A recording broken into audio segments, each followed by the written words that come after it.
The three generations of Spider-Man unite in a classic ensemble, heralding the official dawn of the multiverse within a Marvel universe, where superheroes from parallel realms are endowed with boundless possibilities.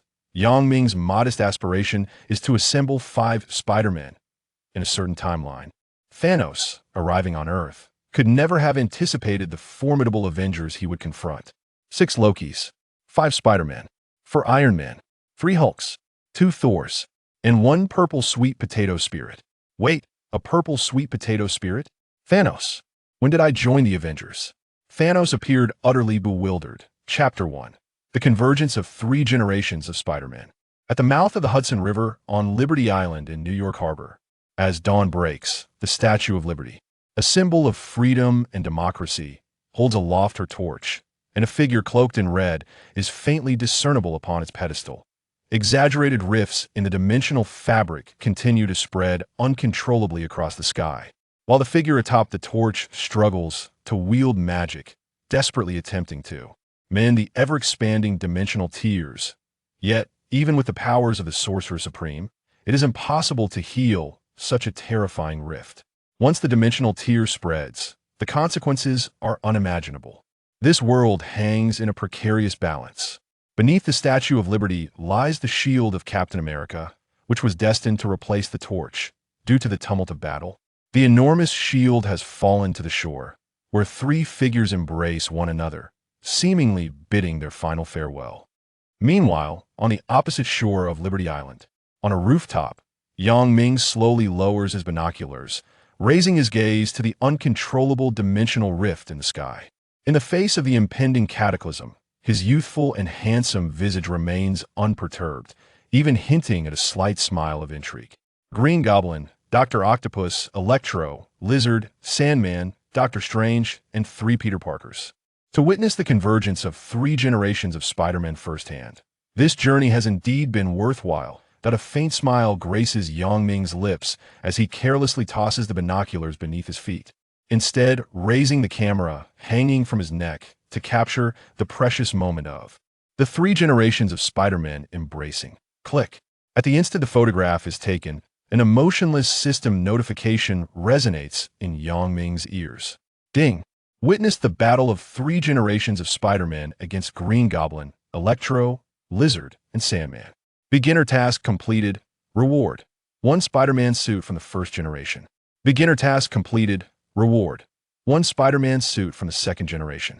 Beginner task completed. Reward: 1 Spider-Man suit from the third generation. Hearing this, Yang Ming's expression remains composed, yet his hands, gripping the camera, betray a slight tremor, clearly revealing that his heart is not as tranquil as it appears. Having traversed the Marvel universe for barely a week, Yang Ming has swiftly acclimatized to this world teeming with superheroes. For Yang Ming, who had watched Spider-Man No Way Home, this so-called novice task posed no challenge. However, the rewards left him somewhat perplexed. The power of Spider-Man emanates from within, and the suit merely serves as an aid. An ordinary person donning the Spider-Man suit would not suddenly transform into a superhero. Pondering this, Yang Ming instinctively summoned the system interface, which materialized before his eyes without warning. The Spider-Man suit first generation. Wearing this suit grants temporary access to all powers of the first generation Spider-Man. Spider-Man suit second generation. Wearing this suit grants temporary access to all powers of the second generation Spider-Man. Spider-Man Nano Iron suit third generation.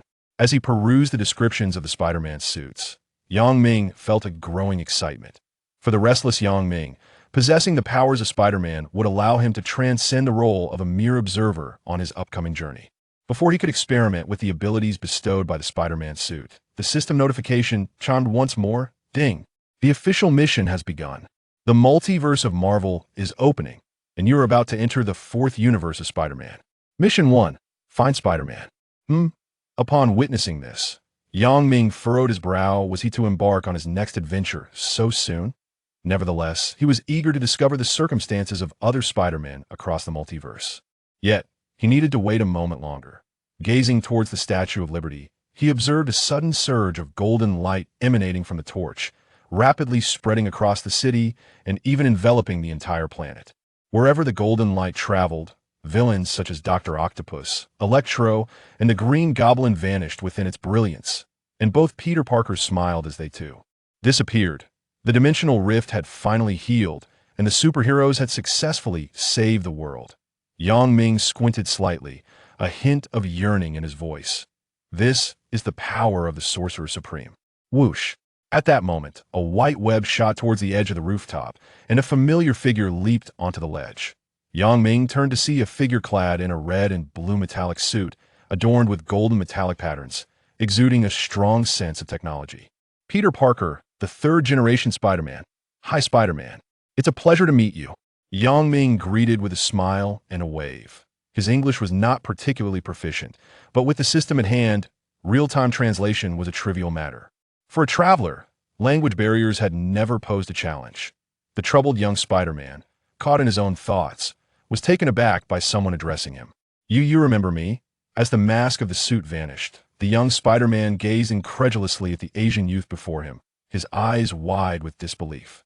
The cost of mending the dimensional rift was that everyone had forgotten Spider-Man, including Doctor Strange himself. The young Spider-Man nervously glanced at the tranquil sky, fearing that the magic of Doctor Strange might falter, causing the dimensional rift to re-emerge. After a while, noticing that the sky was devoid of any anomalies, the little spider finally breathed a sigh of relief, a flicker of hope blossoming within.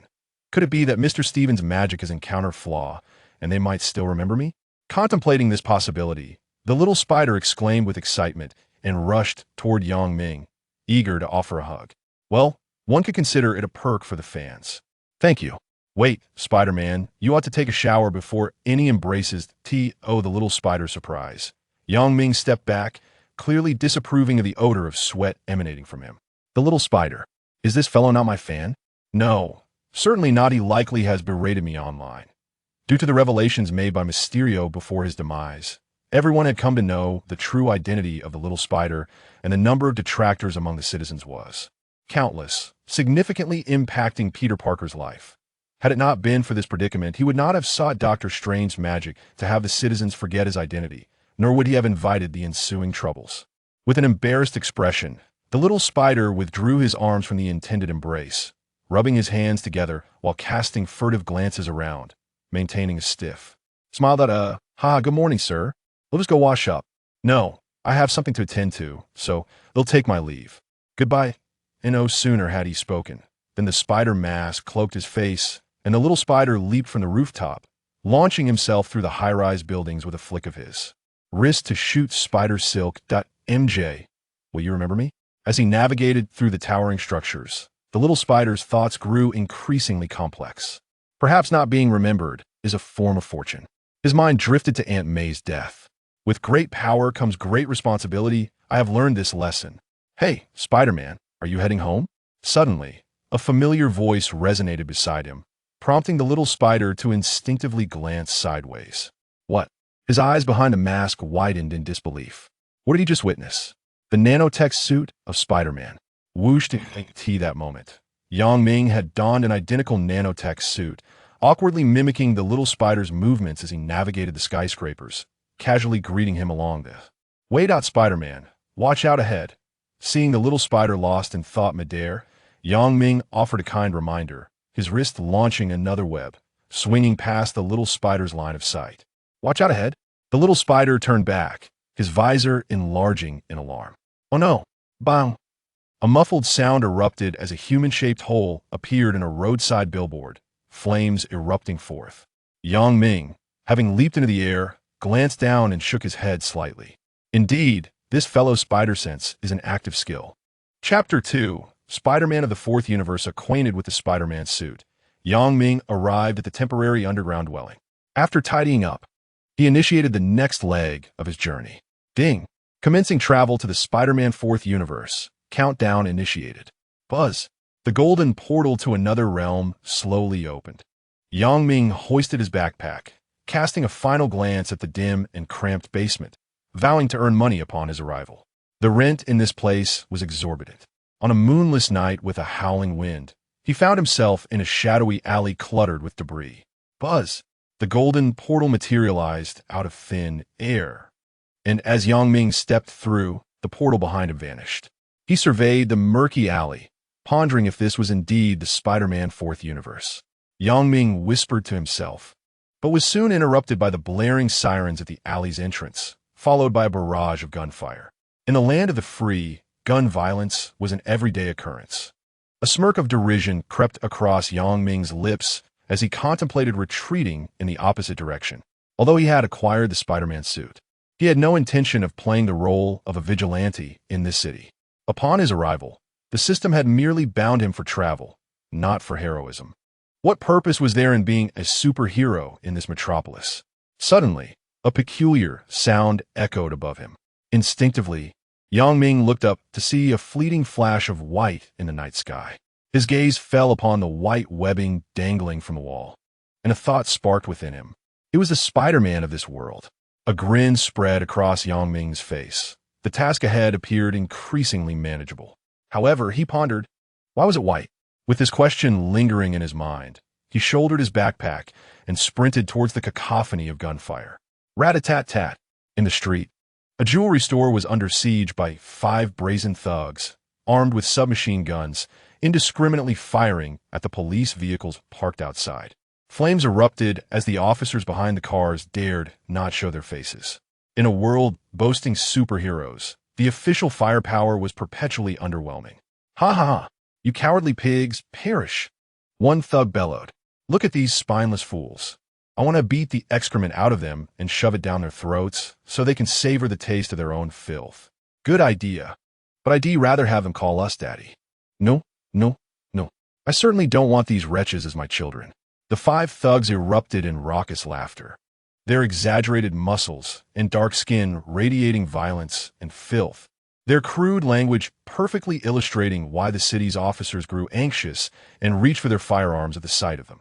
A relationship akin to a rat's droppings mingling in a pot of soup. Elsewhere, George crouched behind a police car, his face betraying no hint of panic. Chief, what should we do? Their firepower is overwhelming. Should we retreat? He inquired anxiously, wiping the sweat from his brow. Despite decades in the field and ample experience in gunfights with criminals, he was nearing retirement and had no desire to risk his life any longer.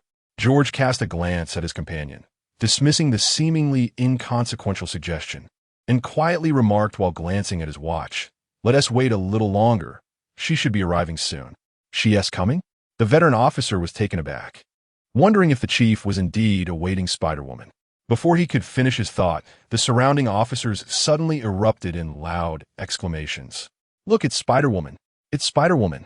Oh God, thank you for sending Spider-Woman to our side." Amidst the throngs of onlookers, a white figure gracefully soared through the air, utilizing her webbing to land lightly atop a roadside billboard. Clad in a white hooded spider suit, her face was partially obscured by a white mask, with a halo of red luminescence surrounding her eyelids, while red webs adorned her entire outfit, accentuating her curvaceous form splendidly. Spider-Woman. At the alley's entrance, Ming gazed at the elegant silhouette upon the billboard, utterly bewildered. Is this the Spider-Woman of this world? Ding. Task 1 complete. Initial connection to the Spider-Man multiverse established. Task 2. Discover Spider-Man's true identity. The system's notification chimed, plunging Ming into deep contemplation. Initial connection to the Spider-Man multiverse? Could it be narrowing his eyes? He raised his camera and captured a photograph of Spider-Woman. Meanwhile, the Spider-Woman atop the billboard had already leaped high into the air and, with the aid of her webbing, swiftly darted towards the jewelry store. The 5 criminals, witnessing her arrival, were overtaken by a shared expression of panic. It's Spider-Woman. She's here. Focus your fire on her. Damn it. How did she arrive so quickly? Stop talking. Rat-a-tat-tat. The air was filled with the sound of gunfire, bullets raining down in a relentless barrage. Amidst the chaos, Spider-Woman shot her web towards a skyscraper, using it to propel herself into the air, effortlessly evading the gunfire, and vanished from the criminal's sight in an instant. Where did she go?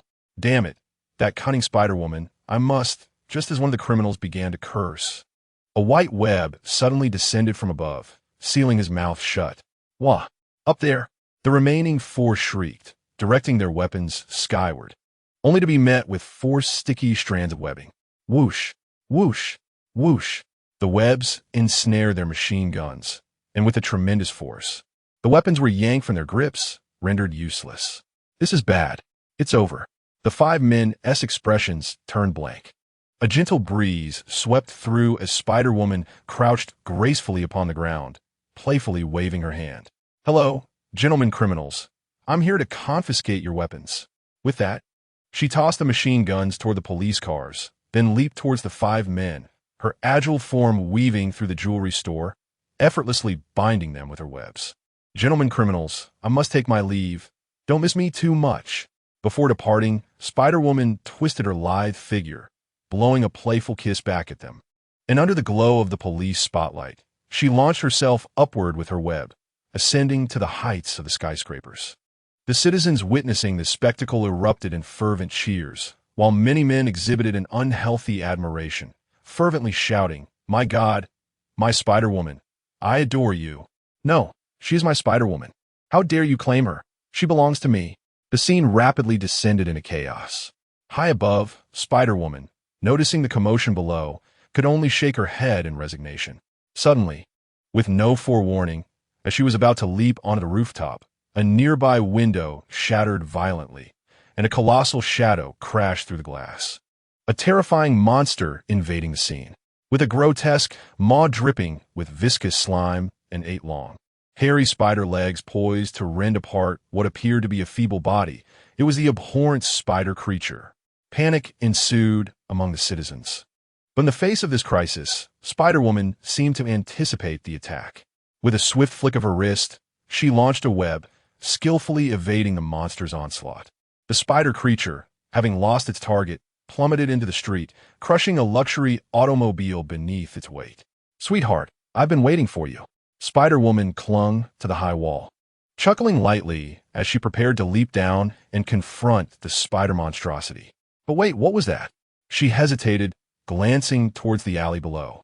A man, wearing a baseball cap pulled low and a mask obscuring his face, was rushing against the tide of fleeing people, sprinting toward the enraged spider creature. "Hey, that's dangerous." She couldn't help but shout. Yet, the man seemed oblivious to her warning, charging headlong toward the spider beast. Is he insane?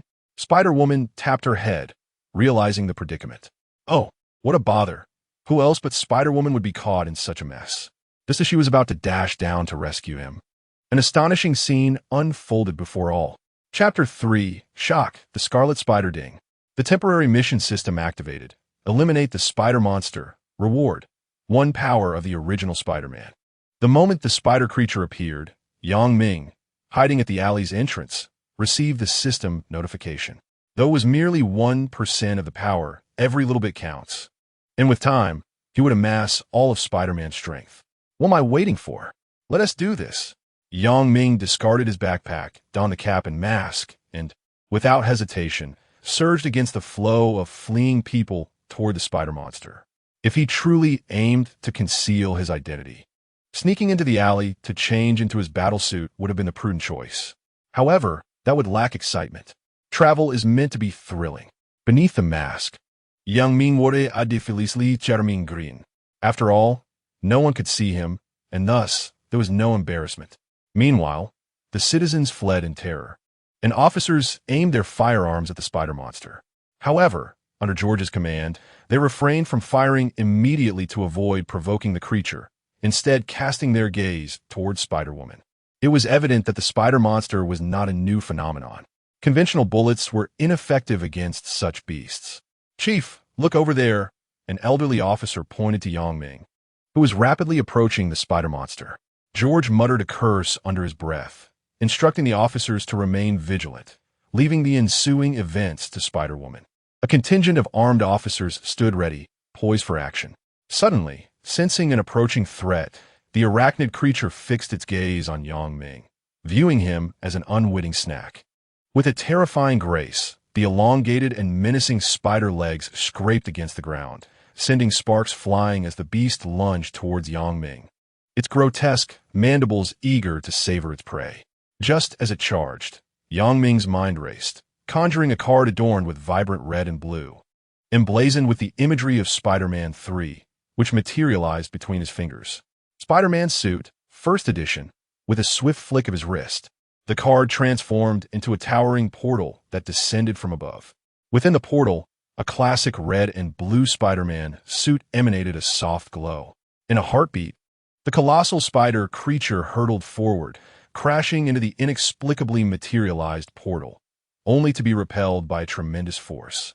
With a resounding buzz, Ming leapt into the portal, his form merging with the Spider-Man suit. Ding!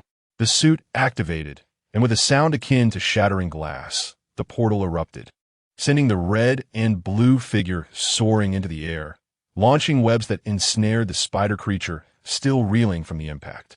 Pulling on the webbing, the figure closed in on the arachnid beast with astonishing speed, almost within reach in the blink of an eye. In that fleeting moment, Ming bent his legs slightly, delivering a powerful upward kick to the creature's jaw. With a thunderous crash, the spider monster plummeted into a nearby building, creating a massive gaping hole in the wall. Debris and clouds of dust erupted, engulfing the creature, while the red and blue figure gracefully landed, shooting webs to propel itself away. In mere seconds, the tide of battle had turned, leaving the onlookers momentarily stunned. What? Oh my God, what did I just see? It's Spider-Man. The Red Spider-Man. Gasps of astonishment erupted from the crowd, including the previously indifferent officers. At that moment, George could no longer maintain his composure, his shock surpassing that of anyone else. How could this be? The genes of the mutated spider. The thought lingered on his lips, yet he swallowed it, remaining alert to his surroundings. Meanwhile, Spider-Woman, perched atop a tall wall, tilted her head curiously as she observed the unfolding drama below. "Hey, Mr. Spider-Man, hello there," she called out, unable to resist waving in greeting. Ming glanced up briefly, offering a slight nod in response, but remained silent. In the next instant, a furious shriek erupted from the gaping hole. As the spider creature emerged from the dust, its torn jaw dripping with dark blood, its appearance nothing short of tragic. Confronted by the monstrous onslaught, Ming focused intently on the approaching arachnoid creature. With deft movements, he unleashed strands of web, ensnaring the creature's thrumming legs to the ground. With a resounding thud, the creature, now bound, lost its equilibrium and tumbled to the earth, its body crashing against the surface. This was the moment. Seizing the opportunity, Ming propelled himself forward using the webbing, grasping one of the creature's razor-sharp legs. With a decisive snap, he severed the leg and, in a fluid motion, plunged it into the creature's head. A spray of dark, viscous blood erupted, marking the end of the beast's struggle for life. Ding! The temporary mission was accomplished, rewards dispensed. Ming clapped his hands, reveling in the flawless conclusion of his inaugural encounter with a foe. Each generation of Spider-Man possessed unique strengths. The first boasted immense power and resilience. The second exhibited agility and spider sense, while the third balanced these attributes. Enhanced further by a bespoke suit designed by Iron Man, rendering him far more formidable than his predecessors. The strength of the first Spider-Man, capable of halting a subway train, would allow Ming to confront the arachnoid creature head-on. The onlookers were utterly astonished by the brutal and bloody spectacle. My goodness, I seeing this correctly? This Spider-Man appears rather extraordinary. I hope my spider goddess does not emulate such ferocity. She should remain graceful. Yes, let this kind of brutality be reserved for this Spider-Man. Male spectators fervently prayed, while the female audience found themselves captivated by the raw, testosterone-fueled display of combat. Oh my, this Spider-Man is undeniably charming. The observing Spider-Woman was taken aback, never expecting this Spider-Man's strength to be so exaggerated, culminating in such a savage defeat of his adversary. Driven by curiosity, she leaped from the high wall, landing gracefully beside Ming. "Spider-Man, shall we have a proper discussion?" Ming nodded in agreement. But their conversation was abruptly interrupted by a gunshot echoing through the air. George, leading a contingent of officers, encircled the pair. "Unknown Spider-Man, do not attempt to resist. Raise your hands and follow us back to the precinct," George commanded, aiming his weapon at Ming while pointedly ignoring Spider-Woman, a peculiar oversight. Beneath his mask, Ming exhibited neither surprise nor anxiety. "Officer, have some consideration. At least allow me to keep my hands up," George barked, cutting him off. Very well. I've seen your type in films. I truly wish we could discuss life.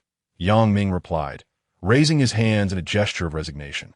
He took a step forward, causing the surrounding officers to break into a cold sweat on the verge of firing. Wait, I believe you should reconsider, Spider-Woman interjected, positioning herself in front of Ming in an attempt to ease the tension. Spider-Woman, please assist us in apprehending this Spider-Man. This volume revolves around the Spider-Man universe, while the next installment is expected to explore the Iron Man universe. Chapter 4, Peter Parker of this world. Confronted by countless citizens who idolize the superhero, George spoke with a stern tone, as if addressing a younger family member rather than a figure of immense power, showing no concern that his words might provoke a backlash. No, I must respectfully decline, Spider-Woman replied, shaking her head. Spider-Woman, we implore you to assist us in apprehending this Spider-Man, George reiterated, his tone laced with authority, leaving no room for refusal. Spider-Woman lowered her gaze, her fists clenched tightly as she wrestled with her internal conflict. Behind her, Yang observed the unusual dynamic between the two, deep in thought. Ah, it seems I have come to a realization, Yang mused. Spider-Woman, I hope that when we next meet, your resolve remains unwavering. With a light chuckle, Yang shot a web to the surrounding skyscrapers, propelling himself upward. Do not leave. Open fire, George shouted. Bang, bang, bang. The night sky erupted with a flurry of gunfire. Yet the elusive red Spider-Man remained absent. Bruce, issue a wanted notice. We must locate this mysterious Spider-Man, George instructed, watching helplessly as Spider-Woman vanished into the night, leaving him to lead the officers in securing the scene. Not far off, in an alleyway, Yang changed into a different outfit, shouldered his bag, and began his new life as a renter. Meanwhile, on the wall at the alley's mouth, a mechanical spider flickered with red light before being captured by a hungry gecko. Oh, I am so hungry. In a corner of the square, Yang sat on a bench, gazing at the coins in his hand with a sigh of resignation. Upon his arrival in this world, the system had provided him with a passport and a modest sum of starting funds, which had now dwindled to nearly nothing. Someone as remarkable as I should not be troubled by the prospect of hunger. As the cool evening breeze swept through, Yang felt a chill, a profound sense of solitude enveloping him. Unconsciously, he tightened his coat, summoned the system interface, and collected the rewards for his temporary tasks. Ding! Rewards are being distributed. A fraction of Spider-Man's power surged into his body, bringing a semblance of warmth to Yang's not-so-robust physique. Clenching his fists, he sensed the changes within him and nodded slightly. Although it was merely 1% of the power, the enhancement was already quite evident. Gurgle! Yang's mouth twitched as he felt an even greater pang of hunger. He glanced at a few passers-by.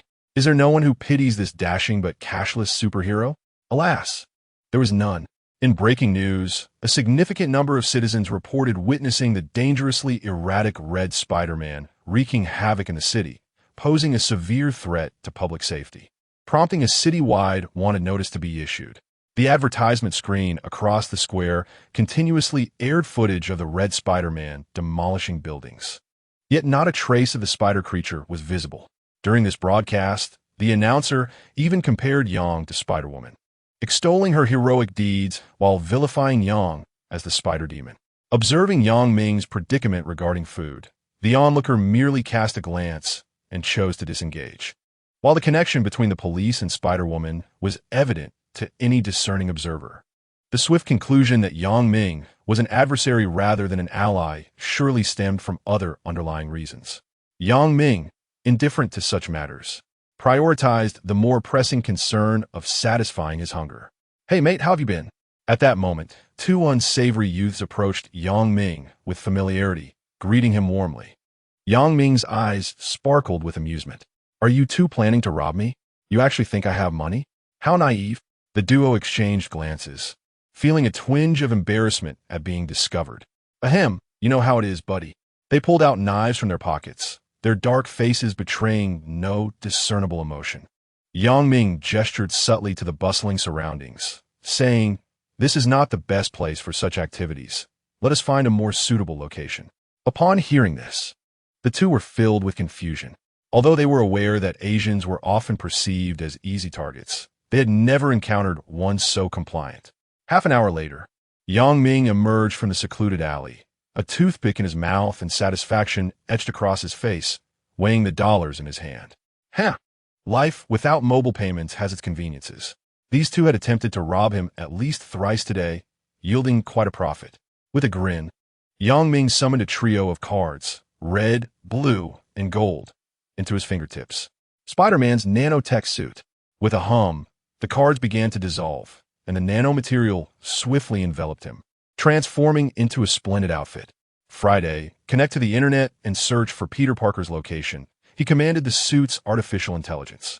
Given that this world only had Spider-Woman, he was curious about Peter Parker's current circumstances. Sir, I have located 39 individuals named Peter Parker. Please narrow the search area to Queens, New York. Search successful. Queens, New York, Parker apartment. Standing before the modest apartment building, Ming bit into a hamburger, marveling at its unremarkable appearance. Who would have thought that this world's Peter Parker is a landlord? Quite intriguing. This building was a possession of Ben Parker, with no children of his own. It was evident that the future ownership would fall to Peter Parker. Finishing his hamburger in one go, Ming entered the apartment's elevator and pressed the button for the 9th floor, 9011. Ding dong. Upon ringing the doorbell, an elderly gentleman with a kind demeanor opened the door. Upon seeing the Asian youth, he quickly pieced together the situation. Young man, are you the tenant who called earlier? Ben Parker inquired with a smile. Ming nodded, returning the smile. Yes, I am Ming, from the Easterland Huaxia. I wish to rent an apartment here. Ah, yummy. What a delightful name. Please come in. Actually, Mr. Parker, it's Ming, not Yami. Ming clarified politely. Ah, my apologies for the oversight, Yami. Ming followed Ben Parker into the house and immediately noticed the young man lounging on the sofa, absorbed in the television, a quintessential slacker. With unkempt stubble, unruly long hair, vacant eyes, and a frail physique, he resembled the Peter Parker whom Ming had encountered in the records. Indeed, a life of ease can lead one to a state of decline. Ben Parker offered a shy smile and called out to Peter Parker. Peter, we have a guest. Peter turned a glance at Ming and greeted him listlessly. Hi, I'm Peter Parker. Hello, my name is Ming. It is a pleasure to meet you, Yami. Ming replied. Yami? Is that how you pronounce it? Ben Parker interjected. Could I see your passport or visa? Ming nodded and handed over the passport that the system had prepared for him. Moments later, the formalities were completed, and the freshly acquired dollars seemed to vanish almost as quickly as they had arrived. Fortunately, in this city rife with chaos and crime, there remained opportunities for profit. Chapter 5. The Spider-Woman fan club having officially moved into the Parker apartment, Ming casually tidied up the room before utilizing the virtual computer to access the official internet. It was Friday, and he connected to the official alerts to stay informed. As he navigated the virtual interface, the map of Queens expanded and red dots flickered intermittently. These red dots indicated current crime scenes, and the virtual computer enabled Ming to monitor developments in real time. There were myriad ways to make money, the most straightforward being through acts of violence and theft. However, to maintain the dignity of an Oriental identity, Ming could not indulge in lawlessness. Thus, masquerading as a superhero in a world of superheroes was a viable alternative. As he kept an eye on the blinking red dots, Ming approached the window and leaped down. 3 days later, at dawn, Ming, having completed his morning run, fortuitously encountered the reclusive Peter Parker, who was preparing to venture outside. Hey, Peter, you actually left the house? And you've cut your hair, shaved, and even groomed your nose hairs. Ming exclaimed in astonishment. This fellow seldom ventured out, let alone at such an early hour. Today, Peter Parker appeared to be in high spirits, and his tidied appearance was rather handsome. Yummy. Their SA Spider-Woman fan club event today. Do I look all right? Peter asked with a shy smile, adjusting his clothing, eager for a compliment from Ming. Ming assessed him and realized this guy was indeed a fan of Spider-Woman. Well, Peter, that plaid shirt doesn't quite flatter you. How about this? I'll take you shopping for some clothes, and you can take me to the Spider-Woman fan club to see what it's all about, he suggested with a grin.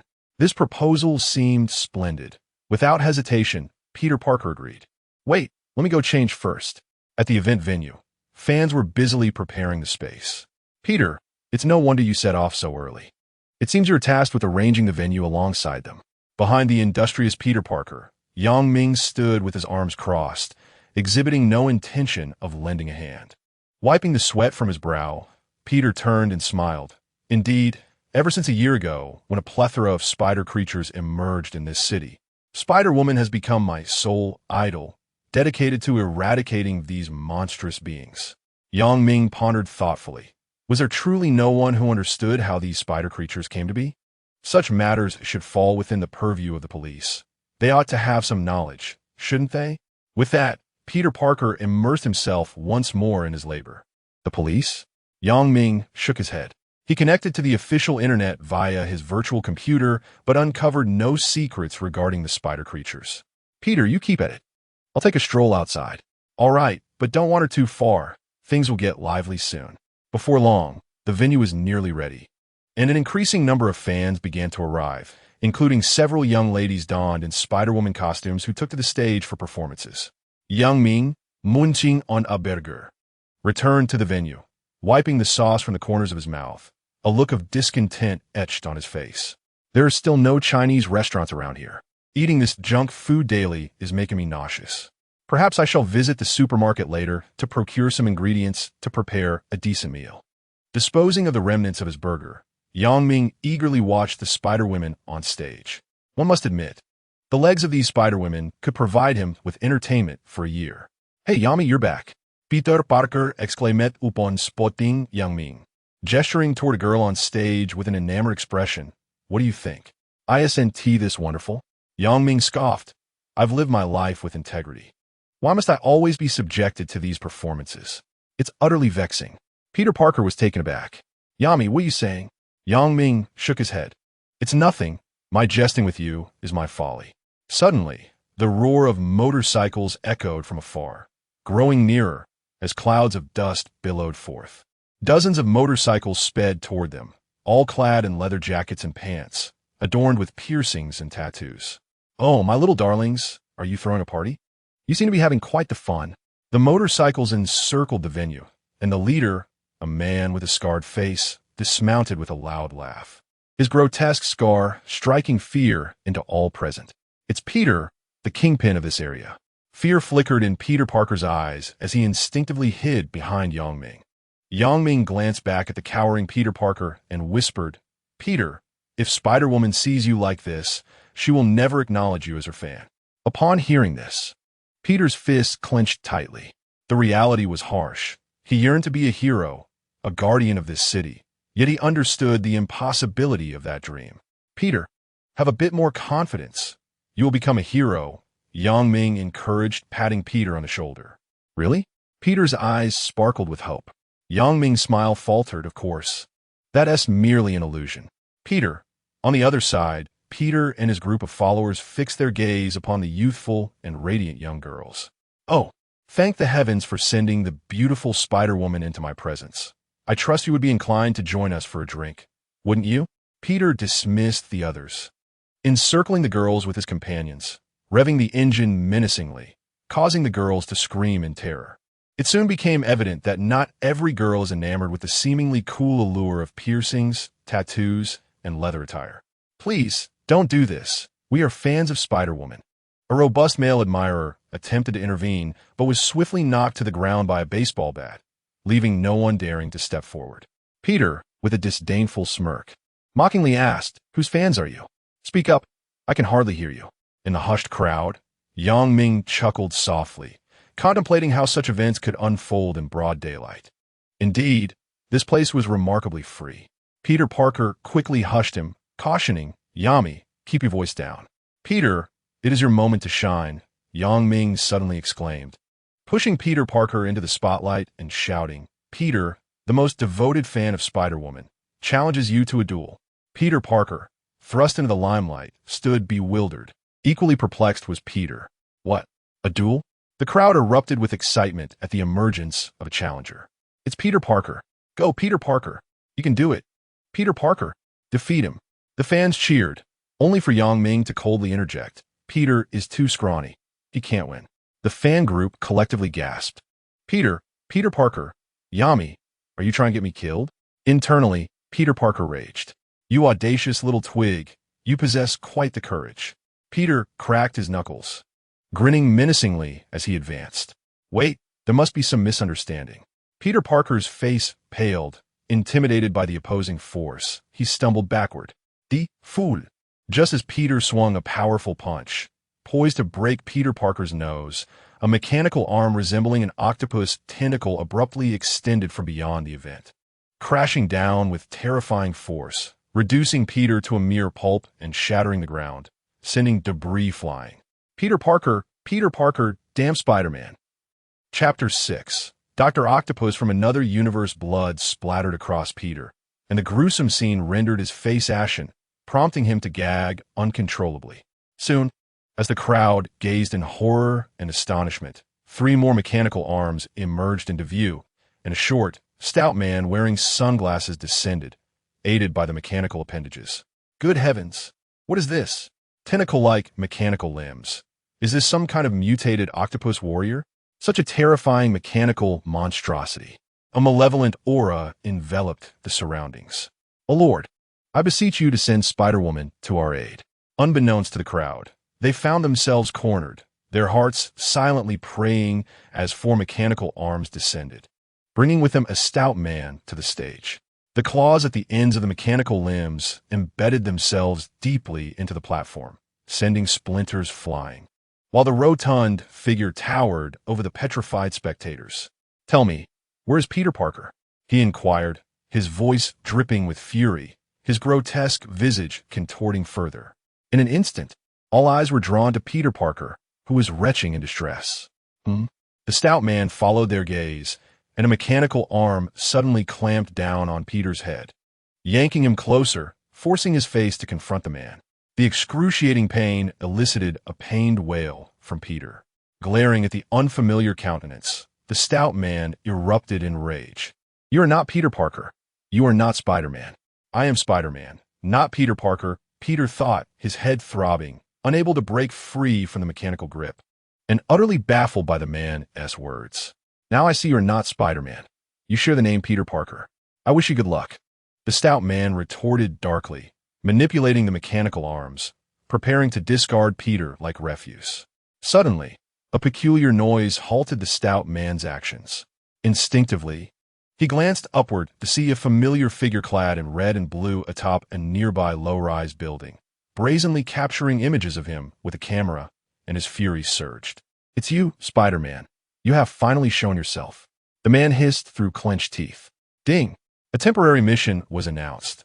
Defeat Dr. Octopus Otto Octavius, with a reward of 2 Spider-Man powers.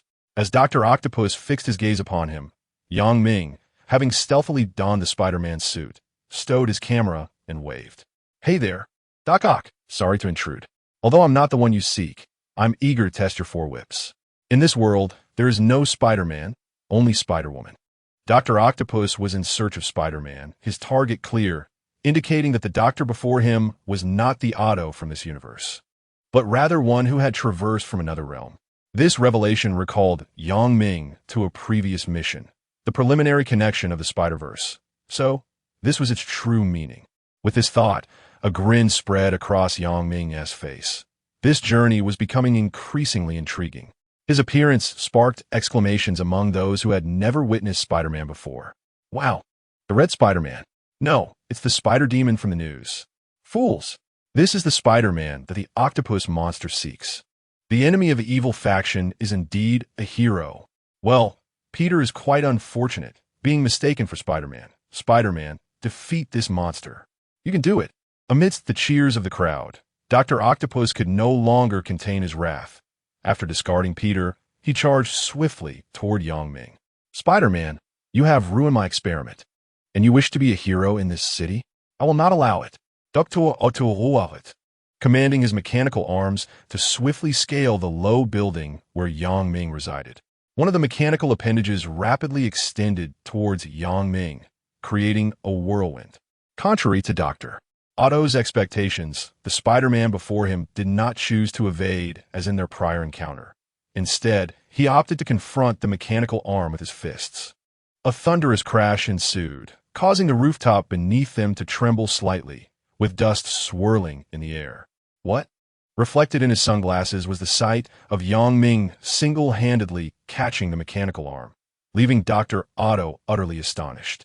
His instinct screamed that this Spider-Man was unfamiliar. Yang Ming looked up, his tone teasing. "Dr. Otto, it appears you have forgotten something. Do you recall how the train was brought to a halt?" At those words, Dr. Otto's heart skipped a beat. He remembered, on that fateful day, in an attempt to evade Peter, he had sabotaged the train's control lever. Ultimately, it was Peter who used his own body to forcibly stop the speeding train. "Do you recall that kind of power?" Yang Ming chuckled.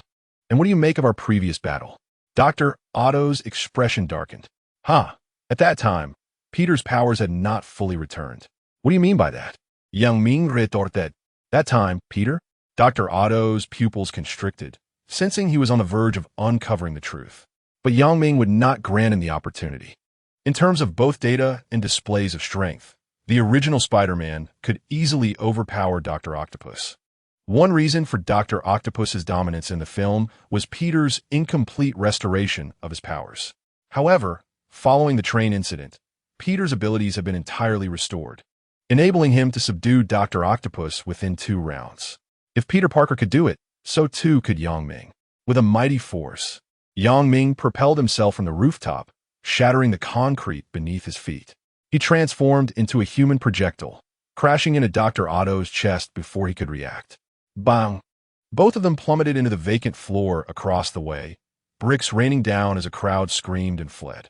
Inside the floor, for mechanical arms relentlessly battered the surrounding concrete, reducing it to rubble, yet failing to capture the swiftly darting red and blue figure amidst the dust. Shoo! Shoo! Shoo! White webs were incessantly fired, blanketing the entire floor as the mechanical arms became ensnared in the sticky strands, their movements rapidly slowing. Yang Ming hung from the ceiling, waving with a grin. "Dr. Otto, I think it's time for you to surrender." Dr.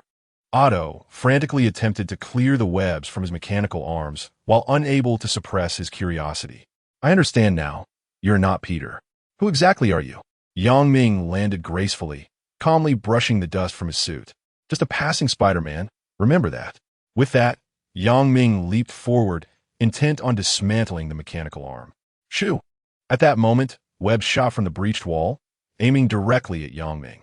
As if he had anticipated this, Yang Ming effortlessly launched his own webs to intercept the incoming strands, turning to gaze outside the wall. A graceful white figure fluttered into the floor, leaving Otto Octavius in a state of shock. Another Spider-Man? It was none other than Spider-Woman. Her gaze flitted between Otto and Yang Ming for a fleeting moment before she spoke softly. "Spider-Man, I need to understand what has transpired with that mechanical octopus."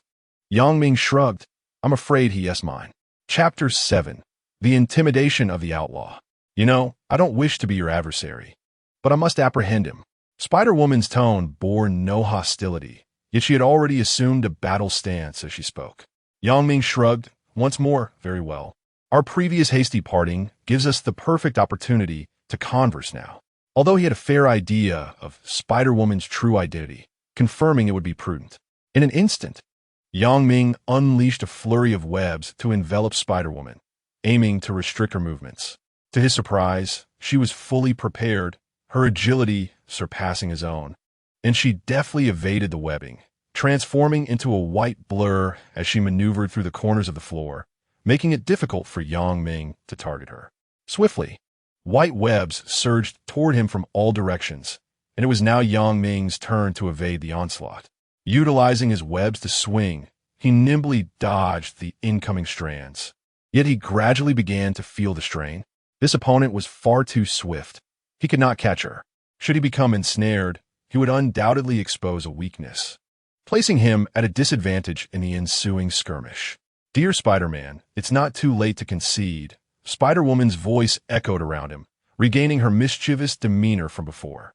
Yang Ming grinned, evading the webs while producing a red and blue card with his fingers. "Spider-Man suit, 2nd generation. Perhaps I'm celebrating too soon. Let us have some fun with this suit."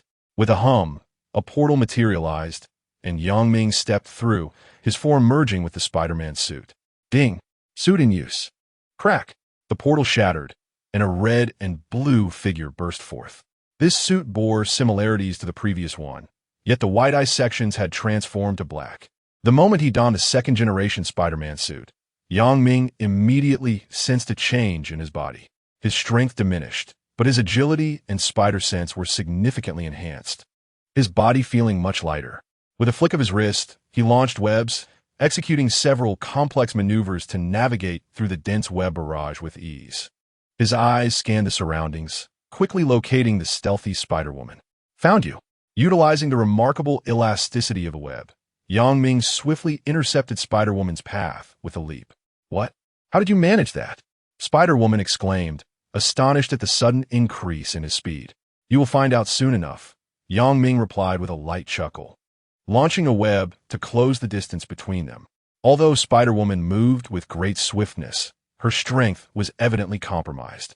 While the second-generation Spider-Man also lacked in brute force, he embraced close combat with confidence in his abilities. With a whoosh, his form darted like the wind, and a fist materialized before Spider-Woman in the blink of an eye.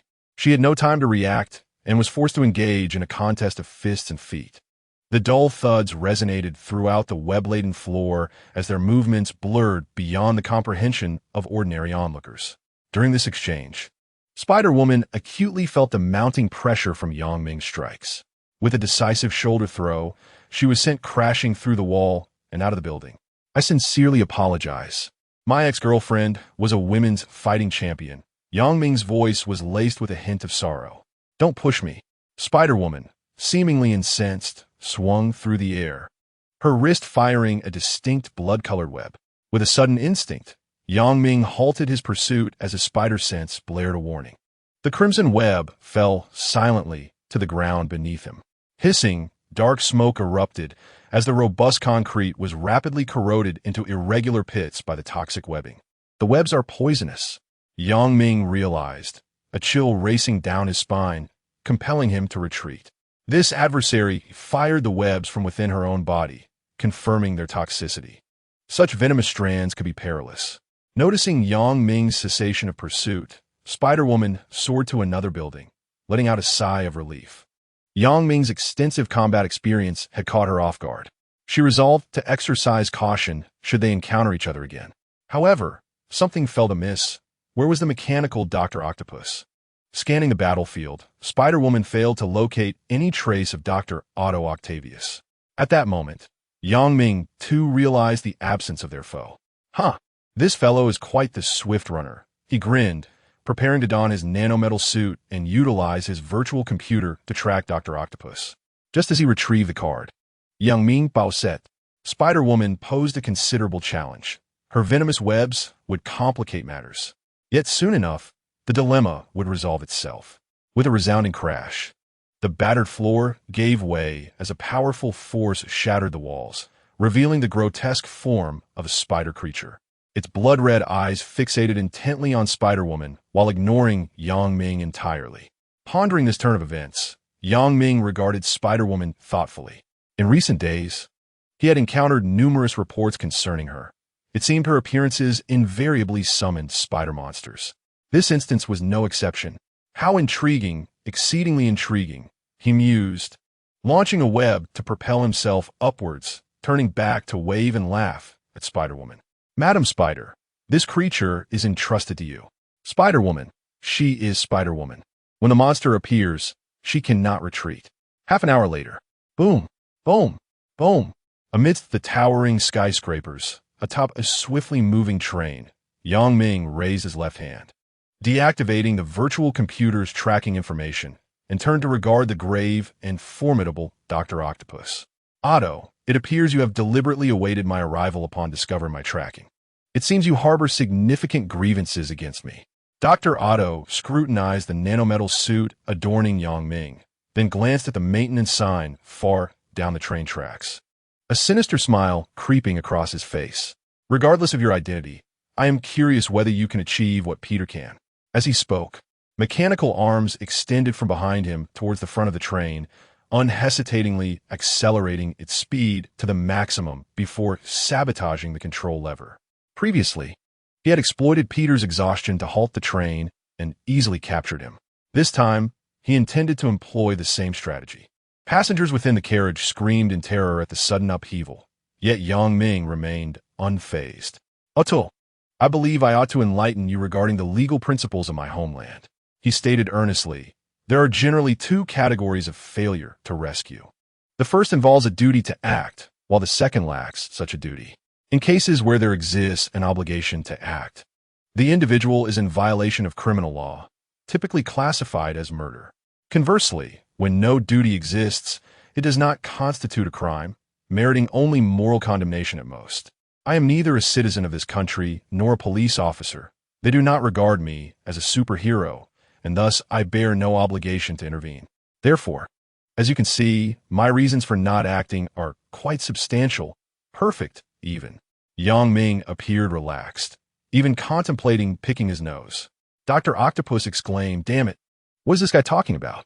I can't comprehend a word. I am a doctor, thanks to the donations from the Ice Cat and Hunter Ray." Chapter 8. No flying machines to strike me. Well, there's no need to waste any more time. Yang Ming stretched, and 4 mechanical spider legs sprang from his back, preparing to fulfill his temporary mission.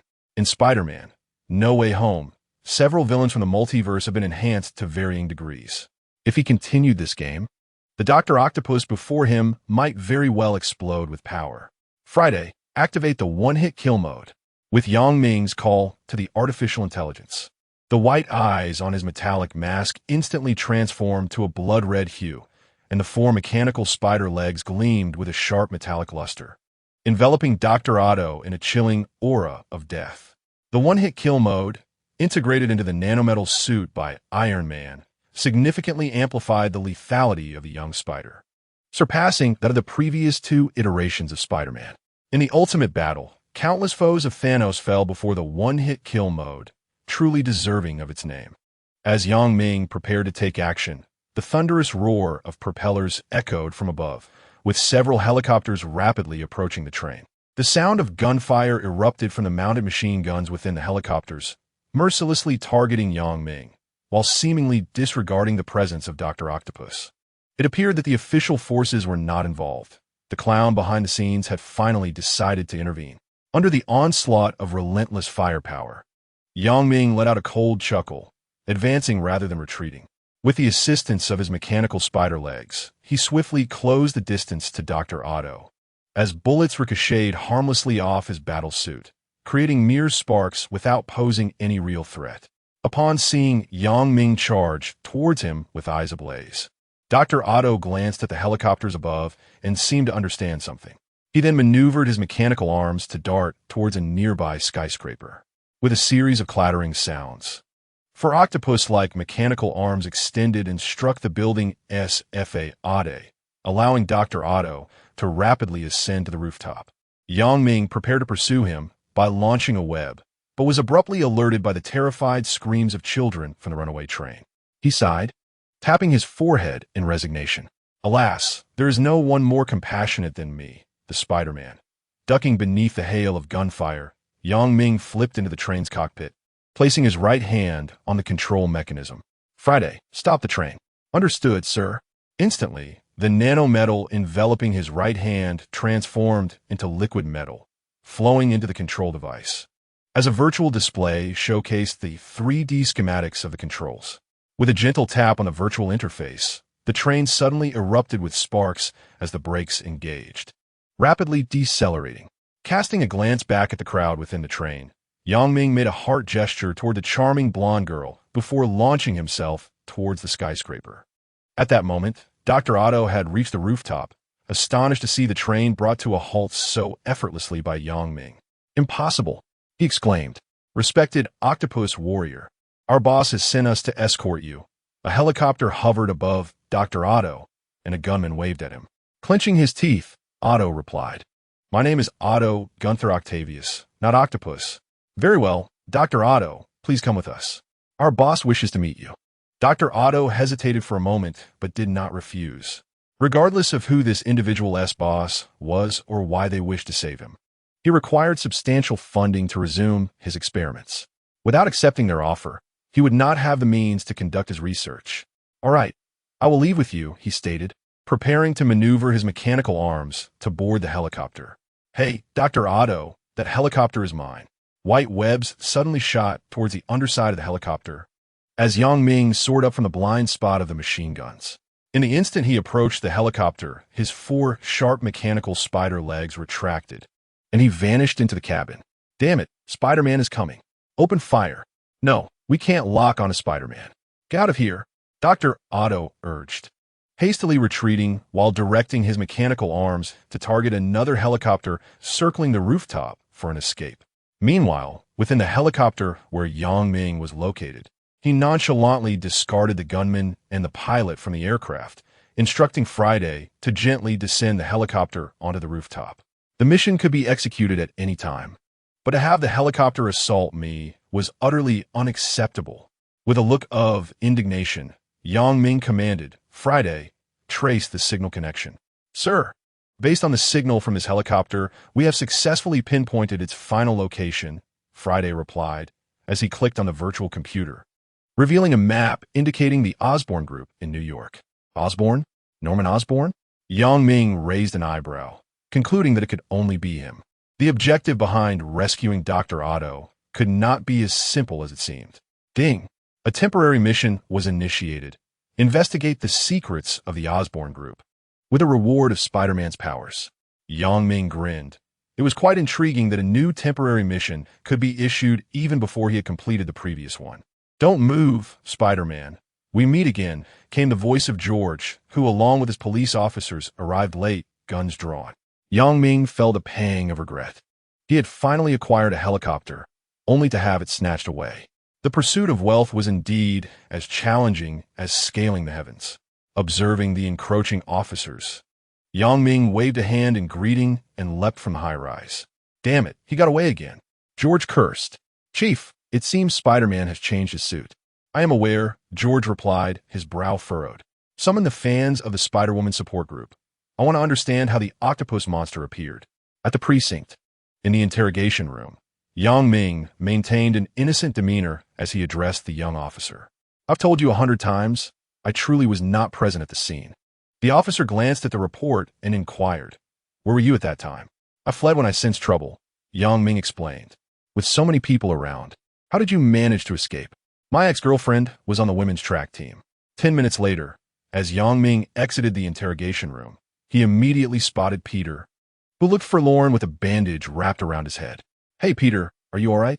Yang Ming greeted with a smile. "Yami, I thought you were my friend. Why did you push me?" "I almost died," Peter exclaimed angrily. With an air of mystery, Yang Ming whispered, "Because I discovered that Spider-Woman is nearby. If you don't display a brave front, how will Spider-Woman take notice of you?" Peter's eyes lit up, his anger dissipating. "Spider-Woman noticed me? Of course. You were the bravest one there. If she doesn't notice you, who else would she notice?" Peter shouted in excitement, "Yes. Thank you so much, Yami. You are my best friend." "Haha, no need for thanks. Just have Uncle Parker reduce my rent," Yang Ming replied. "Of course, that's what friends do," Peter assured, thumping his chest. "Hey, Peter, I heard you were mistaken for Spider-Man by the octopus monster." The sound of high heels echoed down the corridor as a glamorous blonde approached the two. "Hi, Gwen, how have you been?" Peter waved in greeting. Chapter 9. The Multiverse Avengers. Yami, this is my dearest friend, Gwen Stacy, the daughter of Director George, Peter introduced. George, the director who just shouted about capturing Spider-Man. Yang Ming raised an eyebrow. "Your best friend? How many best friends do you have?" Peter offered an awkward smile. "Well, you know how it is." Gwen, unfazed by Peter's demeanor, turned to Yang Ming. Im Gwen. Im Lan Ming. "Yami, it's a pleasure to meet you." Yang Ming. He found himself at a loss for words. Casting a glance at the white gloves adorning Gwen's hands, his expression was quite revealing. "What's going on? Don't you ever change your battle attire?" Noticing Yang Ming's focus on her gloves, Gwen instinctively placed her hands behind her back, offering an awkward smile. "Huh, these are the limited edition Spider-Woman gloves? Aren't they fantastic?" "Absolutely marvelous," Yang Ming thought, rolling his eyes internally. Gwen, the Spider-Woman of this world, indeed confirmed his suspicions. However, To accomplish the task at hand, further evidence was required. Peter feigned interest in the Spider-Woman gloves, but Gwen deftly changed the subject. Peter, why did the octopus monster call you Spider-Man? Peter shook his head. He mistook me for someone else. Gwen seemed to ponder something, turning to Yang Ming. Yami, you were at the scene with Peter. I heard you left early? Yang Ming squinted slightly. Already suspecting me, are we? Yes, I was too frightened, so I slipped away. Oh, what a pity you missed the scene of Spider-Woman giving Spider-Man a thorough beating, Gwen lamented. Yang Ming, shameless. Utterly shameless. At that moment, a couple hurried down the corridor. Hey, Peter, did you get it?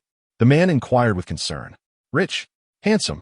Upon seeing him, Yang Ming was immediately struck by an air of affluence. Harry, I'm fine, Peter replied, his gaze faltering as he dared not look at the woman beside Harry. Mary Jane, you're here too, he greeted softly. Mary Jane, with gentle movements, embraced Peter. I heard you were hurt, so Harry and I rushed over. I'm so relieved you're okay. As Yang Ming observed this scene, he stepped back to stand beside Gwen. Gwen, Peter seems a bit off. Harry Osborn, the future heir of Oscorp and son of Norman Osborn, was Peter's close friend. Mary Jane, Harry's girlfriend, later became Peter's love interest. This peculiar yet awkward dynamic was quite thrilling. Gwen, witnessing the scene, shook her head in resignation. You noticed too, poor Peter. Alas, how pitiful. However, Yang Ming abruptly shifted the subject. If Peter were Spider-Man, could he possibly steal Mary away from Harry? Gwen gazed at Yang Ming in astonishment. Yami, Peter cannot be Spider-Man. His character is far too meek for such a role. Yang Ming grinned, his smile morphing into something peculiar. Indeed, Harry is his closest friend. How could he ever do such a thing? Gwen felt a sense of confusion. What was this fellow talking about? All right, we should take our leave. Yang Ming suggested to Gwen. Where are you heading? Allow me to escort you. Gwen chuckled softly. It's not on your way. You should drive Peter home. Yang Ming shook his head. I have no car. Gwen replied. Harry must have one. We can hitch a ride with him. Yang Ming started. Gwen's stiff smile transformed into a radiant one. What a splendid idea. The bustling streets echoed with the roar of luxury sports cars, eventually halting at the entrance of Parker's apartment. Peter, we have arrived, Harry said, glancing back from the driver's seat. Thank you for the ride home, Harry. Peter responded as he exited the vehicle, deftly arranging his hair, which had been tousled by the wind, into a chaotic mess. In the passenger seat sat Mary, while he and Yang Ming were confined to the exceedingly cramped back seat. Yami, you don't seem quite well, he remarked, turning to the dazed Yang Ming, whose hair was equally disheveled. Yang Ming took a deep breath. Peter, you ought to consider purchasing a car for yourself. Why? Peter inquired, puzzled. The Parkers own a vehicle, yet he dislikes driving. Yang Ming looked skyward. Because I cannot afford one. Yami, you truly have a sense of humor, Peter replied. Inside the room, Gwen approached the bookshelf and opened a hidden compartment, casually hanging the Spider-Woman suit in a specially designed glass wardrobe. Beneath the wardrobe, a box contained a tangle of white webbing. Gwen placed the webbing into a detection device, quickly arriving at a conclusion. Artificially synthesized webbing? She mused, perplexed, then retrieved another clump of webbing. Biological webbing, artificial webbing. Why does Spider-Man possess two types of webbing? Knock, knock. A voice answered her inquiry. Hello, Spider-Woman. Different suits naturally yield different webbing. Gwen spun around in haste, only to find Spider-Man pressed against the window, making an odd heart-shaped gesture toward her. It's you, Spider-Man. Gwen instinctively grew wary. Click. Yang Ming raised his camera, capturing an image of the Spider-Woman suit in the hidden compartment. Farewell, Spider-Woman. Don't leave. Spider-Man vanished from the window, prompting Gwen to quickly dial her father's number. Father, Spider-Woman's identity has been compromised. Ding. Task 2 completed. The Spider-Man multiverse is further connected. Task 3. Recruit a Spider-Man from the multiverse to establish a multiversal Avengers alliance. Reward. A brand new Spider-Man suit. Back in the room, Yang Ming contemplated the system's mission, feeling a swell of internal discontent. Recruiting Spider-Man to assemble the Avengers? Is this task even meant for humans? It is undoubtedly a laborious and thankless endeavor. If he were to form the Avengers, he might very well be the one to ignite the first civil war within the alliance. He has never been a reliable individual. Yet, the allure of the brand new Spider-Man skin is simply irresistible. System, you have triumphed. Ming gritted his teeth, deciding to first approach Gwen, the Spider-Woman. If she refuses to join, I'll take down your father. After all, this fellow is always clamoring for the capture of Spider-Man. In breaking news, the police have revealed that the malevolent Spider-Man, who appeared 4 days ago, resurfaced today at 2 p.m. in the Queens District of New York, wreaking havoc on residential buildings and train safety. The television broadcaster made no mention of Ming's heroic deeds in combating evil over the past few days. Damn, this is excessive. Ming scoffed, planning to venture out under the cover of darkness to combat crime and alleviate his frustration, while also salvaging his finances. Suddenly, a knock echoed on the door, prompting Ming to rise and open it. Hi, Ami, my uncle sent me to deliver some fruit. Peter entered with a platter of fruit, just in time to catch a glimpse of Spider-Man on the television. Ami, is Spider-Man truly the evil side? Peter's smile abruptly faded. Thanks to the lonely salted fish, Hull's token reward. Chapter 10, The Artificial Sun and Arc Reactor today. He saved me, he stated. Ming Sruget, taking the fruit platter and indulging himself. You already have the answer in your heart, do you not? Peter, what do your parents do for a living? He inquired with curiosity.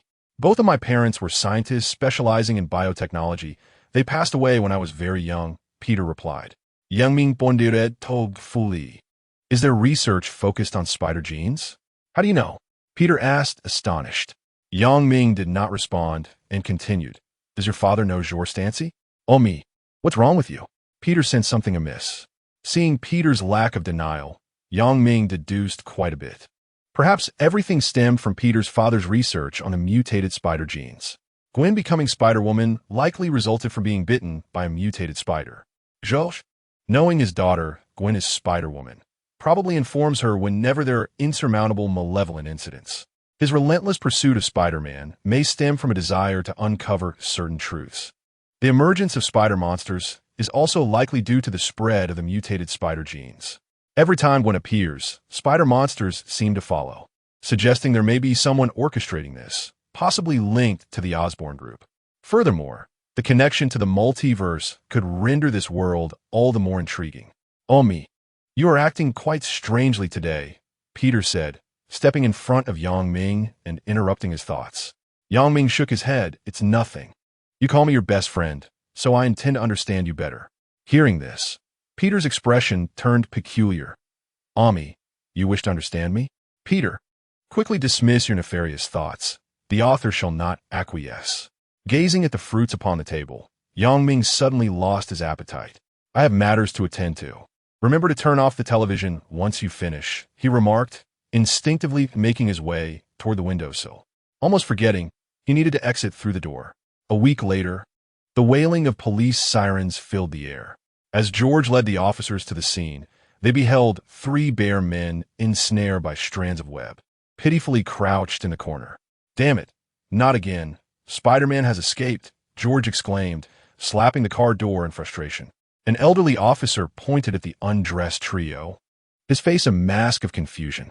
Director Stacy, Spider-Man's peculiar proclivities. What I mean is, why has he done this? He seeks to usurp the position of Spider-Woman. This is nothing short of provocation, George asserted. The veteran officer feigned outrage. This is unforgivable. Director, we must capture Spider-Man. It was well known within the precinct that George was a devoted supporter of Spider-Woman. In a nearby high-rise, Ming counted the day as profits in dollars, carelessly discarding the clothing of the 3 men. A splendid haul. Next month's rent is secured. Beep, beep, beep. The ringtone of his mobile phone echoed, and Ming answered. Hi, Yami, are you still working? You're overexerting yourself, Peter inquired with concern from the other end. Peter, all beings suffer. You must remember this. Ming replied. Yami, your culture is too profound. I still cannot comprehend it. All right, Peter, do you require my assistance? Actually, Gwen had a quarrel with her father, and I wish to take her out tomorrow. It might lift her spirits. That sounds good. You should go. No, Yami, what I mean is Uncle Ben is not home, and I'm out of funds. What? You wish to borrow money? Ming's expression changed dramatically, his tone turning harsh. Peter, Do you wish to jeopardize our friendship? The implication is quite clear. Borrowing money. One word. Impossible. Though Harry was affluent, Peter would not approach him due to Mary's circumstances. Yami, I'm willing to pay interest. Yang Ming's tone softened. Peter, you are my dearest friend. I wish to assist you. Oh, Yami, I am truly grateful. However, I have one request. Take me with you tomorrow. Certainly, my friend. After ending the call, Yang Ming grinned widely. After a taxing period of work, he would indulge in a day of leisure tomorrow. Whoosh! With a flick of his wrist, he launched a web and vanished amidst the dazzling neon lights. In the night sky, a shooting star streaked across. Spider-Man, do you aspire to become the guardian of this city?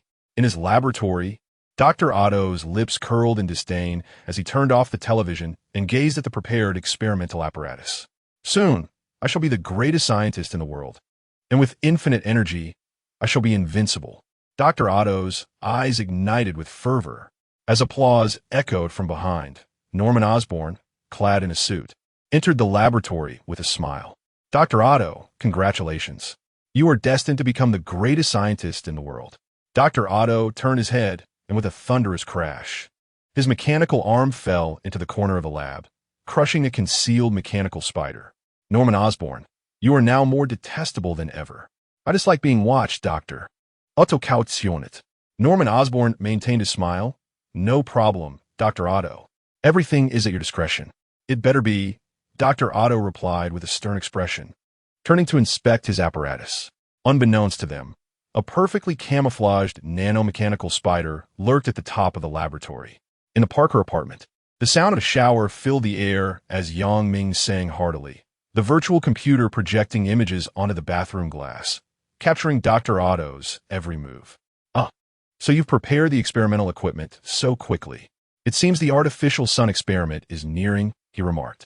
Yang Ming turned off the shower, dried himself, and donned a bathrobe before pouring himself a cup of coffee. The last time he let Dr. Otto go was not due to an inability to capture him, but rather a different intention altogether. Norman Osborn had expended immense financial and material resources for Dr. Otto's experiment, all for the sake of the artificial sun. The location of the laboratory was exceedingly discreet. The Spider-Man's nanometal suit housed a monitoring nanospider, which took Yang Ming an entire week to locate Dr. Otto's laboratory. He was quite intrigued by Dr. Otto's artificial sun experiment. Essentially, Dr. Otto's research bore striking similarities to Iron Man's arc reactor. Both experiments utilized nuclear fusion.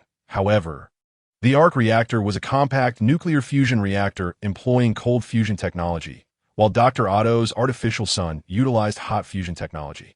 Cold fusion technology is inherently more challenging to comprehend than hot fusion. Both are considered advanced technologies beyond their time in cinematic portrayals. While Iron Man fashioned a cold fusion reactor from scrap materials in a remote cave, he later created a low-grade version of the Tesseract using a new element, earning him the title of a man cursed by knowledge from Thanos.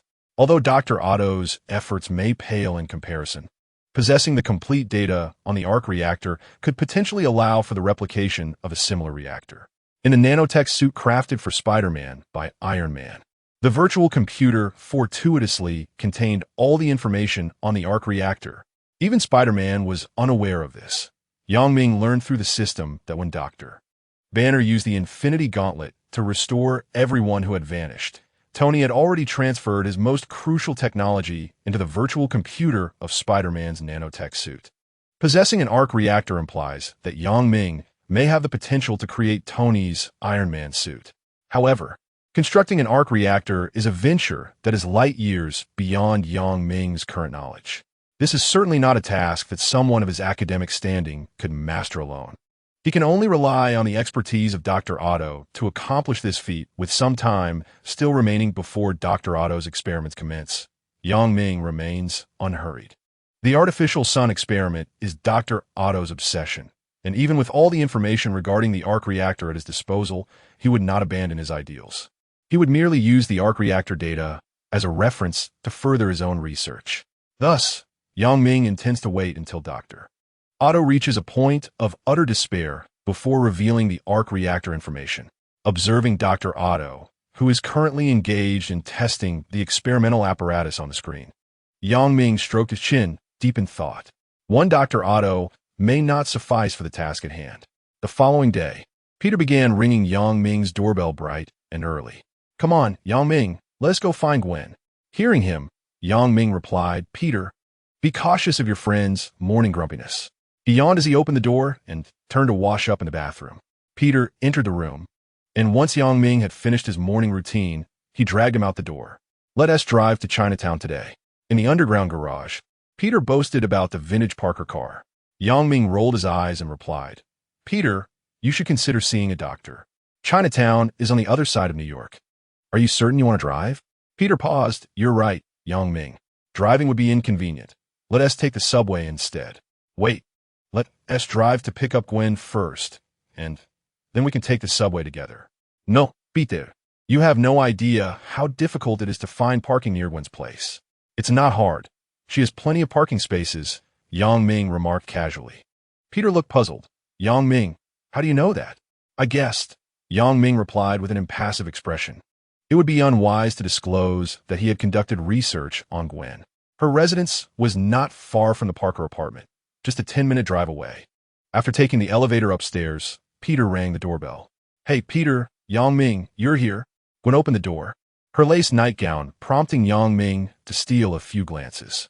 However, Peter was only interested in Mary S. nightwear.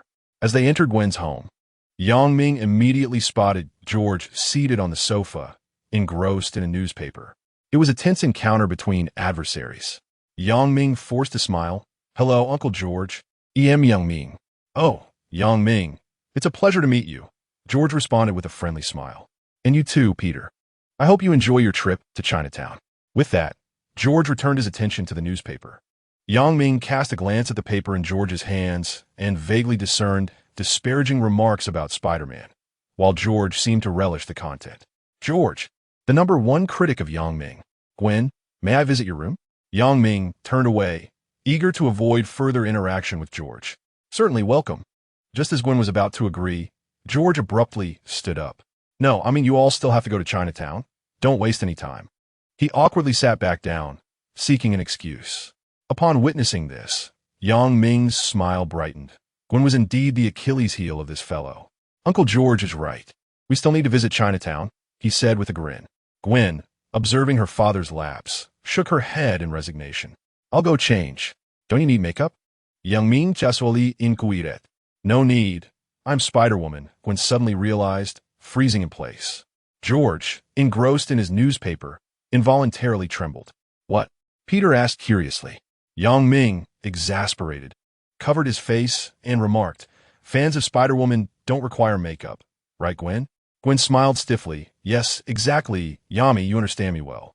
Yang Ming's mouth twitched. What does he understand? At noon, the trio took the subway to New York's Chinatown. The storefronts adorned with traditional Chinese characters heightened Yang Ming's excitement, prompting him to raise his camera and capture a few shots. "Peter, there's a Chinese restaurant over there. Let us give it a try." Yang Ming pointed to a restaurant by the street. Peter nodded, smiling. "Good idea.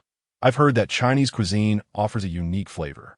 He glanced at Gwen, who was distractedly looking around. "Gwen, what about you?" Gwen, absent-mindedly turning back, replied, "Oh sure, I'm fine with it." "Well then, what are we waiting for?" Yang Ming enthusiastically pulled the two toward the restaurant. "Boss, we do like steamed lamb, steamed venison tail, roasted duck, and roasted chick." Yang Ming excitedly began to rattle off the menu, eagerly anticipating a delightful meal. "Oh, dear customer, what are you saying?" The blonde waitress looked bewildered at Yang Ming. "There are no Chinese people in Chinatown, and no wife cakes without a wife." Yang Ming sighed, surrendering to the struggle. "Just bring the menu." He decided to fill his stomach first. After indulging in a uniquely foreign take on Chinese cuisine, Gwen suddenly suggested visiting a nearby martial arts school. "Gwen, why do you want to go to martial arts school?" Peter inquired curiously. Gwen, still distracted, replied, "Well, I've recently become fascinated with Kung Fu and want to check it out." Peter pondered for a moment, then suddenly let out a strange yell, mimicking odd movements with a fierce expression. "I fight like Bruce Lee. I adore his films." Yang Ming shook his head in resignation. This guy's persona had crumbled.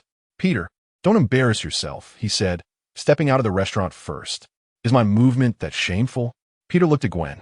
She nodded seriously. Bruce Lee is more handsome than you. Peter raised his hands in acceptance. All right, I concede this fact. Dragon and Tiger Martial Arts School, what a nice name. Peter smiled as he looked up at the school's sign. It's actually the Tiger and Dragon Martial Arts School. Ming corrected with an eye roll, entering the school ahead of them. Hi, are you three here to learn Kung Fu? A cheerful young Asian man greeted them as they stepped inside. Ming glanced at the individual and surveyed the martial arts school, inquiring, is the owner of the Longhu Martial Arts School from Huaxia? Upon hearing the Huaxia language, the young man became even more enthusiastic. Indeed, sir. Are you also of Chinese descent? No, I'm a Huaxia person.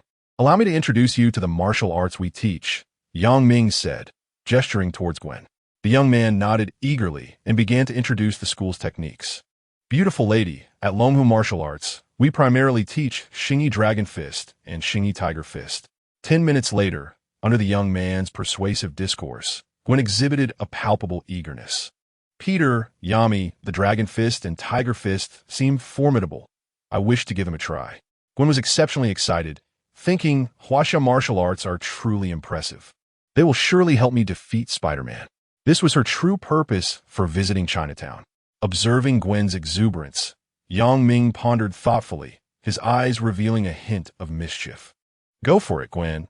I hope you master the skills and use them to vanquish your foes. Thank you. I will definitely learn well and defeat Spider. Gwen widened her eyes and covered her mouth, almost slipping. Thanks to the generous donation from the Divine Kuan, the narrative continued. Defeat Spider? Peter's expression was one of confusion. He noticed his friends had been increasingly peculiar lately. Ming patet Peter's shoulder, explaining. What Gwen means is to learn martial arts to defeat the spider-like monsters that oppose Spider-Woman. Exactly. Yami understands me, Gwen replied with an awkward smile. Lately, she couldn't quite fathom why discussing Spider-Man rendered her so unstable, feeling as though her intelligence had diminished significantly. It seemed the pressure from Spider-Man was overwhelming. I hope my upcoming martial arts training is a bit more stable. Coach, let us begin. She turned towards the young man clad in traditional attire. The coach nodded, Madam. Please proceed to pay for your membership. Soon, a comical scene unfolded within the martial arts school. Coach, am I executing the movements correctly? Gwen bent forward, mimicking a tiger's strike with exaggerated gestures. Ms. Gwen, actually we teach not only Tiger Fist but also Monkey Fist. 10 minutes later. Coach, am I doing it right? Gwen had transformed her Monkey Fist into something resembling Gorilla Fist. Ms. Gwen, we also teach Praying Mantis Fist. Ms. Gwen, perhaps Snake Fist. Ms. Gwen, or maybe Crane Fist, no. No, it's Crane Fist, not Bird Fist. Ms. Gwen. All right, Ms. Gwen, perhaps you should focus on Tiger Fist. Okay, coach. With fingers clawed like a mother tiger, Gwen emitted a fierce roar, executing a leap akin to a tiger pouncing, bringing down the wooden dummy used for practice, even resorting to her teeth. No, my wooden dummy. The coach hastily intervened. Ms. Gwen, you truly do not need to completely mimic the tiger's attack. The coach's head felt as if it were spinning. Gwen, with disheveled hair, turned her head to spit out the wood shavings from her mouth, her face alight with excitement. No, coach, I feel splendid.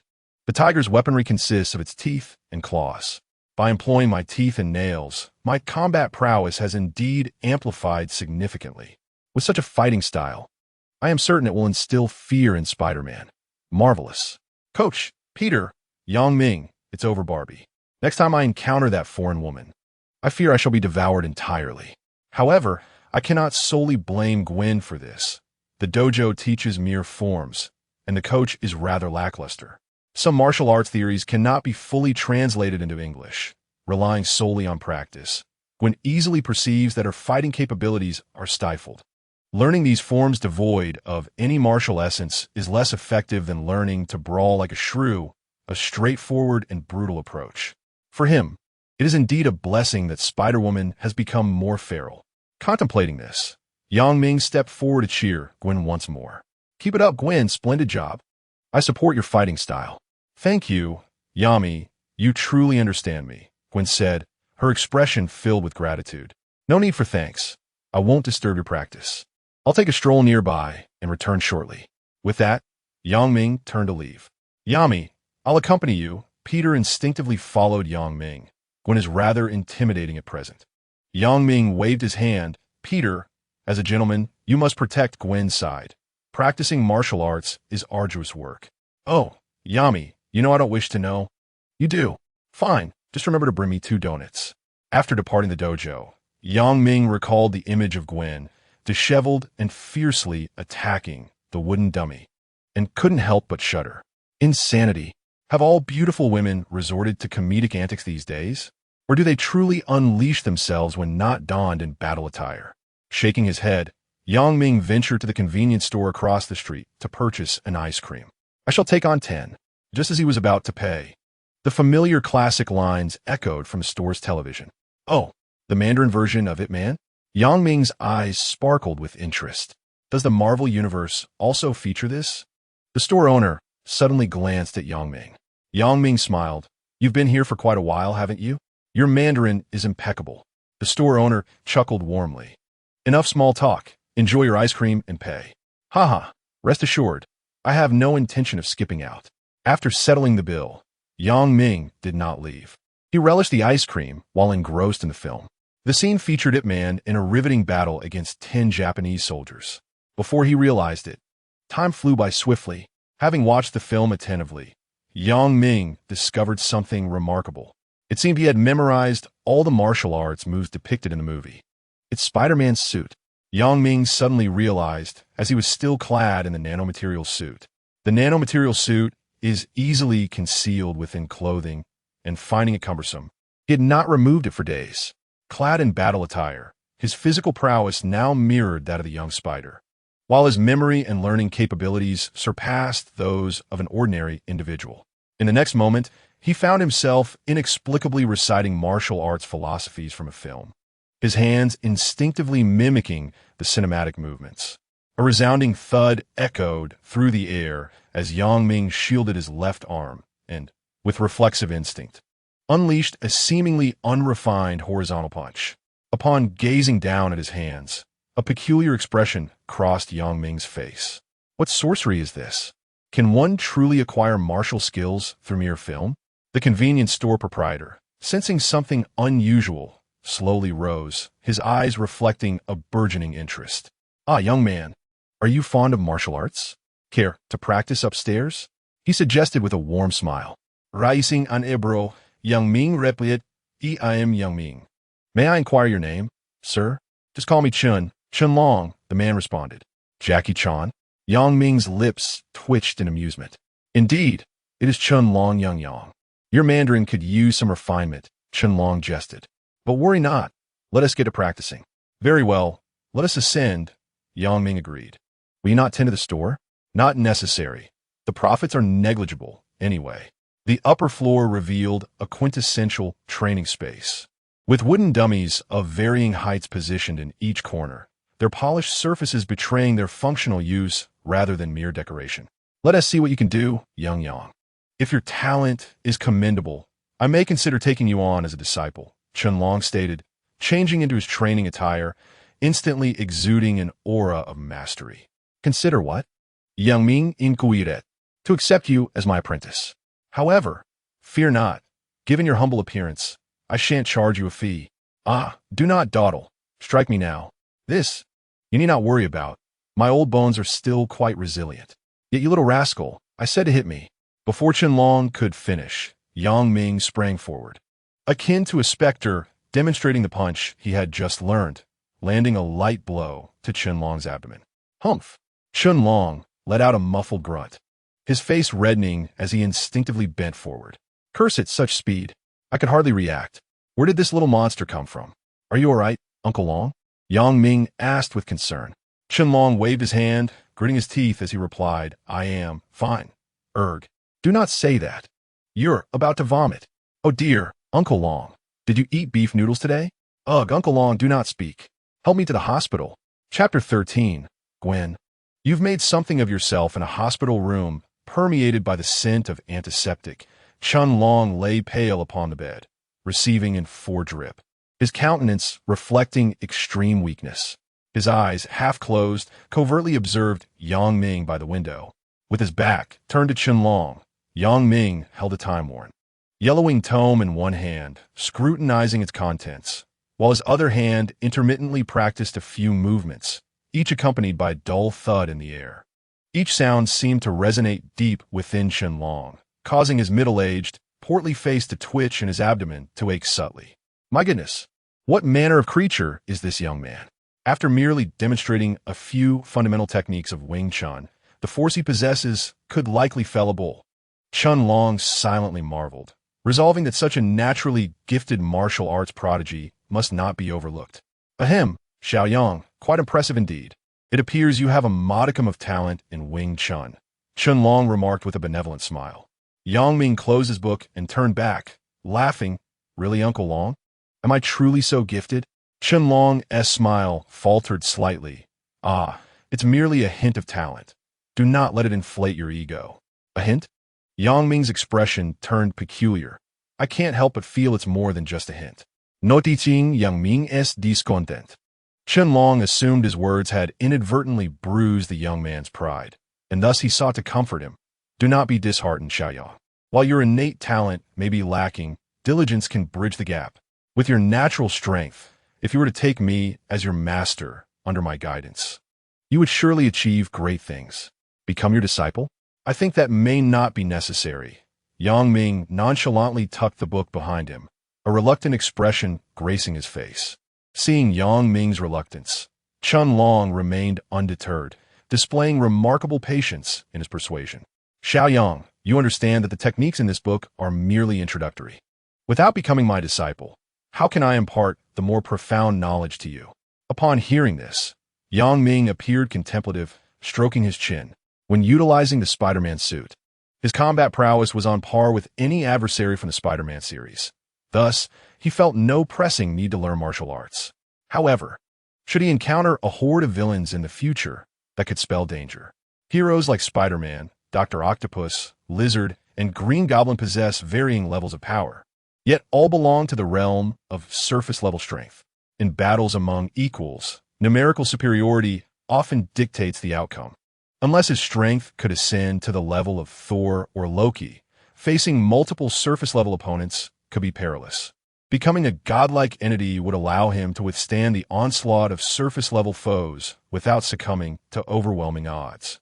Above godlike beings lay the father-level powers, capable of effortlessly annihilating planetary civilizations. Odin, the king of gods, and Thanos, wielding the Infinity Gauntlet, are prime examples of such beings. After much contemplation, Yang Ming concluded that acquiring some specialized techniques would indeed be beneficial for him at this stage. As for traditional martial arts forms, they would likely offer little assistance to someone with superhuman abilities, yet they would still hold some value. Then, Uncle Long, Yang Ming was about to acquiesce when the door was suddenly thrust open with force, and Peter rushed into the room in a flurry. Yami, you said you were injured. Wait, it's not you? Peter glanced at Shenlong on the hospital bed, a befuddled expression crossing his face as he looked toward Yang Ming. Yang Ming rolled his eyes. Of course not. Thank you for your concern, Peter. By the way, where's Gwen? Is she still training? Peter shook his head. The dojo deemed Gwen's talent too exceptional, so they refunded her tuition. Yang Ming inquired, where is she gone? Peter glanced back curiously and said, I don't know. They shouldn't be lost. He took out his phone to make a call, when suddenly a chorus of screams erupted from outside. Oh my goodness, look, it's Spider-Woman. Oh, I see her, the beautiful Spider-Woman. Today is truly my lucky day. Hearing the mention of Spider-Woman, Peter felt a surge of adrenaline and rushed to the window. Peering out at the crowd. Oh, Yami, look, Spider-Woman has appeared. Peter exclaimed excitedly. Yang Ming rolled his eyes and followed the direction of Peter's finger, spotting a graceful figure shooting webs, swinging effortlessly to the rooftop of the hospital to rescue a patient contemplating suicide, eliciting cheers of admiration from the crowd. The doctor-patient relationship here seems quite tense. Yang Ming remarked dismissively, but soon realized that where Spider-Woman appeared, a spider monster would surely follow. Perfect timing to snatch the monster, he thought. Turning back, he said, Peter, take care of Uncle Long. I need to step out for a moment. Uncle Long?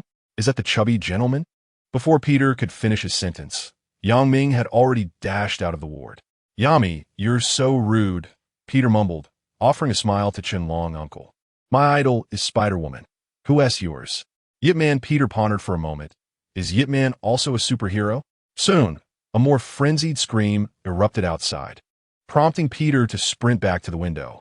In the hospital park, an ugly spider monster burst forth from the ground, and Spider-Woman swiftly arrived, with a red figure swinging in from another direction.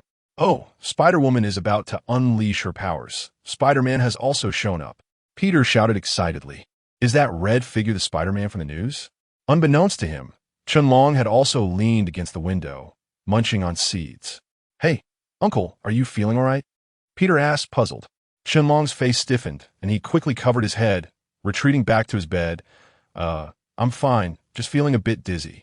In the hospital park, the crowd dispersed as the spider monster rampaged through the grass, its eyes glowing red as it charged toward Gwen's location. Ding. Side mission. Eliminate the spider monster. Reward. 1 generation of Spider-Man strength. Hey, Spider-Woman, how about letting me handle this monster?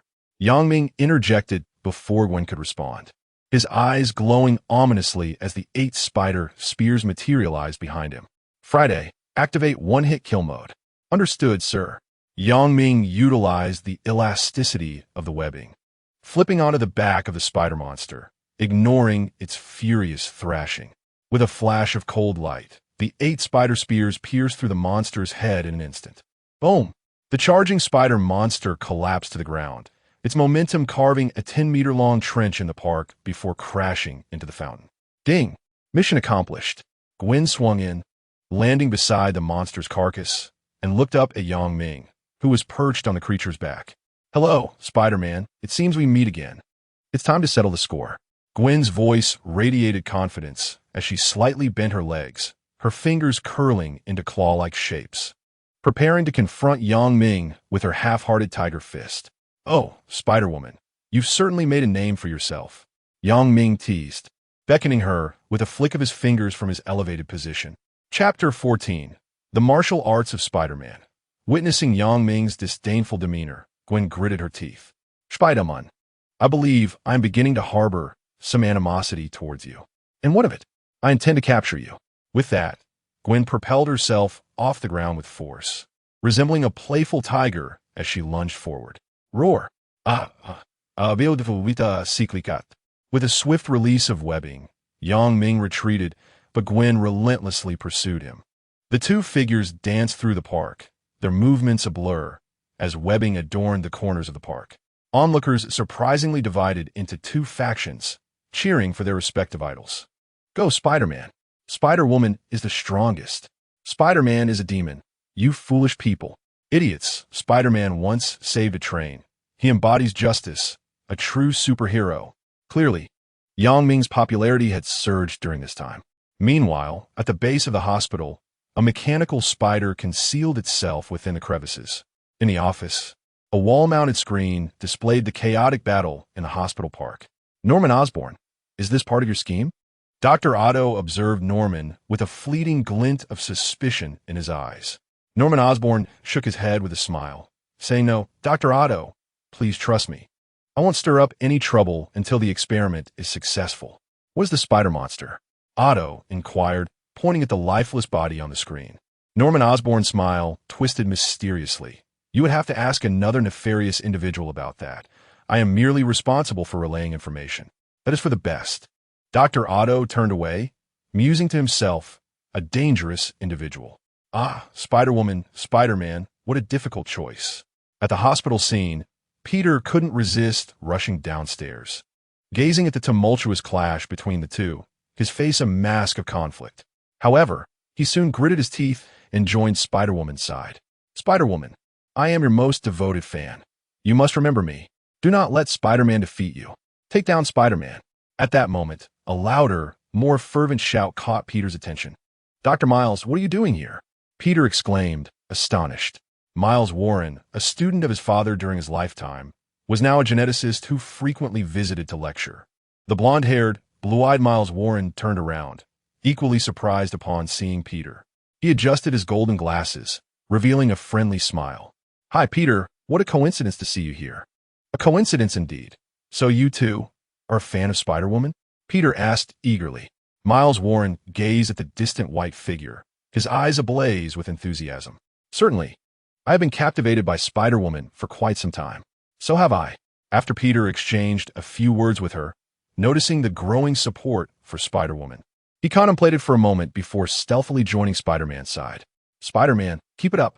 Don't let my dear Spider-Woman defeat you. Peter shouted. Spider-Woman, I'm sorry. I love you too. Moments later, the blaring of police sirens echoed, and a multitude of officers surrounded the hospital park. Spider-Man, do not resist. Come back to the station with us. George shouted, brandishing his firearm. Hearing the familiar warning, Yang Ming immediately halted, covering his face and lamenting, the haters have arrived. I'm done playing. In an instant, he formed a blade with his palm, channeling strength through his feet and waist, ultimately converging it into a powerful punch. With a thunderous boom, it was as if a muffled thunderclap erupted in the air. What appeared to be a casual strike left Gwen feeling as though the very ground beneath her was collapsing.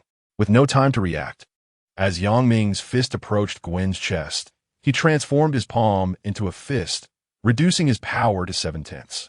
In the next moment, Gwen felt a dizzying sensation, a painful throb in her chest, as her enhanced body was propelled 10 meters back, shattering the wall behind her and enveloping her in dust. The battle concluded in an instant, stirring a tempest of reactions among the onlookers. Oh no, Spider-Woman has been defeated. No god, why? Yay, marvelous. Spider-Man is truly the strongest. Meanwhile, upon witnessing Gwen being knocked away, George's expression shifted dramatically. Damn it, how dare you? Guys, open fire. The sound of gunfire erupted as bullets collided with the nanosuit, sparking a shower of flames. Yang Ming calmly launched a web, soaring over the hospital rooftop. Goodbye, dear fans. After bidding farewell, Yang Ming vanished from sight. Damn it. George gritted his teeth, slamming his fist onto the police car's hood before striding towards the wall that had been shattered by Gwen. No one else is allowed to come near. He scolded the officers behind him as he crossed the rubble to find Gwen, who was just rising to her feet. Gwen, are you all right? He asked anxiously. Gwen rubbed her aching chest and shook her head. Don't worry about me. It seems he has become even stronger. That damn Spider-Man. I will make him pay. George cursed. Gwen looked at her furious father and suddenly said, Father, why does Spider-Man seem to grow stronger whenever you appear? George was taken aback. What? Father, next time I encounter Spider-Man, you should avoid appearing before him. My daughter, what are you saying? I am your most beloved father. All right, Father, please ensure that the corpse of that spider monster is transported back to the station. In the hospital room, Uncle Long, I'm back. Huh, Uncle Long. Are you all right? Yang Ming entered the room with fruit. Noticing Chun Long standing by the window, his expression peculiarly altered. The hospitalization fees are exorbitant. That old rascal is truly cunning. Upon hearing Yang Ming's voice, Chun Long ceased to feign illness and slowly turned around, his eyes brimming with perplexity. C.O. Young, I believe I just witnessed Spider-Man. It's not just belief. It was truly Spider-Man, Yang Ming casually remarked as he set down the fruit. Chun Long fixed his gaze on Yang Ming's silhouette, uncertainly stating, I think I saw Spider-Man employ the dim mak technique. Yang Ming's cheeks twitched slightly. That can't be true. How could a foreigner possibly grasp the essence of our Chinese martial arts? Upon hearing this, Chun Long nodded earnestly. Indeed, it's difficult for foreigners to master the forms, let alone the intricacies of power generation. All right, Xiaoyang, come home with me.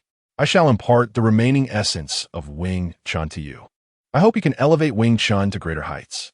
I do not expect you to match the achievements of Bruce Lee. Even a fraction of his success would bring me great satisfaction. Yang Ming grinned broadly. Of course, I will now proceed to refund the payment. No, I mean, to handle my discharge procedures. After peeling an apple for Chun Long, Yang Ming stepped out and turned left, coincidentally bumping into Gwen, who was clutching her chest as she approached. Hi, Gwen, are you all right? Yang Ming inquired with concern. Gwen shook her head. I'm fine, just feeling a bit unwell. By the way, are you okay? Peter said you were taken to the hospital. Yang Ming scratched his head, feeling somewhat embarrassed. It was I who put someone in the hospital. Both Chun Long and Gwen had entered the hospital. No one has donated in the past 2 days. I can barely afford instant noodles without sausage, he lamented. Chapter 15. The lizard man at the convenience store entrance, Ming assisted Chun-Long out of the car, expressing gratitude to Uncle George. "Thank you for driving us here." George waved his hand with a smile. "No need for thanks. It was on my way." Ming cast a glance at the truck behind the police car, which contained the corpse of the spider creature. "Uncle George, do we have to recover the spider creature's corpse every time?" he suddenly asked. George nodded. "Indeed, that's a requirement from above. I certainly do not wish to see such an unsightly monster." Ming squinted sleekly. "Where do the corpses go?" "Not sure. Perhaps they are used for experimental research. In any case, no one has ever seen a monster's corpse elsewhere." Ming raised an eyebrow, contemplating that the emergence of the spider creature might indeed be connected to official matters.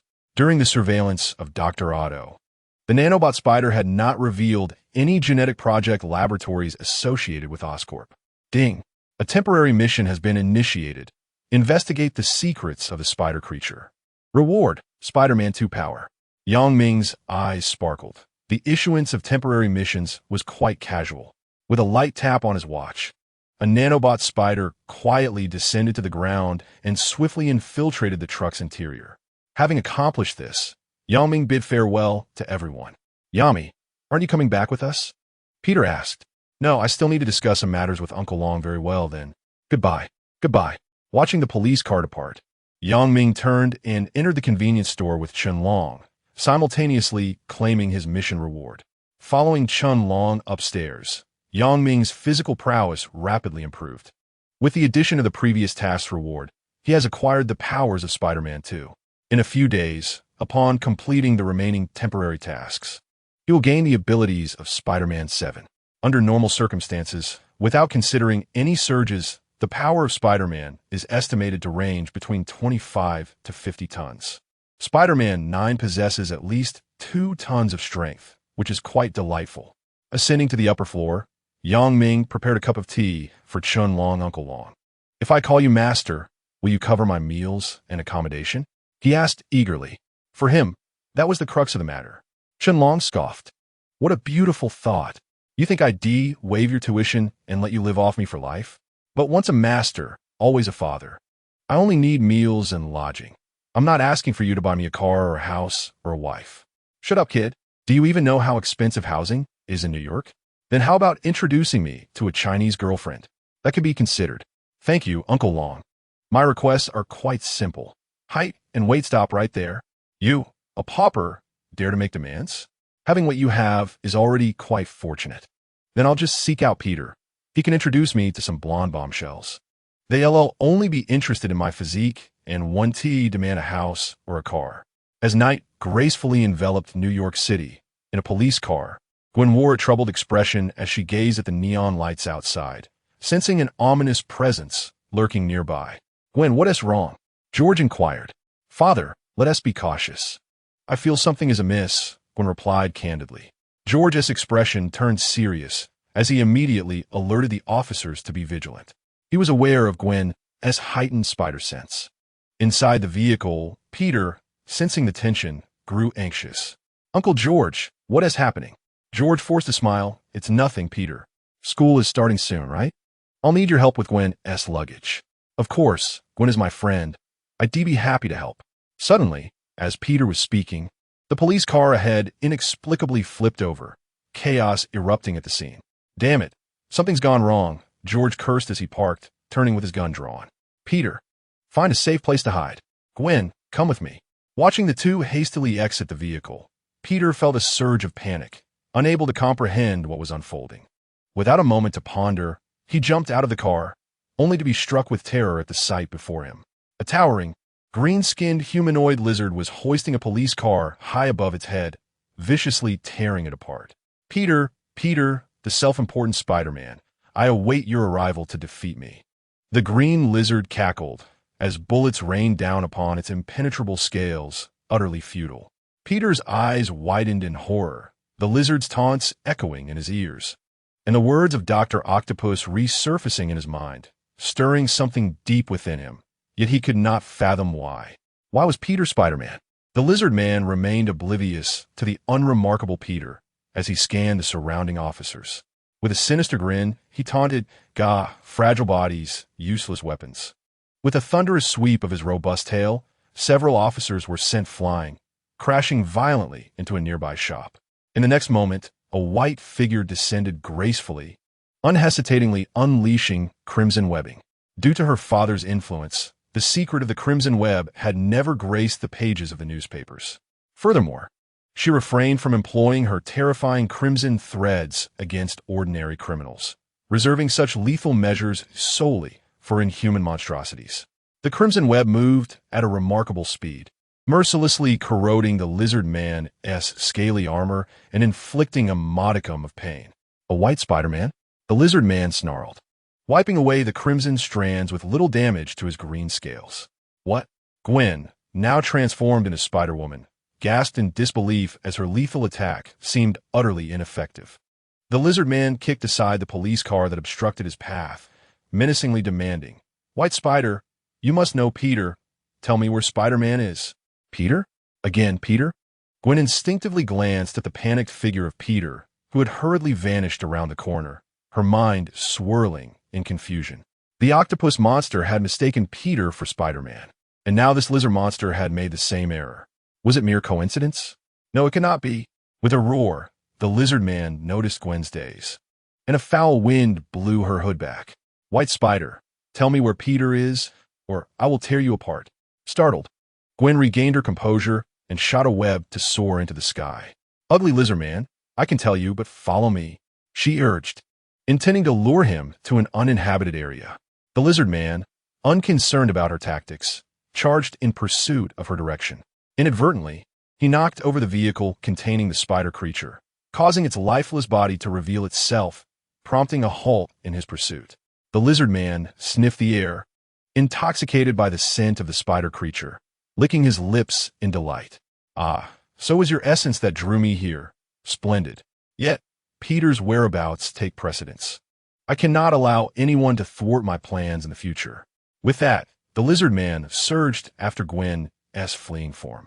Rustling sounds indicated the lizard man's swift retreat, while a nano spider crawled out from the head of the spider creature, quickly burrowing back into the corpse. George, anxiously watching the direction Gwen had disappeared, immediately called for assistance. "Calling headquarters, this is George. A lizard monster has appeared on the scene. I request backup." "Officer George, your mission is to retrieve the corpse of the spider creature. However, I must express my gratitude to the anonymous benefactor for the generous reward. By the way, earlier the protagonist declared an unwillingness to save those on the electric vehicle, yet later intervened. This character is indeed a proud Sundra persona, as those in the know would understand." Chapter 16. Kurt Connors, unbeknownst to her, Gwen had lured the lizard man to East River Park near Chinatown. Ahead loomed the majestic Brooklyn Bridge. The lizard man leaped down, effortlessly reducing a small car to mere scrap metal with his massive weight. The diminutive white spider. "Is Spider-Man not coming to your aid?" He gazed up at Gwen perched high on the bridge, his patience waning as he fiddled with the wreckage beneath him. Gwen was on the verge of despair. This monstrous creature possessed unimaginable strength, agility, and a level of defense that exceeded her expectations. She was unable to inflict any substantial damage upon the lizard man. If things continued this way, more lives would be endangered. "Enough, white spider. My patience is wearing thin." The lizard man leapt into the air, effortlessly lifting an abandoned vehicle and hurling it towards the dense traffic on the bridge. "Ah!" The crowd screamed in terror as Gwen could only shoot webs to pull pedestrians away from the impending disaster. With a thunderous explosion, the vehicle detonated, and the lizard man began his rampage amidst the flames. "Stop, monster!" Gwen soared downward, continuously firing webs to hinder the creature's movements. But even the most extensive webs could barely restrain him for 3 seconds. Meanwhile, the panicked crowd scurried about like headless chickens, and Gwen was overwhelmed as she attempted to save them. Taking advantage of Gwen's distraction, the freed lizard man lunged at her, his sharp claws poised to tear her apart. "I will shred you." As Gwen snapped back to reality, she saw the lizard man closing in. In that moment, she recalled Spider-Man's taunts, igniting a fierce determination within her. "How dare you underestimate me?" With a fierce resolve, Gwen tore half of her mask away, advancing rather than retreating. With her petite frame, she collided with the lizard man, deftly climbing onto his back, scratching wildly before sinking her teeth into the unprotected area behind his ear. Roar! Get down, you wretched spider. I will tear you apart. The lizard man howled in agony, striking at Gwen with his sharp claws, yet she evaded him with unparalleled agility. Bang! Bang! Bang! The lizard man rampaged, sending several cars flying, resulting in a chain reaction that caused 3 small vehicles to crash through the guardrail and plummet off the bridge. Help! What? Gwen discovered that there were people inside one of the cars, momentarily halting her movements, only to be caught off guard by the lizard man, who forcefully hurled her into the chaotic sea of vehicles. Despite the pain, Gwen shot out a web and swung into the air, desperately trying to reach the falling car. But it was too late. No! With a resounding clang, from mechanical spider legs emerged at the edge of the bridge, a familiar silhouette effortlessly lifting 3 small cars, the golden spider emblem gleaming prominently. Hello, madam. How delightful to see you again so soon. Ming launched a web, suspending the vehicles against the bridge, and waved. The task of saving people is quite tedious. I entrust it to you. Gwen sighed with relief, eager to express her gratitude, only to witness Ming soaring high above the bridge. Hey, green lizard, the view up there is magnificent. The lizard man sneered. You have finally arrived, Peter. With that, his sharp claws etched deep grooves into the bridge as he swiftly ascended. Is it truly Peter? Gwen's doubts swirled in her mind. At the bridge's pinnacle, the cold wind howled. Ming reclined comfortably on a web that sprawled across the structure. The lizard man's eyes narrowed with apprehension, his tail twitching restlessly behind him. Peter's suit does not appear this way. Suddenly snap, before the lizard man could utter another word, Ming raised his camera and captured a photograph. Ding! Side quest activated. Defeat Dr. Lizard. Reward: 1 Spider-Man strength. Hey, big lizard, $10 for the photo. Ming extended his hand. The lizard man was taken aback. Has Peter fallen to such poverty? Whoosh! From behind, webs ensnared the bridge, and Gwen soared in, blocking the lizard man's retreat. Peter, you have a capable ally. The lizard man scoffed, lowering his body to charge, the steel of the bridge sparking beneath his claws. Peter, he bellowed, charging at Ming. A fierce battle ensued as Ming and Gwen simultaneously unleashed a torrent of webs, binding the lizard man's limbs to the bridge. With a ripping sound, the lizard man exerted all his strength to break free from the webbing, his powerful tail forcing Gwen back as he raised his claws to strike at Ming. In the face of the fearsome claws, Ming calmly retreated, then, with a sudden burst of power, propelled himself forward, delivering a devastating punch to the lizard man's armored chest, the impact echoing like the clash of steel. The lizard man glanced down at the fist upon his chest and sneered. Peter, have you not eaten? With that, his claws came crashing down. Whoosh! Ming shot a web behind him to retreat, but as the lizard man lunged once more, he surprisingly produced an old book from behind, calmly flipping through its pages. This tactic is ineffective. Perhaps I shall try another. Peter, your hobbies are quite unexpected. The lizard man launched himself forward, his claws poised to shatter Ming's skull. At that moment, Ming remained engrossed in the book, not lifting his gaze. A powerful gust swept towards him, and sensing the imminent danger, he advanced instead of retreating, effortlessly evading the lethal strike, while his free hand transformed into a knife-like strike, landing squarely on the lizard man's chest. With a series of resounding thuds, 3 forceful strikes were executed in rapid succession.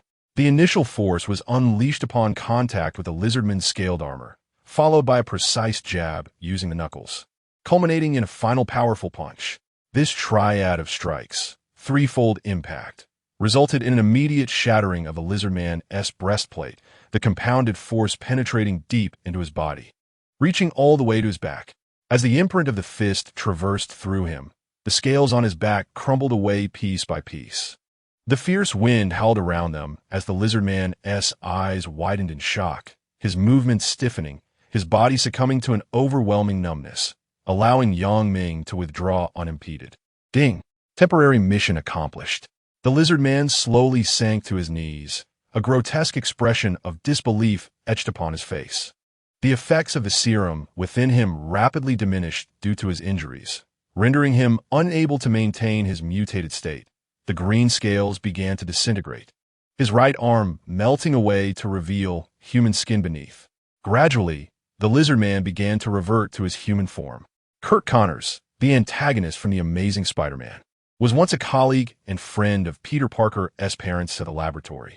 He had served Norman Osborn, dedicating his research to cross-species genetics, aspiring to create a world devoid of weakness.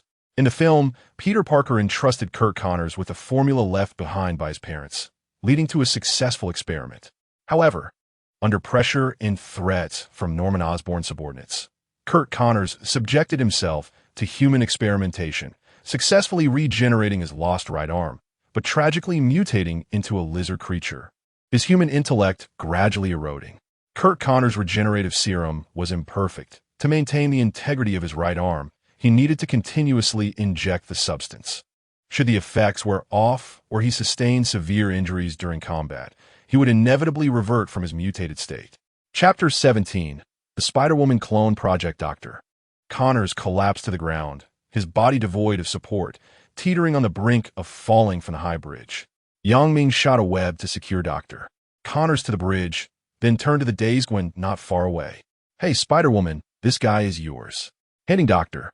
Connors over to Gwen was tantamount to entrusting him to the official authorities. Given the unreliable nature of these authorities, they would not merely confine him to a prison cell, but would undoubtedly exploit Dr. Connors' research for their own purposes. At that point, another temporary mission could commence. Much to Ming's delight, Gwen snapped back to reality from the earlier scene. "What? This guy is yours." "Oh, okay." Gwen instinctively nodded, replaying the image of Ming's decisive blow that had vanquished the lizard creature in her mind. Why was there such a disparity in power with the same punch? It seemed this individual had held back during the day. Otherwise, that punch could have cost her dearly. Reflecting on it now, aside from his penchant for banter and penchant for teasing, his lack of gallantry towards women, this Spider-Man wasn't half bad. Wait, why do I think this guy is commendable? Gwen felt utterly perplexed. "Well then, Miss Spider, it is time for us to part ways." Ming waved and leaped off the high bridge, vanishing from sight. "Wait, you also go by Peter." Gwen had not finished her sentence when Ming's figure had already disappeared. On the Brooklyn Bridge, countless individuals captured the battles unfolding on their mobile devices. The television screen displayed a blurry image of Spider-Man delivering a decisive blow to the lizard. "Hey, Uncle, it's time to settle up." At the counter, a young couple placed a small box before Chun-Long, urging the dazed man to respond. Mechanically, Chun-Long returned their change, taking a moment to comprehend the situation. Is the little monster Spider-Man coming here to be a superhero? What a lunatic. At Oscorp Group's secret laboratory, Norman Osborn scrutinized the indistinct images on the news broadcast, his expression turning grave as he looked back. "Dr. Octavius, Spider-Man's powers are not as simple as they may seem. Your ability to escape him is merely a stroke of luck." As he spoke, he manipulated the computer to enlarge the display, revealing another scene before them. In the footage, Oscorp dispatched helicopters to rescue the lizard, only to be suddenly ambushed by a red figure as they neared East River Park. Sharp projectiles easily pierced the helicopter's exteriors, and multiple strands of webbing ensnared several helicopters, pulling them together with terrifying force before they plummeted into the sea. Spider-Man had already taken notice of us before battling the lizard. A shadow flickered in Norman Osborn's eyes. Dr. Octavius also appeared troubled. Yet as he glanced at the experimental apparatus being prepared, his inner confidence quelled his unease.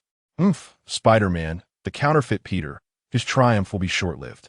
Norman Osborn, to ensure the success of the experiment, I require assistance. He turned to his companion, who responded with a knowing smile. Rest assured, I will arrange everything. It will be quite a surprise. At Empire University, in Miles' laboratory, the assistant announced, Dr. Miles, the body has arrived. He opened the laboratory door to Miles Warren. Seated before the computer, Miles nodded, adjusting his gold-rimmed glasses, and replied with a gentle smile, Very well, I appreciate your effort. It was no trouble, the assistant said as he departed.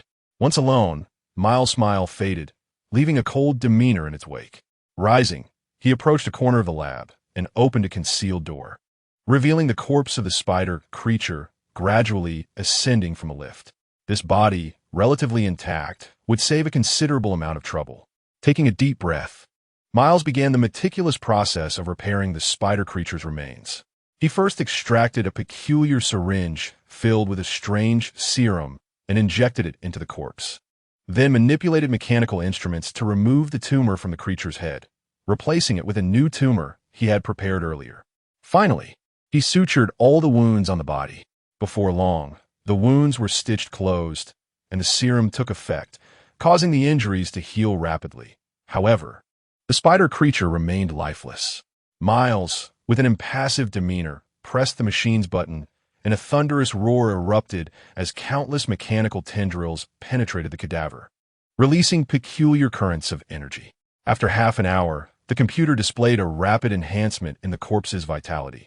The tumor seamlessly fused with the body, and the arachnid monstrosity exhibited signs of newfound life. "Welcome back, my dear," Miles chuckled softly, confining the revived spider creature to the dungeon. He then approached the computer, summoned the virtual model of Spider-Woman, and commenced a data comparison with various information. Beep beep, data analysis level, 99. Upon witnessing this, Miles furrowed his brow. A year had passed, yet the analysis remained stagnant at 99. It seemed this was the limit. As the most gifted student of Peter Parker's father, Miles had successfully replicated the most perfect mutated spider after many years. However, due to a mishap, the mutated spider escaped the laboratory.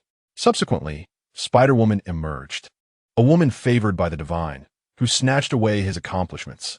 He yearned for the power of Spider-Woman, yet he could no longer utilize the mutated spider to create another Spider-Woman, only producing grotesque spider monsters. He was at a loss as to where he went wrong.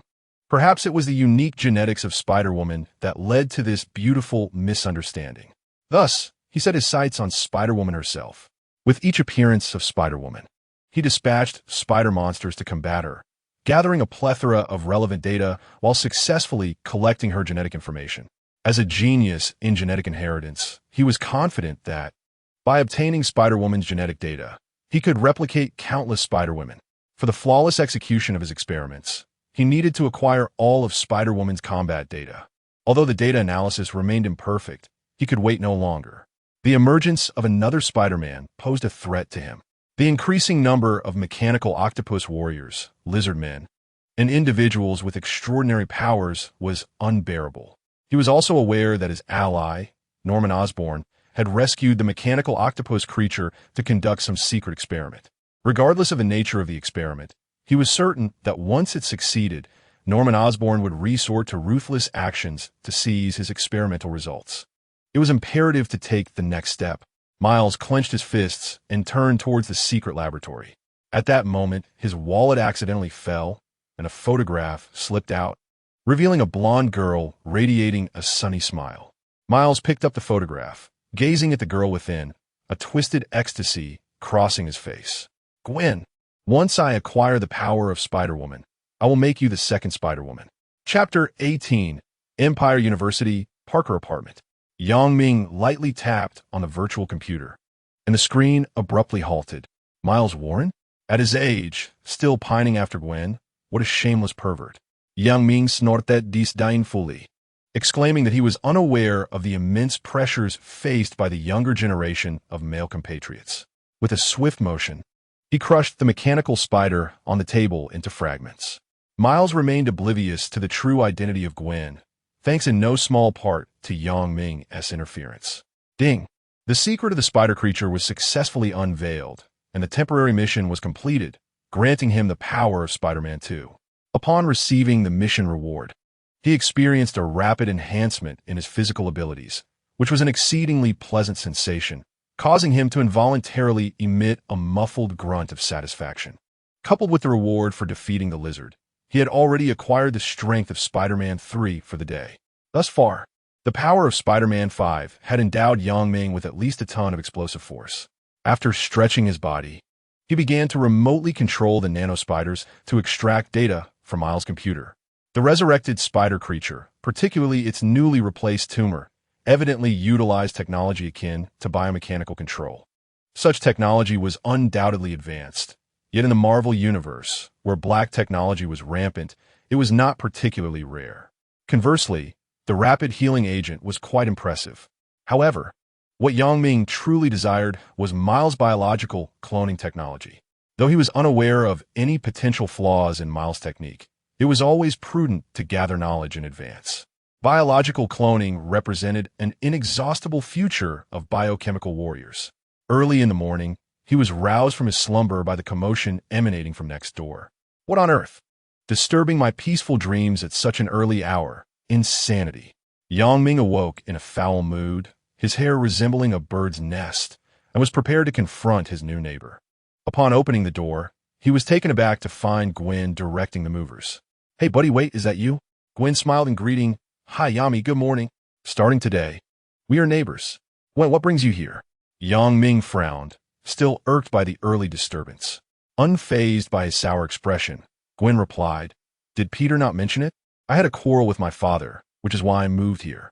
I initially intended to be neighbors with Peter, but that place was taken, so I thought it would be nice to be next to you instead. A quarrel? Yang Ming rolled his eyes, considering George to be a doting father. Her reasoning was utterly flimsy. Dr. Otto and Dr. Kurt had both insisted that Peter was Spider-Man, and here she was, seeking confirmation. Gwen, I see through your intentions. You covet my charm and have fabricated an excuse to move next door with ulterior motives to compromise my integrity. Gwen responded, Yami, what are you talking about? I don't understand Chinese. Yang Ming forced a smile. Nothing, I was merely standing up for you. Uncle George truly lacks understanding of your situation. Such banter was merely for his own amusement. Articulating it clearly would lead to awkwardness. Ding dong. At that moment, the elevator doors opened, and a dark-skinned delivery person appeared at the door, holding a shiny wooden dummy. Hi, are you Master Yami? The courier placed the wooden training dummy down and inquired. I am Yang Ming, already immune to Yami. Oh, splendid. This is a training prop Master Chen Long asked me to deliver to you. He instructed me to remind you not to forget your practice. Excuse me, what did you call me? Yang Ming paused, slightly bewildered. Yami Shixiao. I am a courier and also a disciple of Master Chen Long. Yes, the kind that requires a fee. The other party chuckled awkwardly. Uncle Long has even opened a martial arts school. No wonder he looks down upon the trifling profits from convenience stores. Yang Ming shook his head in resignation, signing the receipt before sending off the dark-skinned junior disciple. Training prop? After the courier departed, when approached, her expression shifting to one of intrigue. Yami, do you practice martial arts? Of course, surprised. Aren't you? Yang Ming replied, carrying the wooden dummy inside and giving a thumbs up over his shoulder. Chinese martial arts, impressive. Gwen, visibly interested, followed Yang Ming indoors. Yami, is your master's martial prowess formidable? I would love to be introduced. I wish to learn more advanced techniques. Yang Ming found a place to set down the dummy and casually demonstrated a few moves. What benefits do I gain from this? He stated plainly. Oh, Yami, you disappoint me greatly. We are friends, Gwen feigned sorrow. Yang Ming rolled his eyes. Gwen, your acting skills are quite limited. All right, Yami. I believe you might be intrigued by the female friends at my school. Yang Ming's eyes brightened. Are your friends wealthy? Gwen glanced at Yang Ming's lower half, teasingly stating, Yami, if your physique were robust, perhaps they would consider you. Haha, that sounds promising. When? School starts tomorrow. Peter and I are attending the same university, and we will head to Imperial University together. Yang Ming calculated the time. Tomorrow? That should be manageable. What? Gwen inquired curiously. Do you have plans for tomorrow? Perhaps a minor engagement in the evening, but it's nothing to worry about. Gwen nodded, then seemed to recall something. By the way, Yami, tomorrow night, Harry has invited us to a gathering at a villa in the countryside. Be sure to come after you finish your errands. I'll send you the address. Yang Ming had little interest in the gathering. Before he could decline, Gwen added, Yami, there will be surprises. Surprises? Yang Ming raised an eyebrow. Gwen, in truth, I adore gatherings. At Imperial University, the air was thick with youthful exuberance. A colossal statue of a renowned figure stood steadfast at the university entrance. Gwen proudly pointed to the statue, introducing it to Yang Ming. Yami, This is the founder of Imperial University. Hi, Gwen. Before she could finish her sentence, Dr. Miles, who had been waiting at the school gate, approached with a warm smile directed at Gwen. Upon seeing Miles, Gwen instinctively stepped back, feeling somewhat awkward. Ever since their last encounter during a lecture, she had sensed something peculiar hidden within Miles' smile, and if she could, she would prefer to avoid any further interaction with this professor. Hello, Professor Miles. She managed a faint smile. Miles, unfazed, moved in for an intimate cheek kiss. Observing this, Yang Ming casually pushed Peter forward, facilitating a close encounter with Miles. Oh, Yami, you've pushed me again, Peter remarked with a frown. Yang Ming grinned, starting. Gwen has caught a cold today. It wouldn't be prudent to infect the professor, so you shall take her place. Peter, bewildered, pondered the absurdity of this excuse. Gwen, witnessing the awkwardness, could only smile in silence. Yami truly understands me. Chapter 19. Step back, for I am about to show off. Miles maintained an indifferent demeanor, his smile still warm. He expressed concern for Gwen's health, then turned to Peter, asking, Hi, Peter, is this your friend? He glanced at Yang Ming, whose fists were tense with barely concealed frustration. One annoying fellow. Peter nodded. Yes, this is Yami, my best friend. And also my best friend, Gwen added. Is that so? Miles's gaze turned ominous, and Gwen frowned, her spider sense urging her to instinctively pull Yang Ming closer. Professor Miles, we apologize, but we must seek our friends, Gwen announced before linking arms with Yang Ming and hastily departing. Miles's expression darkened once more. Meanwhile, Peter observed the sudden intimacy between the two, feeling increasingly perplexed. How peculiar. Gwen and Yami. Peter's face lit up with realization as he hastily bid farewell to Miles, eager to catch up with the two. Yami, Gwen. You. He barely began before Yang Ming abruptly turned, his eyes warning. Peter, I advise you not to meddle. Peter's smile froze. How could a mere glance convey such a palpable sense of menace? Satisfied with Peter's silence, Yang Ming allowed Gwen to lean against his arm. Gwen, do pick up the pace a little faster, he urged, narrowing his eyes, unable to suppress his insistence. The quicker they moved, the more animated their actions became. It must be said, the women of the Marvel Universe possess quite the allure. When glanced back, noticing they had distanced themselves from Miles, and halted in response to Yang Ming's disappointed gaze. How strange, she sighed, recalling the danger she sensed earlier, unmistakably emanating from Miles. This had never happened before. What has transpired with Professor Miles? Yami, what did you just say? She refocused her attention on Yang Ming. Yang Ming opened his eyes, his smile instantly vanishing as he withdrew his arm from Gwen's embrace. Gwen, you're being excessive. This may lead others to misconstrue our relationship. Gwen, realizing her misstep, quickly apologized. I'm sorry, Yami. I forgot that you Huaxia people are quite particular about such etiquette. No matter. I forgive your faux pas, for you are my best friend. Yang Ming replied with an air of magnanimity. Behind them, Peter stood agape, utterly astonished. Yami certainly knows how to play the game. He silently gave a thumbs up to himself. Hey, Peter, you've arrived too. The roar of a sports car announced Harry S.'s arrival as he stepped out to greet them. Hi, Harry Mary. Peter's gaze involuntarily lingered on the impeccably dressed Mary. Hello, Peter. How have you been lately? Mary S.'s smile radiated charm. Yes, quite well, Peter replied, forcibly diverting his attention to converse with Harry. Meanwhile, Gwen's friends began to arrive at school one after another. Yami, these are my friends. Ruth, Julie, Casey, and Sheila. Gwen introduced each of her companions, and Yang Ming's face lit up with joy. Hi, everyone, I'm Yang Ming. Yummy. Yang Ming remarqued. You'll get used to it. He took a step back, leaned close to Gwen's ear, and whispered, Gwen, who is the wealthiest among them? Upon hearing this, Gwen awkwardly covered her face. Ruth, her father is the founder of a Smith Group, and his net worth is, before she could finish, Yang Ming straightened his posture, displaying an alluring smile. No need for such details, Gwen. Step back a bit. I'm about to show off. Gwen replied, Poor Yami. Your body won't be able to handle it. In the laboratory, Miles booted up the computer to pull up detailed information on Yang Ming. Of Chinese descent, a freelancer, temporarily residing in Parker Apartments. Miles' expression darkened as he recalled that Gwen had also recently moved into Parker Apartments. A humble Asian daring to be so close to Gwen. I'll make sure you vanish into the city's underbelly like those others. Little darling, take care of him for me. He glanced at the spider creature within the nutrient chamber, a sinister smile on his lips. In the CAF, the group engaged in lively conversation. Although Ming did not fully comprehend their jokes, it did not hinder him from admiring Ruth's designer attire. Being wealthy is wonderful. After a while, glancing at the time, Ming stood to take his leave. Yami, are you leaving already? Indeed, I have been quite busy lately, with 2 interesting dates lined up. Ming replied with a smile. Dates? Gwen inquired. You just arrived in this city. You shouldn't have other friends, right?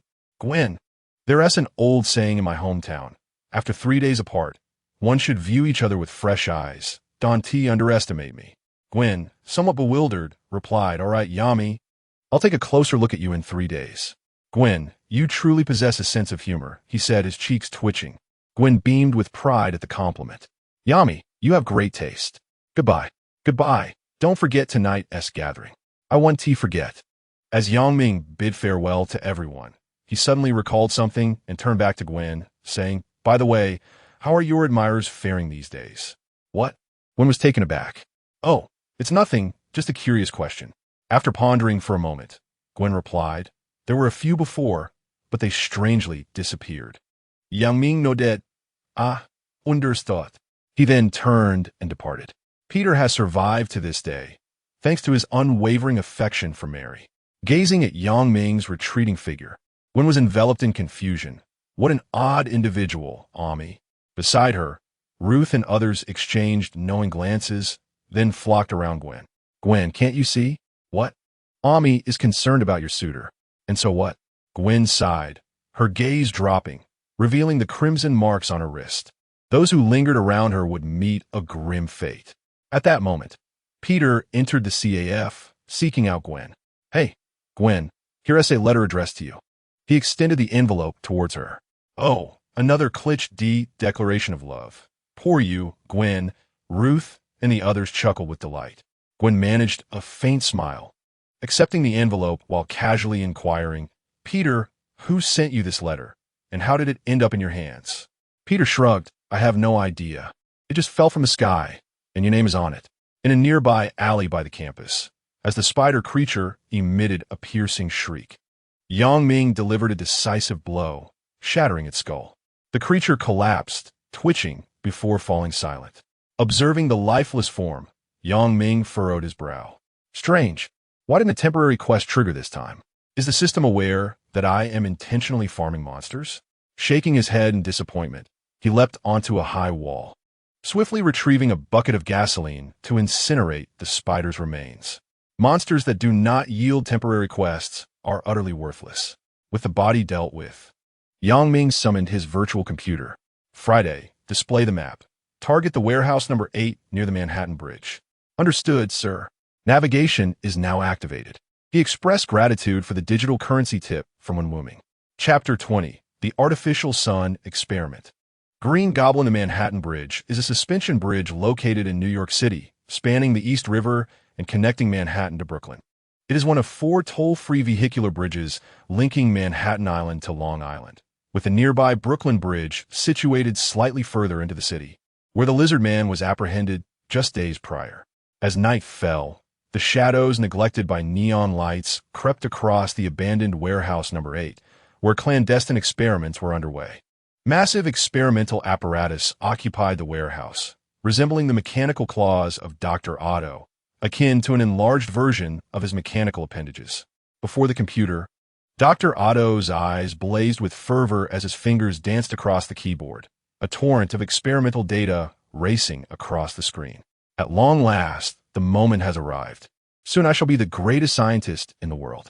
My experiments will astonish everyone, and all the prestigious accolades will be mine. Dr. Otto cackled maniacally as the colossal machinery began to gather energy, 3 beams of intense light emanating from the claw's tips, colliding and merging within the apparatus to form a blazing sphere of energy, reminiscent of a burgeoning miniature sun, illuminating the entire warehouse. Gradually, The small sun emitted increasingly terrifying energy fluctuations, threatening to obliterate the entire city in an instant if it spiraled out of control. Greetings, Dr. Otto. I believe it is time for you to cease your experiment, as you are well aware of its inevitable failure. Perched upside down on the warehouse roof, Ming, clad in his nanosuit, spoke calmly. The nano-spiders continuously monitored Dr. Otto's experimental progress, and today marked the official day of his experiment, which Ming would not miss. Upon witnessing the detestable Spider-Man's arrival, Dr. Otto unabashedly revealed an evil grin. Imposter Peter, you have indeed come to thwart my experiment. How naive of you. Is that so? Ming chuckled lightly, launching a web and vaulting down with remarkable speed, reaching Dr. Otto in the blink of an eye. What? Dr. Otto was taken aback by his opponent's swiftness. Before he could react, four mechanical tentacles surged forward, whipping through the air with a ferocious wind towards Ming. Rather than Dr. Otto controlling the mechanical appendages, it seemed they had taken control of him. Boom! Clash! In an instant, sharp spider spears erupted from behind Ming, colliding with the oncoming mechanical tentacles and igniting a shower of sparks. Imposter Peter, you cannot impede my progress. Dr. Otto sneered as the tentacles swiftly extended, deftly evading the spider spears and ensnaring Ming midair. Ha! You have weakened, imposter. Dr. Otto expressed his disappointment. Surely not. Bang! Bang! A series of gunshots rang out, causing the mechanical tentacles to abruptly release Ming, swirling to shield Dr. Otto from the incoming bullets. Clink! Clink! The bullets fell to the ground as Dr. Otto glared at the retreating Ming. You dare to use a gun, you despicable superhero.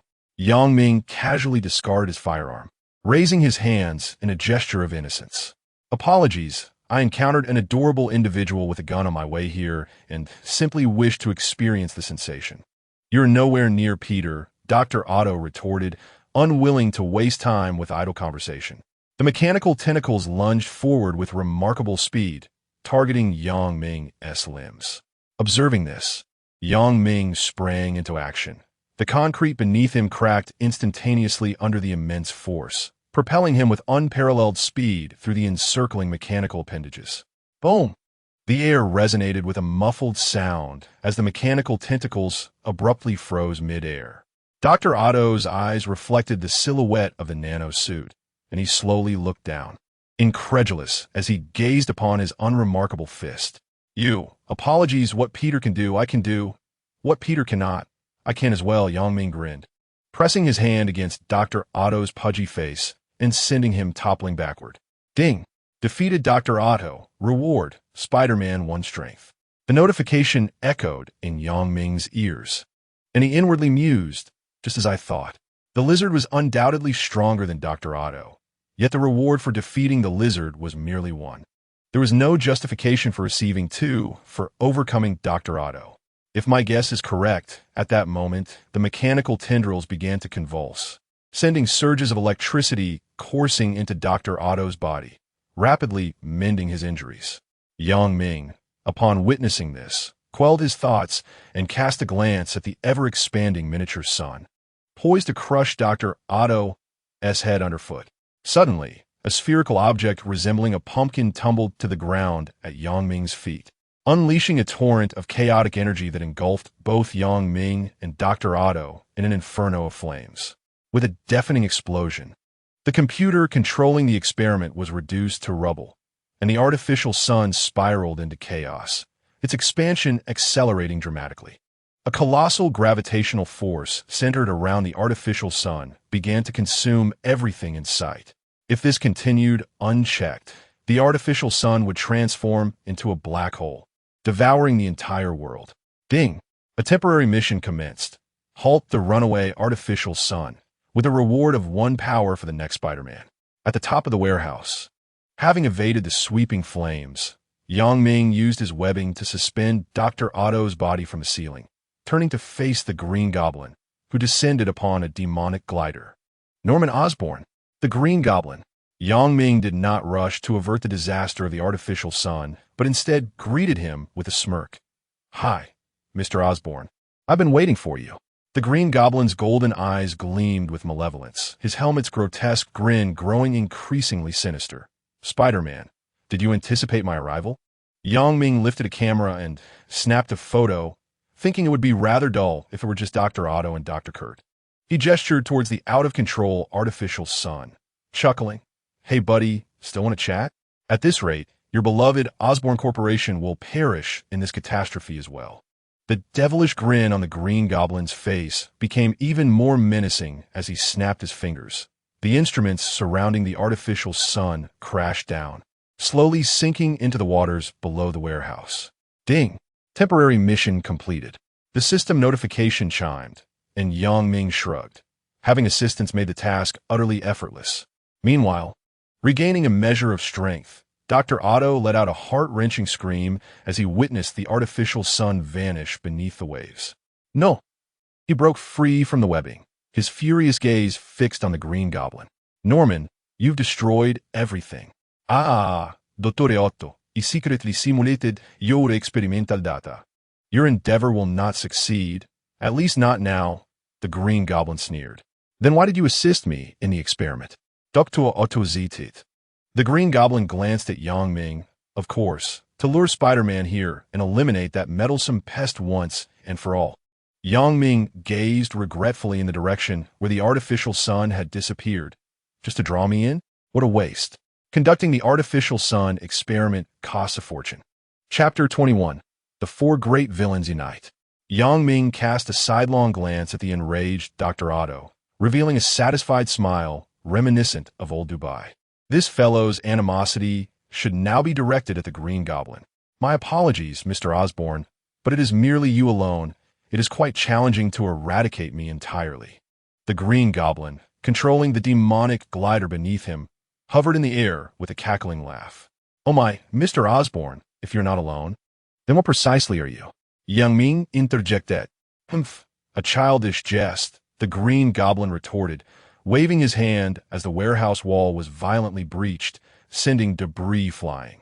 Amidst the swirling dust, a formidable green lizard emerged, its tail flicking into Yang Ming's line of sight. Peter, no, the imposter Peter, we meet again, Dr. Kurt Connors sneered. Having regained his freedom, not killing me will be the gravest regret of your life. Yang Ming rolled his eyes. A creature I could dispatch with a single blow?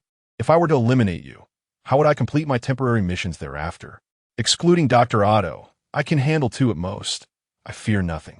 He waved his hand dismissively. The appearance of Dr. Connors was not entirely unforeseen. Given the financial might of Oscorp, extracting him from official custody was hardly a challenge. Cackling. Spider-Man, and there's another friend. You must be quite surprised, the Green Goblin declared. As he spoke, the seemingly innocuous pile of sand in the corner of the warehouse began to swirl ominously, transforming into a terrifying sandstorm tornado. The entire structure trembled, and a massive visage could be discerned within the tempest, roaring fiercely. If I slay Spider-Man, I shall return home. William Baker, inexplicably transported to this realm, yearned to reunite with his universe and daughter. Indeed, if I kill Spider-Man, I can return home, the Green Goblin cackled. The Sandman? Yang Ming's lips twitched in response. 3 against 1? It's merely a walk in the park. He boasted defiantly. The 3 notorious villains gathered, yet the Green Goblin remained unsatisfied. Dr. Otto, your experimental data is far from flawless. Should I choose to continually fund you, you could complete the 2nd and 3rd trials until your experiment succeeds. Upon hearing this, Dr. Otto's fury diminished significantly, and he began to waver. Crack, crack, crack. Soon, having swiftly regained much of his strength, Dr. Otto turned to point a finger at Yang Ming, an evil grin reappearing on his rotund face. Imposter, I thank you for saving me just now. To perish at the hands of the greatest scientist is your honor. Yang Ming responded, Goodness, you've turned so quickly. Money truly is a wonderful thing. Well, I too possess funds to support you, but alas, I'm utterly broke. Facing 4 adversaries, he could only call for reinforcements. Yang Ming shrugged, casting a glance at the 4 villains slowly encircling him, betraying no hint of panic. Hey, Spider Lady, come forth and save the world, he shouted. What? the Green Goblin exclaimed. Startled. Following his gaze, he noticed a hole had mysteriously opened in the warehouse ceiling, with the silvery moonlight cascading down upon a striking white figure. Greetings, Spider-Man. Thank you for your message, but it appears you found yourself in quite a predicament. Gwen waved, her tone tinged with exasperation. How does one combat four superpowered beings? Spider-Woman indeed. As Gwen made her dazzling entrance, the Green Goblin had yet to utter a word when from the shadows emerged a meticulously dressed middle-aged man. Norman Osborn. Yang raised an eyebrow, and Dr. Otto displayed a look of astonishment. As he cast a glance back and forth between the Green Goblin and Norman Osborn, Yang seemed to have come to a realization. Norman Osborn calmly glanced at Gwen and gestured for the Green Goblin to step back. Mr. Spider-Man, I am quite curious as to why you summoned Spider-Woman. Is it a lack of confidence in your own abilities? Norman Osborn inquired, probing for answers. In response, Yang hung upside down from the ceiling with his webbing, arms crossed, and retorted, Mr. Osborn, why did you gather for associates before daring to execute your plan? Is it not a sign of your own insecurity? Norman Osborn smiled and shook his head, slowly revealing a nano spider.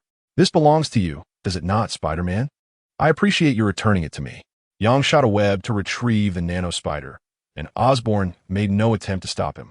Mr. Spider-Man, I must admit I underestimated you. Norman Osborn chuckled. I thought that by using the nano spider to convey false information, you would let your guard down, but I was mistaken. Yang shook his head. No, initially I had no suspicions. It was merely that on that day, I happened to destroy a few of Osborn's helicopters. Yet there was no response from Osborn Industries, which led me to question things. Is that all? Norman Osborn expressed disbelief. That is all, Yang replied, withholding the true reason. The nano spider had been within Osborn Industries for some time, yet there had been no signs of the organization's real secrets being exposed. He speculated that a task of such significance as acquiring Spider-Man's abilities could not be easily accomplished with just a nano spider, leading him to decisively abandon reliance on it and even question the authenticity of its conveyed messages. After all, everything seemed too smooth. In a world rife with cutting-edge technology, the advantages of a nano spider were not particularly significant. Thus, to be cautious, he had informed Gwen in advance. However, he still underestimated Osborn Industries. With Norman Osborn gathering four formidable foes, even with Gwen's assistance, the situation had become rather precarious.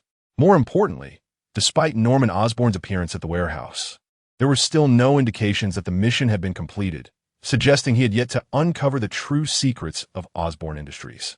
Yang narrowed his eyes, surveying the four antagonists with a menacing gaze. The situation was deteriorating, and without any temporary mission prompts, engaging in combat seemed unwise. Mr. Osborn, I believe I should take my leave, Yang stated. Regrettably, Spider-Man, it appears you may not be able to depart, Norman Osborn replied, pointing towards the sky as the roar of helicopters echoed throughout the warehouse. Osborn's private militia had arrived, leaving Gwen regretting her failure to timely inform her father's police force, a consequence of her own hubris. Yet Yang, instead of being alarmed, felt a sense of exhilaration. At long last, they had arrived. Ding! A temporary mission commenced. With each defeat of a supervillain present at the scene, one could earn a power point for the first Spider-Man. Aside from Norman Osborn, vanquishing the four major adversaries would grant an additional power point for the first Spider-Man, which Yang Ming deemed quite advantageous. Mr. Spider, we are surrounded. Do you have a plan? Gwen exclaimed, landing beside Yang Ming, her voice tinged with unease. Yang Ming reassuringly patted her shoulder and replied with a confident smile, Fear not. We have an ally. An ally? Hope surged within Gwen. Indeed, though I cannot guarantee he will intervene. Gwen thought of this unreliable ally and was reminded of Yami. Regardless of Gwen's thoughts, a red and blue card materialized between Yang Ming's fingers. Spider-Man's suit, second generation. In the face of numerous foes, the agility of the second Spider-Man would be indispensable. Chapter 22.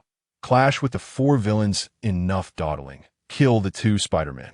The future holds no one who can thwart our existence. At Norman Osborn's command, the Green Goblin swiftly complied, maneuvering the Goblin glider towards the duo. Hot. The glider unleashed a barrage of bullets while the Green Goblin hurled pumpkin bombs, forcing Yang Ming and Gwen to retreat in opposite directions. Cough, cough. Boom. The explosion obliterated a significant portion of the warehouse, debris raining down as a white figure nimbly weaved through the falling rubble.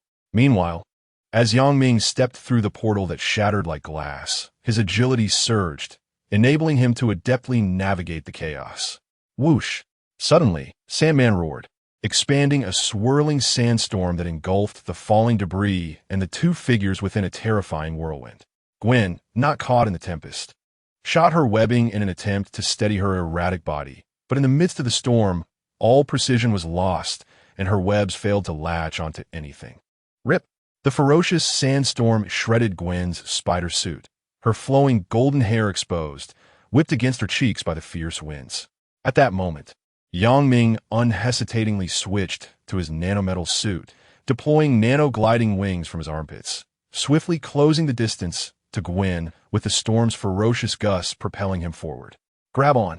In the midst of the blinding winds and sand, Gwen heard a voice calling out and instinctively extended her right hand. Yang Ming spread his arms wide, his gliding wings expanding once more, enhancing his speed as he grasped Gwen's hand firmly. Tot. Just as Yang Ming made his move, the Green Goblin, controlling the glider from outside the sandstorm, opened fire on the two. The glider relentlessly unleashed its stored ammunition, intent on obliterating the duo amid the tempest. Be careful! In an instant, Yang Ming's spider sense tingled, leaving him no time to ponder. He kicked Gwen lightly on her rear, propelling her out of the storm's grasp just as a deluge of bullets descended upon him. Should these bullets strike Gwen, she would not only meet a grim fate, but be left severely incapacitated, akin to the second-generation extraordinary Spider-Man, who could be pierced by a sniper's bullet. The agility of Spider-Man, it seems, offers little in terms of defense. Yet, with the protective capabilities of the Nanosuit, Yang Ming need not fret over the firepower of conventional weaponry. At that moment, Gwen felt an excruciating pain in her tailbone, suddenly finding herself inexplicably freed from the dust storm. With no time to use her web to steady herself, she plummeted to the ground like a bouncing ball. Wincing in agony, rising, she grimaced and clutched her lower back, glancing back at Yang Ming, who was under siege amidst the dust storm. It dawned on her, Spider-Man had saved her. With a startled exclamation, Gwen shot a web, attempting to pull Yang Ming from the tempest. A terrifying roar echoed from behind. Sensing the danger, she decisively abandoned her attempt, instead anchoring herself to a building overhead and leaping nimbly to evade the lizard's onslaught. A cacophony of sounds ensued as Otto Octavius's mechanical tentacles swiftly ascended the rooftop, while the lizard, akin to a gigantic gecko, scaled the wall towards Gwen. Her heart raced as her gaze fell upon Yang Ming, still ensnared in the dust storm and targeted by the Green Goblin. A mischievous idea sparked in her mind.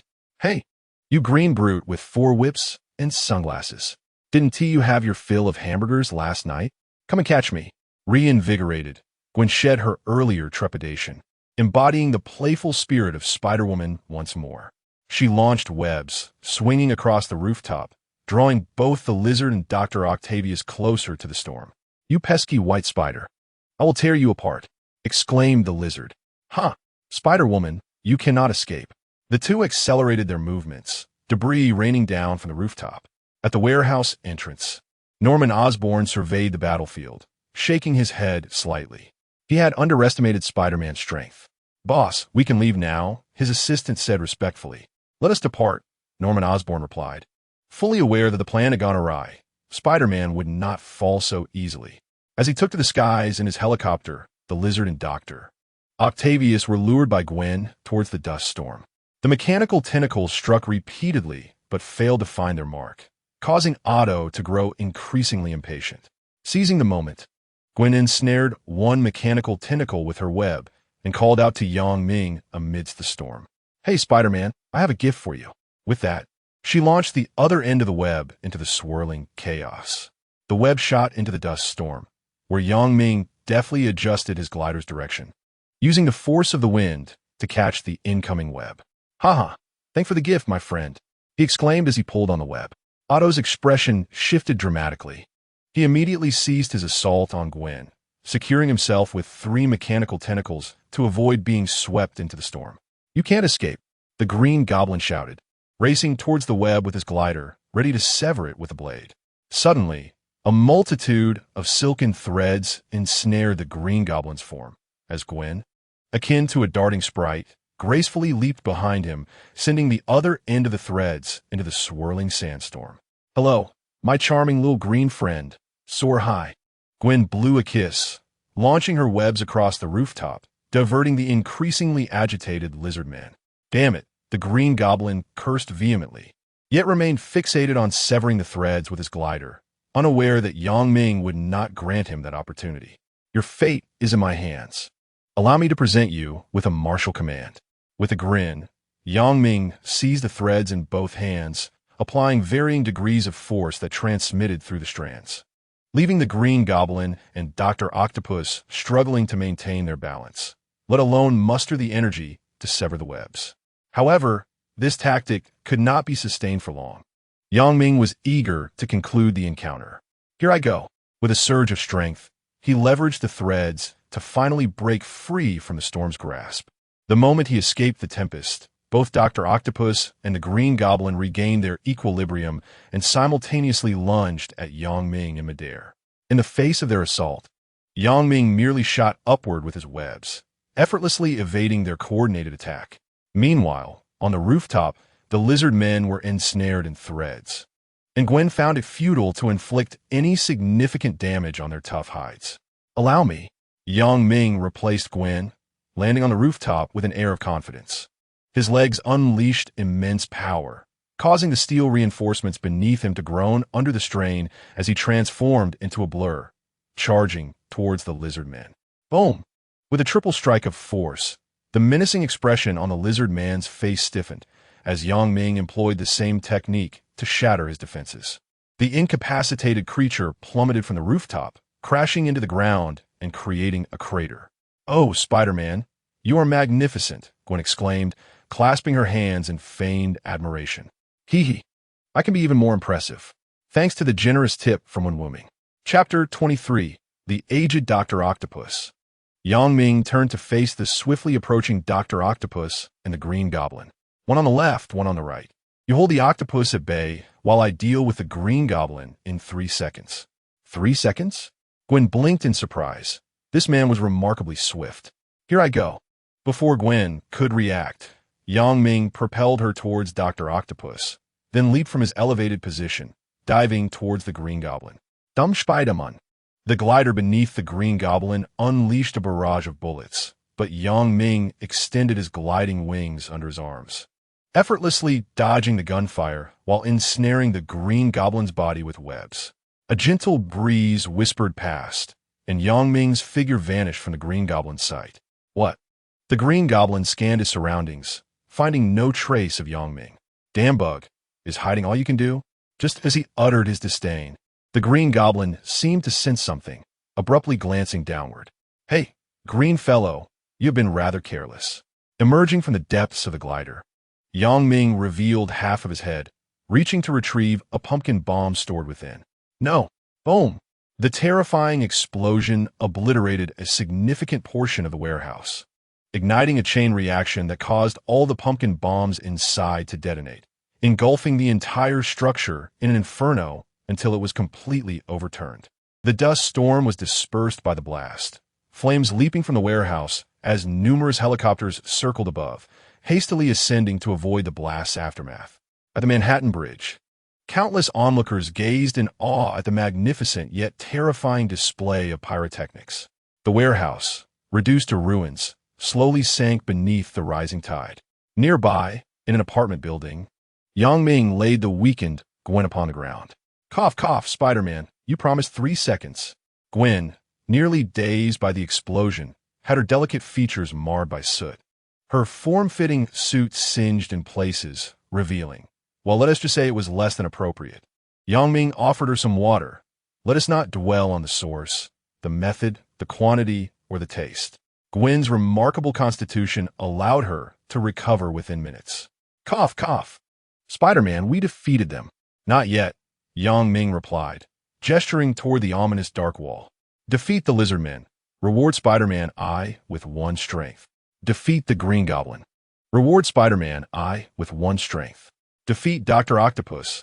Reward Spider-Man I with 1 strength. The previous explosion was sufficient to incapacitate the 3 villains. Yet Sandman remained unscathed.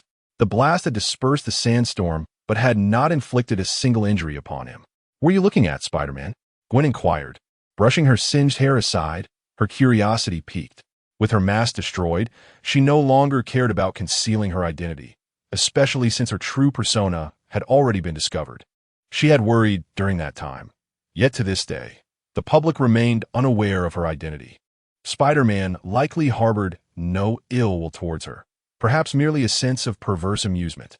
Ming snapped back to reality, offering a vague reply. He looked up to see numerous helicopters still hovering above and said, "Nothing. We'll leave once the helicopters disperse." Gwen nodded. "That's fine." The explosion made quite a ruckus. The police should arrive shortly. They wouldn't dare linger for long. Just then, another thunderous sound erupted in the sky. "Alert! An unidentified creature is attacking." Boom! A deafening explosion resounded again, the helicopter's demise illuminating the vicinity like the brightest firework in the night sky. "Damn it! It's Dr. Otto's mechanical tentacles." Boom! The terrifying mechanical appendages extended for hundreds of meters, effortlessly piercing through helicopters as explosions continued to reverberate through the air. "Retreat! Retreat! Dr. Otto has betrayed the organization." Oh no! With a thunderous roar, several helicopters were obliterated by mechanical tentacles, the fragments raining down. The remaining helicopters dared not linger and swiftly retreated from the scene. Dr. Otto had the audacity to launch an attack on the Osborn Group's private militia. Had he lost his mind? Gwen was utterly astonished. Yang raised an eyebrow, a smile gracing his face.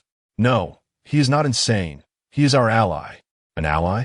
Gwen's disbelief was palpable. Suddenly, a familiar mechanical sound echoed from outside the building.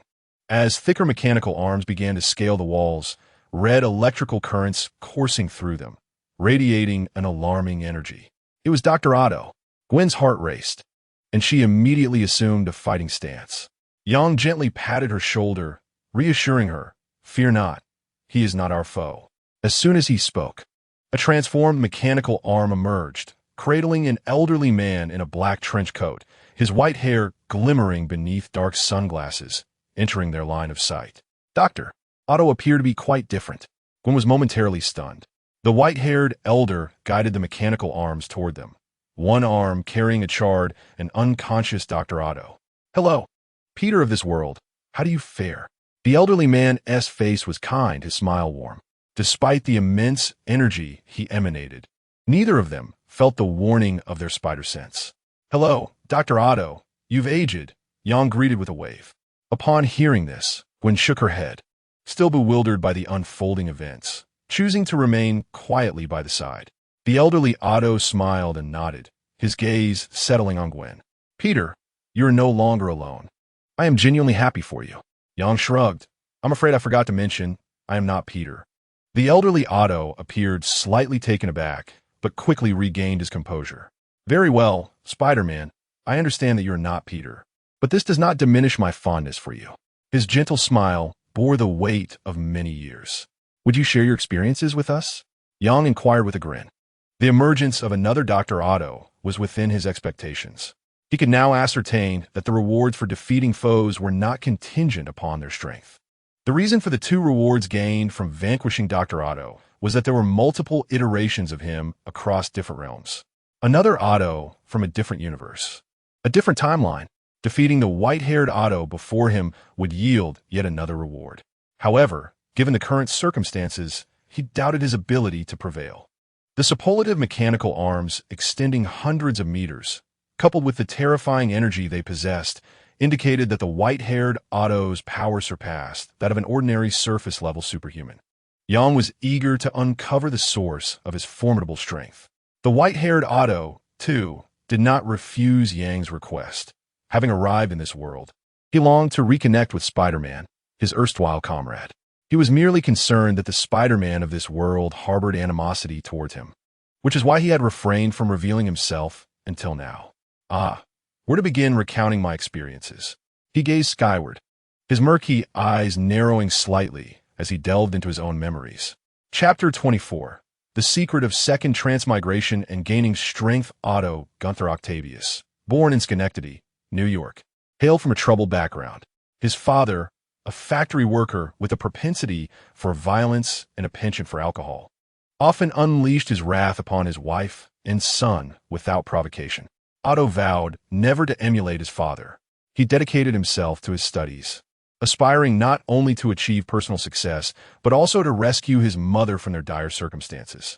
Otto later majored in physical science, ultimately becoming a distinguished nuclear physicist. His specialization was in atomic energy physics, and due to his consistent excellence as a student, he developed a profound disdain for so-called assistants, believing he could accomplish everything on his own. Subsequently, he invented mechanical tentacles that could lift up to 8 tons, were easy to operate, entirely radiation-resistant, and possessed unparalleled strength and precision. This enabled him to conduct a series of astonishing experiments, penning numerous groundbreaking theories that garnered him worldwide acclaim. However, during an experiment with an artificial sun, a pipeline rupture led to a catastrophic radiation leak, resulting in a massive explosion. Although Otto miraculously survived, his 4 mechanical tentacles fused with his body. Additionally, the components of the radiation altered his brain tissue. To accommodate his new appendages, Otto's brain rearranged his internal neural pathways to optimize his body, rendering it more resilient. These tentacles operated entirely at Otto's command, yet at times, they could manipulate his thoughts in return, transforming him into one of the most formidable criminals. In his debut battle, he overwhelmed Spider-Man, leaving Peter with thoughts of relinquishing his heroic mantle. Otto embarked on a spree of ruthless robberies to fund his experiments. Yet during the climactic moments of one such endeavor, Spider-Man intervened. Fueled by hatred for Spider-Man and Peter, he ultimately found himself submerged in the ocean alongside the remnants of the artificial sun experiment. In that fateful moment, he was fortuitously granted the opportunity to alter his destiny, transcending time and space into another world, one that also bore Spider-Man. Driven by vengeance, he sought to retaliate against Spider-Man, but this world's Peter donned a technologically advanced suit that rendered Otto powerless, leading to his capture. In this realm, he encountered the long-deceased Norman Osborn, as well as the Lizard, Electro, and Sandman, all of whom had similarly fallen into Peter's grasp. Expecting to meet his demise, he found that this Peter was remarkably different, youthful and innocent. Peter aspired to redeem the wicked, paying a heavy price for his efforts. Otto became the first criminal to be saved, fully mastering his mechanical arms without the fear of them influencing his mind. Yet, Peter still had to confront the repercussions of his own transgressions. In this world, Peter has lost his most revered mentor, Mr. Stark, and now he mourns the loss of his dearest Aunt May. Peter has endured too much, prompting Otto to offer his assistance. During the climactic battle at the Statue of Liberty, he encounters a familiar face, another Peter. No, there are 3 Peters. Oh, the marvels of the multiverse. Ultimately, with Otto's support, they triumph in battle, yet the youngest Peter chooses to relinquish his hatred and opts to save the fate of all. However, this sacrifice leads to his being forgotten by everyone. Otto gains a newfound understanding of the name Spider-Man. Following this conflict, he returns to his own world, and the other Peter reappears. Destiny has been successfully reversed. They forge a friendship, developing their superpowers and fighting together, repeatedly rescuing the world. These moments are what he cherishes most. Time is relentless, and both he and Peter have aged. On a leisurely day, a familiar sensation washes over him, and he once again traverses time and space. This second journey through time imbues him with greater power, and he yearns to communicate with this world's Peter. Yet, he fears the existence of another version of himself, an evil counterpart. He is apprehensive of misunderstandings and hesitates to present himself before Peter, though he vigilantly observes Spider-Man in every battle. How does this world Spider-Man compare? He is stronger, quite audacious, yet possesses a kind heart. He saves trains, refrains from killing the Lizard, and aids the police in apprehending criminals. He enjoys playful banter with another superpowered woman. Youth is a delightful thing. After observing for a while, he feels reassured. If he can explain himself clearly, Peter will surely understand.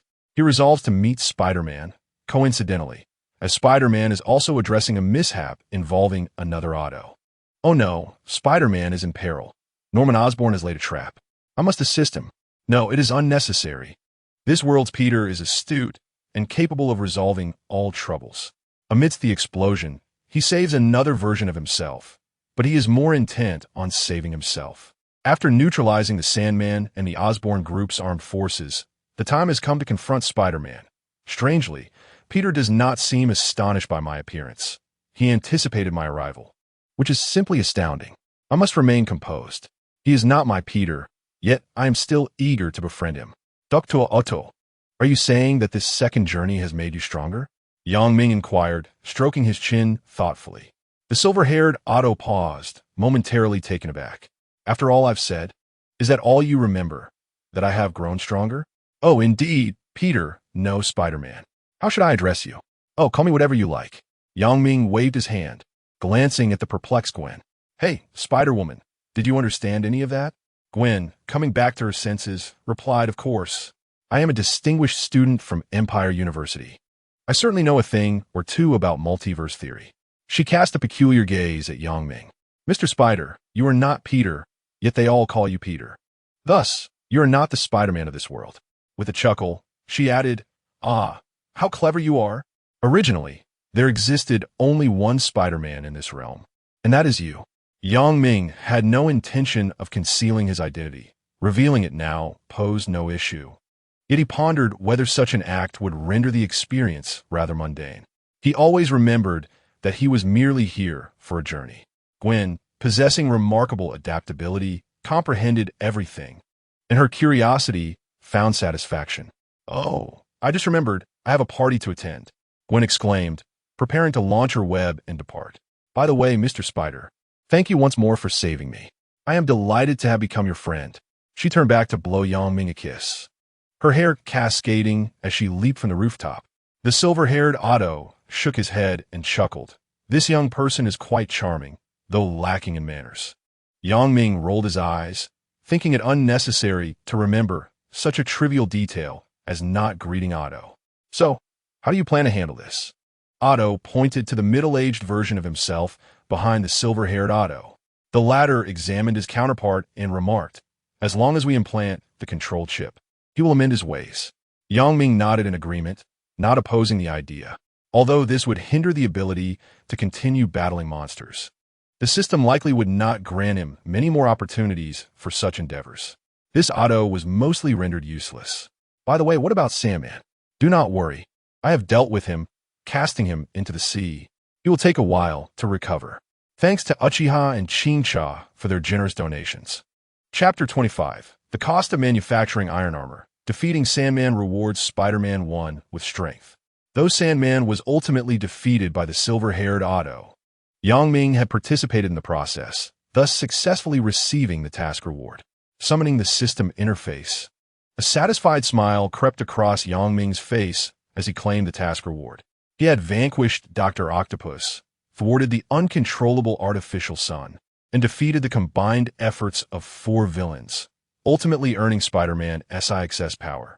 An unceasing surge of strength flooded into his body, enhancing his physical capabilities while Ming sank into contemplation.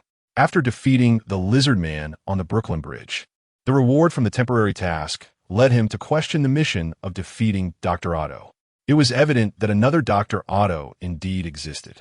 The reasons for his absence in seeking revenge against Peter could fall into 3 categories. Firstly, the other Otto might be preoccupied with other matters, leaving no time for vengeance. Secondly, he might have recognized that he was no match for Spider-Man and chose to bide his time, plotting in secrecy.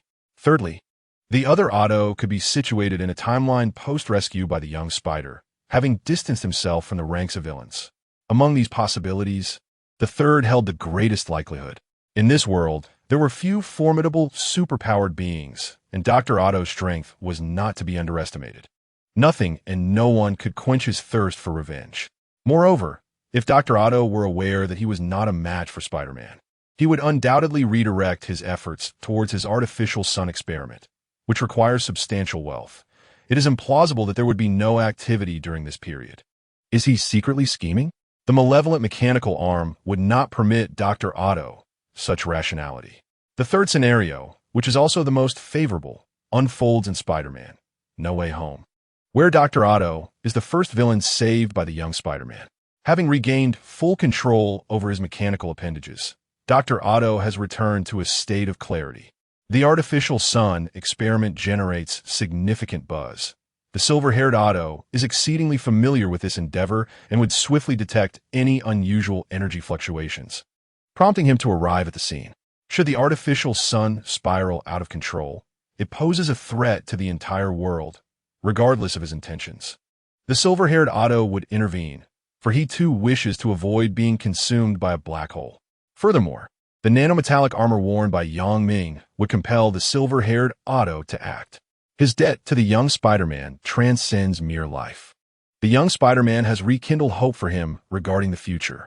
Yet, the silver-haired Otto did not anticipate that Ming could single-handedly contend with 4 formidable adversaries, leaving him only to handle the aftermath.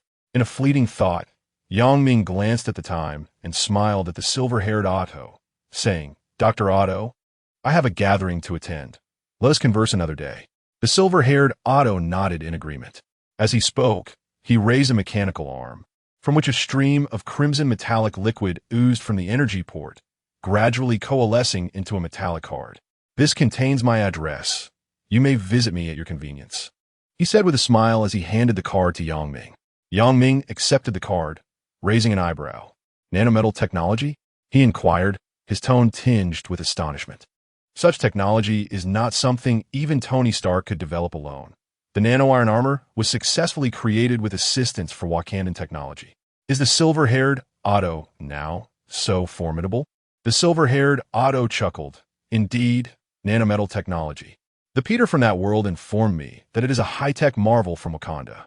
I have long aspired to this technology, and it was only many years later that I truly succeeded in my research, perfecting my mechanical arms." Ming stroked his chin, his eyes brimming with curiosity. "Dr. Otto, what else have you researched over the years?" The silver-haired Otto pondered for a moment. "In addition to nanometal technology, I also pursued nuclear fusion experiments." "Have you achieved success?" Ming's eyes gleamed with interest. Nuclear fusion technology, the very essence of the artificial sun experiment. Should the artificial sun experiment succeed, it would signify nearly limitless energy, comparable to Tony's arc reactor. The silver-haired Otto shook his head. "No, my nuclear fusion experiments have yet to yield breakthroughs." Ming felt a tinge of disappointment. But soon he heard the silver-haired Otto continue. "In that world, Electro, Max Dillon, stole Mr. Stark's arc reactor. I aided Peter in defeating Electro and reclaimed Mr. Stark's arc reactor. However, in the haste of our return, I inadvertently brought the arc reactor back to my universe. With the assistance of another Peter, we successfully replicated cold fusion technology using the arc reactor as a reference. However, due to the unknown source of one of the elements, we were compelled to substitute palladium, rendering our achievement somewhat imperfect." The silver-haired Otto expressed regret, while Ming's face lit up with delight. Although the reactor that Otto had duplicated did not incorporate a new element in place of palladium, its energy output, while significantly weaker than Tony's arc reactor, was undeniably remarkable technology, sufficient for the creation of steel armor. "Dr. Otto, may I take a look at the reactor you have replicated?" Ming inquired eagerly. "Of course," replied the silver-haired Otto with a smile. Turning around, he revealed an external energy device affixed to his back, emanating 4 beams of crimson light, with each mechanical arm independently supplying energy from its own reactor. "Goodness, while Tony employs a single reactor, you, old chap, are utilizing 4. Are you not concerned?" Ming exclaimed, a mixture of excitement and incredulity in his voice, yet he shamelessly added, "Dr. Otto, do you have an extra reactor? Perhaps you could give me one." He was unconcerned about the palladium toxins within the reactor. Tony's situation was unique, which had nearly cost him his life due to the palladium's toxic effects. For someone like Otto, creating an energy device would easily circumvent such issues. In response to Yang Ming's request, Otto hesitated, momentarily at a loss for words. I suppose I do not have any extras. However, if you wish, I would be more than happy to assist you in manufacturing a new one. He replied with an awkward smile. Yang Ming was elated. Really? Thank you so much, Dr. Otto. Don't mention it. The cost of producing a reactor is merely $300 million. Wait, how much? Yang Ming's smile froze in place. Otto raised 3 fingers. $300 million. The atmosphere chilled as Yang Ming fell silent. If circumstances permitted, he contemplated robbing the elderly gentleman before him. After all, the man possessed 4 reactors. What if, hypothetically speaking, how much would it cost for a complete set of armor to accompany the reactor? Yang Ming probit jauteously. Otto calculated briefly. Well, the armor itself would require at least $1.6 billion, and when including the tools for manufacturing the armor, specialized equipment for its maintenance, and testing devices, we could be looking at approximately $10 billion. Where did everyone go? He turned to find himself alone, witnessing a distant figure flailing awkwardly. Hey, no need to rush in preparing the funds. Otto called out. Knowing I can create a reactor has thrilled this little fellow. Hasn't it? Don't mention money. You are taking advantage of me. I'm done. Yang Ming's cries were filled with despair. Hey, young one, what did you say? I don't understand Chinese. Chapter 26. You are not Spider-Man, but in the suburbs of New York, within a luxurious villa owned by Osborn, Harry and Mary leaped into the swimming pool, creating splashes and engaging in playful antics that were best left undescribed. By the poolside, music fills the air, mingling with the scents of barbecue and the effervescence of beer. Beautiful women in bikinis bask in the joy of the moment, while everyone revels in the festivities. Yet, amidst this vibrant scene, Peter sits alone, a silhouette of solitude. He gazes at the playful couple in the pool, letting out a resigned sigh. The enchanting Mary seems destined for the remarkable Harry alone.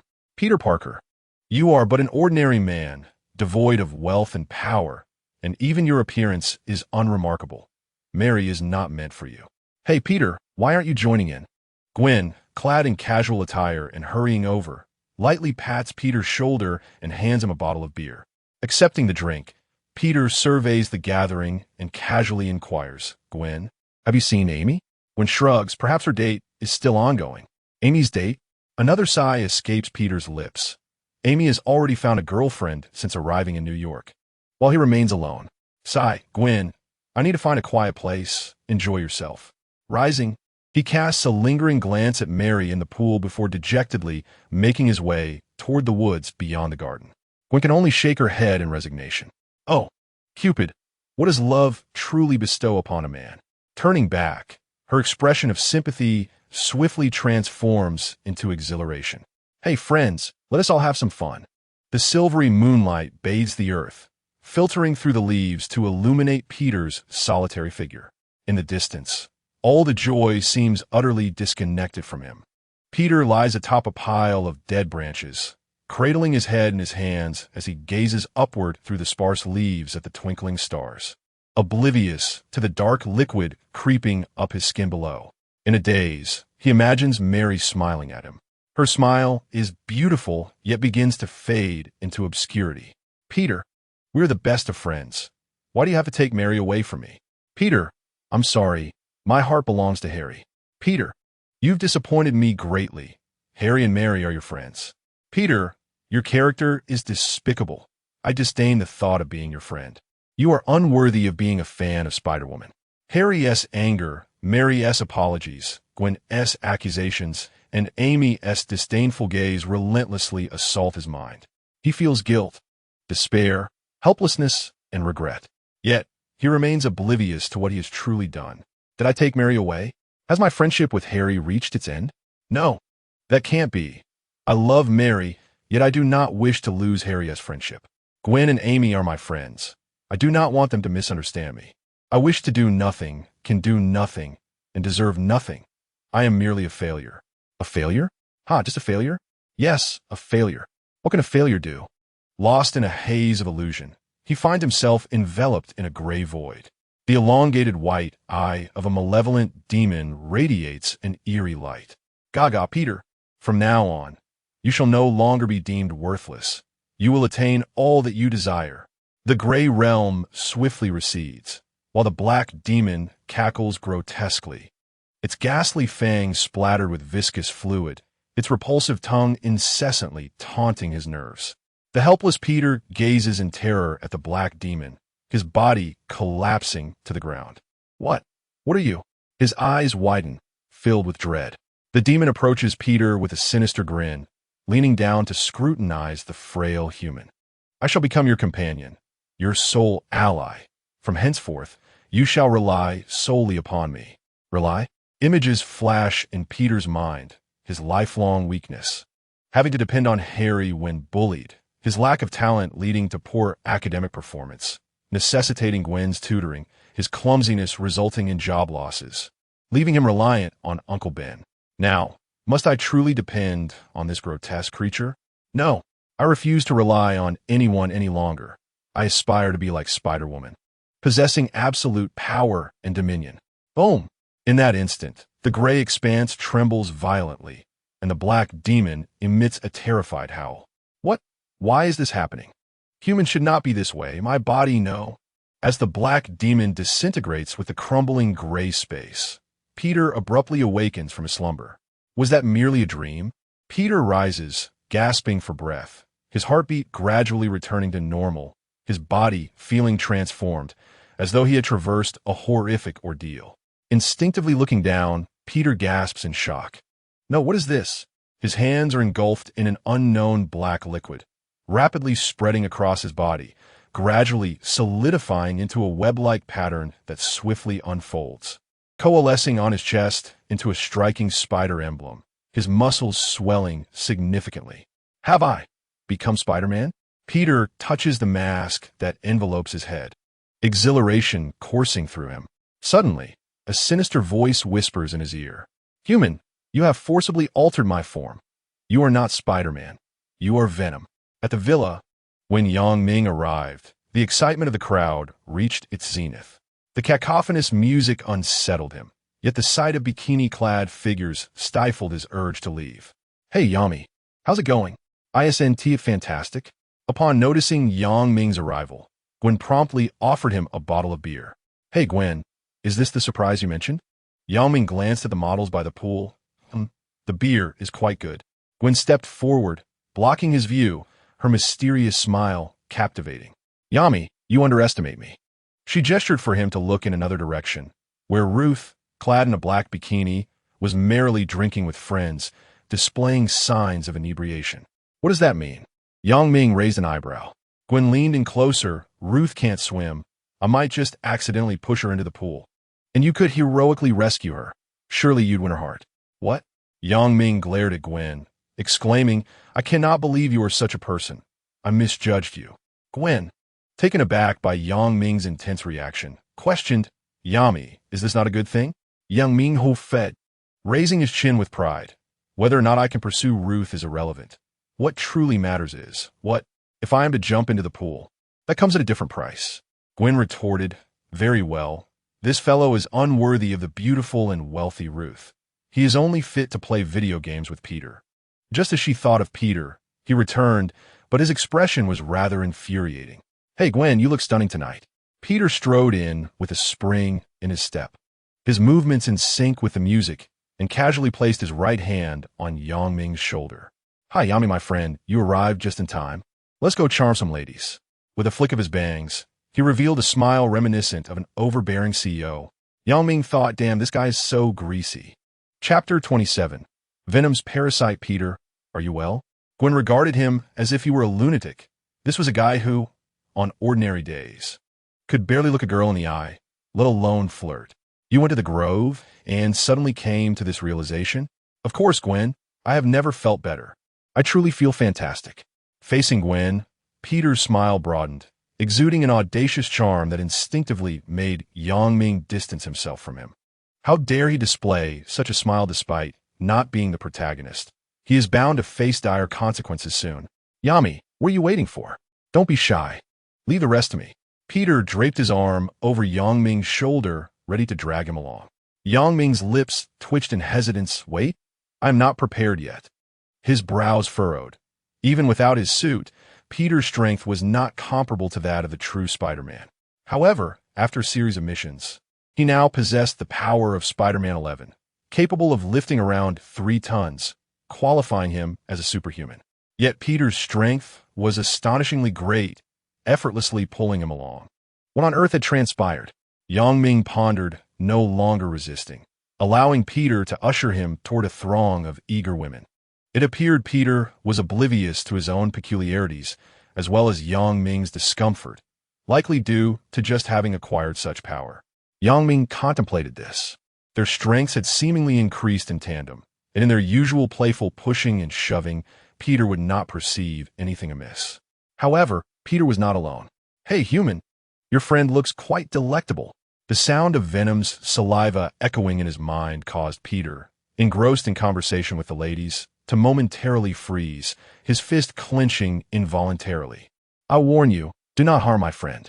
Peter's countenance suddenly darkened, and he gritted his teeth, leaving the accompanying ladies in a state of bewilderment. Harry's friend appeared to be unhinged. Ming took a sip of his cocktail and turned to Peter. "Peter, what's wrong?" "Oh, I'm fine. You all carry on. I need to use the restroom." With a troubled expression, Peter hastily turned and departed, his steps hurried and frantic, inadvertently colliding with Gwen, who was approaching. "My drink." Gwen stumbled back a step from the force of Peter's unexpected momentum, the bottle slipping from her grasp. Quick as a flash, Peter pivoted slightly and caught the bottle before it could shatter on the ground. "Hey, Gwen, be careful." He handed her the bottle, the heaviness of his earlier mood lifting slightly as he exchanged a stiff smile with her while passing by. Gwen blinked, gazing at Peter's retreating figure in confusion. She could have effortlessly caught the bottle herself, but in an effort to avoid drawing attention, she hadn't considered it at the time. Instead, it was Peter, typically so clumsy, who had managed to catch it. Could it be that he had secretly been working out? Gwen chuckled inwardly, "Aw, love." Yet, regarding Peter's strength, she tilted her head in thought. "No, it must be that I was simply unsteady. I should take some medicine back to Peter. That bump must have hurt, after all. I am Spider-Woman, ha," she mused narcissistically. At that moment, Ming approached Gwen, his tone laced with an inexplicable undertone. "Hey, Gwen, Peter was pretty quick just now, wasn't he?" "Yes, Peter seems to be in good form today. He is more confident." Gwen clinked glasses with Ming, pleased that her friend was beginning to emerge from the pains of unrequited love.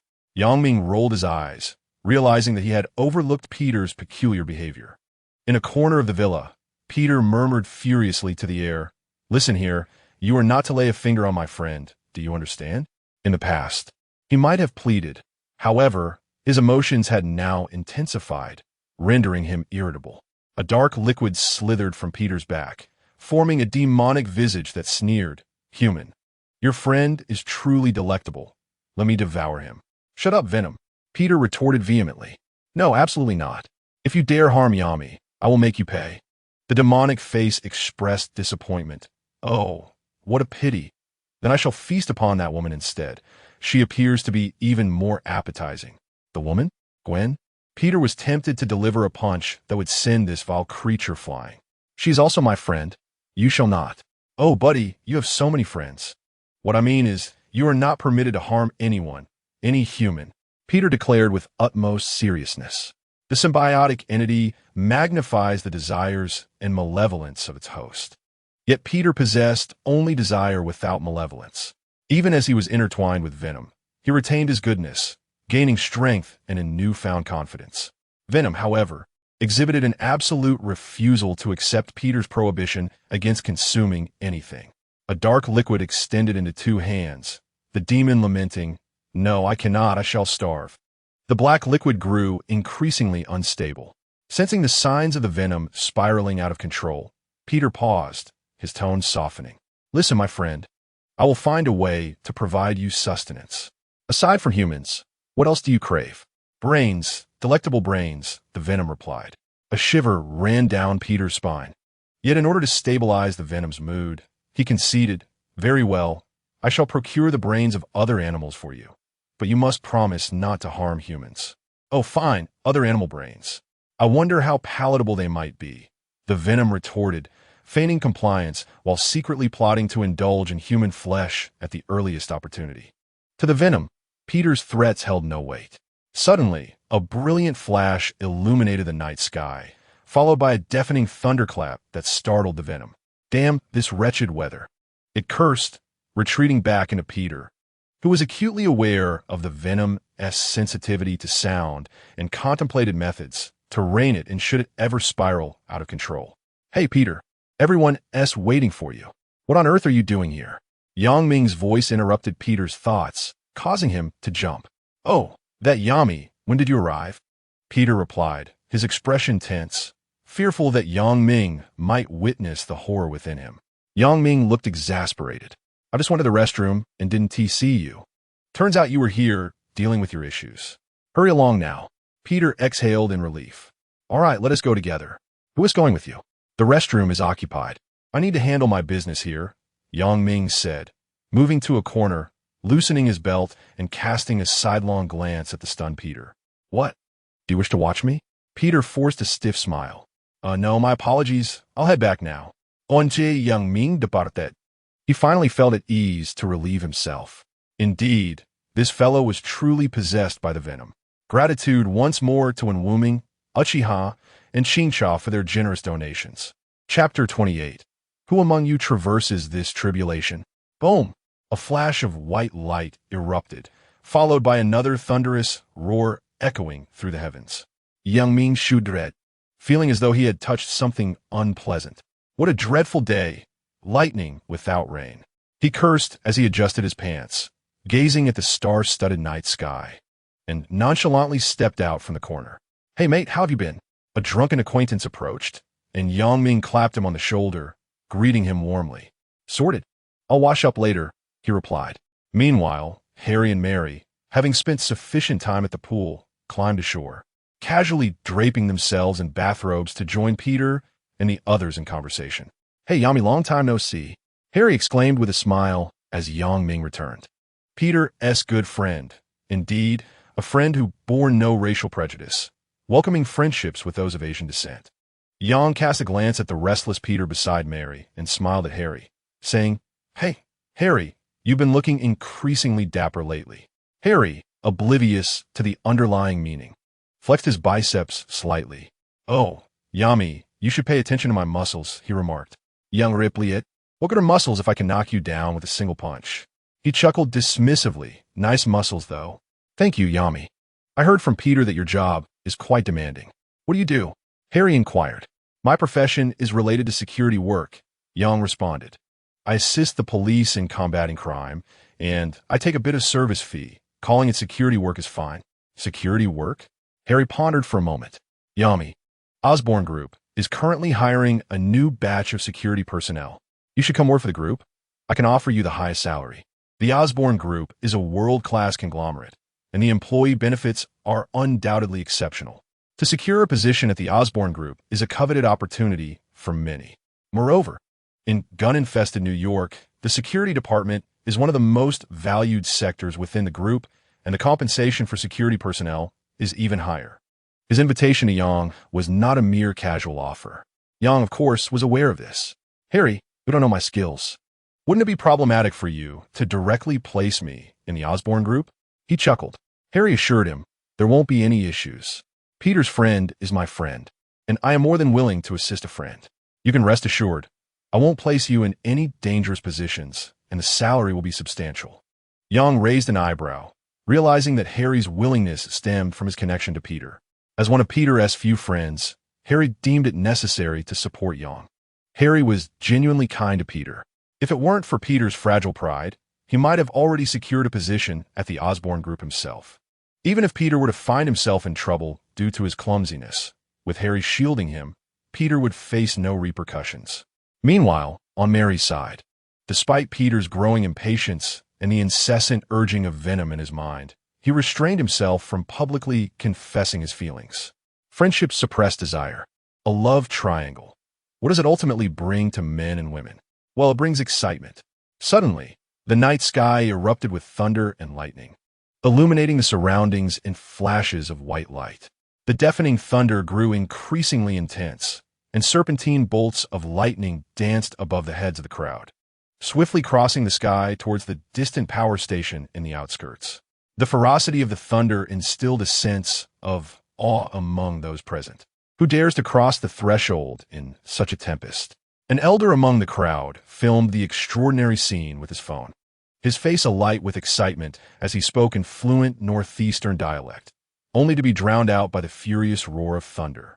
Harry, the weather seems quite ominous. We should return to our room. It looks like it might rain, Yang suggested, narrowing his eyes. Harry had never encountered such a situation before. He reigned in his exuberance and beckoned everyone into the villa.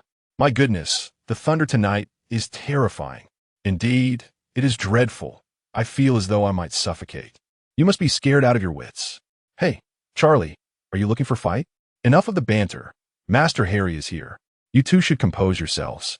In the villa's grand hall, as everyone was still recovering from the startling weather, the bright lights suddenly flickered and plunged the room into darkness. Outside, flashes of white light illuminated the night sky, and the intermittent thunder continued to rumble, enveloping the room in an unusual atmosphere. Master Harry, we've lost power. I'll go turn on the backup generator, someone suggested. Wait, Charlie interrupted. Master Harry, don't you think we should engage in some thrilling games given this ambience? With a large crowd present, Harry felt no trepidation. Oh, Charlie, do enlighten us about this thrilling game, he replied, intrigued. Charlie surveyed the group, a mischievous grin spreading across his face. How about we celebrate Halloween a bit early, Master Harry? Harry's eyes sparkled with excitement. Oh, an early Halloween? What a splendid idea. Yay, Halloween. I want to dress as a demon. I'll be a werewolf. Vampires are my favorite. The peculiar weather was soon forgotten as the group rekindled their playful spirits, eagerly discussing their plans. Seeing their enthusiasm, Harry thought of the Halloween props left in the villa from the previous year. Hey friends, the props are upstairs. Let us fully enjoy this thrilling night. He shouted from atop the coffee table. The crowd cheered and rushed upstairs, leaving only Yang Ming and a few others behind in the hall. Yami, what do you want to dress as? Peter inquired. Yang Ming shook his head, bemused by the antics of his foreign friends. Haven T decided. It seems rather pointless. What about you? He countered. Peter grinned slyly. I will, of course, be Spider-Man, the black version. Gwen, what about you? Gwen shrugged. As a fan of Spider-Woman, do you even need to ask? Yang Ming's cheeks twitched in disbelief. These two were brazenly revealing their identities, utterly shameless. I got it. I'll be the Red Spider-Man, and will change into my costume right now. As he spoke, he disregarded the puzzled looks from the two and swiftly vanished from their sight. Gwen, last Halloween, the Red Spider-Man had made an appearance, right? There's no Spider-Man costume here. Where will Yami find one? Oh, Peter, you're right. There's no black Spider-Man costume here either. Where will you find one? Peter replied, damn, I think I've let something slip. Gwen, last Halloween, there was no Spider-Woman either. Where will you find one? Gwen echoed, damn, I think I've let something slip. The two exchanged glances, bewildered. Upstairs, Yang Ming found a corner and donned the original Spider-Man suit before exiting the villa, heading toward the gathering storm. Temporary tasks cannot be awaited. One must strive for them through personal effort. I extend my gratitude to the Soaring Tiger Cub and the book friend 202006 20110036698 for their generous tokens. Chapter 29. The lightning man thunder rumbled ominously in the heights, with streaks of lightning accompanied by blinding white light, casting a terrifying aura over the surrounding forest. The wind howled through the treetops, rampaging across the woodland.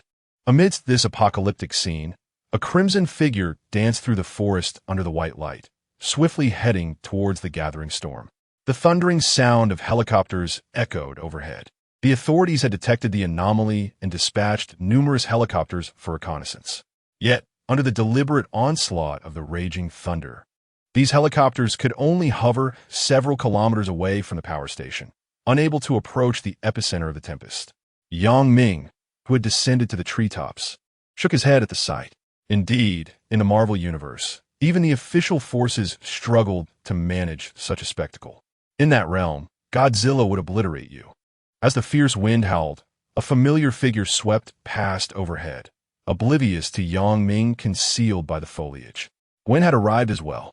A smile crept across Yang Ming's face. It was fortunate. The ominous thunder would be daunting, allowing her to take the lead while he relished the moment. With that thought, Yang Ming shot out his web and glided through the forest, following Gwen from a distance. As time passed, a golden sun emerged in the distant night sky. Vaguely visible, a figure within the golden sun spread its arms wide, unrestrainedly absorbing the energy of the thunder, the golden radiance growing ever more resplendent. Below the golden sun lay the power station in the outskirts, where the staff trembled in terror, kneeling in supplication to the divine for protection. Not far off, atop the treetops, Yang Ming gazed intently at the golden sun, his expression grave. The Lightning Man? The Golden Lightning Man appeared somewhat different from the one depicted in the films. The terrifying energy emanating from the golden sun stirred even Yang Ming's resolve. Ding! A temporary task has been activated. Defeat the Lightning Man reward. 1 unit of Spider-Man strength. As expected, the system notification rang in his ears, prompting Yang Ming to curse under his breath. How could a physics-based power contend with an elemental one? How would he manage this? This was beyond the capabilities of an ordinary surface-level power user. If one were to categorize the strength of surface-level power users, Yang Ming would rank at a certain level. While the Golden Lightning Man surely resided at a far superior tier, perhaps even beyond that. However, based on Spider-Man's attributes, he might not necessarily be outmatched by a more formidable power user. In a state of explosive energy, halting a train or pulling a ferry were feats that surpass the established strength of 25 to 50 tons attributed to Spider-Man. Yang Ming believed he should give it a try. Boom! Suddenly, a flash of golden lightning erupted from the resplendent sun, crashing down upon the edge of the power station.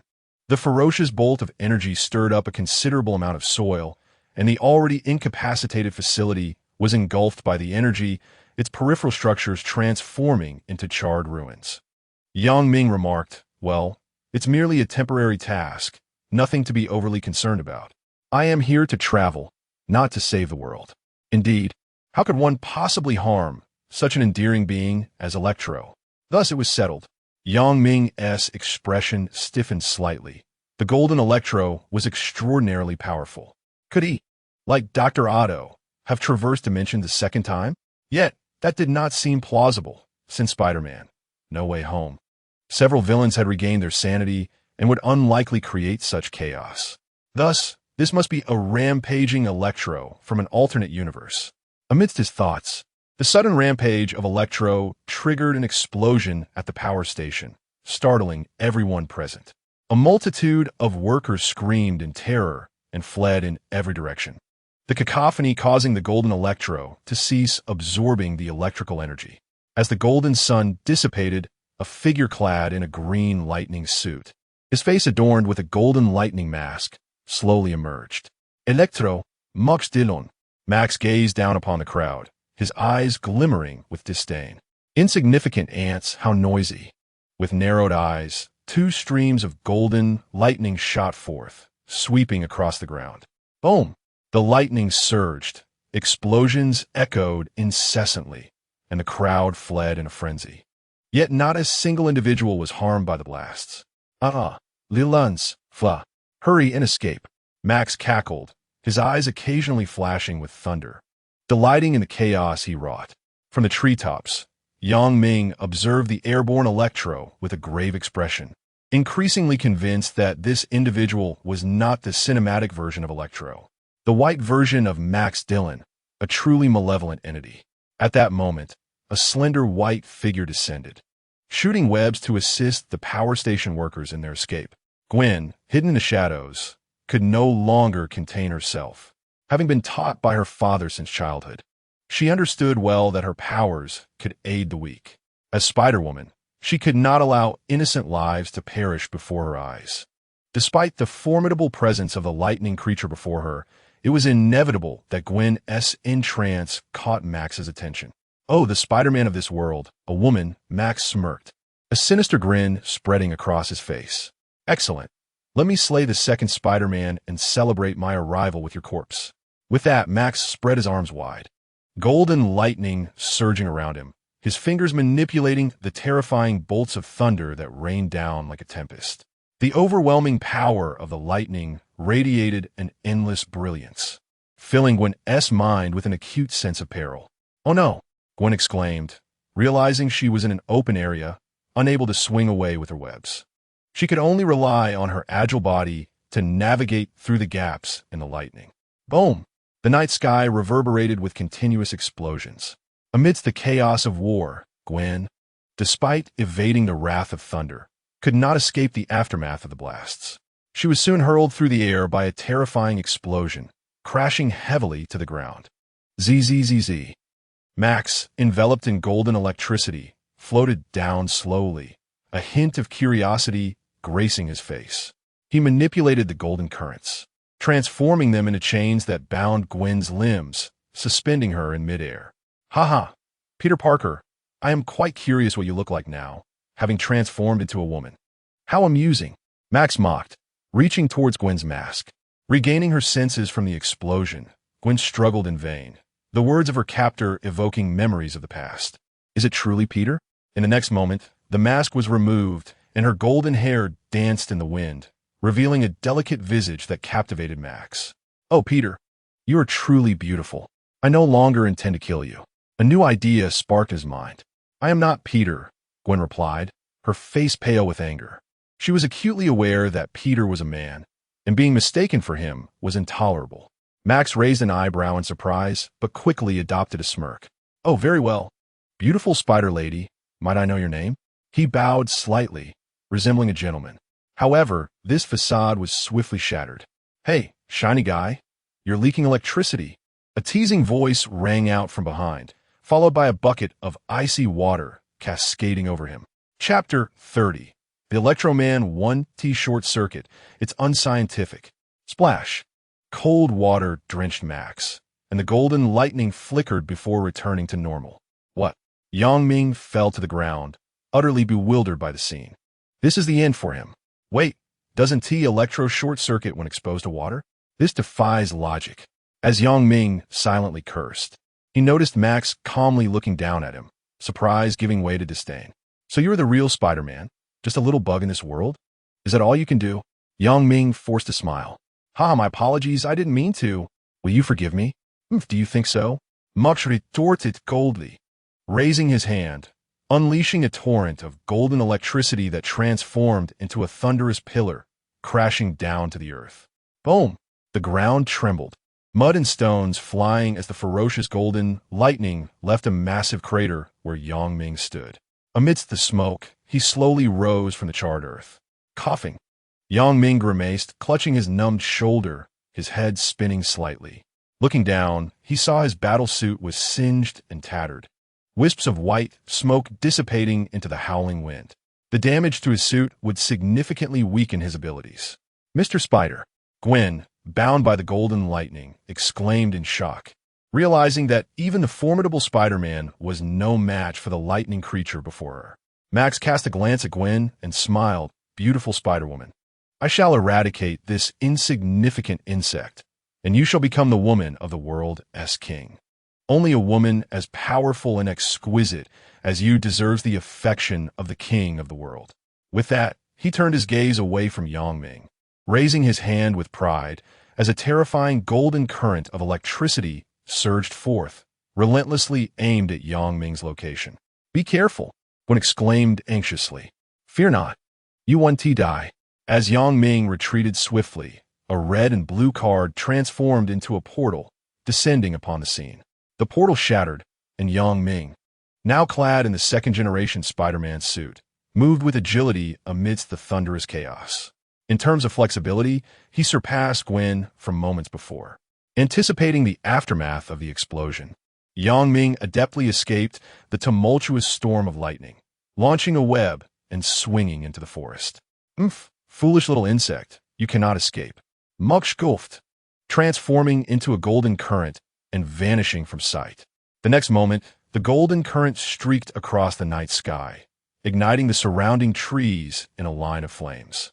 With a crackle, Max materialized as electricity, blocking Ming's path, unleashing a bolt of thunder that sent him crashing to the ground.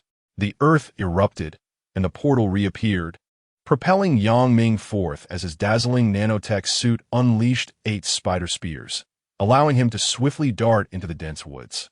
Clearly, his injuries were not as severe as anticipated. This suit, as the slippery figure vanished from his view, a glimmer of intrigue sparked in Max's eyes. He had never encountered such metallic armor in that world. Little insect, you have piqued my interest. Max laughed heartily, redirecting his focus away from Gwen. Transforming into electricity and racing through the forest, flames weaving through the trees, illuminating half the sky. With a resounding explosion, the dense woods erupted in golden thunder as Max halted his rapid movement, surveying the inferno below with a furrowed brow. Strange, where has the little insect gone? He meticulously scanned the surroundings, occasionally morphing into electricity to traverse the area, yet Ming remained elusive. As the flames intensified and the night sky grew devoid of lightning strikes, official forces finally arrived at the scene. Lightning freak, cease your actions. A helicopter warned, and Max, growing increasingly agitated, spotted the missing Gwen. Insignificant detestabilitant. With a crackle, Max erupted with terrifying electricity, transforming into golden thunder that enveloped all helicopters within the destructive range of the current. This is bad. The electronic instruments are failing. Beep. The craft is damaged. Oh shit. Retreat. Cannot retreat. With a cataclysmic surge of electricity, numerous helicopters erupted in sparks, their rotors malfunctioning, losing balance, and plummeting into the forest, as raging flames once again engulfed the woods. Effortlessly vanquishing official forces, Max remained oblivious to Ming's whereabouts, dissipating into the night like a fleeting current. Amidst the inferno, Ming shielded Gwen beneath a pit, activating the invisibility feature of his nanosuit, merging seamlessly with the surrounding environment. Observing Max's departure, Ming remained motionless. "Mr. Spider," Gwen whispered, her face nestled against Ming's chest. "How did you know the Lightning Man would return?" Ming shook his head, urging her to wait a while longer. Soon, the night sky erupted with golden lightning as Max reappeared on the scene. "Damn little pest, I will catch you," he seethed, but upon failing to locate Ming, Max finally departed. Having exhausted a considerable amount of electrical energy, he found himself insufficiently charged to linger any longer. Ming exhaled a sigh of relief. Although Max could not kill him in the short term, continued entanglement would serve no purpose. "Mr. Spider, you are amazing. You knew the Lightning Man would come back." Gwen's eyes sparkled with admiration. Rising, Ming surveyed the surrounding flames and replied calmly, "It is nothing. If you read more Chinese novels, you would be able to do the same. I've heard that some have even overcome addiction through reading Chinese literature," Gwen added. Ming waved his hand, signaling her to cease her chatter. "Enough. There's a fire here. Let us quickly call for the authorities to extinguish it." While Iron Man incorporated every conceivable feature into the nanosuit during its creation, including environmental invisibility, the suit lacked the capability to extinguish fires, considering the limitations of Spider-Man's abilities. Escaping the clutches of the enhanced Max was indeed thanks to the nanometal suit. As for defeating the Electro, that task would have to wait. With a resigned gesture, Ming rubbed his numb shoulder, reflecting on his unfortunate circumstances. With the Electro's arrival in this world, he felt the need to exercise greater caution. Meanwhile, Gwen rolled up her sleeve, discovering that her specialized communication device had been damaged by the surge of electricity. "Mr. Spider, the communication device is broken." "It's all right. There are water pipes near the power station. You might try to extinguish the flames yourself," he suggested. "But the power station employees..." Gwen began. "Oh, I just remembered. I saved 28 employees. At $100 each, that's a total of $2,008. Don't forget to pay me," he quipped. Having endured a shocking ordeal and certainly deserving of medical expenses. In the dimly lit alley of New York City, amidst a chaotic heap of debris, blue currents flickered intermittently, vaguely outlining a figure. Chapter 31, The Osborn Family Treasure. With the rhythmic pulsing of the blue electricity slowing, the brilliance of the figure dimmed.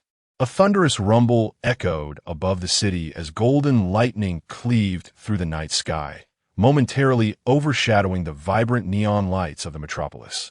The blue figure lifted its gaze to the heavens, its unusual pupils narrowing sharply, while the bluish skin on its face quivered slightly. Is it a kindred spirit of this world? Why do I sense a more profound threat than that posed by humans? The blue figure's voice was laced with despair as it lowered its head, observing the dimming glow of its body and letting out a deep sigh. Damned electric eel. Just leave me be. After all, no one cares for me. No one accepts me. Its blue visage was etched with bitterness. Zzz. It closed its eyes, summoning every ounce of energy within, the last remnants of light emanating from its form, illuminating a corner of the alley. Once the energy was expended, perhaps I could vanish forever? Talp, talp, talp. In a daze, faint footsteps echoed through the silent alley. Hello, child. Do you require assistance? An elderly man gently stirred the clutter aside, awakening the blue figure. Aren't you afraid of me? It turned its head, unable to meet the old man's gaze. The elder regarded the being enveloped in a pale blue light, his eyes reflecting a fleeting sympathy that quickly transformed into encouragement. I believe you are a good child. They say I am a monster. The old man struggled to crouch down, a warm smile gracing his face. Ha ha, child, the true monsters dwell within their hearts, not within you. A faint glimmer sparked in the blue figure's eyes, but soon it dimmed once more. I am a monster. No, you're not. The elder pulled a crumpled poster from his bag. Look, this is Spider-Man, and here is Spider-Woman. Believe in yourself. You can become like them. Gazing at the poster of Spider-Man, the blue figure's expression turned complex, tinged with a hint of resentment. I cannot become a hero.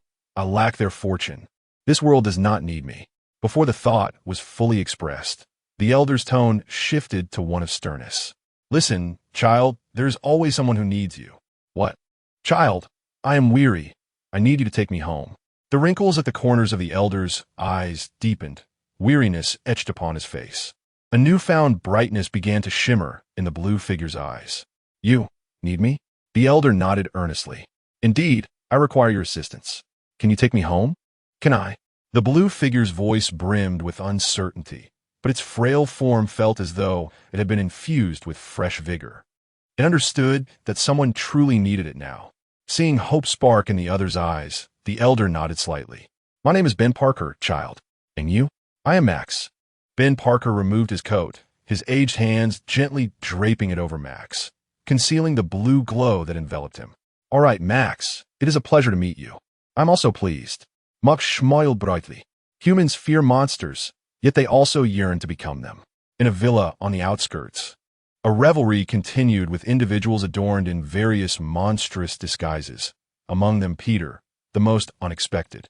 Observing the flamboyant movements of the Black Spider-Man amidst the crowd, Mary, dressed as Catwoman, couldn't help but chuckle.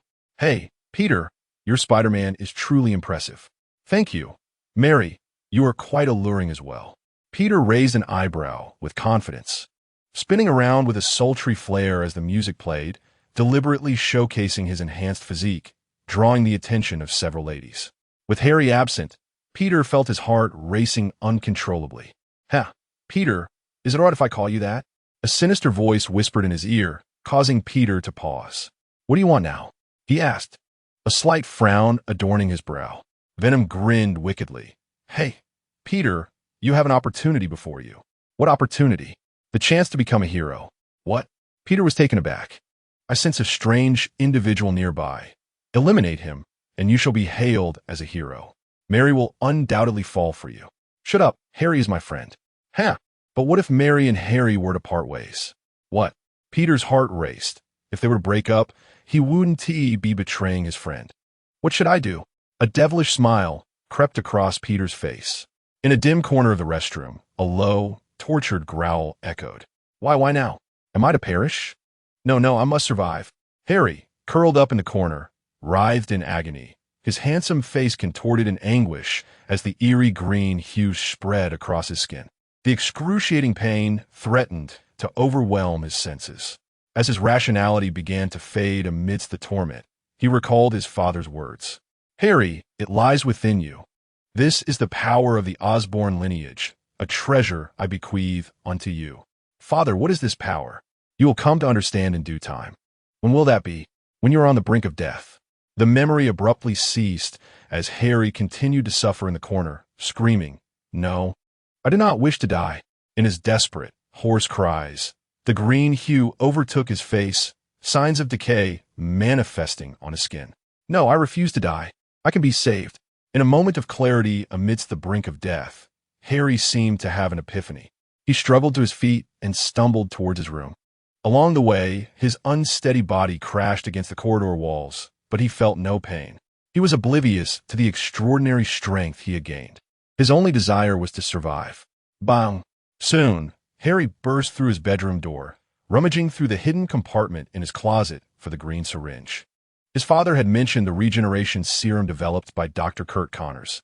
It must be my salvation. Clutching the green vial as if it were a lifeline, Harry unhesitatingly injected the serum into his arm. As the substance coursed through his veins, the intense pain rapidly dissipated and the spread of the green pallor was halted. Panting heavily, Harry collapsed onto the floor, beads of sweat dotting his forehead, relief washing over him as a smile of fortune graced his lips. "Ha ha, I have survived." Before he could revel in his newfound joy, an unsettling reaction occurred within him. Green skin rapidly spread across his body, muscles expanding at an alarming rate, tearing his clothing apart, while his skin crystallized into shimmering green scales. No, why is this happening? A panicked Harry watched helplessly as his claws transformed, and the grotesque metamorphosis altered his perception. Suddenly, a robust green tail smashed the bed into splinters, and Harry, now a grotesque lizard-like creature, let out a frenzied scream, his fangs clashing as he emitted a monstrous roar. In the next moment, the wall before Harry shattered explosively as a powerful black arm reached through the debris, violently gripping his neck. Peter, heeding Venom's counsel, finally arrived, transformed into the venomous spider, surveying the ravaged room, and bellowed at the lizard monster. "Damn creature. Tell me where Harry is. Hey there, where are your tickets and rewards?" Chapter 32. Come forth, let's tally your sins. Harry recognized Peter's voice, his slit pupils dilating in shock as the figure of the black Spider-Man reflected in his eyes. Terrified, Peter opened his gaping maw, his interlocking fangs appearing exceptionally menacing. Yet he could not articulate his condition. He could not, and would not, allow Peter to know that he was the monster. Just as Peter had stubbornly refused Harry's assistance in the past, his pitiful pride was at play. As for why Peter had transformed into Spider-Man, there was no time to ponder that now. Moreover, Peter heard his name once more from the monster's lips, his fury intensifying as he was parasitized by venom. "Damn creature, I am no longer the same." With a thunderous roar, Peter's arm muscles swelled once more, and in a fit of rage, he struck Harry, sending him crashing through the wall. As Peter stepped over the rubble, he slowly approached the debris, yanking Harry's head from the stones, his masked face contorting into a fearsome grimace, on the verge of losing control. "Tell me, what have you done to Harry?" Under the brutal pressure, madness began to seep into Harry's eyes. The lizard genes wreaked havoc within him, his consciousness fading as a second persona emerged, an irate Harry, annoying Peter. In an instant, the once timid Harry bared his teeth and roared, his green muscles surging. His body expanded, and with a sweeping claw, he effortlessly tore apart Peter's battle suit. With a fierce swing of his long tail, Harry sent Peter crashing into the corner, where he shattered the wall, leaving a spiderweb-like crack behind. The torn fabric of Peter's suit began to heal swiftly, and after sustaining the blow, he could no longer contain his rage, spiraling into a frenzy. The ground beneath him crumbled as he roared and charged at Harry, colliding with him forcefully and sending Harry back into the ruins. Amidst the chaos, stones flew in all directions as Harry, undeterred, chose to disregard Peter's presence. In his fury, he viewed the dark figure before him as the most loathsome of adversaries, engaging Peter in a fierce struggle without mercy. An unimaginable force erupted from both combatants, and within mere moments, the room was left in ruins, reduced to mere rubble. Soon, the backup power was destroyed, plunging the villa once again into darkness, drawing the attention of those upstairs. With a thunderous crash, before they could ascend to investigate, The ceiling of the grand hall collapsed, sending chandeliers and debris crashing down. The monstrous roar sent chills down everyone's spine, prompting a frenzied escape from the villa. In the ensuing panic, Mary found herself pushed to the back of the crowd, unable to flee in time. Instinctively, she huddled in a corner, clutching her head in a ball of fear. At that moment, the creature snarled with bared teeth as the shattered ceiling rained down once more upon the black figure.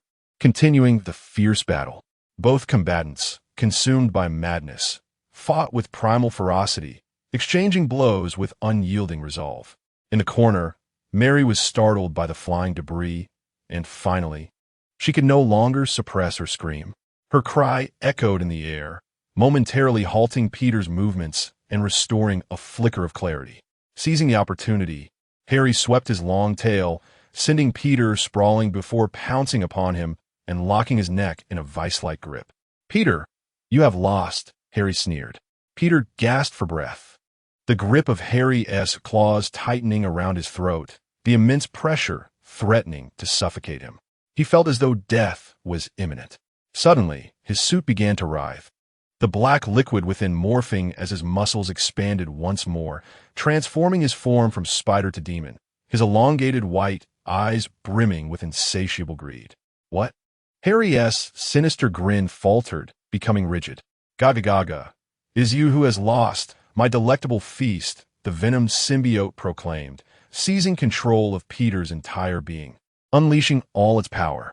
Ignoring Harry's chokehold, Venom lashed out with its long tongue, mercilessly slamming Harry's head against the ground. With a dull thud, debris scattered as Harry's reptilian head was forcibly pinned into the pit, his struggles proving futile against Venom's restraint. The lizard's tail lashed out once more, but Venom effortlessly captured it with one claw, employing its foot to pin Harry's body down. "Gagaga, a feast," it declared. With a violent rip, green blood splattered across the room as Venom tore off Harry's tail, the excruciating pain eliciting a piercing scream from Harry. Yet he remained unable to escape Venom's grip. Disregarding Harry's struggles, Venom took a bite of the lizard's tail, chewing briefly before spitting it out. "Not tasty, I desire the brain," it uttered, raising another hand to present Harry's head before it, its massive jaws curving into an exaggerated arc, long tongue flicking out, and grotesque fangs dripping with slime, ready to devour his head whole. In the corner, Mary covered her mouth, tightly shutting her eyes, overwhelmed with terror as she dared not confront the shadows lurking in the night. Yet the squelching sound of slime evoked horrifying images in her mind. What did the monster crave? It seemed she could hear Peter's name echoing in her thoughts. Was the creature going to consume Peter? At this realization, Mary sprang to her feet, exclaiming in panic, "No!"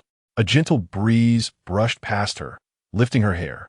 In the next moment, a chilling scream erupted from the darkness, as an unseen force hurled the shadow out of the hall. The inertia sent it rolling several times on the ground before it finally crashed into the pool, splashing water everywhere. Witnessing the monster being flung away by an unknown power, Mary gathered her courage and cautiously approached, illuminating her phone's flashlight. A sharp scream escaped her lips. She covered her mouth in disbelief at the sight before her. There lay the unconscious Harry, exposed, his green skin slowly regressing, revealing the faint outline of the monster within. "Harry!" The pool. With a splashing sound, Venom leaped into the pool, glaring furiously at the crimson figure before him, baring his teeth in a snarl. "Spider-Man, you have enraged me." Moonlight cascaded down, reflecting off the nanometal suit that sparkled with starlit brilliance, the metallic spider emblem emitting a soft glow. Ming had no interest in assisting Gwen with her troubles, but unexpectedly arrived just in time to witness this chaotic scene. Observing the drenched figure of Venom, Ming shot a web from his right hand, retrieving a camera from a nearby table. Click! He snapped a photo, and a system notification chimed beside him. Ding! Temporary mission activated. Defeat Venom. Reward: Spider-Man eye strength. Ming chuckled lightly. "Well, tonight isn't a total loss." "Hey, Bug, I'm talking to you. Are you deaf?" Venom, infuriated by Ming's disregard, lashed out with his tongue. "Don't rush. You'll have your moment to weep soon enough." Ming shot another web, calmly placing the camera in a corner, then pointed at Venom, unabashedly displaying his arrogance. Now, let us enumerate your transgressions. Oh, for heaven's sake, what atrocious lines. Let me tear you apart first. Venom's long tongue sprayed slime, and his fingers transformed into razor-sharp claws as he lunged at Yang Ming. Chapter 33. Venom's fury. A foul wind howled as Venom's monstrous maw loomed ominously, his claws glinting with a sinister sheen, as if they could shred any foe to pieces. Unperturbed, Yang Ming stood his ground, lightly tapping the spider emblem on his chest, from which 4 sharp nano-spider legs sprang forth. With a swift motion, the spider legs sliced through the air at an imperceptible speed. Before Venom could react, his limbs were pierced by the 8 spider spears, rendering his body suspended in midair. It hurts! Dumb Spiderman! Venom shrieked in agony as the demonic visage detached from Peter's face, coalescing into a more terrifying, ghastly face that surged towards Yang Ming. Smack! Yang Ming delivered a swift slap with the back of his hand, effortlessly transforming the grotesque face into a black liquid. The viscous substance writhed and morphed into venom. Cursing vehemently, "Damn you, scoundrel! You cannot treat me this way." The black liquid surged rapidly, breaking free from the control of the 8-armed spear, instantaneously mending its injuries. And its hands morphed into formidable black blades, striking downwards with fury. A tempest roared as Yang Ming, with an air of calm, sidestepped nonchalantly, allowing the 2 black blades to narrowly bypass the tip of his nose, embedding themselves deeply into the concrete below and sending shards flying in every direction. Despite the chaos, Yang Ming remained unperturbed, while the 8-armed spear glimmered ominously behind him, once more puncturing the venomous form with precision. "Do not pierce me!" The venom shrieked in a frenzy, brandishing its dual blades in a wild assault against Yang Ming. The twin blades, brimming with power, cleaved through all that stood in their path. Yet, Yang Ming's agility was unparalleled, as he deftly maneuvered past the lethal edges, intermittently directing the 8-armed spear to transform the venom into a sieve. With the venom's tenacious vitality, such minor wounds were inconsequential, and Peter would remain unharmed, allowing Yang Ming the liberty to toy with the situation for a while longer. However, as the punctures accumulated, the venom gradually succumbed to a sense of helplessness. "Curse it! Cease your onslaught!" It howled in despair. "You cannot do this, Spider-Man. I concede, please stop." Faced with the slippery Yang Ming, the venom's resolve crumbled, and it chose to shed its monstrous guise, leaving the ensuing matters to Peter. The black spider suit enveloped him once more, and as Peter regained awareness of his body, a fist the size of a sandbag came hurtling towards him. "What?"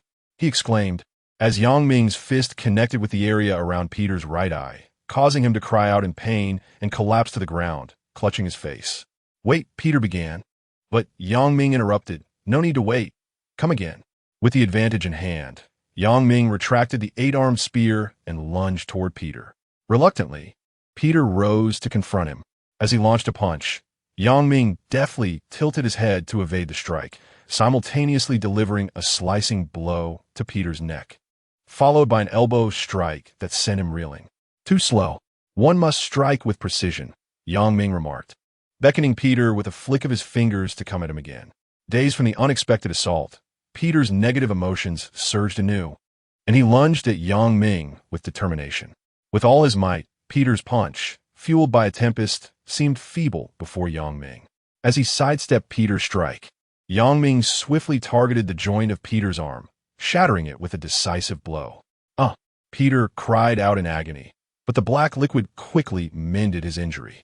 "Focus on your target before you strike, and always reserve some strength."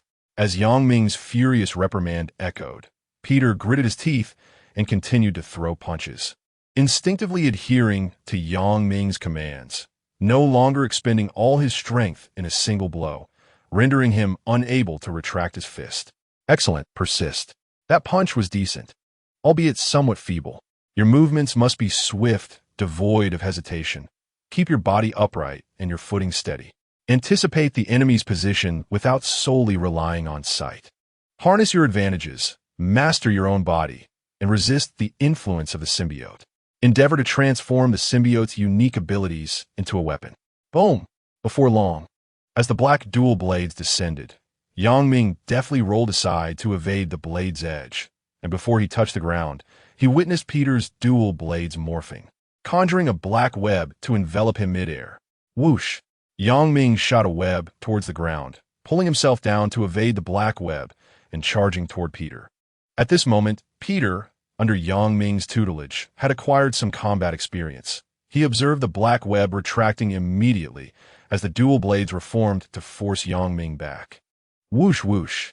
The dual blades transformed into liquid, simulating black webbing that shot forth from Peter's palms, perfectly predicting Ming's retreat and anchoring his feet in place. Subsequently, a fragment of stone erupted beneath Peter's feet, launching towards Ming. Before the stone could take effect, Peter swiftly utilized the elasticity of the black web to close the distance, with sharp bone spurs forming at his knee, aimed directly at Ming's heart. Boom! In an instant, a terrifying force erupted from Ming's body, shattering the black web that bound his legs. He pivoted and kicked. Bang! The air shattered as Peter, soaring towards him, suddenly found his vision blurred. In the next moment, a searing pain struck his cheek, and before he could comprehend what had transpired, his body was sent tumbling backwards, landing in the pool. Well done, Peter, you have passed. At the moment of his plunge into the water, a voice echoed in Peter's dizzy mind. Shortly thereafter, regaining his composure, Peter emerged from the pool, only to discover that Ming had vanished. The black liquid retracted, and the battle attire dissipated. Peter gazed at the chaos surrounding him, deep in thought. Why did Spider-Man choose to teach me to fight? Peter furrowed his brows, reflecting on the earlier battle, realizing that although the opponent's voice had been deliberately altered, it still bore a certain familiarity. Cackling, the voice of the symbiote resonated in his mind. Peter snapped back to reality, suddenly recalling something. Oh no, Harry Mary! With thoughts of the two, Peter hastily rushed into the villa and eventually found traces of them in the underground garage. Get out, Mary, just leave. I told you to go. Harry's anguished roar reverberated through the garage. Don't do this, Harry. You've seen how I am. You can leave now. I don't need your pity. Harry, you've always been like this. Apart from Peter, you've never cared for anyone else's kindness. The argument between the two escalated, culminating in Mary's disappointment as she turned away, not looking back under Harry's stubborn gaze. As Peter gazed at Mary's silhouette, he emerged from the shadows of the garage, his eyes filled with concern. However, Harry's condition appeared to be even more dire. Following the sound of Harry's low growl, Peter discovered him, his body smeared with green blood. The moment Harry laid eyes on Peter, he recoiled into the corner, desperate to conceal his disheveled state. Harry, it's a relief to see that you're alive, Peter remarked. The green monster. Yes, I am that monster, the one you defeated. What? Peter's eyes widened in shock as he stood frozen in place. Chapter 34. The superheroes struggle meanwhile. Amidst the chaos caused by the monster's appearance, the crowd fled in a frantic rush into the forest. When Gwen returned, she was met with the sight of panicked individuals fleeing. Hey, wait. Ruth, what is happening? Gwen approached Ruth, and upon seeing her state, an ominous premonition washed over her. Gwen, there's a monster. Ruth clung tightly to Gwen, her eyes swollen from tears, her body trembling incessantly. A monster? This is bad. Yami, Peter? Gwen suddenly gasped, rushing towards the villa. Hey, Gwen, what are you doing here? At that moment, Yang emerged from the darkness, a toothpick in his mouth, adjusting his pants, looking bewildered at the panicked crowd. Seeing that Yang was unharmed, Gwen breathed a sigh of relief. Yami, I'm so glad you're okay. There's a monster at the villa. We need to hurry. What? A monster? Yang screamed, his eyes rolling back as he fainted on the spot. Claiming task reward. I'll take a nap for a bit.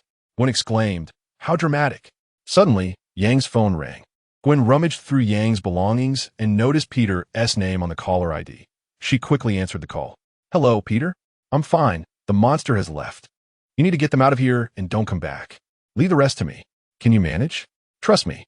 In the garage, Peter hung up, his gaze shifting to Harry with a complex expression. They 1T return, and Mary 1T expose your secret. Rest easy. Harry looked down at the green skin on the back of his hand, a bitter smile on his lips. What does it matter? I want to live much longer. That is not true, Harry. I will find a way to heal you. Peter hastily reassured him. No sooner had he spoken than a dark liquid extended from behind him, swiftly taking the form of a demonic visage. Gagaga, Peter, do you wish to save her, dear friend? I can assist you. Venom's restless presence darkened Peter's expression. What do you want? I merely wish to help. No, I don't trust you. Oh, Peter, you wound me. We are partners. Shut up, go back. No, I want to talk. Be quiet, you stink. During their verbal sparring, Harry gazed at the sinister black demon, a flicker of surprise igniting in his eyes. Oh my God, what is that? Venom turned with a sinister grin. I am Venom. A week later, at Harry's behest, none of the witnesses present dared to disclose any information regarding the monster. The incident at the villa came to a close, and Peter embarked on a path of righteousness, determined to combat crime. Long yearning for extraordinary powers, he sought the aid of Venom, eagerly aspiring to become a superhero akin to Spider-Woman. This was one of his heartfelt wishes. With Harry's promotion, Black Spider-Man swiftly ascended to become the third civilian idol following Spider-Woman and Spider-Man. The rivalry among the Spider-Men commenced. In his room, Peter perused the numerous fan comments praising Black Spider-Man online. His vanity thoroughly gratified, he felt invigorated and contemplated venturing out again that very night. Though his combat prowess paled in comparison to Spider-Man's, he was determined to surpass him in popularity. Yes, he would strive and persevere. Suddenly, the computer screen went black, and the entire apartment plunged into darkness, leaving Peter irked as he could no longer revel in the online accolades. Stepping out of his room, he found Uncle Ben lighting pre-prepared candles and calmly dialing a number to activate the backup power. Uncle, this is the 6th power outage this month. Don't you think it's time to have someone check the wiring? Despite his irritation, Peter suppressed his impatience and smiled at his only family member. Uncle Ben glanced at Peter and chuckled. No need. This place will frequently experience outages. Just get used to it. Oh, well then, Peter shrugged, reminding himself that as a superhero, he shouldn't fret over trivial power outages, and thus, he let go of his annoyance. Uncle, I'm stepping out for a bit. I'll be back later. Just as Peter was about to change his shoes, Uncle Ben suddenly called out to him. Peter, you seem different. Yes, Uncle. I'm better than ever, Peter replied with a confident smile. Uncle Ben shook his head. Child, I know you've improved, but with great power comes great responsibility. Uncle, I understand, Peter said, somewhat impatiently interrupting Uncle Ben's words, and he hurriedly left the house. Watching the empty room, Uncle Ben let out a sigh. A flicker of blue lightning flashed from outside the window, and Max, radiating a blue glow, crouched beside Uncle Ben to offer comfort. Uncle Ben, don't worry about Peter. His abilities are formidable. Max, thank you for sharing Peter's secret with me. The night weather was dismal, overcast with dark clouds, and a cold wind swept through the city, soon giving way to a light drizzle. Atop a towering building, Peter transformed into Venom Spider, surveying the nearby streets amidst the rain. After a period of cleansing, the area was devoid of criminals, and a wave of despondency washed over him. Without crime, he felt an emptiness within. However, soon, the distant sound of police sirens, heralded by Peter's unyielding vigilance, revitalized his spirits. Here it comes. Suddenly, a gust of wind rushed past his ears, accompanied by a familiar voice. Peter, good evening. Peter's vision blurred momentarily as he caught sight of a swift red and blue figure darting past, its speed unattainable. Alas, Mr. Spider has once again outpaced me. What unfortunate luck, he sighed, resigning himself to relinquish the opportunity to save the citizens. According to Yami, this predicament is referred to as involution. If it weren't for the insurmountable odds, I would surely prevail, he lamented, his hunger gnawing at him. Let me eat my fill. We could defeat him together. Venom began to incite him once more. Silence. You feasted on Pig's head just 2 days ago. No, it was 3 days ago, Peter retorted, exasperated. Glutton, cease your antics. Just as he was about to engage in a debate with Venom, his gaze inadvertently fell upon the street where he spotted a familiar silhouette. It was Mary. Elation surged within Peter as he leaped from the high building.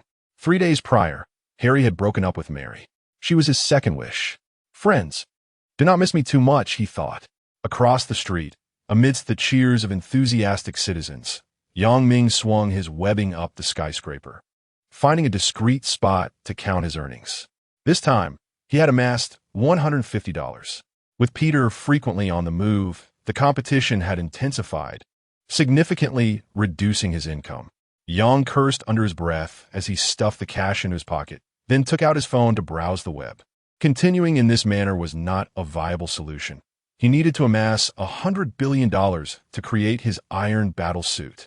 When Harry had invited him to join the Osborn group, Yang had declined. A superhero working in security would be a disgrace to his peers, and the pay was meager. He had to seek a lucrative profession. Just then, his eyes caught sight of an enormous poster across the square, raising an eyebrow in intrigue. Why not give it a try? Thanks to the generous tips from Ming, I seem to have learned how to craft special chapters. Chapter 35, International A-List. Spider-Man on a sunlit afternoon. During tea time at the Hornet Daily office, a clumsy newsroom employee burst into the office, camera in hand, his face flushed with excitement. Boss! Boss! Major news!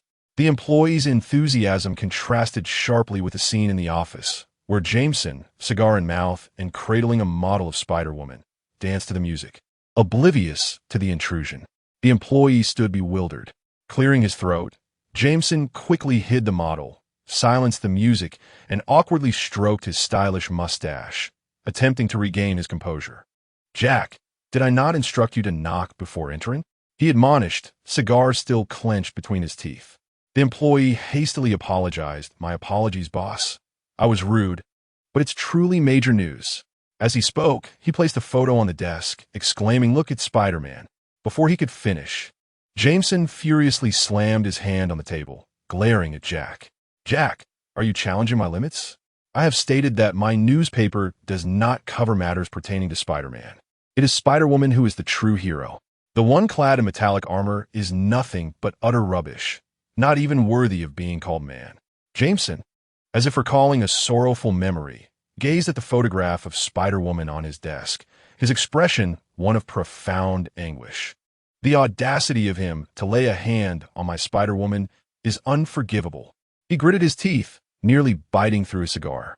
In any universe, Jameson stands as the most vehement critic of Spider-Man, while George pales in comparison. Observing the scene, an employee scratched his head and ventured, "But boss, this is truly breaking news. Spider-Man is filming an advertisement." Jameson dismissed it with contempt. What is so remarkable about filming an advertisement? I care not. He abruptly stood, picking up the photograph to scrutinize it closely, as if determining its authenticity. In the image, the armored Spider-Man was seen launching webbing and soaring through the air at the advertisement shoot. Jack, could this fellow be a stuntman? Jameson questioned, skepticism etched on his face. Jack insisted, "There is no mistake. I witnessed it myself. It is the genuine Spider-Man. No stuntman would dare to leap from the highest point of the Empire State Building without any safety measures while executing unimaginable maneuvers mid-air." Upon hearing this, Jameson stroked his mustache, deep in thought. This scoundrel must be in dire financial straits. Jack, immediately prepare a feature on Spider-Man. We must dethrone him and elevate my beloved Spider-Woman as the sole hero. Boss, that might not be advisable, Spider-Man. The employee attempted to object, but upon encountering the murderous glare from Jameson, he promptly ceased his protest. Very well, boss. I shall take care of it. But what reason should I provide? Jameson slapped the employee's forehead and bellowed, "Fool. Do I need to teach you the rationale? Spider-Man's scheme is to deceive the citizens into trusting and adoring him, exploiting his soaring popularity for profit. He is a scoundrel." The employee nodded vigorously, clutching his forehead. Understood, boss. I will attend to it immediately. Oh, and include that dark fellow as well. Yes, boss. At the advertisement shoot near the Empire State Building, young Ming, donned in metallic armor, sneezed and rubbed his nose. How curious that Spider-Man could catch a cold. He shook his head and turned his gaze towards the nearby shoot featuring glamorous models in lingerie, breaking into a smile. Perhaps it is an allergic reaction to a certain perfume. Friday, activate the air filtration system. Certainly, sir. with the air filtration system engaged. Yang Ming found his breathing significantly eased. Ah, how long, how pure, how refreshing. Hello, Mr. Spider-Man. How does it feel to shoot an advertisement for the first time? At that moment, the director enthusiastically handed Yang Ming a cup of coffee, beaming with delight. Guiding the superhero himself in the advertisement shoot, he was destined for greatness. Yang Ming took the coffee, nodded, and remarked, "Not bad. When will the payment be transferred to me?" "Rest assured, Mr. Spider-Man. We will promptly deposit the funds into your account," came the reassuring reply. "That's good to hear," Yang Ming replied with a satisfied smile. On his debut day, his remuneration rivaled that of top-tier international stars. Acceptable, indeed. If not for the time constraints, the fees could have been further negotiated. With the assistance of artificial intelligence, Friday, safeguarding his account, he felt no apprehension about his identity being traced. Even if discovered, it mattered little. He had no family here, and there was no fear of revealing any flaws. As for friends, Peter and Gwen were not ordinary individuals, sparing him any concern. Moreover, the apartment had been experiencing frequent power outages lately, seemingly due to an interesting new guest who maintained a good relationship with Ben Parker. Upon reflection, he realized he had little to worry about regarding his concealed identity. His only vexation stemmed from financial constraints. With this thought, Yang Ming rose from his designated seat and addressed the director. "All right, I must head to my next engagement. Thank you for the coffee. Goodbye." Balancing the coffee in one hand, he shot a web and soared away from the filming location. Observing Yang Ming's graceful departure, everyone on set cast envious glances. For 3 consecutive days, Yang Ming traversed various advertising shoot locations, accumulating wealth far surpassing what he earned assisting the police in combating crime. Was it lucrative? Indeed, earned through his visage. Soon, news of Spider-Man's advertising shoot spread across major newspapers and websites, eliciting mixed reactions from the public regarding Yang Ming's audacious maneuvers. Some believed Spider-Man had fallen from grace, tainted by wealth, while others found solace in the daily sight of him on television. Compared to the other 2 Spider-Men, Yang Ming faced the most controversy. However, where there is controversy, there is fervor, which consequently inflated his appearance fee. A pleasant surprise, Yang Ming felt quite content. Beep, beep, beep. At the filming site, his phone rang. Yang Ming, lounging with one leg crossed over the other, answered the call while waving at the fans outside the venue. "Hello, Uncle Long. How have you been lately? You rascal, are you short on cash?" Shenlong's voice on the other end bore a hint of concern. Yang Ming raised an eyebrow. "Uncle Long, why would you ask that?" It seemed Uncle Long had caught wind of something, but it was understandable.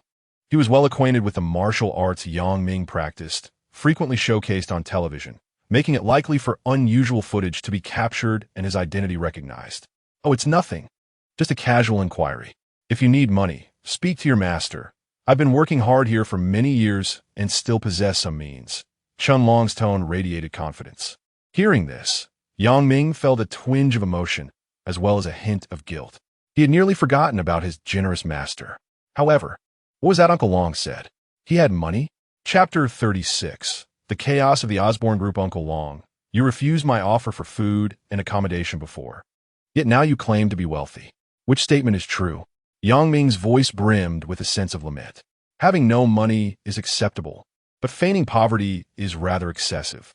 You rascal, after so many days of absence, how can you expect me to provide for your meals and lodging? Have you no shame? Oh, Uncle Long, it is you who wishes to take me as your disciple, not I who shamelessly seeks you as a master.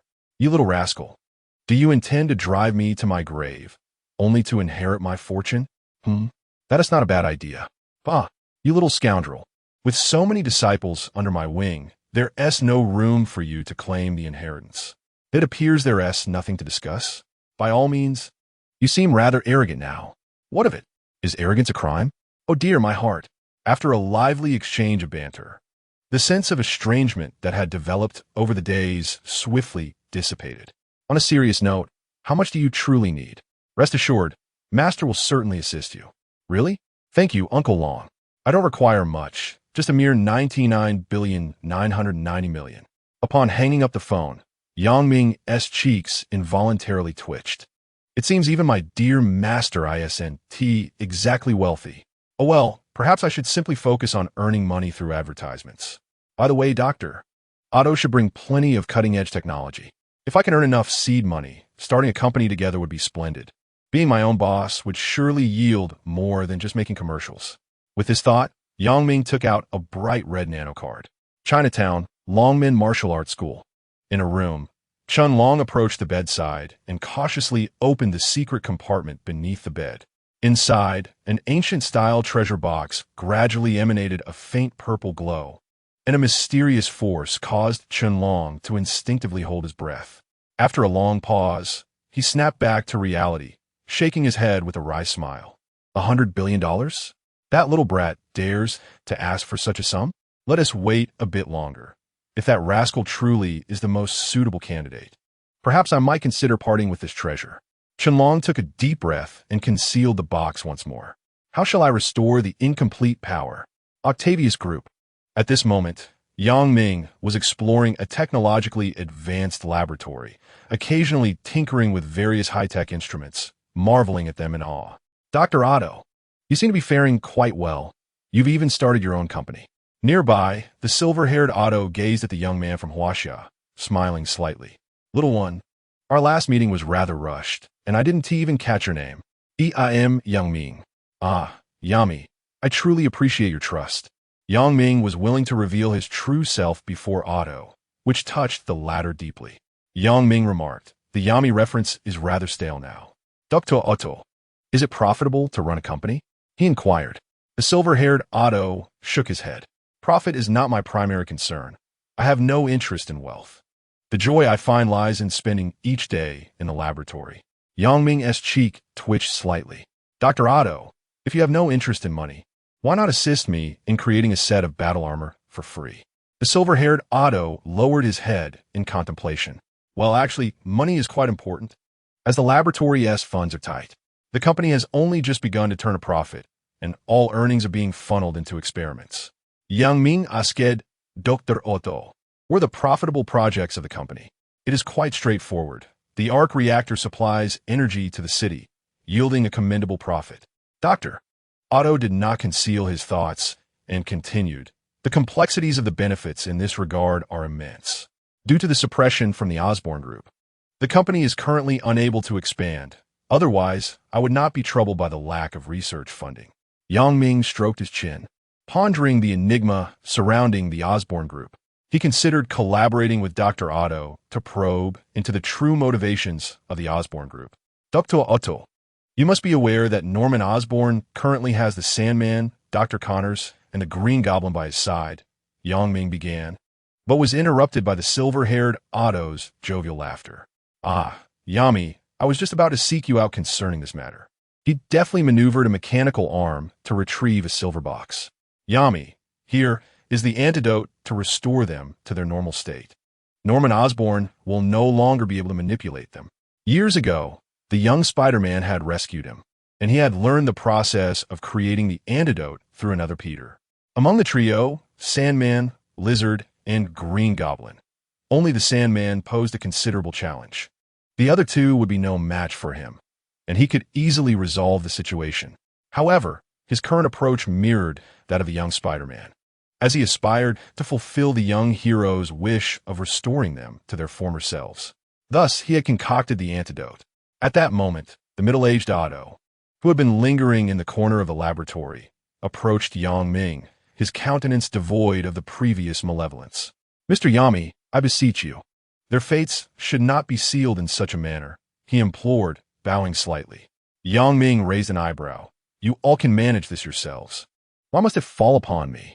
The silver-haired Otto chuckled softly, turning to activate a virtual computer. The surveillance throughout the Osborne Group's premises is extensive within this laboratory. Norman Osborn has concealed them well.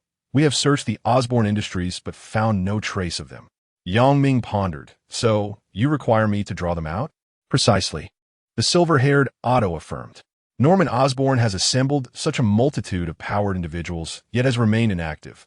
I suspect he harbors ulterior motives. You, Yami, along with Spider-Woman, are variables in Norman Osborn's plans, and he will undoubtedly target you. Yang Ming considered this. However, I have been quite active recently, Yet Norman Osborn has not taken any action against me. Can I truly lure them out? Absolutely, the middle-aged Otto interjected, his gaze resolute. Norman Osborn's inaction stems from his uncertainty.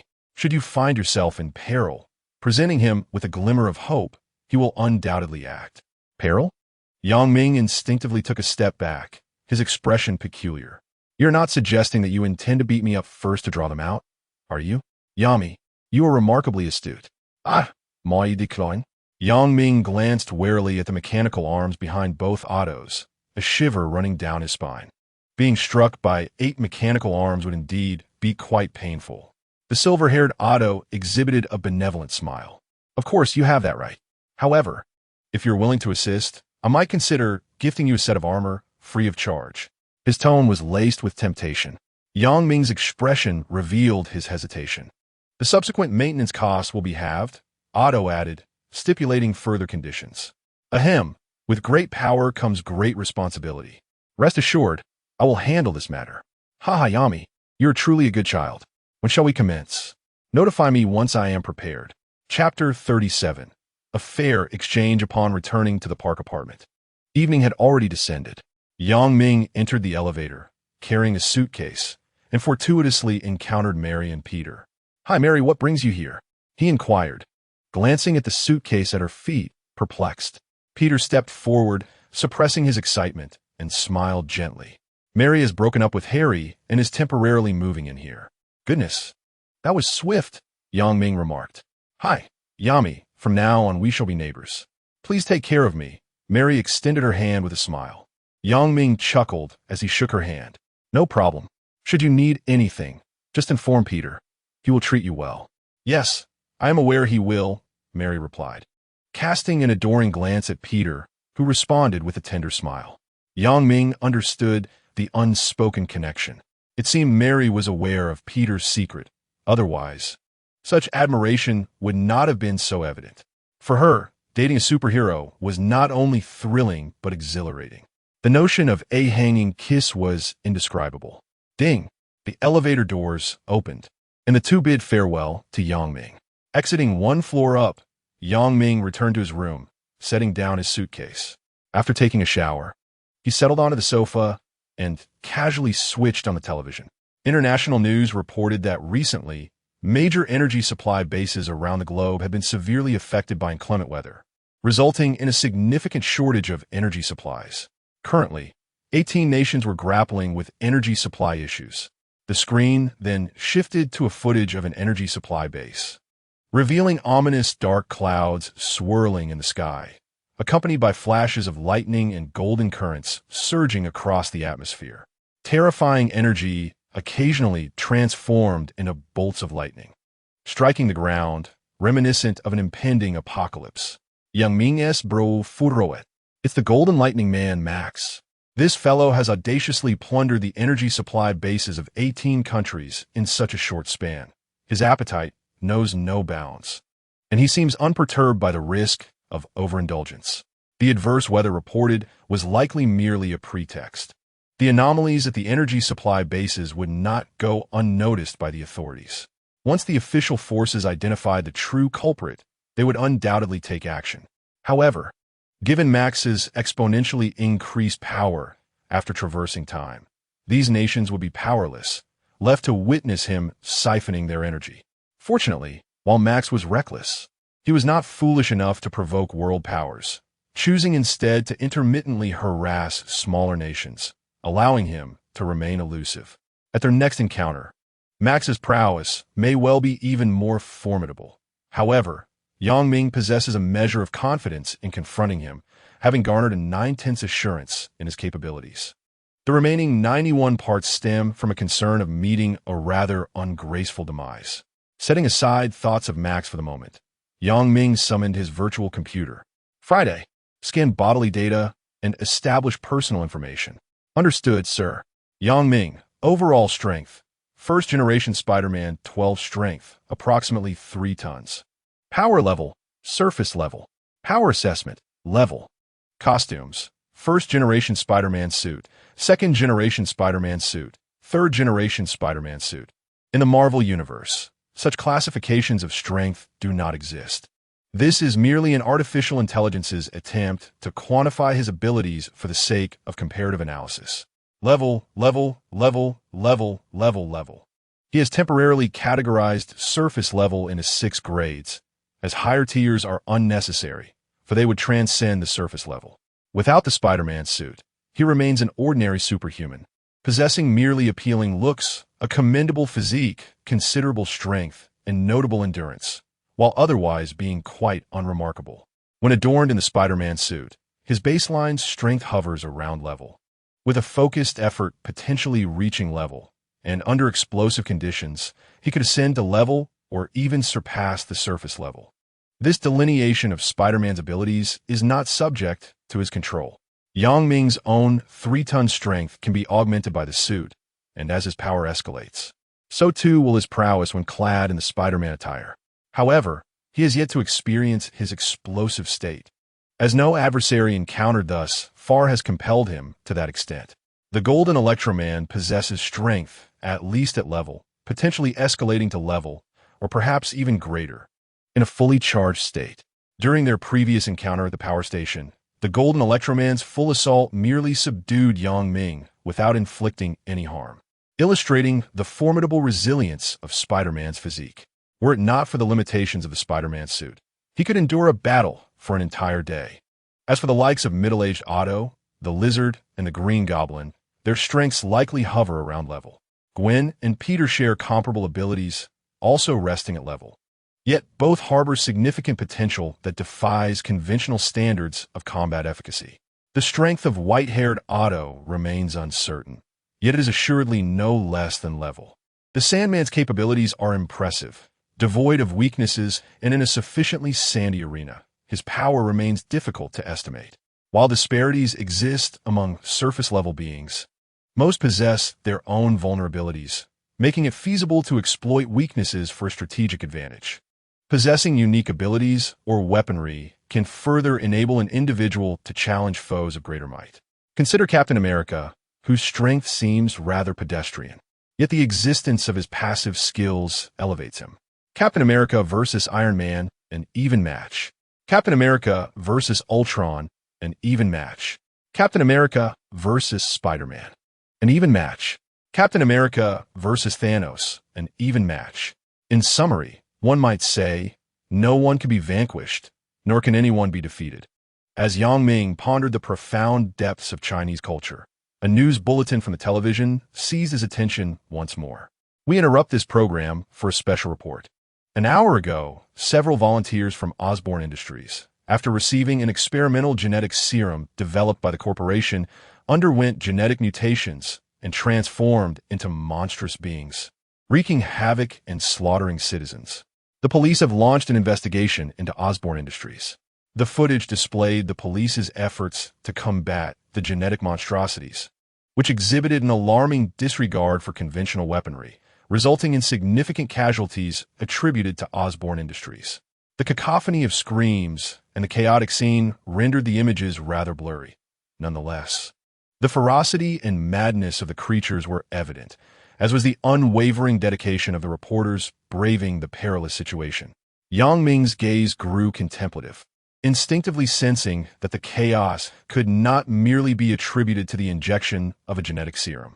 If Norman Osborn were incapable of managing such a trivial matter, Yang Ming would have long since uncovered his secrets, rather than waiting until now.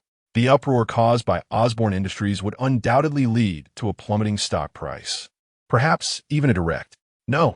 Yang Ming furrowed his brow, suddenly recalling a plot from a film.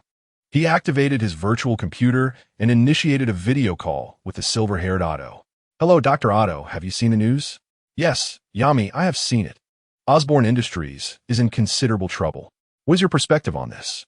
"Yami, have you discovered something?" The silver-haired Otto's interest was piqued.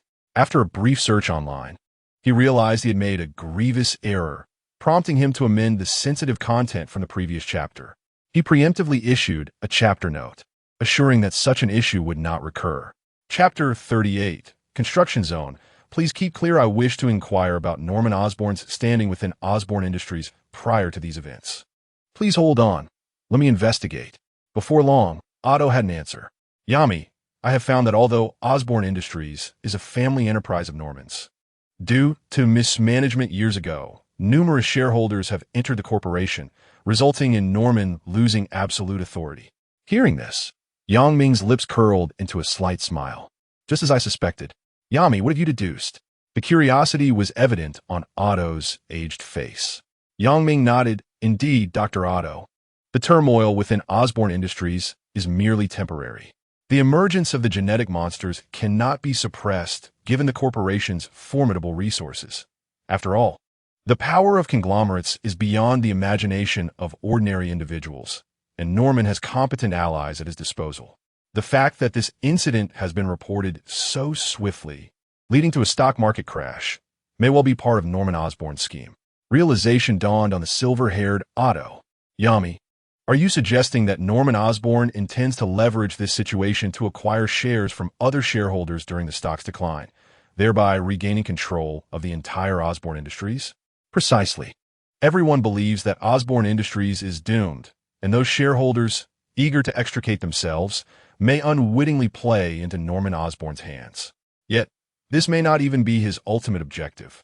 Yang Ming furrowed his brow as he surmised Norman's ambition to seize control of the entire Osborne enterprise, yet many intricate details eluded his understanding. The sharp decline in the corporation's stock had left Norman Osborn severely weakened, even if he managed to take charge of the group. To restore vitality to the corporation in a short span, the only recourse lay in genetic serums.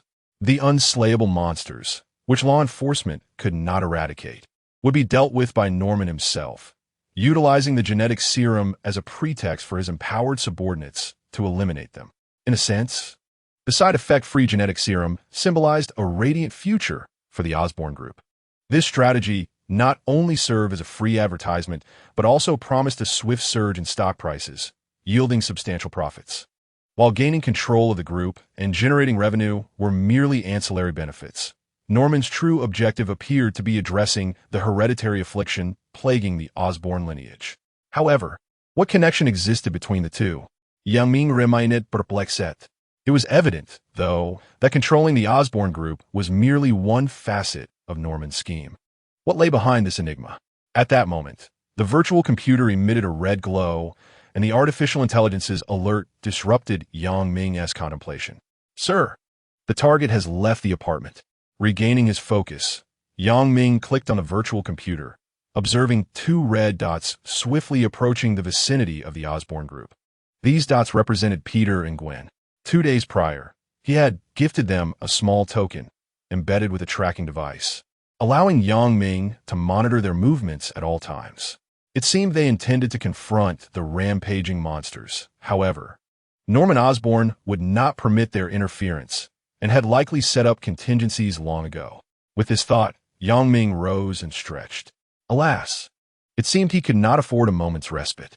He smiled at the white-haired Otto on the other end of the video call, saying, Dr. Otto, we may well be able to execute our earlier plan now.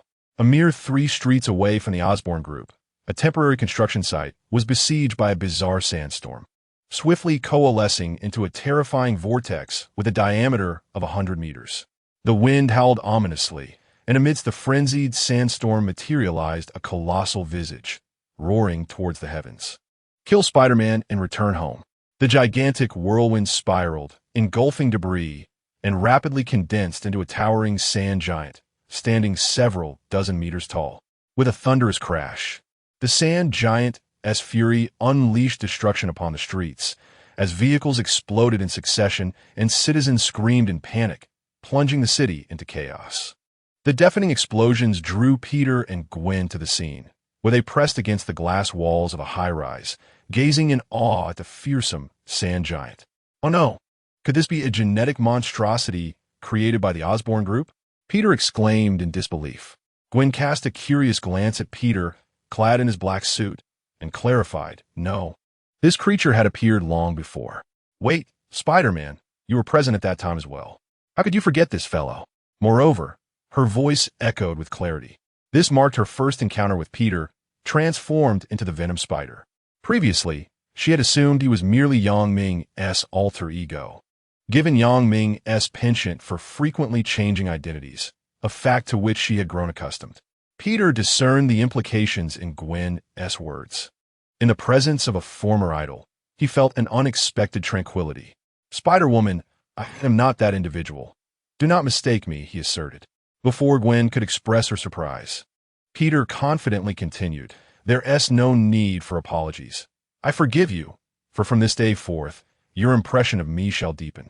With that, he leapt from a wall with fervor, the inky substance of his suit extending into tendrils that soared through the air, landing effortlessly upon the scaffolding behind the towering sand giant. Hey, big guy, do I remind you of anyone? Peter taunted, twisting his waist provocatively. Before the sand giant could turn, Peter's hands transformed into formidable, dark blades, and with a fierce slash, he struck. The blade cleaved through the air with unparalleled force, severing the giant's right arm in a single encounter. As the arm disintegrated into countless grains, the giant turned to behold the triumphant Peter.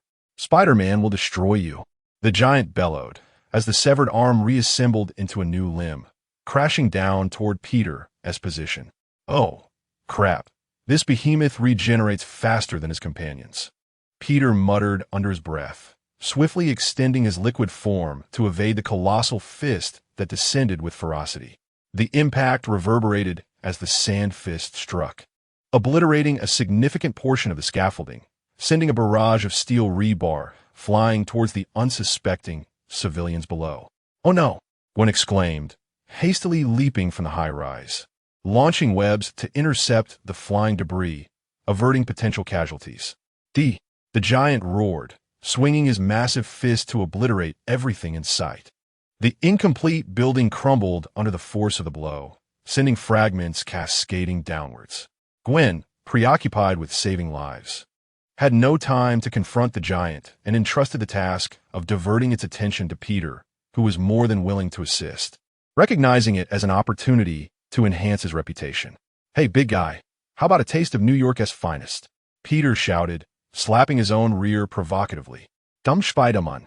The giant's fist descended once more, sending parked vehicles flying as they exploded mid-air. Flames began to spread, and Peter's black suit writhed slightly, the power of venom becoming increasingly erratic. In the comments section, related images and videos were readily available, all of superior quality. Chapter 39, An Unreliable Antidote. Peter extended his hands, releasing dark webs that danced through the air, deftly evading the Sandman's relentless onslaught. Peter, steer clear of the flames, Venom suddenly cautioned, irritation lacing his tone. What is wrong with you? Peter queried, vaulting over a street-side building, his body pressed against the wall, brow furrowed. The flames could injure me. Peter shook his head in exasperation. Oh, my friend, you truly are a headache. Gazing at the roaring flames below, he clenched his fist and shattered the glass curtain wall, leaping into the floor to hurl a pile of debris at the Sandman, unfazed by the onslaught of miscellaneous objects. The colossal fist of the Sandman surged directly toward Peter's floor. With a thunderous crash, Peter felt as if the very heavens were collapsing upon him. The floor he occupied was pierced by the Sandman's mighty blow. Instantly, he was engulfed by a swirling tempest of sand, his body ensnared by an overwhelming force. A suffocating pressure assailing him from all directions, relentlessly constricting his form. Got you now, Spider-Man, the Sandman sneered, retracting his gigantic fist, a malevolent grin spreading across his face. Faced with the looming visage above him, Peter instinctively wiped away non-existent beads of sweat from his brow. My good fellow, I feel compelled to clarify that I am not that individual. Spider-Man, you cannot deceive me. The Sandman bellowed, as the tempest of sand whipped around them, coating Peter's black suit in a layer of grime. Hey, is that your saliva? Please refrain. I have a bit of a cleanliness obsession, he prattled incessantly, while internally he sought counsel from Venom on how to extricate himself from this predicament. Hey, William Baker, you are quite clever. He is indeed Spider-Man. Quick, crush him. At that moment, a figure hurtled down the street, Ming landing deftly on the adjacent building with an air of mischief, relishing the spectacle. Peter turned to see the familiar red and blue figure, exasperation evident as he covered his face. Oh, Mr. Spider, I suspect you are envious of my popularity. and wished to conspire with the big guy to squash me into a pulp. Yang Ming shrugged. I have no interest in popularity. My happiest days revolve around you, Spider-Man. The Sandman roared, his fist crashing down and interrupting Yang Ming's banter.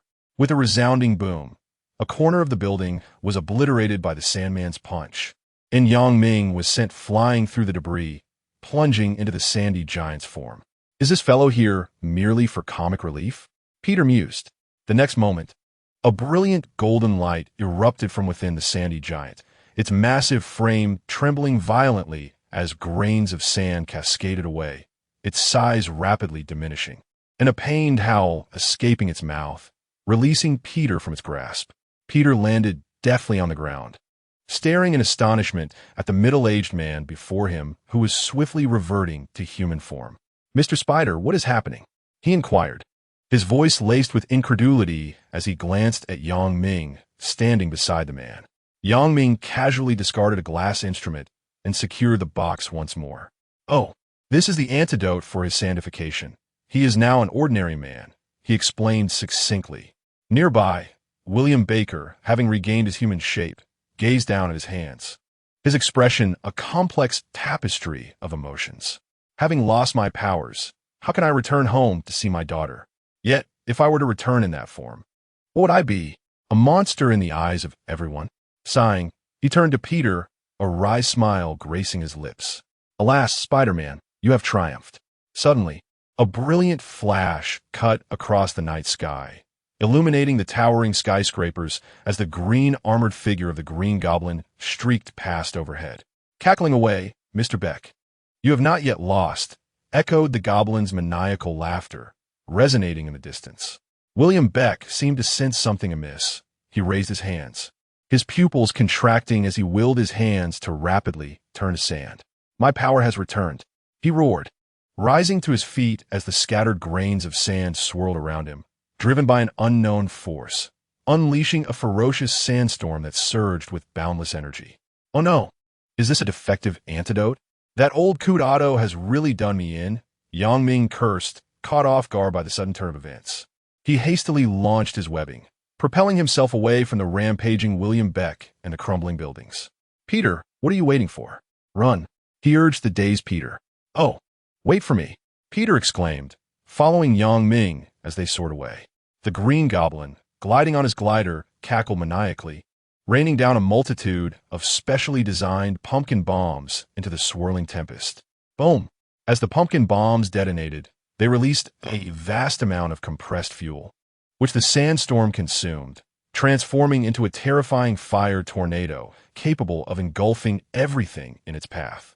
Cackling away, taste our fiery whirlwind, the Green Goblin commanded, directing the sand creatures towards Yang Ming and Peter.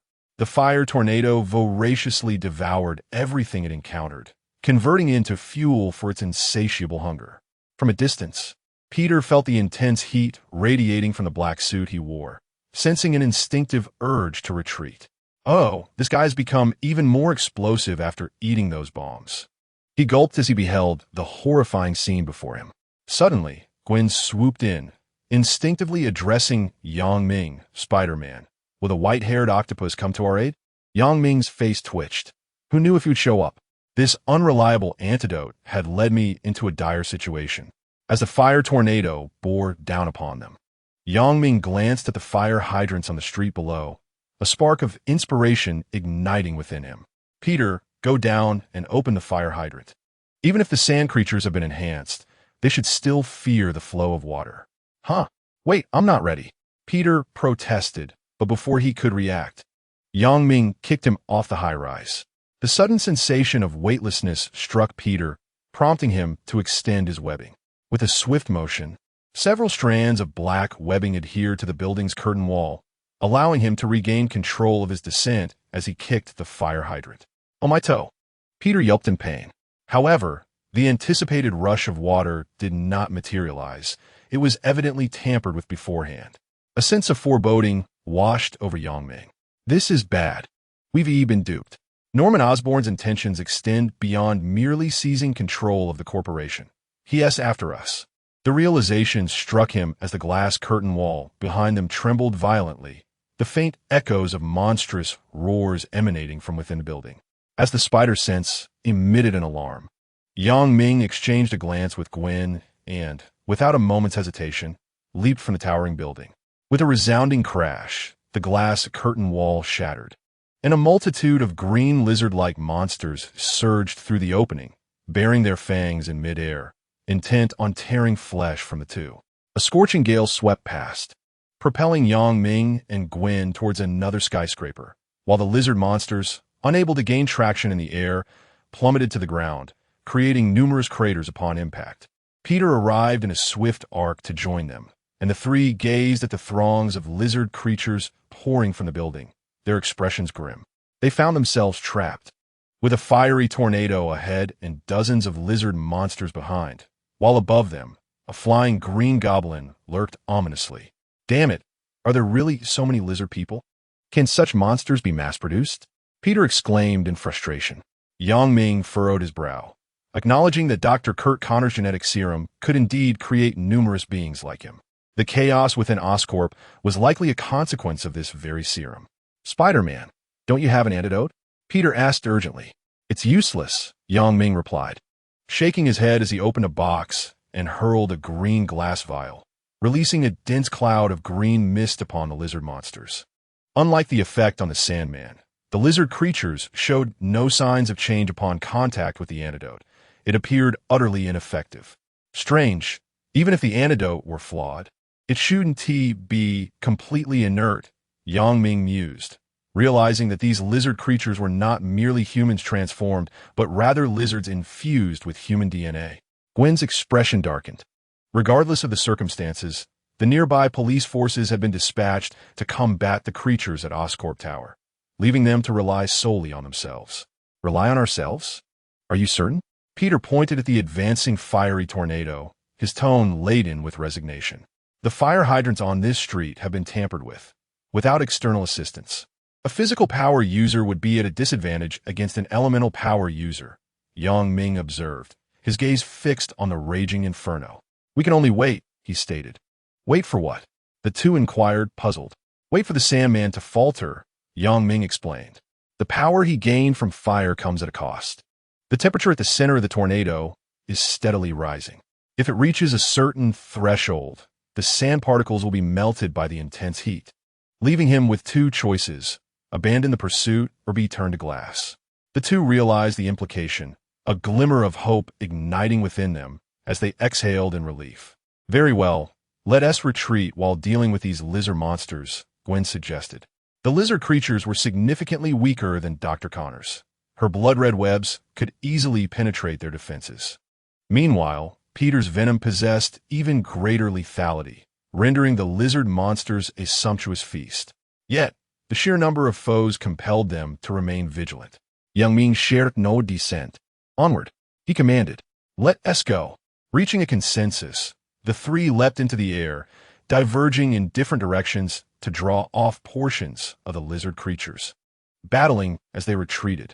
With a flurry of movements, Gwen soared through the air, crimson threads of webbing shooting forth relentlessly. The lizard creatures struck by these blood-red strands clutched their heads and howled in agony, rendered powerless in combat.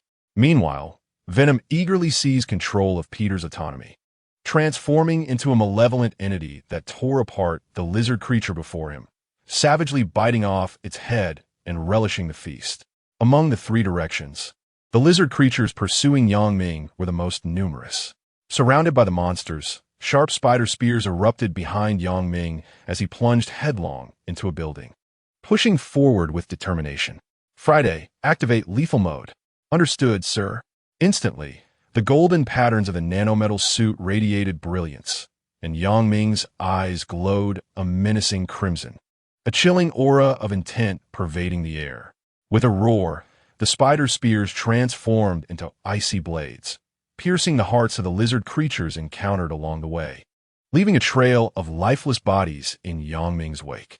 With a crash, he shattered the wall ahead and launched himself skyward using his webbing. I've been waiting for you for quite some time, he exclaimed.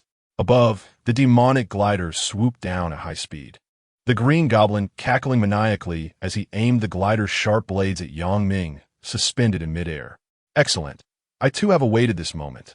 Yang Ming responded with a mocking tone, swiftly flipping and shooting webbing onto the Green Goblin's feet, using the momentum to evade the slicing blades and charging directly at him with a powerful punch. Boom! The air crackled as the Green Goblin was momentarily blinded, his armor shattering under the force of Yang Ming's fist, which struck his chest with such impact that the force reverberated through his body, leaving a prominent imprint in the armor on his back. Hand it over, Yang Ming declared, kicking the incapacitated Green Goblin off the demonic glider, a grin spreading across his face. Friday, take control of the glider. Understood, sir. The nanometal beneath Yang Ming's feet morphed swiftly into liquid, merging with the glider just as it was about to plummet, the artificial intelligence finally seizing control. With a thunderous roar of energy, the demonic glider arced gracefully above the ground, launching Yang Ming into the sky. Oh yes, we're soaring, Yang Ming shouted with exhilaration, adjusting the glider's course to dive toward the lizard creatures below. The glider's front end erupted with gun barrels, flames intensifying as a barrage of bullets rained down upon the horde of lizard creatures, splattering green ichor in every direction. Farewell. He tossed several pumpkin bombs, unleashing a frenzied explosion of flames as he turned his back and soared toward the fiery vortex. With the demonic glider at his command, the fiery tornado could no longer keep pace with Yang Ming's speed. Observing the charred remnants left in the wake of the inferno, he maneuvered the glider around the voracious flames that consumed everything in their path. Hey, Baker over there, look over here, Yang Ming provocatively called out, his face flickering with fury amidst the flames. The fiery tornado swerved, charging toward Yang Ming, ravaging the desolate streets. The spread of flames was temporarily contained by Yang Ming, leaving the remainder to be managed by Gwen and Peter. As time elapsed, before the Sandman could succumb to the searing heat, a distant sound of a flute pierced the air, and a fire truck swiftly approached. What's going on? Yang Ming gazed at the vacant driver's seat of the fire truck, bewildered. Friday, is that you? Sir, I cannot remotely control the vehicle from a distance. Then who could it be? In his moment of stupor, the fire truck raced closer, blue electricity slicing through the night sky as a figure enveloped in azure light zipped past Yang Ming. What are you waiting for? With that, the blue figure vanished into the night. Yang Ming deduced the identity of the figure, shaking his head with a chuckle. Well, this uncle is indeed impressive. He was not surprised by the recent emergence of the two electric beings. Launching webbing onto the fire truck, nanometal liquefied and integrated with the controller. Yang Ming donned a cap and aimed a water gun at the fiery tornado. A powerful jet of water shot into the air, creating a cloud of vapor as flames clashed with the torrent. The Sandman roared in fury, but the sand particles within the fiery vortex were dispersed by the water flow. And as time passed, he could no longer maintain the fiery whirl. Before long, the blazing flames extinguished, and a thick mist enveloped the streets. Amidst the acrid scent of char, Yang Ming discovered a heap of partially vitrified sand in a corner of the street. Hello, William Baker. I'd like to turn you into a glass artwork for exhibition in a museum. You'd mind, would you? Yang Ming looked down at the pile of sand, grinning broadly. Silence means you agree. Chapter 41. The disguise revealed. No more games. The grains of sand struggled to coalesce into a hand, which then raised a middle finger at Yang Ming. Ha! How juvenile, he scoffed, raising two middle fingers in response before crushing the hand beneath his foot. Hey, Spider-Man, have you dealt with the big guy? At that moment, Peter and Gwen arrived after vanquishing a multitude of lizard creatures. Gwen's suit bore several tears, stained with traces of green blood, yet she emerged unscathed. Peter's suit, transformed by venom, had consumed its share of monster heads, appearing even darker and shinier. They gazed at the pile of sand with relief. Don't let your guard down. Dr. Kurt Connors and Norman Osborn have yet to show themselves, Yang Ming cautioned. As a helicopter roared overhead, a middle-aged Otto, carrying a silver case, slowly descended to the ground. Upon seeing Dr. Otto, Peter and Gwen tensed, their memories haunted by his malevolent grin. Yang Ming chuckled. Relax, he is not the enemy. Exchanging glances, they chose to trust Yang Ming. gazing at the chaos around him. The middle-aged Otto wore a visage of guilt. "Oh, Yami, this time it was our oversight. I apologize. We never anticipated that the antidote would prove ineffective against beings from alternate universes." Before he could finish his sentence, Yang Ming's cheek twitched, and both Peter and Gwen gasped in shock. "Wait, did you say Yami?" Gwen exclaimed, bewildered. Peter pointed at Yang Ming, his voice trembling. You are Yami?" The absurdity of the name left them incredulous. They could hardly believe there was another Yami in all of New York. Yang Ming srugit in resignation, his nanometal mask retracting to reveal the familiar faces of his companions. "Dr. Otto, you truly are remarkable," he remarked, his eyes filled with a hint of melancholy. The middle-aged Otto, feeling awkward, hastily apologized. Upon seeing Yang Ming's face, Gwen and Peter could no longer contain their spiraling emotions. "Yami, it really is you. No wonder your tone felt so familiar. Damn you, Yami, you deceived me for so long. Why did you hit me at the hospital? I considered you my best friend. And why did you strike me at the villa? I thought you were my closest companion." They both exclaimed in unison, momentarily frozen in disbelief. "Gwen? Peter?" They exchanged glances, tentatively voicing each other's names, and upon perceiving the other's reaction, they received their answers. Removing their masks, the three of them locked eyes, creating a rather awkward atmosphere. Yang Ming scratched his head, offering an apologetic smile. "Well, Gwen, Peter, I'm sorry for my childish antics, but I assure you, there won't be a next time." "Shut up," they both shouted at Yang Ming, turning away from one another, their eyes filled with resentment. "Oomph, oomph." They averted their gazes, unwilling to meet each other's eyes. The insufferable Gwen never told me she was Spider-Woman. The obnoxious Peter kept it from me that he was Black Spider-Man. Yet, the most infuriating of all was Yami, the scoundrel. Observing their reactions, Yang Ming shrugged helplessly. "Oh dear, to have my identity exposed so early in Chapter 41. It seems my playful days are over." Amidst the uncomfortable atmosphere, the middle-aged Otto raised the box in his hands, diverting the conversation. "Gentlemen, within this box lies a new antidote. Its effects will surely differ from the previous one." The trio's attention shifted, their gazes drawn to the 3 glass vials nestled within the box. Each picked up a vial, curiosity etched on their faces. "This antidote is supposed to be effective," Peter began, but before he could finish, the instrument in his hand suddenly unleashed a powerful electric current, coursing through his body, rendering him instantly paralyzed, convulsing as he collapsed to the ground.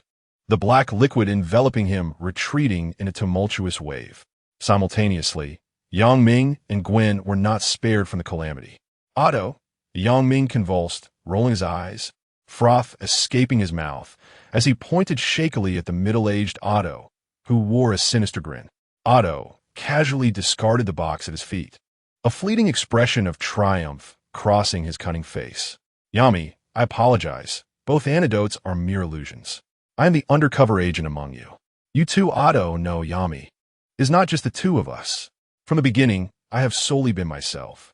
The middle-aged Otto scoffed, declaring, "I am an independent entity. Even if my thoughts are controlled by mechanical arms, I remain true to myself." The old man used a chip to eliminate the influence of the mechanical arm over me. And for that, I am grateful. No, he is me. The only one I owe gratitude to is myself. I am now awakened, unshackled from the mechanical arm's influence. And my fervor for the artificial sun experiment has intensified. The middle-aged Otto looked at the convulsing Yang Ming and laughed heartily. "Yami, you truly are my fortunate little boy. Without your misguided cleverness, capturing the 3 of you so swiftly would have been impossible." He directed his gaze towards the helicopter above and said, "Norman Osborn, you may emerge now to witness my triumph. You must fulfill your promise." As the helicopter descended, Norman Osborn stepped out with a satisfied smile. "Excellent, Dr. Otto. From this day forth, you shall possess an independent laboratory and receive unwavering support from the Osborn Group. You need not worry about sharing the accolades of the artificial sun experiment with another version of yourself." With that, he gestured for his subordinates to approach, binding the 3 individuals with specially designed handcuffs and leg shackles. given the physical prowess of Yang Ming and his companions. A powerful electric current could not incapacitate them for long, so Norman Osborn had prepared specialized tools forged from superalloy as a precaution. My apologies, but this is the only way I can feel secure. Norman Osborn surveyed the faces of the three, a slight smile gracing his lips. Ah, it is you. Harry's three friends, Gwen and Peter, remained in a semi-unconscious state, while Yang Ming appeared to regain his composure first, scanning his companions with defiance in his eyes. Norman. Otto, when did you two conspire again? The middle-aged Otto, buoyed by his newfound promise, explained, after the old man implanted the chip in me. I regained clarity and understood many things. That man has grown old. He abandoned our lifelong ideals. His so-called reactor is nothing but trash, utterly worthless compared to my experiments. The artificial sun experiment can only be realized through my own efforts. Thus, I contacted Norman, exploiting your arrogance, Yami, and successfully enabled Norman to seize control of the group, capturing you at your most vulnerable moment. Gazing at the three, now at his mercy, the middle-aged Otto could not suppress his glee. Yang Ming shook his head and turned to Norman Osborn. Mr. Osborn, what about you? With all the bait cast, surely you have deeper card to play? Norman Osborn smiled slightly. Your inquiries need not be addressed. Pitiful insect, your fate is now under my control. Yang Ming smirked, shaking off his earlier despondency, his eyes glinting with sarcasm. Oh, that may not be the case. Last time you escaped. This time, I shall ensure your capture. The collection is increasing. But why are there no rewards or votes? It's disheartening. Chapter 42. Hidden Tasks. Check-in Collection. Norman Osborn maintained a calm demeanor. Yet the middle-aged Otto sensed something amiss from Yang Ming's expression. Having been outmaneuvered by Yang Ming on multiple occasions, he understood all too well the implications of such a smile. Not good, Norman, he began, but before he could finish, a crimson mechanical tentacle erupted from a nearby building, effortlessly piercing through the helicopter behind them. Damn it, how could it be him? The middle-aged Otto's face darkened. Meanwhile, taking advantage of the chaos, Yang Ming activated the metal battle suit, launching sharp spider spears and dragging Gwen and Peter's bodies into a charred storefront. Buzz! Just as the trio made their escape, the mechanical tentacle unleashed a violent surge of crimson energy, causing the helicopter to explode in a cataclysmic blast, sending Norman and the middle-aged Otto flying several meters away. Clatter! Fragments of the helicopter scattered across the sky as the white-haired Otto, clad in a black trench coat, emerged from the nearby shop, controlling the mechanical tentacle with ease.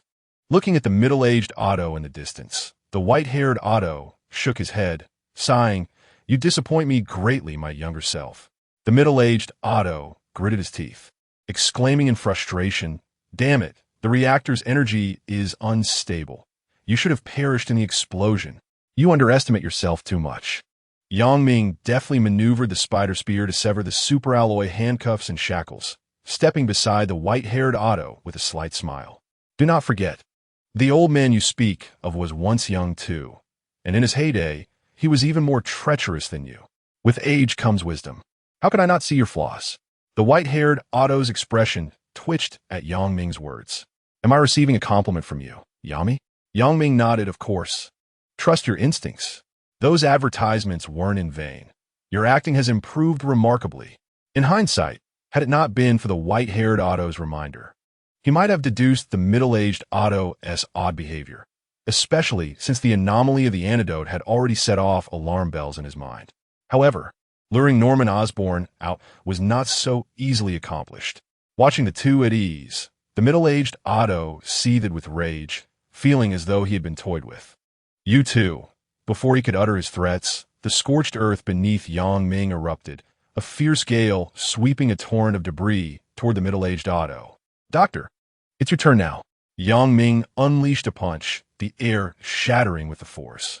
The middle-aged Otto's expression shifted dramatically, hastily commanding for mechanical tentacles to shield himself. Buzz! As the crimson energy enveloped the mechanical appendages, Yang Ming's fist crashed down upon the mechanical arm. Boom! A deafening roar echoed, crimson energy swirling across the scorched ground, causing the surface to crack like a spider's web. The violent clash of power sent the middle-aged Otto reeling. He grappled with the mechanical arm, embedding it into the ground to halt his backward momentum, inadvertently glancing at the dented tentacle. Disbelief etched across his face. How? How can your strength have recovered so swiftly? With such a meager power supply, it is scarcely sufficient to charge the nanometal battlesuit. He wore a scornful expression, quietly retreating to the side of the silver-haired Otto. Did you install an arc reactor for him? Yang Ming's tone was laden with resentment. The silver-haired Otto gazed up at the sky. It was stolen by him. It is not my concern. Yang Ming replied, very well. You handle them and ensure Norman does not escape. At this point, the temporary mission had yet to commence, and Yang Ming yearned for something uncomplicated. The silver-haired Otto harbored no objections, gesturing for Yang Ming to observe the charged storefront by the street. All right, the true antidote lies within. Leave the two of them to me. Despite the betrayal by the middle-aged Otto, he still wished to attempt rescuing the other villains, believing that every individual possesses their unique essence. Yang Ming nodded, launching a web and leaping into the shop, while the silver-haired Otto's gaze sharpened. The energy device behind him surged forth with tremendous power, amplifying 4 nanomechanical tendrils. Boom!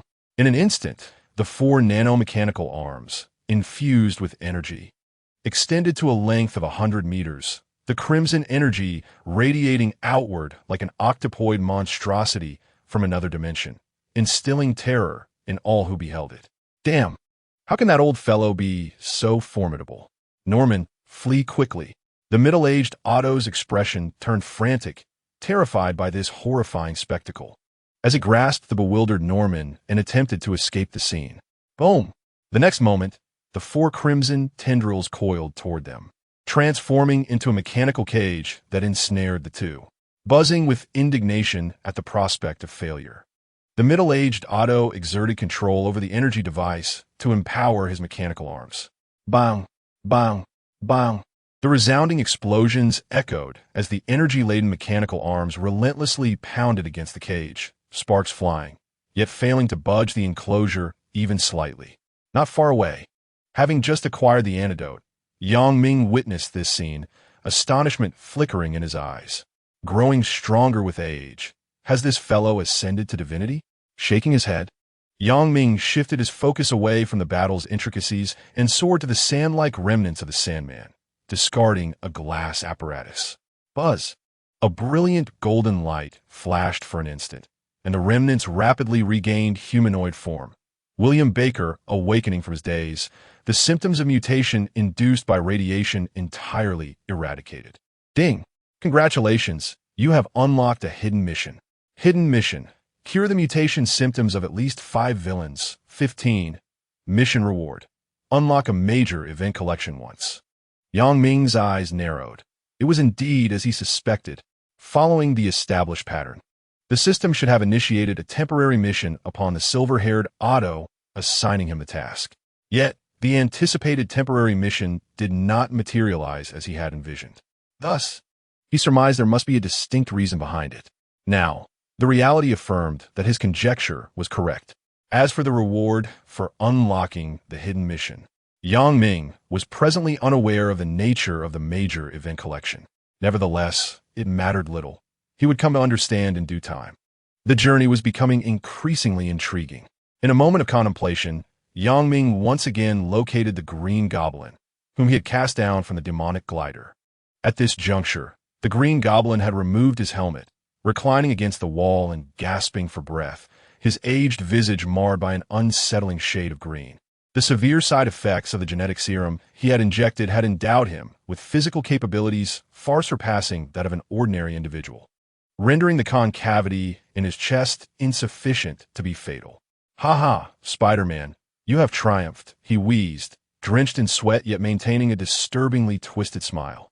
Yang Ming, unimpressed, dismissed him with a scoff and swiftly administered an injection. Hidden task: cure the aberrant symptoms of at least 5 villains. 25. The serum took immediate effect. The aged Norman Osborn's eyes gradually regained clarity, and he gazed at the unfamiliar face before him in bewilderment. His gaze drifted downward, landing on Yang Ming's nanosuit. and realization dawned upon him. Peter, you are... Yang Ming interrupted. No, I am not Peter. Tell me, where is Kurt Connors? As the aged Norman struggled to retrieve his memories, his expression remained perplexed, his mind clouded and unable to grasp the crucial information. Suddenly, he clutched his head in anguish, his visage contorting with excruciating pain. Yang Ming furrowed his brow and turned away without hesitation. Whether the Green Goblin was feigning ignorance or genuinely unable to recall the events that transpired was inconsequential at this point. As he walked past a plethora of lizard-like corpses, Yang Ming noticed signs of decay beginning to manifest. He observed these monstrous remains slowly diminishing, reverting to their lizard forms, and understood the implication. This was yet another Norman, having developed an animal genetic serum based on Dr. Connor's regenerative formula. At that moment, the white-haired Otto approached, his mechanical arms carrying both middle-aged Otto and middle-aged Norman. Middle-aged Otto was easily subdued by the four mechanical limbs of the white-haired Otto, his face etched with defiance, while middle-aged Norman's expression was unsettlingly calm. No, not calm, but rather devoid of emotion. From the outset, Norman Osborn had exhibited minimal emotional fluctuation, offering only the faintest of smiles, starkly contrasting with middle-aged Otto's wealth of villainous expressions. Yang Ming noted this discrepancy, a thought stirring within him. Friday, what is the current status of the Osborn Corporation? He raised his hand to activate the virtual computer. Beep beep. Sir, you are now connected to the network. A virtual image materialized, revealing the chaotic interior of the Osborn Corporation, where numerous reporters captured footage of genetic monsters annihilated by unknown means strewn across the floor. These creatures did not revert to their original forms upon death, indicating that they were distinctly different from the lizard monsters Yang Ming had vanquished. The scene was crowded and somewhat shaky. Yet, Yang Ming managed to catch sight of a familiar face, Norman Osborn. At this moment, Norman Osborn, wearing an expression of deep remorse, was explaining to reporters the internal turmoil of the organization and vowed to take responsibility for the situation. How could this be him? Nearby, the elderly Otto, his white hair contrasting with his perplexed expression, turned to gaze at the Norman he had captured. Is this the third Norman, perhaps hailing from another universe? No, the Normans from different universes bear distinct appearances. Yang Ming dismissed Otto's speculation, pondering for a moment before approaching the restrained Norman, bound by mechanical arms.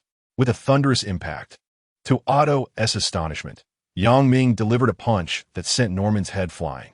In an instant, the severed neck revealed a tangle of mechanical circuitry, sparking with intermittent bursts of flame. It's a machine. Otto's expression turned grave. Yang Ming nodded. Indeed, this was not the genuine Norman Osborn.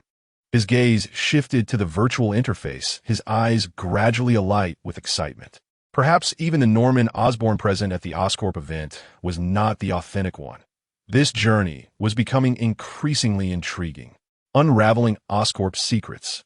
The task's reward was merely the power of Spider-Man from the first generation.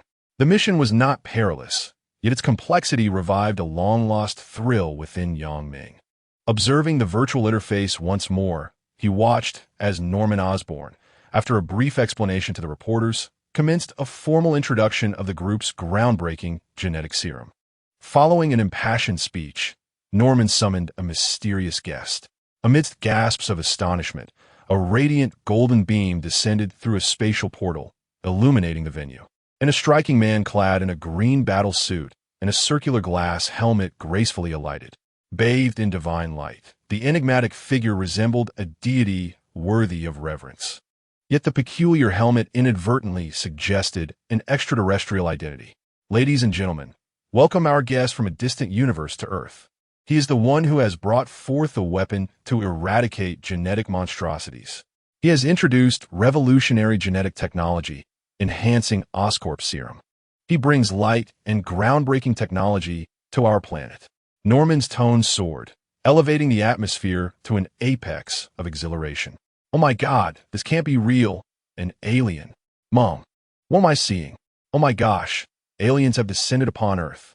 Amidst the fervent cheers, the mysterious guest suddenly turned to the camera, displaying an enigmatic smile. Here, I must clarify Mr. Osborn's slip of the tongue. I am not from a distant alien realm, but rather from an alternate Earth within a parallel universe. In this other Earth, the spider god masqueraded as a hero, ultimately leading to destruction. I have come to this Earth to rescue humanity from the deception of the spider god. Spider god, your schemes shall not succeed. His smile abruptly vanished, his gaze sharpening with intensity. A crackling sound echoed as the transmission abruptly cut off. Spider god, is this guy referring to you? Otto inhaled deeply, turning his attention to Ming. Yang shrugged, acknowledging the situation, yet he was not alone in this predicament. There were also the two others. He gestured towards Gwen and Peter, who had regained their momentum not far away, his gaze laced with a hint of mockery. The failure of the capture operation had paved the way for Mysterio's appearance, steering public perception to view Spider-Man as a threat.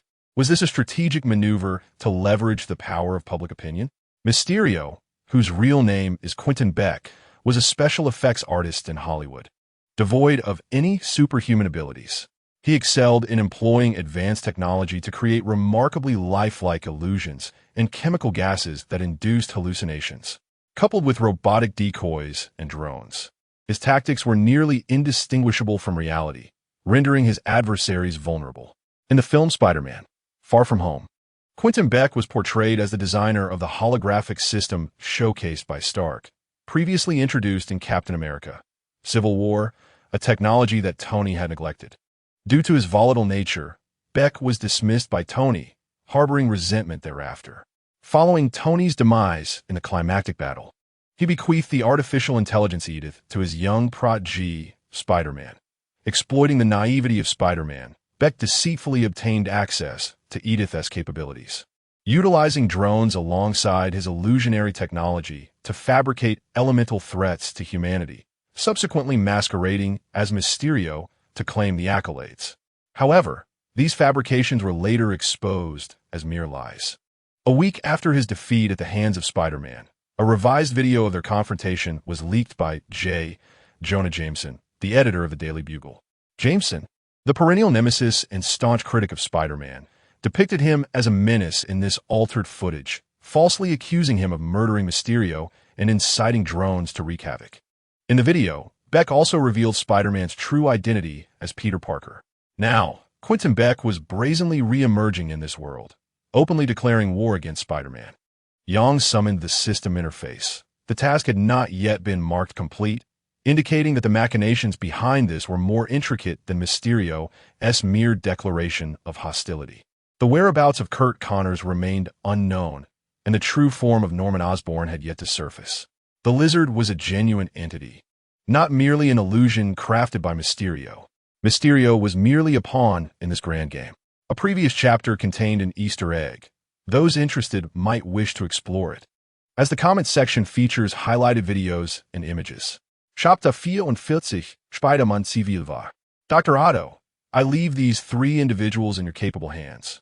The trio Yang referred to comprised the elderly Norman, William Beck, and middle-aged Otto. The mutation symptoms of the elderly Norman and William Beck had dissipated, and Yang was disinterested in managing their aftermath. As for middle-aged Otto, he would undoubtedly require the enhancements of his older counterpart.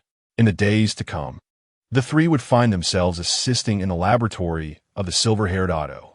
Naturally, the silver-haired Otto had no objections to Yang's words.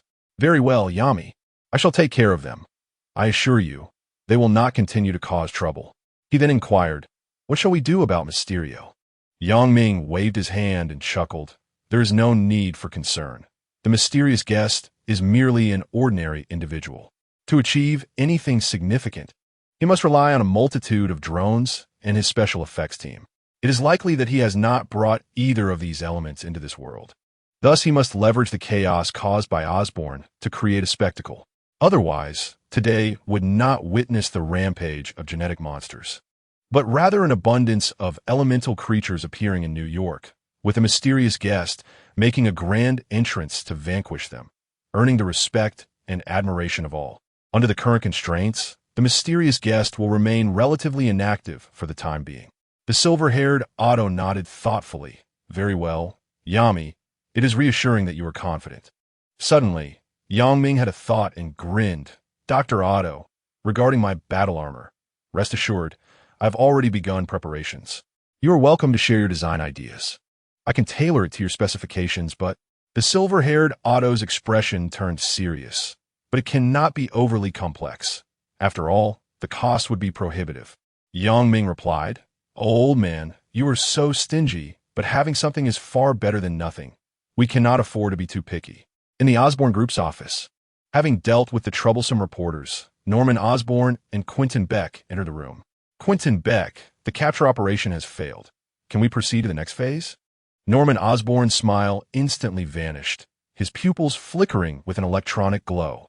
He did not speak, emitting an emotionless synthetic voice. Quentin Beck's expression shifted slightly. Then he casually approached the desk, taking a seat and fiddling with the objects on it. No rush. The drones I require are not yet ready, and my special effects team is absent from this world. Your demands cannot be fulfilled at this moment. We will prepare the drones swiftly, and we will arrange for your special effects team promptly. I hope you will not disappoint me, Norman Osborn assured. Rest assured, once everything is in place, I will act according to your specifications, Quentin replied. Excellent. Were the true identities of the 3 Spider-Men captured before the robot was destroyed? Norman inquired again. Quentin Beck maintained his composure. No, the great octopus revealed a flaw, allowing them to be prepared, and the action was executed too swiftly for us to respond. Peter Parker, Gwen Stacy, and another individual from Huaxia, Quentin Beck mused internally, secretly amused. Through the camera embedded in the robot, he had indeed discerned the true identities of the 3 Spider-Men. However, he would not disclose this information directly. The true identities of the trio served as his trump card for survival. One Spider-Man was already quite troublesome. Having to contend with 3 was another matter altogether. An ancient saying from Huaxia comes to mind. Who will claim the deer is yet to be determined. He was uncertain of Norman Osborn's specific capabilities, nor did he know how many Spider-Men existed in this world. The outcome of their confrontation remained unknown. Quentin Beck, of course, intended to hold back during his actions, allowing for future opportunities to excuse himself. His goal was to become a hero and reap the benefits. Why would he risk his life to serve the Osborn Group in a deadly struggle with Spider-Man? He was no fool. Upon acquiring the drone, he planned to concoct an excuse to lead his team to another city, one devoid of Spider-Man. As dawn broke, they returned to Parker's apartment, the atmosphere thick with unspoken tension. At the moment Yang Ming opened the door, Peter and Gwen exchanged a glance, prompting Peter to suddenly unleash a web-slinging ambush. Clad in his nanometal suit hidden beneath his attire, Yang Ming remained in battle mode. As the web approached, his spider sense tingled, causing him to halt momentarily and sidestep the incoming attack with effortless grace. Yami, allow me to showcase the fruits of my recent training. The next instant, Peter was enveloped in a dark suit, his fists poised with lethal intent. Yang Ming smiled faintly, calmly retreating as the force of Peter's punch brushed past his face. And there's more. Just then, Gwen soared past Peter, resting a hand on his shoulder, while executing a side kick aimed squarely at Yang Ming's face. Huh, it seems you're still not placated. Yang Ming chuckled lightly, parrying the kick while seizing Gwen's ankle, swinging her towards Peter with a raw, unrefined motion. Whoosh! Before Peter could intercept her, Gwen shot a web to evade him, landing deftly as both she and Peter lunged at Yang Ming. Annoying Yami, I'm going to give you a beating. Count me in. The two charged at him with fervor, while Yang Ming feigned innocence, effortlessly deflecting their attacks as he retreated into the living room. Just so you know, any damage will incur cost. I have money. I'm broke, but I can persuade Uncle Ben to lower your rent. They exchanged quips before splitting in opposite directions, leaping off the walls to once again assault Yang Ming. Now I can rest easy. Yang Ming beamed, swiftly retreating as he leaped out the window. Don't run, Peter shouted, unhesitatingly following him out. Gwen paused briefly, contemplating, before donning her spider suit and leaping after them. Now I won TB easily spotted. Boom! The cold wind howled outside as Yang Ming tapped his chest, his nanometal suit fully enveloping him, launching webs to glide along the apartment's exterior. Don't escape. Peter burst through the window, immediately extending a black web to to pursue Yang Ming. Bang! Peter soared in, miscalculating his landing and inadvertently shattering a neighbor's window. His heart sank. Oh no, I'm going to have to pay for that. Hey Peter, that was my window. Gwen zipped past him, slapping him in frustration before using her momentum to chase after Yang Ming. Oh, my apologies. I'll be more careful next time, Peter sighed, extending his web again to catch up with Gwen. Swish, swish, swish. The two continuously shot webs as they swung through the skyscrapers, while Yang Ming led them in circles, reveling in the exhilarating chase. Hey, let us venture over there for some fun. Yang Ming launched his web, which gracefully adhered to the nearby office building's glass facade. With his feet firmly planted against the surface, it felt as if he were treading upon solid ground. As the two figures descended upon the wall, Yang Ming provocatively gestured, and soon the three were embroiled in a fierce skirmish. Inside the building, Jason, weary from an overnight shift, was jolted awake by the commotion outside. Oh, Spider-Man. No, it's Spider-Woman. Wait, is that right? No, it's the black one. Chapter 45, A Modest Objective. Assemble 5 Spider-Men. Wow, a trio of Spider-Men battling. Jason's fatigue dissipated as he hastily leaned out to capture the spectacle with his phone. In the early hours, the unusual activity on the glass wall drew the attention of nearby morning joggers, who paused to witness the unfolding drama. Oh, what is happening? They're fighting. Look, there's Spider-Woman and the black figure. Why are they targeting Spider-Man? Goodness, I thought they were allies. Oh no, why is my Spider-Woman teaming up with the black figure? That is utterly despicable. The black figure is even more contemptible. Spider-Man, do not succumb to them. Go, Spider-Man.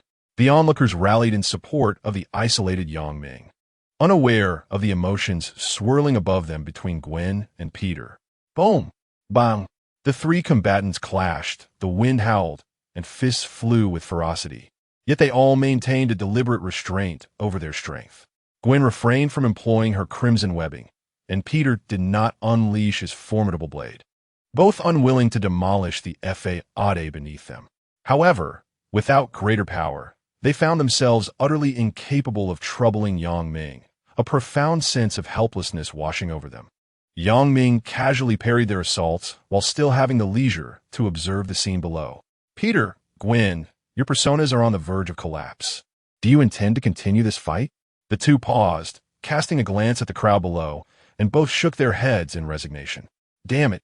We're the victims here, Gwen sighed. Peter, exasperated, clutched his head.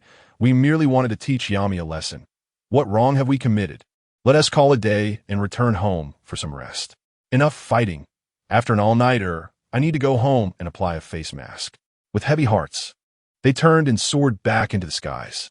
Yang Ming shrugged. I haven't even exerted myself yet. And you're already quitting? How dull. Gwen and Peter, mid-flight, momentarily faltered at his words, resulting in 2 new holes in a roadside billboard.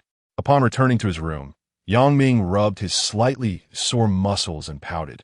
Those two have quite the strength. I almost embarrassed myself. Had I known, I wouldn't have taught them. He summoned the system interface. Mission 3. Recruit a multiverse Spider-Man to form a multiversal Avengers alliance. Reward: a brand new Spider-Man suit. Yang Ming stroked his chin, deep in thought. Given the current circumstances, if he invited the two to join his makeshift multiversal Avengers alliance, they would likely not decline. However, the emergence of hidden missions prompted him to reconsider his approach.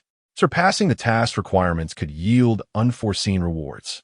Yet, one cannot afford to wait too long. As he eagerly anticipated the new spider suit, thus, he resolved to set a modest goal, to assemble 5 Spider-Men. Before that, he must complete the hidden mission. The mutation symptoms of Sandman and Green Goblin had vanished. He only needed to treat 3 more villains to fulfill his task. The Major Events Illustrated collection seemed intriguing. In the park square, a seemingly ordinary middle-aged man with graying stubble stood beneath a colossal advertising screen. He gazed up at the advertisement video playing on the screen, his weathered eyes glimmering with a tinge of surprise and a hint of exasperation. The Spider-Man of this world was indeed featured in a commercial. The man shook his head with a wry smile. Had he at that time been as fortunate as this fellow, earning enough to support his family, perhaps Mary would not have left him. He touched the stubble at the corner of his mouth and glanced at the glass display across the street. The reflective surface revealing a face that appeared 2 decades younger, prompting him to take a deep breath. Once again, I have regained my youth, and my strength has returned to its zenith. I wonder if my old comrades have experienced the same. A faint smile graced his lips as he stepped into the adjacent shopping mall. He was in need of a suit. 3 days later, at the Octavius Group laboratory, Otto, has my armor been completed? Yang Ming called via video yet again, his urgency palpable. The silver-haired Otto gazed at the screen, displaying Yang Ming with a weary expression. Yami, the armor cannot be produced so swiftly. You have already inquired 36 times. Haha, my apologies, Dr. Otto. I simply cannot help myself. Yang Ming's smile bore no trace of embarrassment. By the way, has the transformer for Electro been completed? The mutation symptoms of Electro were highly complex, nearly irreversible. Thus, Yang Ming could only reference the film's plot to devise a transformer to suppress Electro's volatile energy. This way, Electro could manage his power consumption, alleviating Parker's uncle's solitude while ensuring the apartment would not frequently suffer power outages. It was a multifaceted solution. Upon hearing Yang Ming's words, the silver-haired Otto chuckled wryly. Yami, to borrow a phrase from your culture, I must have owed you in my past life. Once the transformer is finished, I shall have William Beck deliver it to you. Is there anything else? Yang Ming pondered for a moment. Considering the Electro in the apartment, he needed to treat 2 more villains. With Dr. Kurt's whereabouts unknown, he could only focus on another golden Electro. Dr. Otto, are you aware of the destruction of energy supply bases worldwide? He inquired. Otto nodded, his expression grave. Indeed, that was the work of another Electro. What, do you intend to rescue him? I advise you to abandon such naive notions. He is not like Max, who is close to you. This individual is inherently arrogant and lawless. Yang Ming appeared contemplative, which was evident to me. However, let's first conduct a trial. If it fails, we shall incapacitate him and keep him as a subordinate in your laboratory. Are you confident in this endeavor?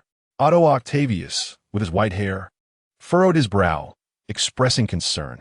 The task you have assigned me is still not sufficiently perfected. That individual has seized an immense amount of energy, and even I may not be able to defeat him. Yang Ming smiled broadly, declaring, I never engage in ventures without assurance. While the Osborne Group remains inactive, we should first deal with the Golden Lightning Man. Otto pondered for a moment. The Golden Lightning Man was currently plundering energy supply bases and would not return to New York in the short term. How can we lure him in? Yang Ming clicked on a virtual computer, transferring the data to Otto's device. Dr. Otto, let us utilize this. Upon opening the file, Otto's aged face could not conceal his excitement at the sight. This is the new elemental formula to replace palladium in the arc reactor, he exclaimed, his voice trembling. Indeed, responded Yang Ming with a smile. By substituting the new element for palladium, the energy within the arc reactor will be significantly amplified, and the Golden Lightning Man will be utterly defenseless against it. Otto took a deep breath, striving to calm his exhilarated spirit. Yami, had you presented this sooner, I would have agreed to not just 1 suit of armor, but 100. I too find myself at a loss. The author demands word count, and I cannot deny him, can I? Yang Ming shrugged with a smile, holding on to the new elemental formula with the intent to exchange it for greater benefits. Yet the allure of completing a hidden mission's reward was far more intriguing. Chapter 46. The Daily Bugle reporter Peter Parker's apartment. After terminating the video call with Otto, Yang Ming stood up, stretched lazily, and prepared to head downstairs for a meal. As he opened the door, he found Peter pacing anxiously at the threshold, his expression conflicted. Hello, Peter. Are you looking for Gwen? Yang Ming greeted him. Upon seeing Yang Ming, Peter inhaled deeply as if steeling himself. Yami, I would like to ask for your assistance. His face flushed. Even the symbiote could not alleviate his current embarrassment. Yang Ming regarded him curiously, stepping back. Peter, you're not suggesting I help you buy a small box, are you? I cannot do that, as I have no use for it myself. No, Yami, it's not like that, Peter hastily clarified. Recently, I have been dining with Mary Jane quite frequently, and then Yang Ming raised an eyebrow. Out of money?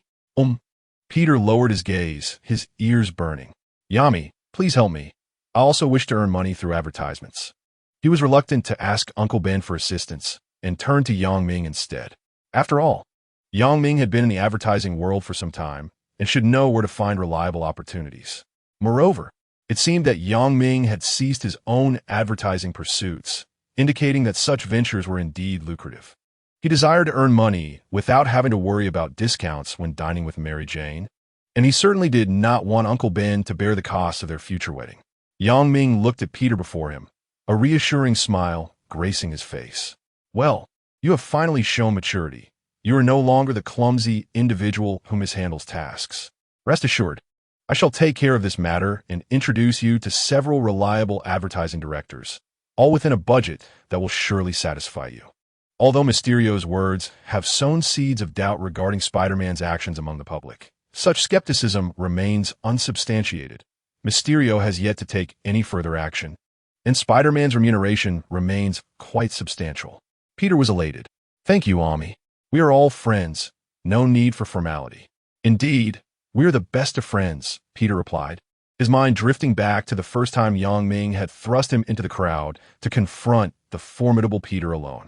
At that moment, Ami must have intended to fortify my resolve and teach me to bravely face all challenges.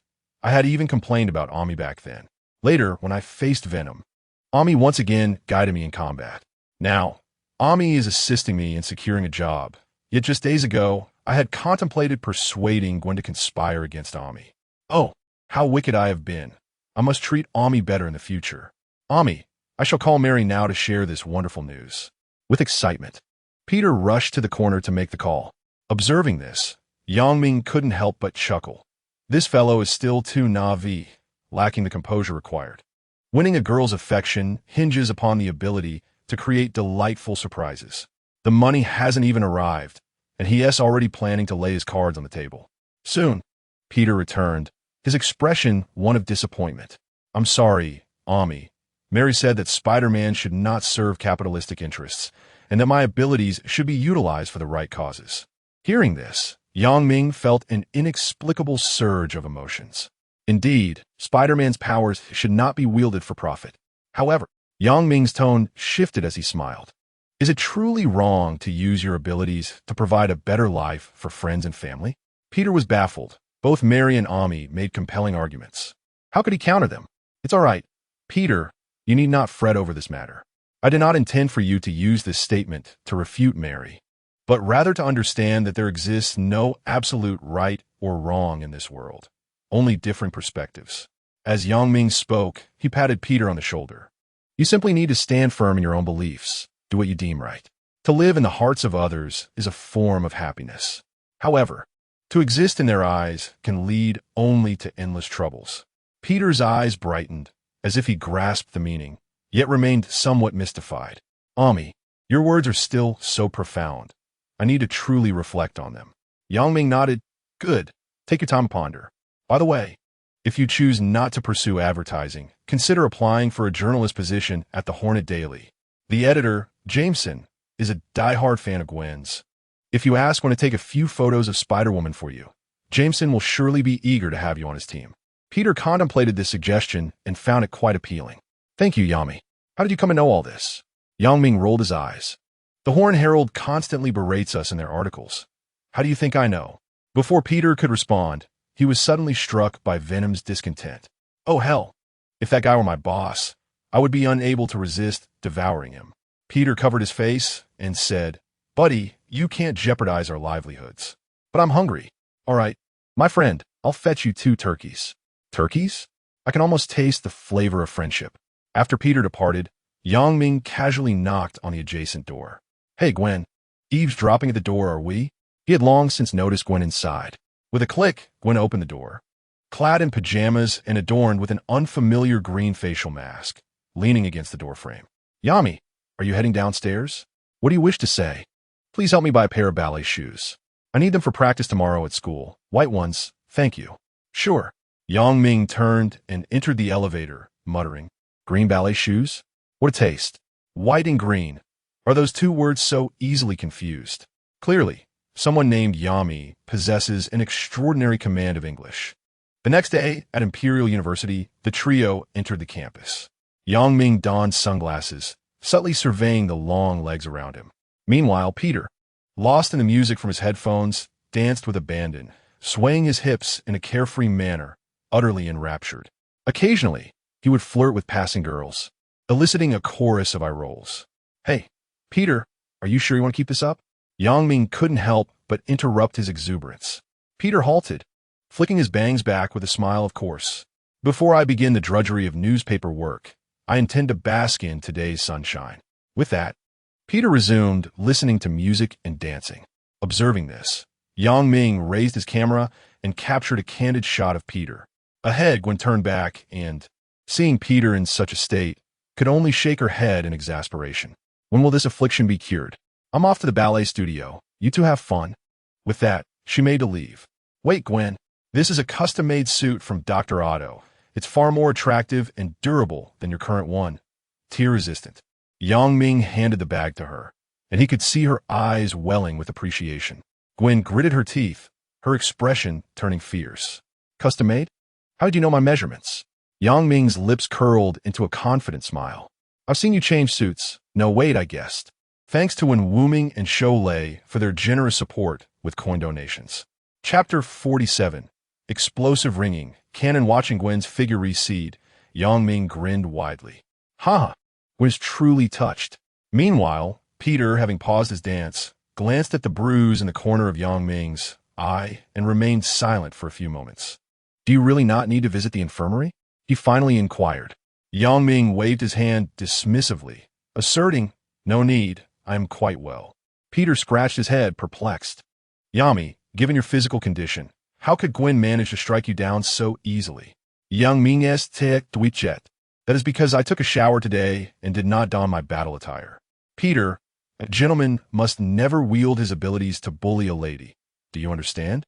Yet, Gwen is no ordinary girl. She possesses the strength to fell a bull with a single punch.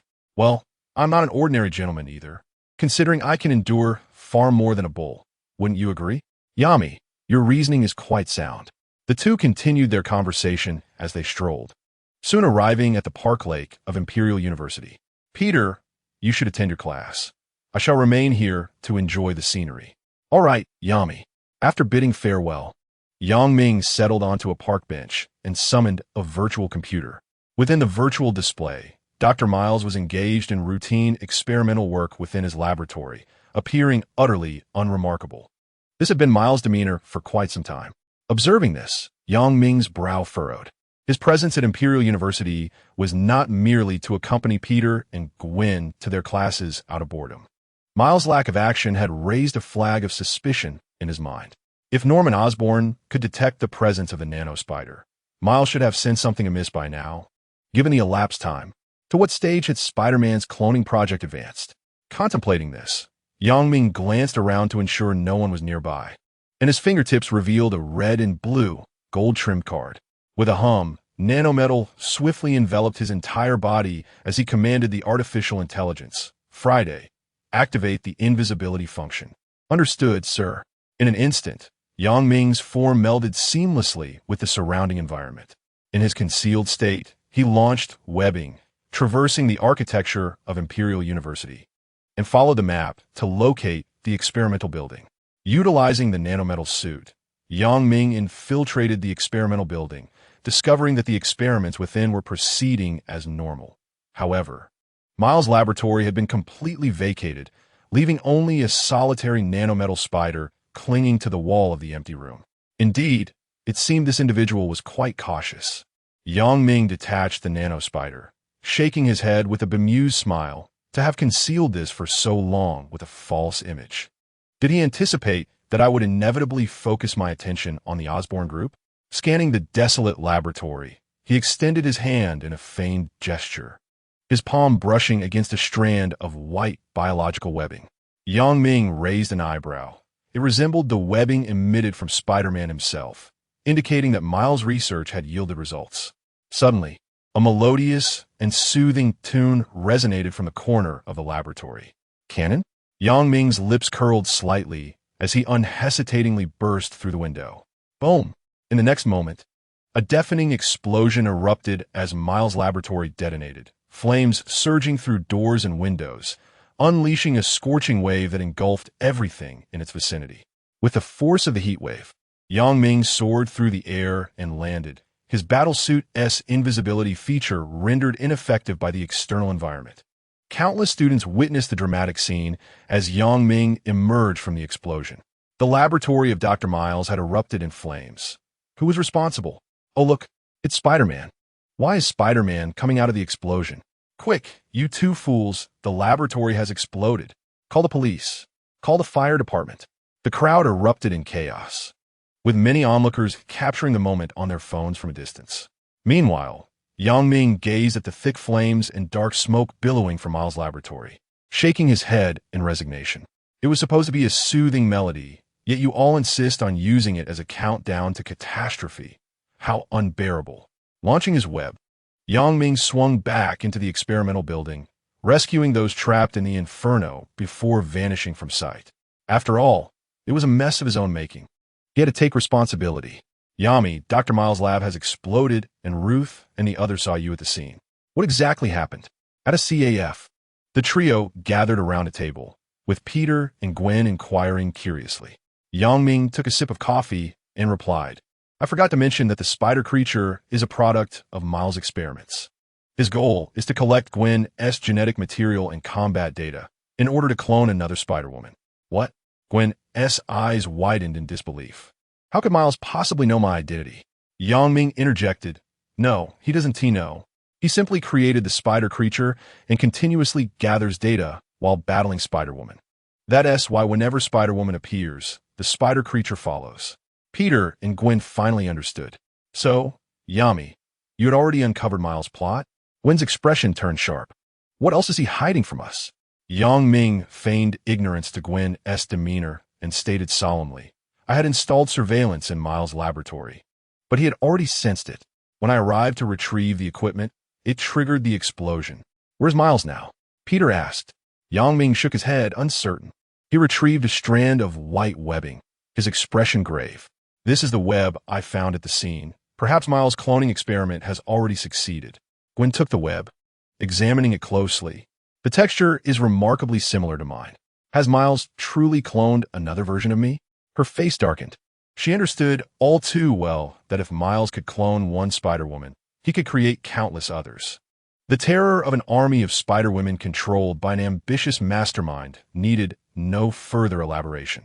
We must find Miles, she declared resolutely, rising from her seat. Yes, we must locate him, Peter concurred. Indeed, you both must find Miles, thwart his cloning scheme, and save the world, Ming encouraged, raising his fist in solidarity. The two turned in unison towards Ming. Us too. What about you, Yami? Me?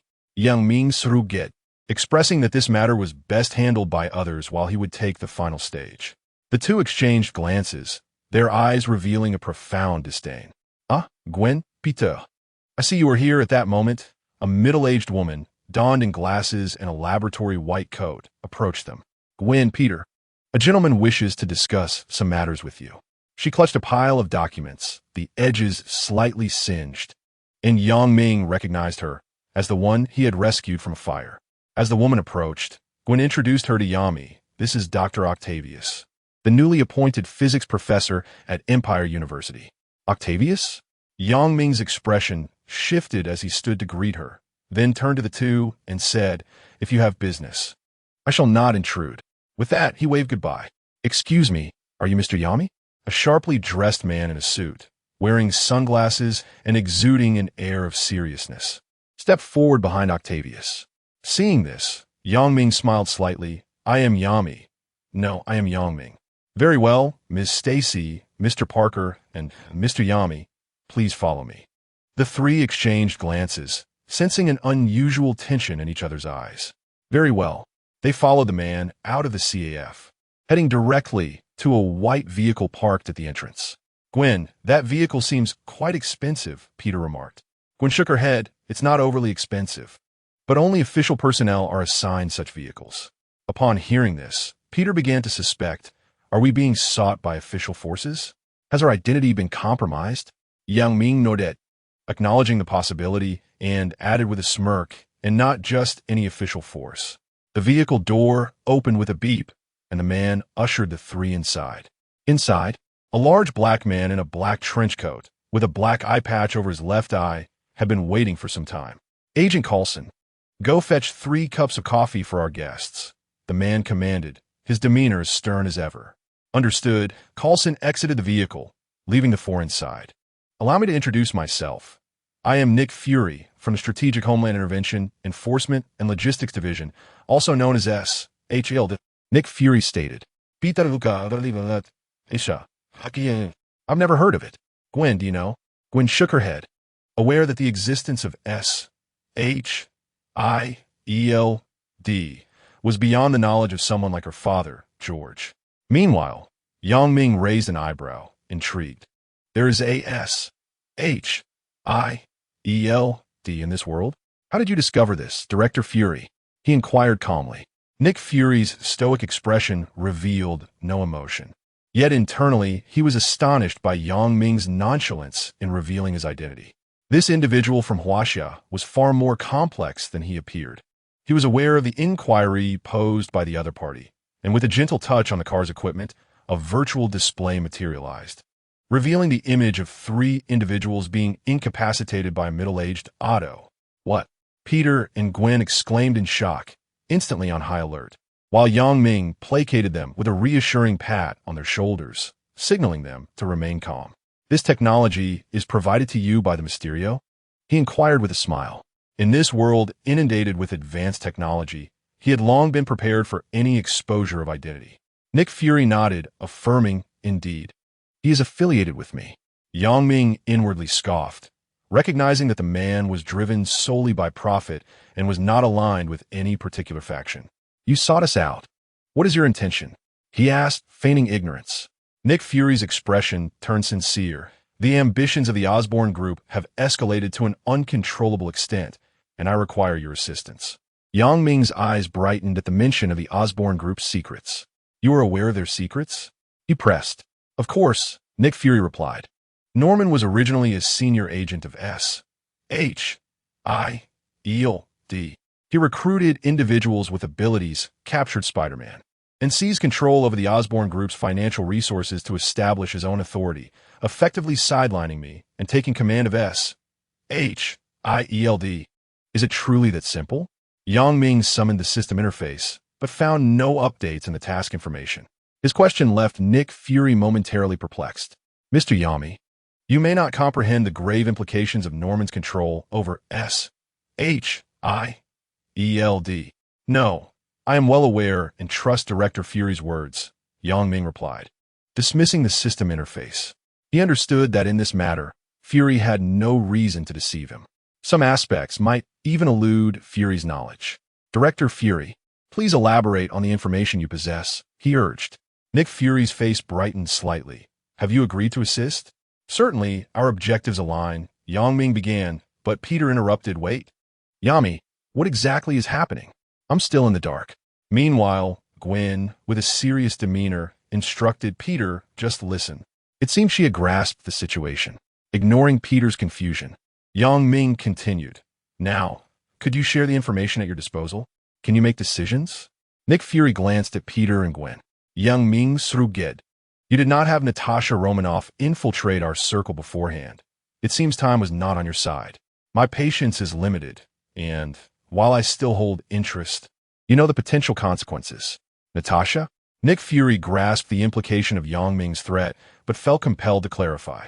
Mr. Yami, Natasha sacrificed herself a decade ago. Your source of information appears to be quite unreliable. The revelation of erroneous information eased his mind. Now, it was Yang Ming's turn to be bewildered. The Black Widow of this world is gone? Damn, I had hoped to experience the allure of the waves. But now it seems I'll have to wait for the next journey. Observing Yang Ming's confusion morph into disappointment, Nick Fury couldn't help but wonder if Yang Ming were some ancient relic from decades past. A normal individual would know Natasha's background and have little interest in an older woman. Time is of the essence, Mr. Yami. Let us dispense with idle chatter. Norman has procured the formula for the regeneration serum from Dr. Kurt Connors, allowing him to develop an animal gene serum.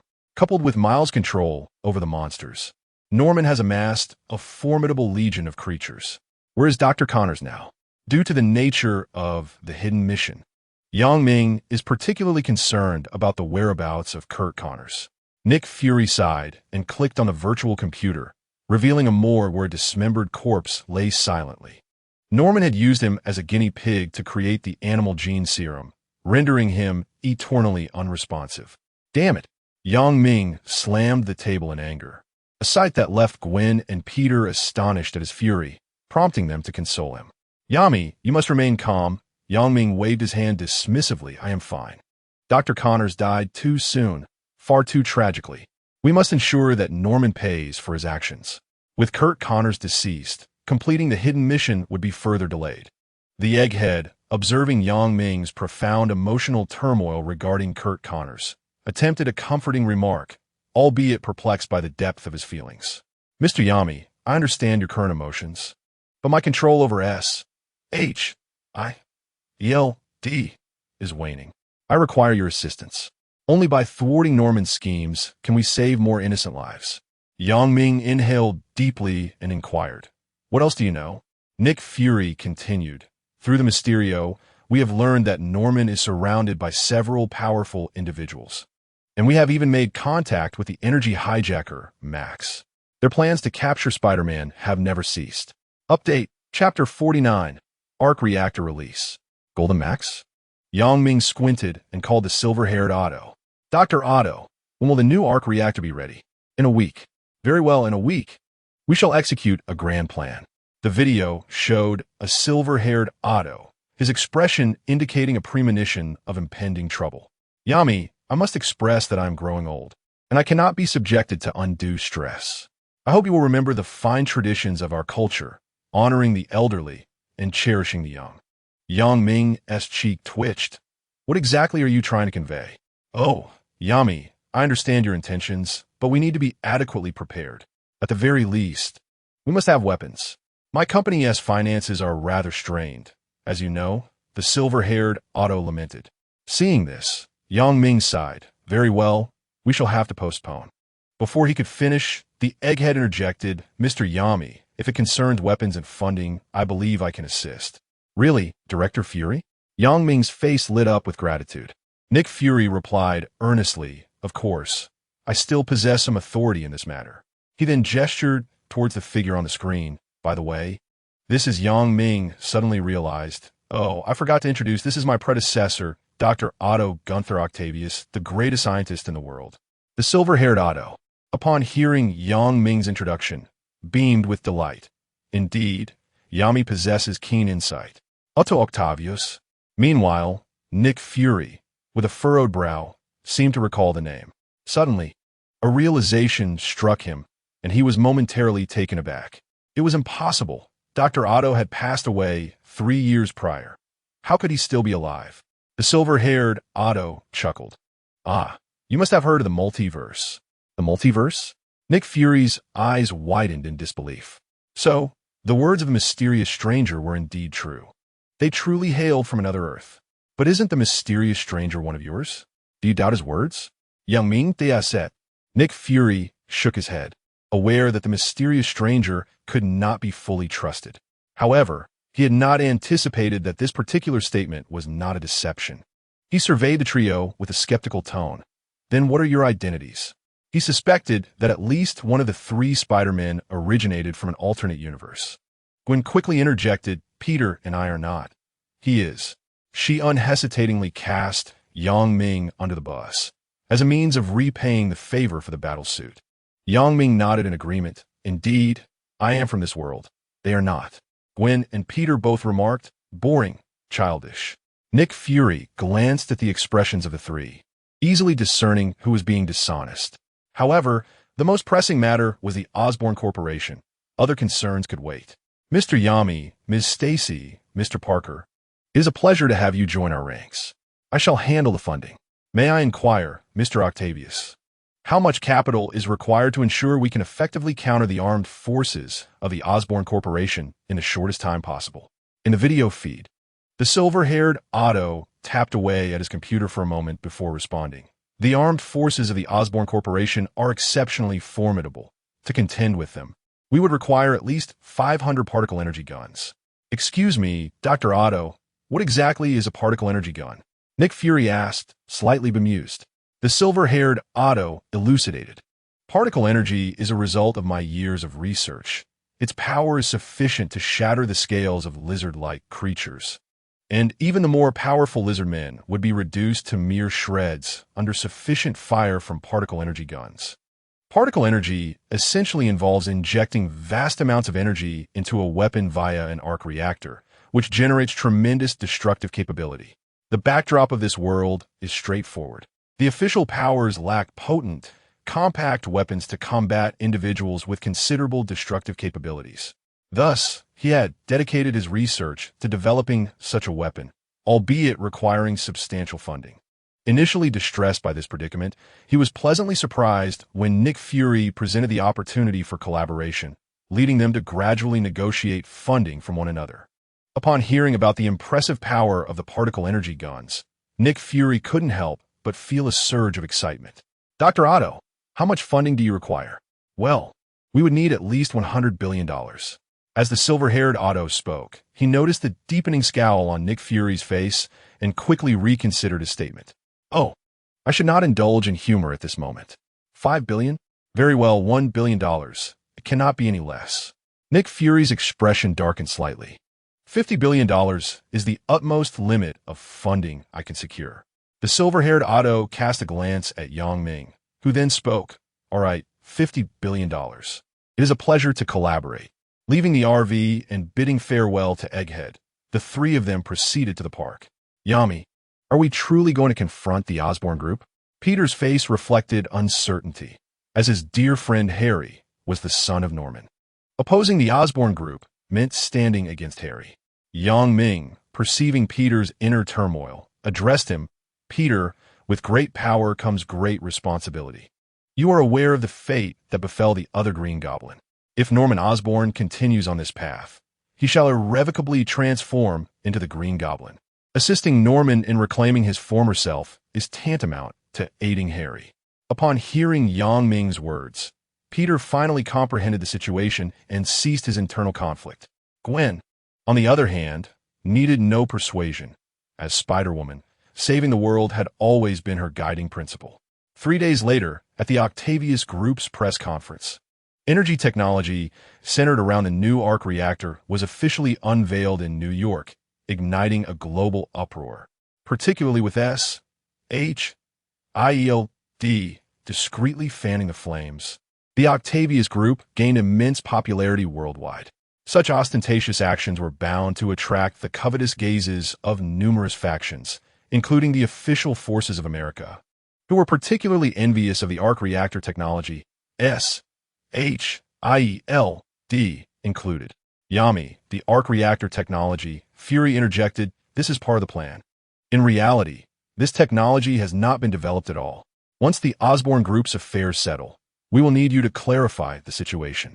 In the laboratory of the silver-haired Otto, Ming gazed at the video feed, displaying the black egghead, a wry smile adorning his face. After a round of explanations, although Egghead remained skeptical, he assured that no other factions would interfere. As the video call ended, the middle-aged Otto placed the transformer prepared for Max before Ming. Take it. I made this, he stated flatly before turning away. Ming turned to the silver-haired Otto, inquiring curiously, have you managed to train this fellow? The silver-haired Otto shook his head. It's not that simple. I installed a chip in his mechanical arm, which is why he behaves obediently. Thank you for the generous donation. Eternal. Chapter 50. The final battle with Max. Ming suddenly understood and felt a twinge of envy. Apologies, please step aside. William Baker approached with a broom, interrupting Ming's togas. The diligent individual meticulously cleaned the laboratory. Ming continued, I truly envy. Apologies, Dr. Otto, I did not mean to disturb you. The materials for the particle energy gun are lacking. We need SHIELD to arrange for them. The elderly Norman entered the laboratory and, upon receiving the silver-haired Otto's consent, departed to make the necessary arrangements. Yami, what is it that you envy? The silver-haired Otto inquired. Yang Ming glanced around the laboratory, ensuring no one else was present, and let out a sigh of relief. I truly envy you. Would you care for some coffee? Middle-aged Otto offered Yang Ming a cup. Damn, those three must be doing this on purpose, Yang Ming replied. Dr. Otto, I must take my leave. Rising to bid farewell, he added, in 4 days, Yami, I shall present you with a surprise. I eagerly await it. At Parker's apartment, Yang Ming did not return home, but instead rang the doorbell of Ben Parker's residence. With a click, Ben Parker opened the door. Without any pretense, Yang Ming got straight to the point. Uncle Ben, this is a transformer specifically designed for Max. I am entrusting it to you. Accepting the circular device from Yang Ming, Ben Parker wore a warm smile, showing no surprise, as if he had already anticipated Yang Ming's identity. Yami, my good child, Max will surely be grateful to you. Yang Ming smiled back, saying, no need for thanks. If possible, I hope you can assist me with a favor. Of course. Hidden task. Cure at least 5 villains of their mutation symptoms. 35. Task reward. Unlock a major event compilation album once. In the room, observing the progress of the task, Yang Ming fell into contemplation. The Sandman, Green Goblin, and Blue Electro had been successfully treated, leaving only the known targets of Golden Max and possibly middle-aged Norman. Furthermore, there were likely mutants hidden among Norman's associates, which could serve as additional targets. Completing the hidden task was merely a matter of time. Gathering 5 Spider-Men as secondary objectives should also be achievable. As for temporary tasks, there had been no recent appearances of villains causing destruction. It had been quite a while since they had commenced. Therefore, he needed to take the initiative for a significant undertaking. With Miles missing, he could only begin from the Osborn group. 4 days later, Liberty Island, New York. Liberty Island is a small isle within New York Harbor, located not far southwest of Manhattan, covering approximately 4 hectares. It is home to the International Monument of the Statue of Liberty and the Museum of American Immigration. Tonight, the highly anticipated arc reactor exhibition is being held here. Hosting such an exhibition would undoubtedly provoke discontent among countless citizens. However, in this nation, under the intervention of official powers, the so-called democracy is often compromised for those in authority. In this regard, Egghead expressed his bewilderment, while Yang Ming's pretext was that actions here would not harm the innocent. As night fell, S.H.I.E.L.D. agents disguised as reporters entered the venue, including social elites also masquerading as agents, ensuring no unrelated personnel were present. A fierce wind howled around the torch held by the Statue of Liberty. Yang Ming sat cross-legged, gazing at the vibrant neon lights across the coast, taking a deep breath. Everything commenced here, and thus it should conclude here. Within the museum, a rich blue light shot into the sky, particularly striking against the night, drawing gasps from countless citizens across the coast. It was the white-haired Otto who unleashed the maximum energy of the arc reactor, creating a breathtaking spectacle. A magnificent surge of energy erupted, sending waves of energetic force sweeping across the entire island. Nick Fury and the agents of S.H.I.E.L.D. were left in awe, marveling at the grandeur and vastness of technology. Simultaneously, Fury confirmed that the technology of the arc reactor was indeed real, realizing that Yang Ming had been dismissive of him. As he contemplated how to persuade Yang Ming to willingly relinquish this technology, his communication device emitted an urgent alert. Director Fury, a strange black cloud energy entity has been detected in the skies above New York City, rapidly approaching your location. The black cloud will reach Liberty Island in 10 seconds. Alert! Alert! Boom! The skies above Liberty Island soon became shrouded in an eerie black cloud, accompanied by thunder and lightning, as golden bolts of electricity surged through the air, sporadically unleashing terrifying golden thunder. Each bolt was imbued with an absolute force of destruction. All right, everyone, let's get to work. Nick Fury's expression turned grave. With a single command, the S.H.I.E.L.D. agents revealed their true selves, drawing out specialized particle energy guns, ready for combat. In the next moment, Yang Ming soared down from the Statue of Liberty, surveying the crowd. Stay alert around you. You handle the other enemies. I'll take care of this one. Boom! As his words echoed, the black cloud above unleashed a torrent of golden lightning. The figure of Max, clad in a green battle suit and wearing a golden mask, descended slowly from the sky, exuding an aura reminiscent of a thunder god, gazing down upon the gathered crowd. The terrifying golden lightning illuminated the scene, accentuating Max's divine presence, a sight forever etched in the minds of all agents, igniting profound fear within them. Oh goodness, is that still human? He looks just like the thunder god from myth. Damn it, is he the one the director wants us to confront? Oh no, that is not just Max, that's the thunder god. With anxious hearts, Nick Fury quickly ordered the agents to retreat to the edge of Liberty Island, leaving the formidable Max to Yang Ming. Could it be that this fellow can handle Max alone? I trust the director's judgment. Indeed, he swung down from the Statue of Liberty using webbing. We all saw it, didn't we? Spider-Man. As the agents retreated, Max looked down at the solitary figure of Yang Ming, his smile still arrogant and disdainful. You're using webbing. Are you the Spider-Man of this world? Perhaps. Yang Ming replied with a slight smile, deftly flicking his wrist to activate the web shooter. The nanometal concealed beneath his garments swiftly enveloped his body. The spider suit materialized before him, and Max's contemptuous grin twisted into a menacing snarl. Excellent. My power has surpassed its limits.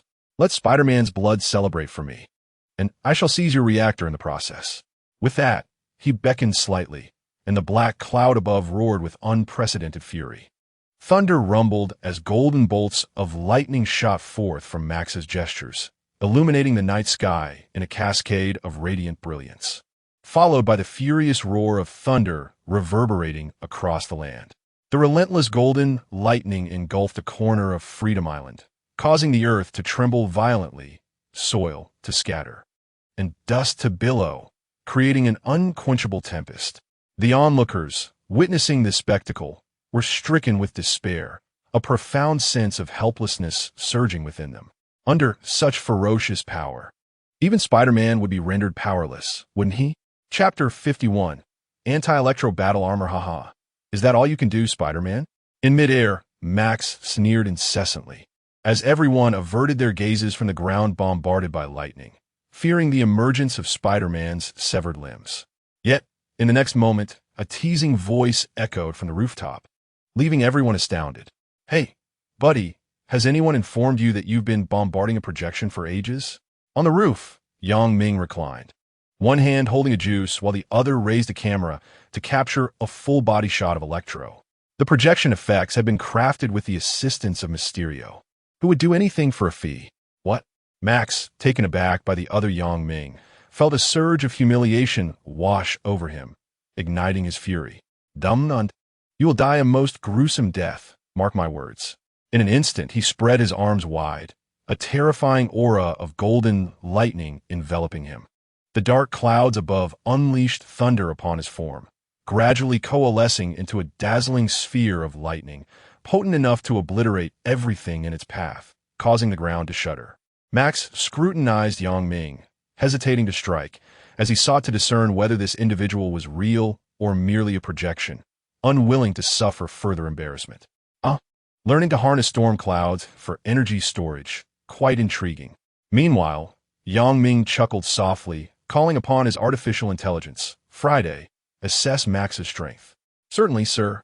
Max Dillon, power level, surface level, strength assessment, class, attribute, electricity. Yang Ming nodded slightly, confirming his suspicions. This individual had looted numerous energy supply bases, catapulting his power to its zenith. Hey, Yami, catch. Not far away, the white-haired Otto manipulated a mechanical arm to toss a red and silver suitcase towards Yang Ming. The suitcase hurtled through the air, and Yang Ming caught it with one hand, his body sinking slightly to absorb the impact. Come on, Yang Ming grinned, his fingertips revealing a nano-metal battle suit card, which he deftly inserted into the slot at the center of the suitcase. Buzz. Armor connection established.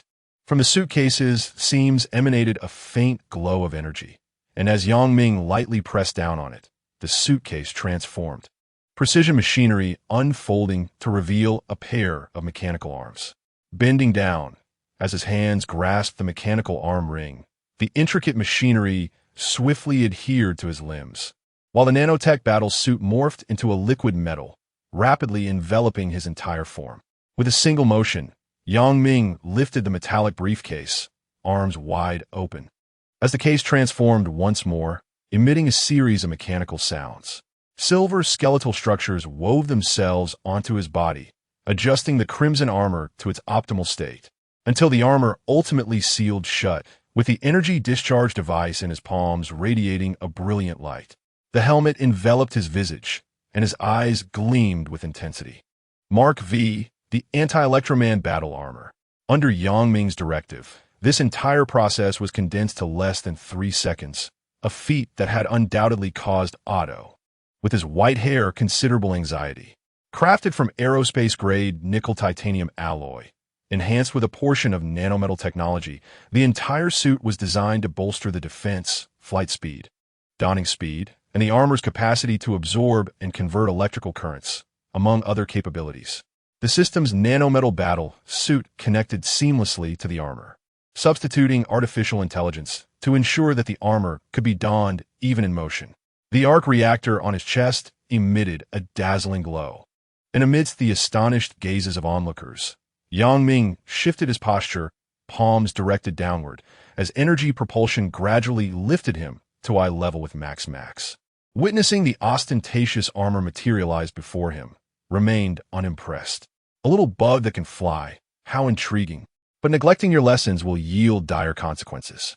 With a sinister grin, he unleashed a brilliant golden sphere of lightning, erupting with blinding radiance, releasing all its energy like a miniature sun exploding in midair. A thunderous roar accompanied the crackling of lightning as it streaked towards the earth, prompting the crowd to instinctively seek cover. Inevitably, Yang Ming, enveloped in golden thunder, was propelled hundreds of meters away, landing with a splash into the sea. Among the crowd, Otto deftly commanded the mechanical arm to deploy an energy shield, effortlessly repelling the lightning. Frowning at the sight of the armor being blasted into the ocean, he pondered, is it still insufficient? Just as this thought crossed his mind, the surface of the sea erupted violently, the steel armor soaring from the waves, the arc reactor and palms emitting a blinding white light, unleashing a torrent of energy that cleaved through the night sky, striking Max's chest with unforeseen ferocity, engulfing him in terrifying energy. As the golden thunder crackled overhead, Mach's boisterous laughter echoed. Thank you for the energy boost, little bug. Encased within the armor, Yang Ming's eyes caught a glimpse of the Electroman's virtual model, monitoring his opponent's energy levels, and he couldn't help but scoff. Ah, your ability only allows you to absorb electrical currents. Can you withstand the energy pulse attack converted by the armor? Being the anti-Electroman armor, the energy attacks it converts will undoubtedly not serve as nourishment for the Electroman. Damn it, that little bug. Golden lightning continued to streak across the night sky, replenishing Max's earlier expenditure amidst the dark clouds. Upon being confronted with the truth of his deceit, he seethed with rage, his form darting like lightning to appear suddenly behind Yang Ming. A tremendous roar echoed as thunder cascaded, amplifying Max's attack power with a surge of electricity. His fist collided with the surface of the armored suit, where the nanometallic layer writhed, absorbing the electrical energy that accompanied the strike. With the current absorbed, Max's fist grew somewhat feeble and lacking in strength. Yang Ming swiftly turned, delivering a powerful punch that sent Max flying, followed by a pulse of energy emanating from his palm. Helplessly, Max could only expend energy to counteract the assault of the energy pulse. Boom! Boom! The night sky was illuminated by golden lightning, while energy pulses shot forth with abandon. Max found himself targeted relentlessly, forced into a defensive position under Yang Ming's onslaught. Losing his intimidation factor, the island of freedom soon welcomed new visitors. The once tranquil waters were now roiling with vast waves due to their epic confrontation, and the stirrings of unseen creatures lurking beneath the surface sent shivers of foreboding through those remaining on the island. Stay alert, they are coming. At the command of the egghead, all agents armed with particle energy guns aimed at the darkened shoreline, while helicopters roared in the distance. Reinforcements were on their way. Suddenly, shadows flickered along the coast as lizard-like monsters surged forth from the water, swiftly forming a tide of beasts that encircled the entire island. "They are here! Hold the line!" In the blink of an eye, particle energy beams erupted incessantly, transforming the island into a battlefield. Observing the chaos, Otto, with his white hair, joined the fray as per their prior arrangements. The sheer number of Osborn's monstrous legion was overwhelming, even for him.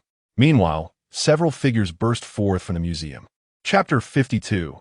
The female Otto, a sight to behold. ZZZ.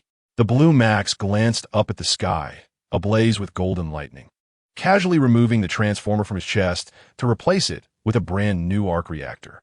"Uncle Ben, I shall not disappoint you." His body absorbed the colossal energy from the arc reactor, blue currents surging within a radius of several meters around him, a terrifying aura spreading forth. The lizard monsters that approached were rendered paralyzed upon contact with the electrical surge, collapsing to the ground. After a long absence, power surged through Max, and he let out a wild roar, his eyes glimmering with blue energy that seemed poised to pierce the heavens. In an instant, he transformed into a blue lightning bolt, weaving through the battlefield, leaving scorched earth in his wake and monstrous corpses strewn about. Peter and Gwen, having just emerged from the museum, exchanged glances, witnessing this awe-inspiring spectacle. Is this the companion Uncle Ben took in? How terrifying! They shivered involuntarily, launching webs to fend off the approaching lizard creatures. Meanwhile, the appearance of the blue lightning figure instinctively drew the attention of the Golden Max, who momentarily diverted his focus toward the island where the blue arc was wreaking havoc. "Little golden figure, dare you to be distracted?" Boom! Boom! Boom! Yang Ming controlled the armored suit to fire energy pulses into the sea, splashing water everywhere and drenching the Golden Max, whose golden lightning flickered erratically, revealing a state of instability. Zizzing, Golden Max detected an unusual sensation within his body. His expression shifted as he instinctively concealed the damaged area of his battle suit with his cloak. This moment was keenly observed by Yang Ming. The secret behind the absence of a short circuit lay within the battle suit. A grin spread across Yang Ming's face as he commanded the armor to soar into the sky, recklessly expending the energy of the arc reactor. Unleashing a barrage of energy pulses into the sea, creating tumultuous waves that threatened to engulf his opponent. "Damn it, Norman, that scoundrel still hasn't shown himself. I must retreat for now." Golden Max burst forth from the waves, a sense of retreat dawning within him. "Hey, buddy, I'll get you a cooler battlesuit," Yang Ming declared as he plunged from the heights, his palms firing a dense stream of energy pulses, determined to obliterate Golden Max's suit. Catch me first," Golden Max retorted, transforming into a current of electricity to escape. However, the moisture clinging to his body impeded his speed, rendering him no faster than Yang Ming's battle armor. Boom! The waves surged in a straight line as Yang Ming pursued Max, his silhouette swiftly vanishing into the night sky. The battle on Liberty Island raged on, with lizard-like monsters continuously emerging from the depths, seemingly endless. Boom!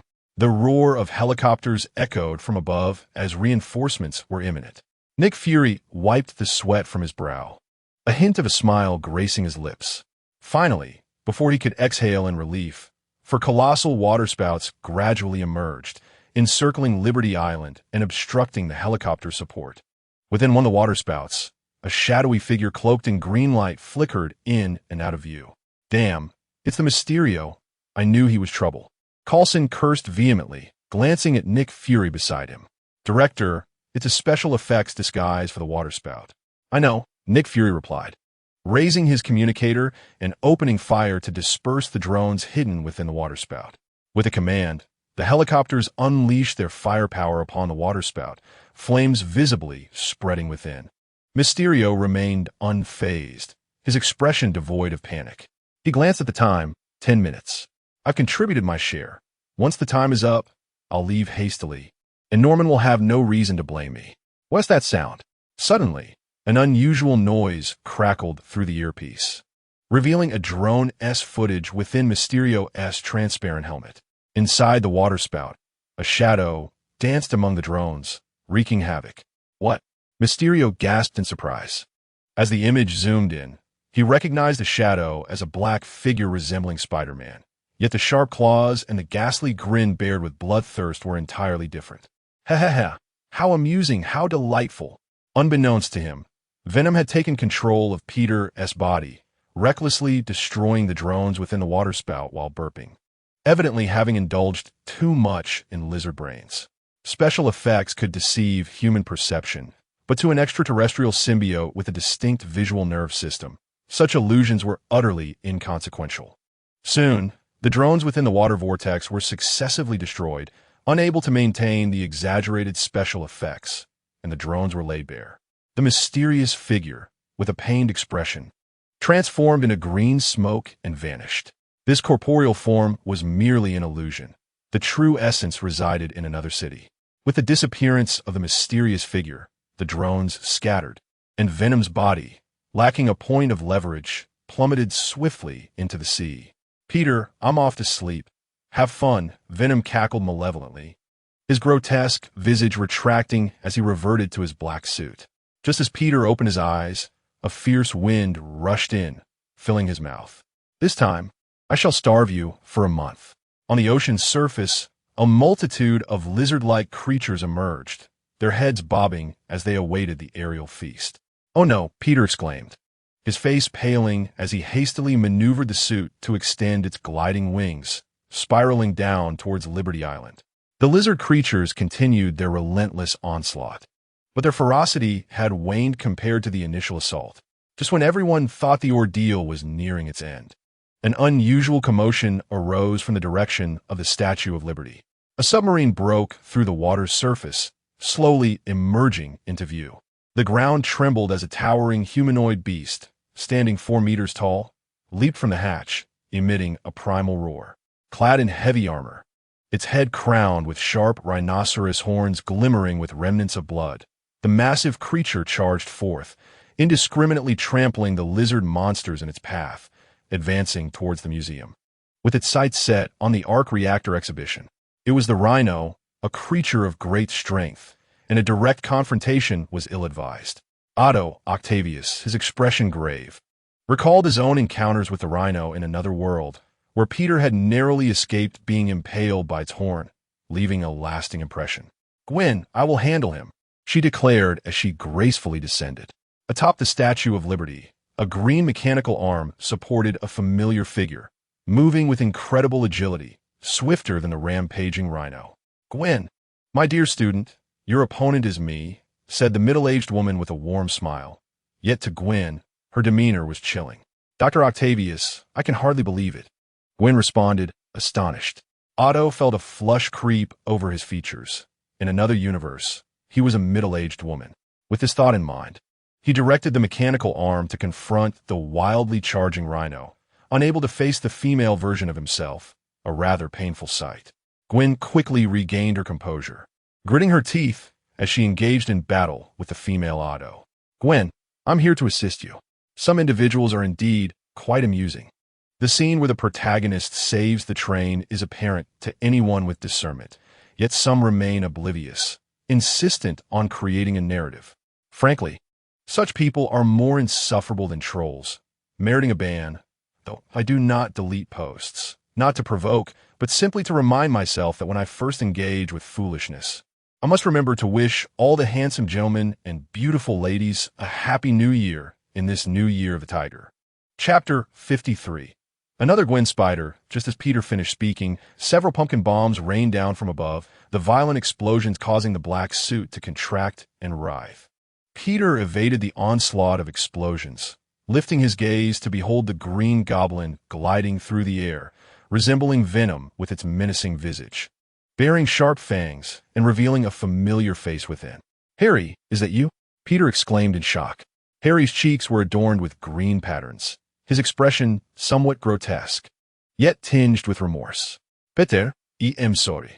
The honor of the Osborn family cannot be squandered here. I must aid my father. With gritted teeth, Peter retorted, Harry, Venom has separated part of its being to cure your hereditary affliction, not to empower you in fulfilling your father's nefarious ambitions. That fateful night, Venom had willingly offered to treat Harry's genetic illness, and he had consented. Harry's expression was conflicted. I understand, but I have no choice, Peter. I apologize. Once this is over, I will plead for my father's mercy. With that, the Green Goblin's head twisted, enveloping Harry, who then commandeered the glider and swooped down. Peter, left with no alternative, braced himself. Boom! The glider plummeted, crashing into Peter, who staggered back to avoid it. However, the subsequent explosion of pumpkin bombs caused the black suit to constrict around him, and amidst the chaos of flames, he was ultimately struck by the glider. Bang! Bang! Bang! The glider propelled Peter's body directly into the museum, leaving devastation in its wake. Crash! The walls cracked, and Peter found himself cornered by the glider. His mask twisted back as the grotesque Venom snarled. Little one, are you intent on killing your father? The symbiote that resided within Harry had separated, and in a sense, it was indeed a paternal figure to him. Huh, poor father, you chose the wrong side. The power within Harry surpasses your own. I have no need for a useless father, cackled the Green Goblin. With that, the villain raised his claws, poised to sever Venom's head. Foolish creature, I shall make you aware of the consequences of angering your old father. Venom lashed out, transforming its hands into dark blades, shattering the glider, which unleashed a cataclysmic explosion of pumpkin bombs, engulfing both monsters in a torrent of flames.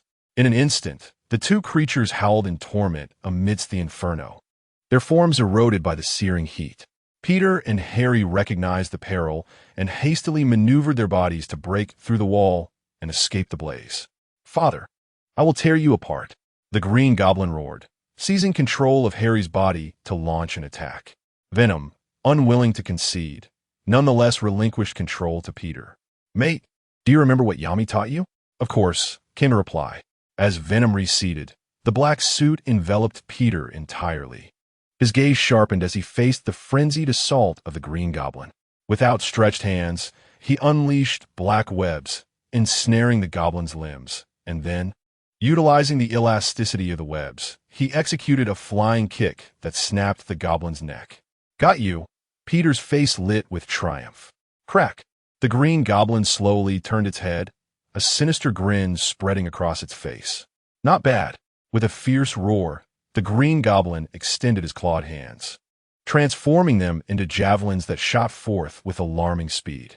The piercing sound of the projectiles filled the air as Peter, refusing to underestimate the threat, retracted his black webbing and evaded the spears at unimaginable angles. As he deftly retreated, he seized the particle energy gun from a nearby agent. Hey, my friend, I'll return it shortly. The weapon discharged with a series of explosive bursts, creating gaping holes in the Green Goblin's form and splattering vibrant green liquid. However, as the liquid rapidly mended the wounds, Peter, feeling a sense of urgency, returned the particle energy gun to the agent. Son of Venom, you truly are remarkable, he remarked with a shrug, then swiftly turned to deliver a devastating punch that obliterated the head of a lizard-like creature lunging at him from behind. Peter, be careful. At that moment, Gwen was hurled away by a green mechanical arm wielded by the female version of Otto. Peter quickly extended his black webbing to catch Gwen, propelling her towards the Green Goblin. Blood-red strands of webbing shot from Gwen's wrist, and upon contact with the Green Goblin's skin, they corroded it, forming irregular pits as if ignited by a chemical reaction. The Green Goblin emitted a horrifying shriek, unable to mend the injury swiftly.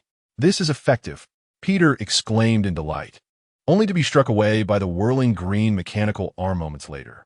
The arm, bearing the female Otto, approached with an ominous demeanor, her smile deceptively warm. Gwen, Peter, my dear students, you have truly impressed me. Let me tear her apart. The Green Goblin roared in frustration, but was effortlessly restrained by the female Otto. They're my prey. You, green insect, remained silent. With a dark expression, she tightened her grip, squeezing the Green Goblin with terrifying strength, causing the green liquid to quiver uncontrollably, with Harry's anguished cries resonating from within. What? Peter Gast? No, Harry. Is that Harry? Gwen exclaimed in shock. Just then, the surface of the sea behind them erupted, and a larger lizard creature leaped forth, crashing down and encircling them alongside the female Otto. Dr. Connors, he isn't dead. Is he? Both Peter and Gwen exchanged worried glances. The lizard creature bore a twisted grin. What? Gwen, how are you? Who are you? Gwen felt a sense of foreboding. The lizard creature sneered. Me? I am Peter Parker. The Peter Parker killed by another version of you. What? Peter and Gwen exchanged bewildered looks, struggling to comprehend the situation. Another world's Peter Parker had transformed into a lizard creature. Meanwhile, the female Otto disdainfully tossed Harry aside, casting a menacing glance at the lizard creature. They are my prey. You, scoundrel, get lost, she commanded sharply. Oh, dear lady, you remain as volatile as ever. The lizard creature retorted with a sinister smile, showing no regard for the female Otto. Sensing the brewing discord between the two, Peter and Gwen cautiously began to retreat. Yet here lies Freedom Island. Where could they possibly retreat? The whir of helicopters echoed overhead as a petite figure descended gracefully, suspended by a silken thread. Hello. I hope I haven't arrived too late. Clad in a white hood akin to Gwen's, her spider suit bore a striking contrast of black and white, while her green ballet flats seemed somewhat incongruous. Gwen. Peter instinctively stepped back, bewildered by Gwen's presence before him and the other Gwen leaping from the helicopter, feeling as if his perception of reality was unraveling. I am Jessica Drew, a pleasure to meet you both.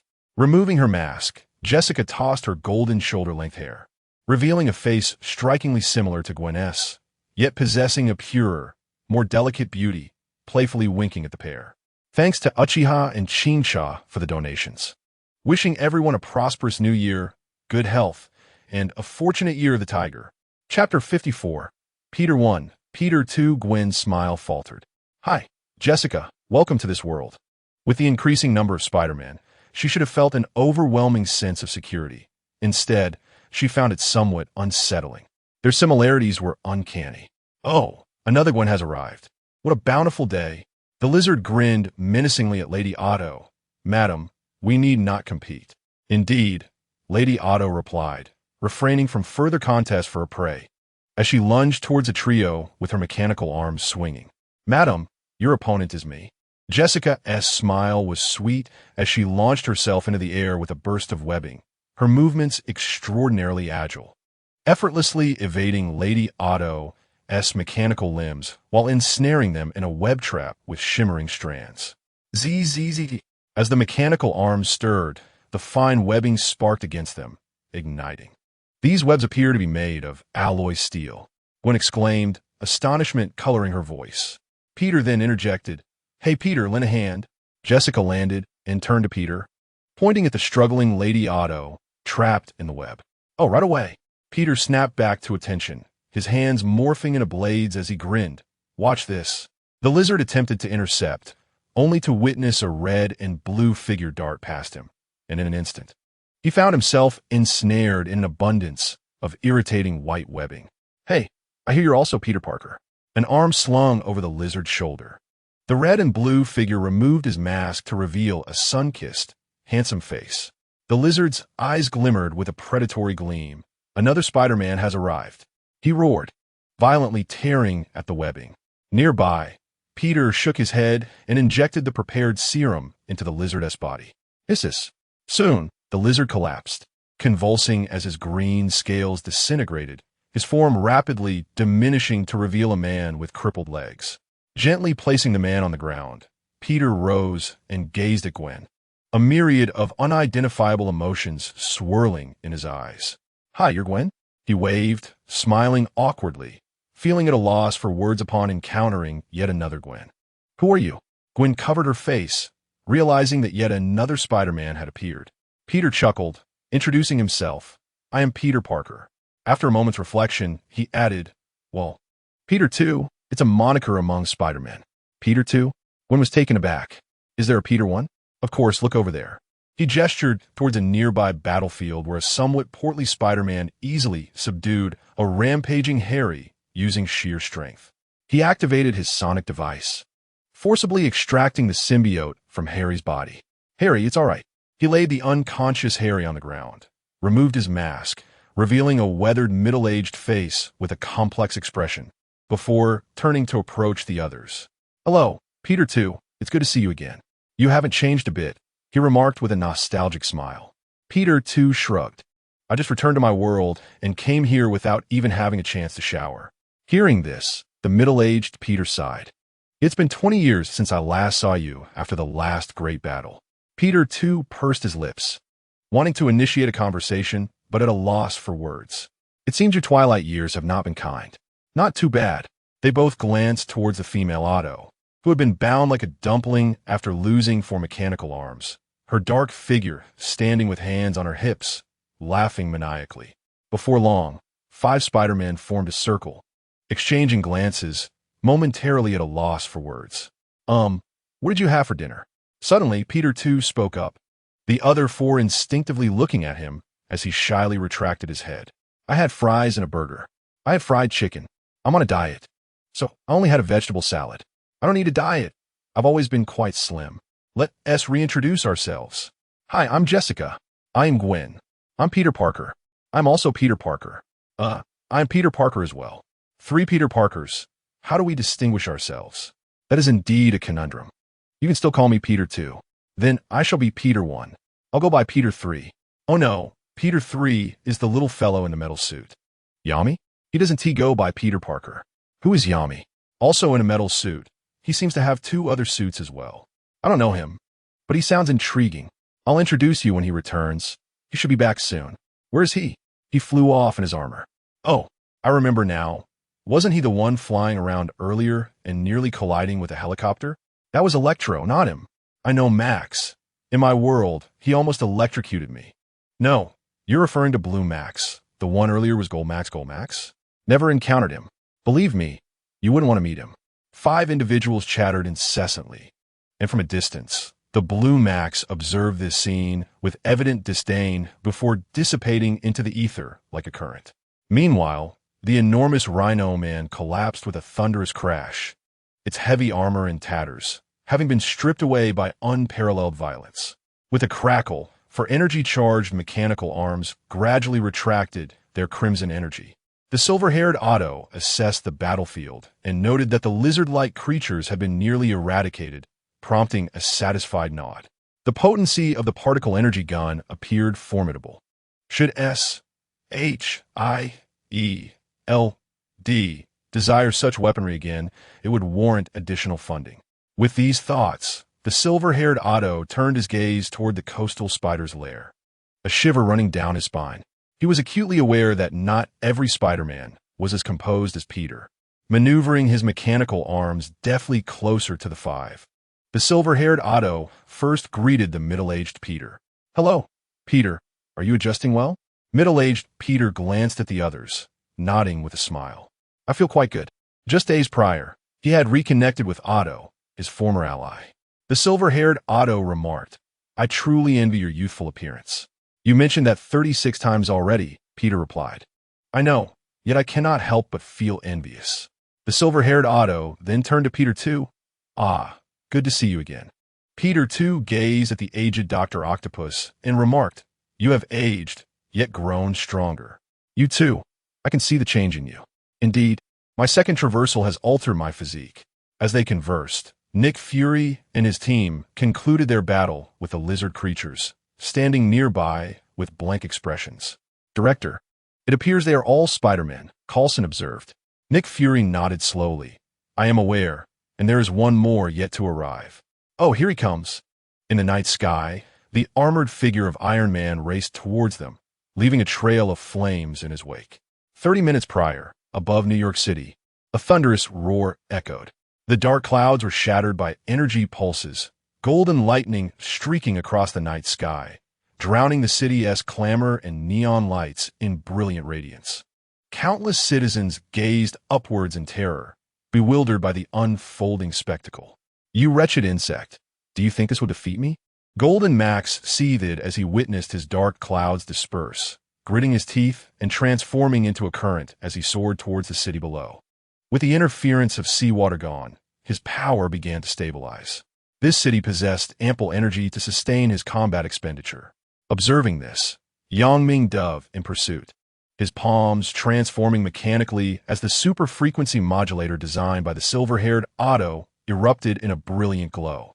An invisible magnetic field spread, causing the city's neon lights to flicker erratically before succumbing to darkness under the electromagnetic interference. The anti-electro suit, of course, was equipped with targeted weaponry. Seizing the opportunity, he struck with precision. Amidst the interference of the frequency converter, the electric currents coursing through the Golden Max flickered erratically, causing a sudden decline in speed. Despite Max's transformations, his harnessing of lightning's power paled in comparison to the divine might of Thor, the god of thunder. The distinction lay in the fact that technology could effectively counter the abilities of the Electro, yet it was powerless against the thunderous strength of Thor. In the film The Avengers, although Iron Man managed to absorb Thor's lightning through his armor, the suit endured significant damage. Nevertheless, this did not justify Thor becoming an amplifier for Iron Man's power. Ming's armor, though portable, was composed of materials comparable to those of Tony's standard suits, providing similar defensive capabilities. During the confrontation with Electro, the damage to his suit was minimal, clearly illustrating the disparity in strength between Electro and Thor. Not being a god, Ming felt no trepidation. With a powerful thrust of energy from his feet, he swiftly approached Max, transforming into a blazing meteor that descended upon the city, erupting in a splendid display of smoke. As Max plummeted through the city, trailing black smoke, the panicked crowd scattered, while he carved a 100-meter-long concrete trench in the streets. Alarms blared from vehicles parked along the roadside, and startled pedestrians gazed in disbelief as Ming's iron suit descended gracefully. With mechanical sounds echoing, Ming approached the damaged Max. Before the latter could utter a threat, Ming forcefully drove his foot into Max's head, pressing it into the ground. He then retrieved a transformer and positioned it on Max's chest. The transformer embedded itself into Max's body, radiating light as it regulated his internal electric currents to a minimum. Ding! Temporary task completed. Reward: Spider-Man 1 power. Ding! Hidden task progress: 45. Defeating Electro and fulfilling the previous temporary task. New vigor surged through Ming's body, prompting him to stretch languidly. At last, fresh power had been acquired. He raised his foot, gazing at Max's furious visage. Damn insect, you will regret this, Max seethed. Ming chuckled. Oh, quite the bravado, but alas, you have no chance left.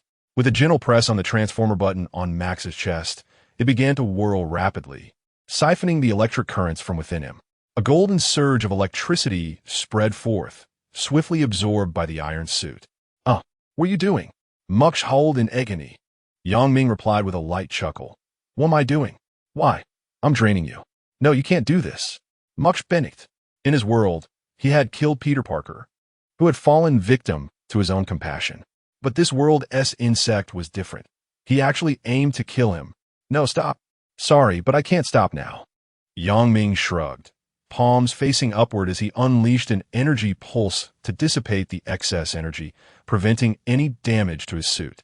Regarding Otto, Dr. Connors, the Green Goblin, and Sandman, Ming has never resorted to lethal measures against these adversaries. Otto's pathological pursuit of his ideals, Connor's original intent in creating the regeneration serum, the Green Goblin's despair over familial genetic afflictions, and Sandman's yearning for home. All these aspects cannot be overlooked. The very essence of Spider-Man embodies more than mere violence and bloodshed, despite the battle suit he wears. However, the current incarnation of Golden Max diverges sharply from this ethos. While Blue Max may exhibit bouts of rage, he fundamentally possesses a kind heart and, with a proper guide, harbors the potential to evolve into a true hero. Golden Max, in stark contrast, is irritable, frenzied, and an unabashed opportunist, believing himself to be a deity destined to dominate humanity. Such an irredeemable villain holds no value beyond serving his own ends. Most distressingly, Ming detests the contemptuous gaze emanating from this creature. As Golden Max's howls weaken and the energy within him dwindles to a critical point, his form begins to crumble into ions. You wretched insect, despair awaits you. Max spat before his head, dissipated into nothingness. Despair? Yang Ming gazed skyward, his brow furrowing involuntarily. His spider sense warned him of impending horrors, threats not only to him, but to all Spider-Man. Beneath him lay only Max's green suit and mask. Yang Ming surveyed the terrified expressions of the crowd before him, as he prepared to propel himself towards Liberty Island. "You little brat, take this." Suddenly, a familiar voice emanated from a nearby convenience store. A small box, suffused with purple light, arced through the air, and Yang Ming instinctively caught it. Upon glancing at the familiar store, his cheek twitched. This was Chinatown, the domain of Uncle Long. How had he not noticed before? Outside the convenience store, Chun Long, clad in shorts and a tank top, waved a fan and cast a disapproving sideways glance at Yang Ming. Yang Ming scratched his head. "Uncle Long, how did you recognize me? I've changed my disguise." Chun Long rolled his eyes. "You little rascal, your lazy stretch, your clumsy English. And the name inscribed on your armor make it impossible for me not to recognize you." Yang Ming, bewildered, summoned his radar to scan behind him. Upon discerning the details, his expression darkened. "Damn it, that old coot Otto actually printed my name in both Chinese and English on my back. What a lunatic!" He raged internally. He raised the box in his hand and inquired, "Uncle Long, what is this?" Chun Long shrugged nonchalantly. "Ah, that's a family heirloom of the Chin clan. You've made too many enemies. This should be of assistance to you." Suddenly, as if recalling something urgent, he shielded his face with the fan and hurried into the convenience store. "You little brat, don't let anyone know I know you. Just leave quickly." Yang Ming responded, "I'll rig. Thank you for the heirloom. Goodbye, Uncle Long. Friday, delete all nearby surveillance footage." "Understood, sir." Gratitude is extended to Wen Wuming for the generous token of appreciation. Wishing all the charming individuals a joyful spring festival. Chapter 56, Wolf Spider, Freedom Island. He is nearly there. Nick Fury casts a glance at the flames illuminating the night sky before directing his gaze towards the submarine adrift along the coast. Norman Osborn has been lurking beneath the waves, eluding our grasp. "Coulson, advance on the submarine and apprehend Norman Osborn." "Understood." Coulson leads the charge, wielding a particle energy gun as they swiftly approach the submarine's location. Norman Osborn, surrender immediately. Above Freedom Island, a multitude of helicopters hover in the sky, their bright searchlights fixating on the submarine, weapons primed and ready. Should the submarine show any signs of submerging or attempting escape, they will not hesitate to unleash their firepower to obliterate it. In the face of the SHIELD agents' encirclement, the submarine remains surprisingly still, eerily silent. As the agents draw closer, the hatch creaks open, and Norman Osborn, impeccably dressed in a suit, emerges alone. The agents promptly aim their particle energy guns at him. The blinding searchlights fall upon Osborn, causing evident displeasure. "Norman Osborn, you have lost." From the crowd, Nick Fury steps forward slowly, a confident smile gracing his dark visage. At this moment, Osborn's expression finally softens from its robotic stiffness. He glances at the helicopters overhead and surveys the formidable firepower surrounding him. A look of disdain etched upon his face. "Nick Fury, you have not won, nor will you ever triumph." Fury furrows his brow, stating, "All the abilities you summoned have been captured. Even your son has failed." Osborn gestures toward a nearby spider lair. "You rely on them. And so what? It matters not. If they arrive, I shall eliminate them and seize the arc reactor. SHIELD will still be mine." The desire in Osborn's eyes is now unmasked. Fury shakes his head in exasperation. Is this position truly worth such sacrifice? Of course it is, you would not comprehend. Yet you have already faltered. Faltered? How can that be? As long as he is present, I shall never fail. Osborn steps aside, clapping his hands, his smile brimming with assurance. "Peter Parker, come forth to meet your familiar, yet unfamiliar acquaintances." Upon uttering this phrase, Nick Fury instinctively takes a step back, his expression grave. He understands that regardless of this world or any other universe, the individual known as Peter Parker is far from ordinary. Meanwhile, upon hearing the name Peter Parker once more, the spider lair erupts. "Ah, we have new companions arriving. Should we organize a welcoming ceremony?" Yes, that sounds splendid. Let us see. All right. I hope this Peter Parker is not more dashing than I. What shall we call him, Peter 3 or 4? No, he is from over there. He likely would not wish to integrate with us. That is a valid point. Several individuals proceeded toward the submarine, their incessant chatter causing a headache for the silver-haired Otto trailing behind. The sound of footsteps reverberated in the darkness of the hatch. As their figures drew closer to the entrance, a dense black gas began to seep out, and two crimson glimmers emerged from the shadows, instilling an inexplicable sense of dread within the hearts of the onlookers. The instinctual awareness of imminent danger silenced the spiders, their expressions gravely serious. Suddenly, thunder rumbled from the night sky, dark clouds swirling ominously above Freedom Island, further deepening the oppressive atmosphere. With a deafening crack, lightning illuminated the scene, revealing a dark figure at the hatch. The spotlight locked onto the silhouette, revealing a robust man clad in black combat gear beside Norman Osborn. He bore no mask. His eyes were engulfed in crimson, and a blood-red spider emblem was emblazoned upon his chest, while an ever-thickening black gas emanated from behind him. He appeared to be a harbinger of horror, fear, malevolence, death, and destruction, seemingly emerged from the depths of hell. Ha ha ha! Welcome to strongest Spider-Man in history. Peter Parker, the Spider-Wolf. Norman Osborn's exultation shattered the eerie silence, snapping everyone back to reality as they gripped their particle energy weapons tightly. It still felt no sense of security. Peter Parker, the Spider-Wolf, with a hoarse voice, quickly took note of the 5 present Spider-Men, and a trace of a bloodthirsty smile flickered across his otherwise impassive face, his crimson eyes glinting. Indeed, 3 Peter Parkers and 2 Spider-Women.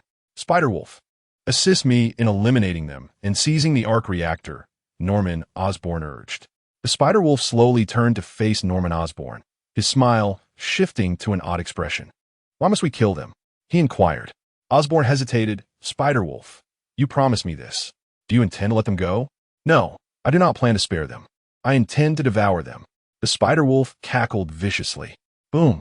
Thunder echoed, flashes of white light flickering as the sky began to drizzle.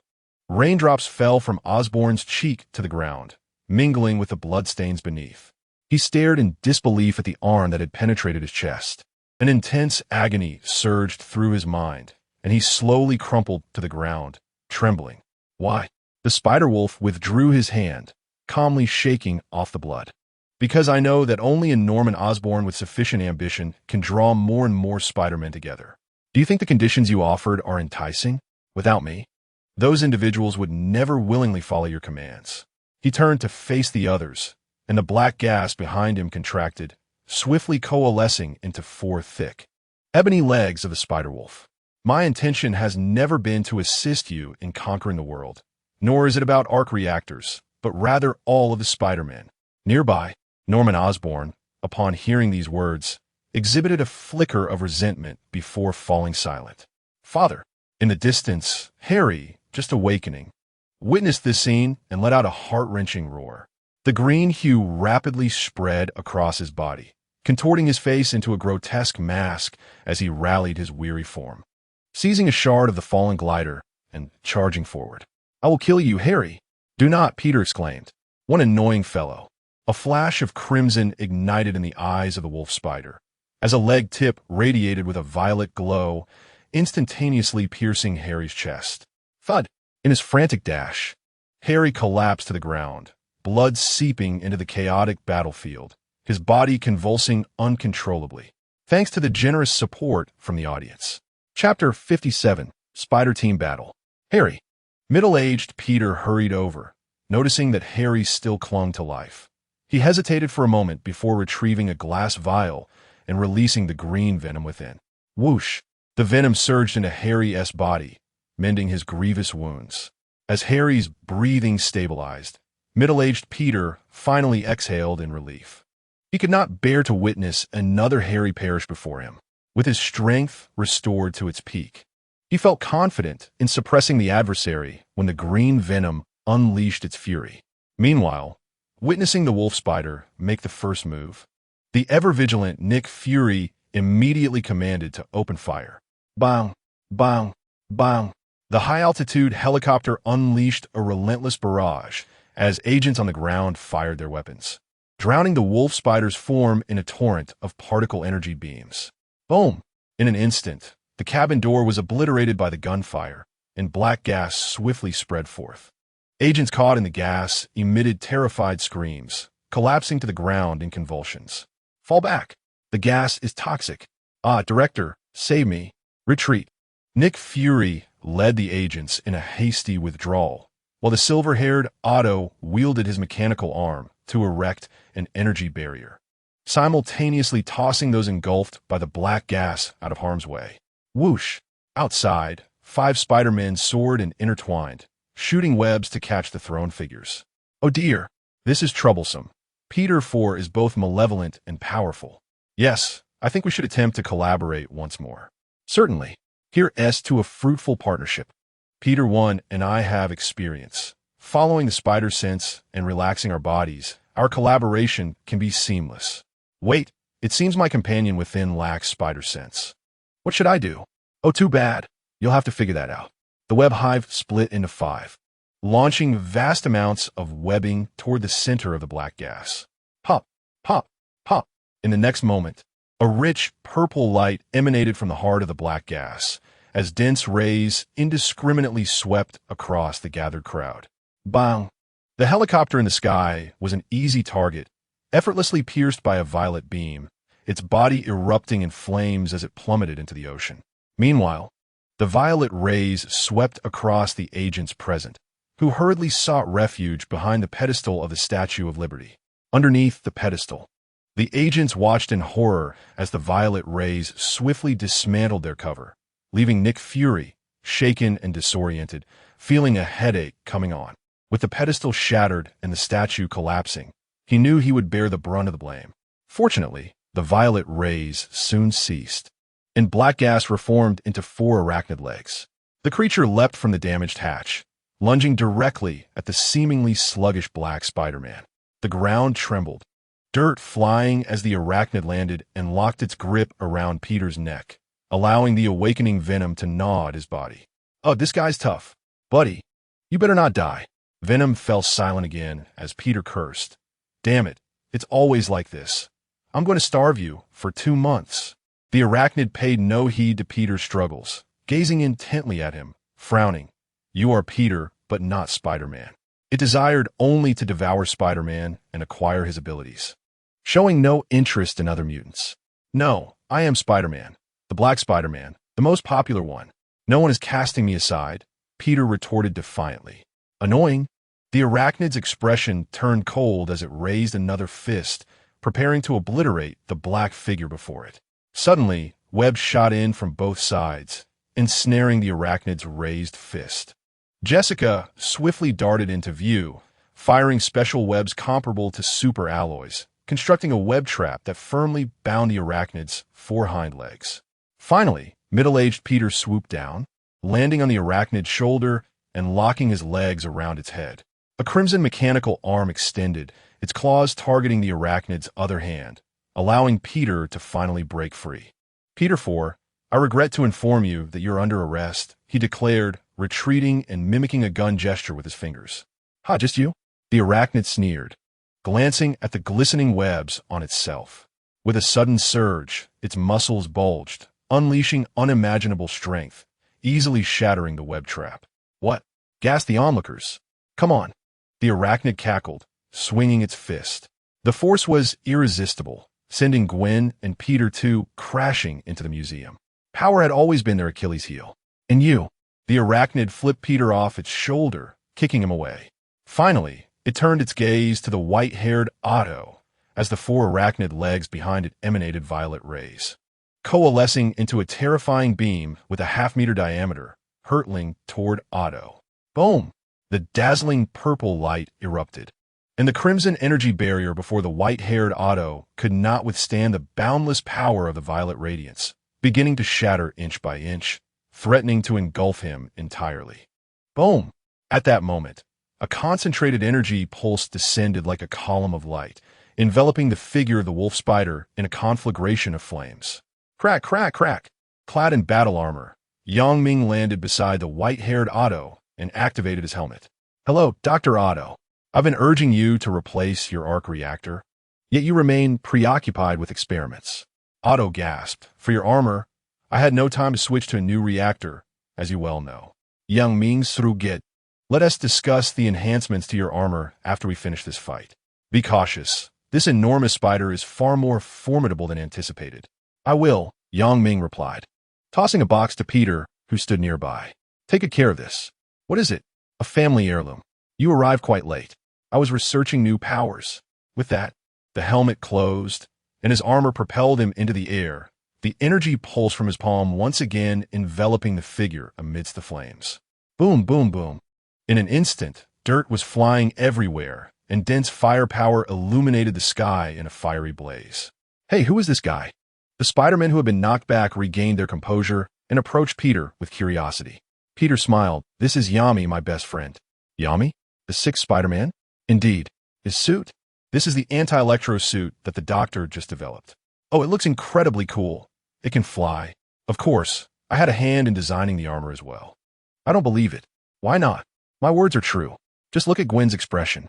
"Well, fine. I've only participated in the Ultraman assembly contest. Thanks to the contributions of the witch, Chui Xiang, for her generous support." Chapter 58, Gathering 5 Spider-Men. The 5 Spider-Men could not help but engage in conversation once more. However, the sudden eruption of a violet beam amidst the flames interrupted their excitement. The sky was once again swept by purple beams, prompting everyone to seek cover. Yang Ming, suspended in the air, could not entirely evade the onslaught of purple light. His steel armor was struck by numerous beams, leaving it marred with dents and scorched, while the braking system malfunctioned, causing him to plummet towards the ground. Boom!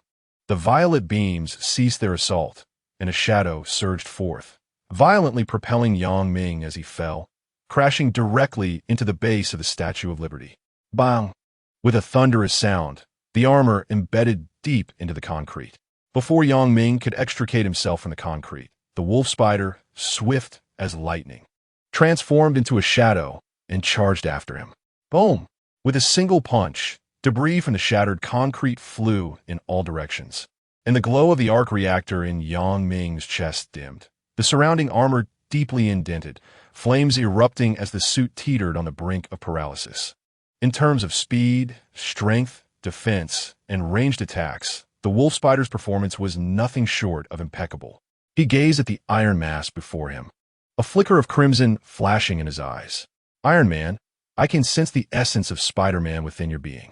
He grinned maliciously, allowing the rapidly diminishing energy pulse to assault his body as 4 spider-like legs gradually approached the battle armor, an eerie suction emanating from them. Underneath the armor, Yang Ming's expression shifted as he realized that with the spread of this strange force, his body trembled uncontrollably, as if in fear of something unseen. "Haha, surrender your resistance. I have devoured 18 Spider-Men from parallel worlds. Your struggle against me is as futile as that of a mere kitten." 18? At this revelation, Yang Ming's heart quaked. What is this? Is this the despair that Golden Max spoke of? To encounter such overwhelming odds so swiftly defied all logic. No, if those spider legs pierce my body, I will truly be drained. Friday, initiate the explosive armor. Beep, beep, boom! In an instant, the seams of the battle armor violently expanded, releasing the last vestiges of energy from the arc reactor. As the components of the armor shot outward, an unimaginable shockwave engulfed both combatants. Boom! The night sky drizzled with rain, and beneath the Statue of Liberty, a fierce blaze swept across the land, quickly enveloping a corner of Liberty Island. The resulting shockwave unleashed a tempest that howled in all directions. Nick Fury and his companions, having sought refuge, watched the teetering Statue of Liberty with grim expressions. The silver-haired Otto gazed at the intense flames beneath the statue, a flicker of concern crossing his face. When designing the battle armor, Yang Ming had insisted on integrating the explosive feature precisely for scenarios like this, though he never anticipated it would be put to use so soon. During an explosion, most of the impact is directed outward. while the final layer of defense within the armor would remain intact to minimize harm to the wearer without extensive testing. The effectiveness of this protective layer against damage was uncertain. For an ordinary person, activating the explosive armor would mean mutual destruction. However, for young Ming, the nanometal suit provided external defense, and Spider-Man's formidable physique would allow him to endure the shockwaves of the blast. Meanwhile, in the spider lair, the five looked on, momentarily entranced by the blazing inferno. What had just transpired? Soon after, beneath the tilted statue, the remnants of the explosion gradually subsided, prompting them to hasten forward to investigate. Amidst the charred earth, young Ming lay half-reclined, bloodied and battered, his nanometal suit in tatters. Upon witnessing his dire state, Gwen and the others quickly knelt to tend to his wounds. "Yami, are you okay? Yami, are you all right? Cough, cough, don't move. It hurts." Young Ming jogged, grimacing as he urged them to step back. He felt the remnants of his nanometal suit still clinging to him, its properties enabling his body to heal rapidly. But check if that guy is dead. He suddenly recalled the monstrous being that had consumed 18 Spider-Men, just as he opened his mouth, before anyone could react. An ominous sound emanated from the scorched earth nearby. This was Dyer. He was still alive. The crowd gasped and recoiled in terror. With a resounding thud, a fist broke through the charred ground, and the battle-worn wolf spider slowly rose, shaking off the debris, his crimson eyes ablaze with unrelenting fury. "You insignificant insects have truly angered me. Your fate shall be to become an eternal part of my power." The wolf spider advanced menacingly, his monstrous legs coalescing into a terrifying violet orb, warping the air around him and exuding a palpable dread.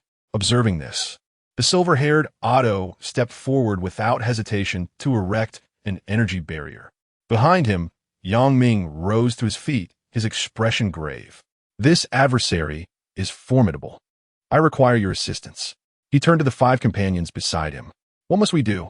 asked the middle-aged Peter, his gaze resolute. Yang Ming scanned the scene, taking in the presence of the first and second Spider-Man, as well as an unexpected Gwen Spider. He nodded slightly. They were all present, and the moment to accomplish their mission and gain power was opportune. "Join my ranks. Unite with the multiversal Avengers. Do you accept?" Yang Ming proclaimed. The five exchanged glances. Bewildered, was this truly the time for such discussions? "I accept," Peter replied without overthinking, taking the lead. "So do I," Gwen added promptly. Peter, too, shrugged with a smile. Though uncertain of the situation, he was eager to ally with them. The wisdom in middle-aged Peter's eyes flickered briefly. "Very well, I concur." Jessica tossed her golden hair, grinning. "A team? That sounds intriguing." As their agreement resonated, a system notification chimed in Yang Ming's ear. Ding! 5 Spider-Men assembled, surpassing the task. Rewards include 5 power for the first Spider-Man, 1 Gwen Spider suit, 1 Jessica Spider suit, 1 first Spider-Man suit, overridden, 1 second Spider-Man suit, overridden, and 1 Venom Spider suit without Venom form. Ding! Task exceeded. Each of the 5 suits enhances all attributes by 25. Ding! The multiversal Avengers have convened. The Spider-Man multiverse is further intertwined. Ding! Congratulations on achieving Spider-Man Collector. Reward. Spider-Man Card Pack. Spider-Man Card Pack randomly generates a Spider-Man suit daily. The suits generated by this pack are consumable items, refreshing daily. The suits generated by this pack are semi-finished products. Exploration is required. A cascade of information flashed before him, and before Yang Ming could ponder, the violet energy collided with the crimson barrier, illuminating the night sky with a blinding purple light. The energy shockwave tore through the scorched earth, smoke billowing once more. The wolf spider's roar echoed, shattering the crimson barrier inch by inch, beads of sweat dotting Otto's forehead. Chapter 59. A greater external aid. Observing the scene, Yang Ming conjured a portal from his fingertips, which descended from the heavens to intercept the violet energy. With a thunderous crash, the portal successfully resisted the onslaught of the purple energy, granting the silver-haired Otto a moment to breathe. He gazed at the portal, now riddled with intricate cracks, his eyes filled with astonishment. "Dr. Yami, please step back," Yang Ming instructed before claiming his task reward. The powers of the first Spider-Man surged into his body, rapidly revitalizing his fatigued form. "Everyone, let us make this a grand endeavor," he declared, raising his right fist while looking at the 5 individuals beside him. "Indeed, let us make this a grand endeavor. I'm feeling a bit exhilarated. What are we waiting for?" The 6 exchanged smiles, and the 5 launched their webs, dispersing to attack the wolf spider from various angles, leaving Ming standing his ground. Crack! Boom! At that moment, the portal finally shattered, and the red and blue suit propelled backward, merging with Ming's form. Buzz. Suit in use. Second-generation Spider-Man suit. The first-generation Spider-Man suit he possessed augmented his strength by nearly 45 tons, while the newly acquired second-generation suit enhanced all attributes by 25, particularly improving speed and agility beyond its predecessor. As the violet energy surged toward him, Ming tilted his head slightly, narrowly evading the energy beam. In a sudden burst of speed, he appeared right in front of the wolf spider. A gentle breeze swept through as the wolf spider gazed at Ming, astonishment flickering in his blood-red eyes. "What incredible speed! Hey, Peter 4. Now is not the time to be dazed." Jessica's figure flickered as she swiftly set up a web trap, ensnaring the wolf spider within its confines. Whoosh! Whoosh! Whoosh! In an instant, a torrent of white webs came from all directions, with each of the 4 pulling one of the wolf spider's legs in different directions. Annoying best. The wolf spider's eyes flared with fury as 4 of his spider legs exploded into black mist, breaking free from the control of the webs, and, undeterred by the intricate web traps surrounding him, he raised a fist to strike at Ming. With a powerful punch, the air erupted, but Ming was prepared. He stepped back effortlessly to evade the iron fist. He then shot out a web to engulf the opponent's fist while swiftly darting behind the wolf spider, deftly wrapping him in webs. The wolf spider exhibited rapid speed, yet lacked agility. With the enhanced attributes of the second-generation Spider-Man suit, Ming could somewhat counter the wolf spider's might. "Damn insect, feel my wrath." The wolf spider roared, an intense fiery glow enveloping him, incinerating the webs that covered him in an instant. He had devoured 18 Spider-Men, acquiring several unique superpowers, fire being one of them. Upon witnessing this, Ming immediately rolled back. Fire abilities, this is going to be troublesome. Suddenly, a figure darted past Ming. Middle-aged Peter flicked his wrist, and 2 strands of webbing entwined the flaming wolf spider, undeterred by the flames. Ming's eyes sparkled with realization. Indeed, the webbing produced by the original Spider-Man was of superior quality. In the next moment, the wolf spider effortlessly snapped the webbing and charged forward, engulfed in flames. Ming thought to himself, "I retract my previous statement. The quality of the original webbing is quite mediocre." Leaping forward, Ming shot card from his fingers, transforming them into a portal to intercept the wolf spider's iron fist. The portal shattered under the tremendous force, and the red and blue suit enveloped Ming's form, the suit of the original Spider-Man. Exchanging a glance with middle-aged Peter, Ming nodded slightly. The 2 launched their fists in unison, colliding with the fiery punches, unleashing a cataclysmic force that sent waves of scorching air cascading outward. In an instant, both felt the volcanic eruption of power emanating from the other's fists, their armored sleeves disintegrating under the sheer force, reduced to fragments consumed by the searing winds. Even clad in the enhanced suit of the original Spider-Man, which augmented all attributes by 25, Ming found himself unable to directly confront the wolf spider in terms of strength. With a crash, the 2 were flung backward several meters, and Gwen and Jessica soared in to catch them, their expressions shifting with concern. Their strength was insufficient to withstand the onslaught, and they were swept away by the violent force. "Gwen!" Peter too exclaimed, leaping forward without hesitation, with Peter following suit, ready to extend his black webbing. Rescuing others should not rely solely on webbing, Peter too cautioned. Instinctively, Peter abandoned his action, mimicking Peter too as they used their bodies to shield against the relentless retreat, until the silver-haired Otto, controlling his mechanical arms, finally caught the 2. "Yami, Peter, are you all right?" "We're fine," replied middle-aged Peter, clutching his aching right arm, his expression grave. What terrifying power! Yang Ming rose, rubbing his right fist, excitement gleaming on his face. Though he had been launched by a single punch, he sustained no serious injuries beyond his sore arm. As long as it was not a sharp weapon, his Spider-Man constitution would endure. Just as he contemplated this, he observed the wolf spider gathering flames in his palm, while razor-sharp blades extended from the legs behind him, gleaming ominously. Goodness, how many superpowers does he possess? In response, the wolf spider's other hand glimmered with a brilliant blue light, the frost and flames starkly contrasting. Then, a terrifying, thunderous power enveloped the four legs of the wolf spider, and purple rays swiftly coalesced into a violet energy orb, gathering momentum. Witnessing this, the expressions of the onlookers stiffened.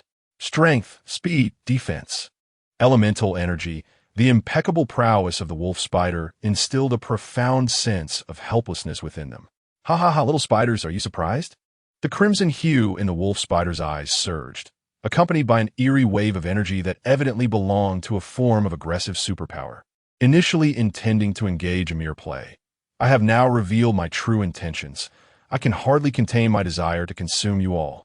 With that declaration, he shook his hands, causing a searing fireball to merge with frigid frost, resulting in an explosively unstable energy that enveloped the surroundings in a tempest of ice and fire. Boom!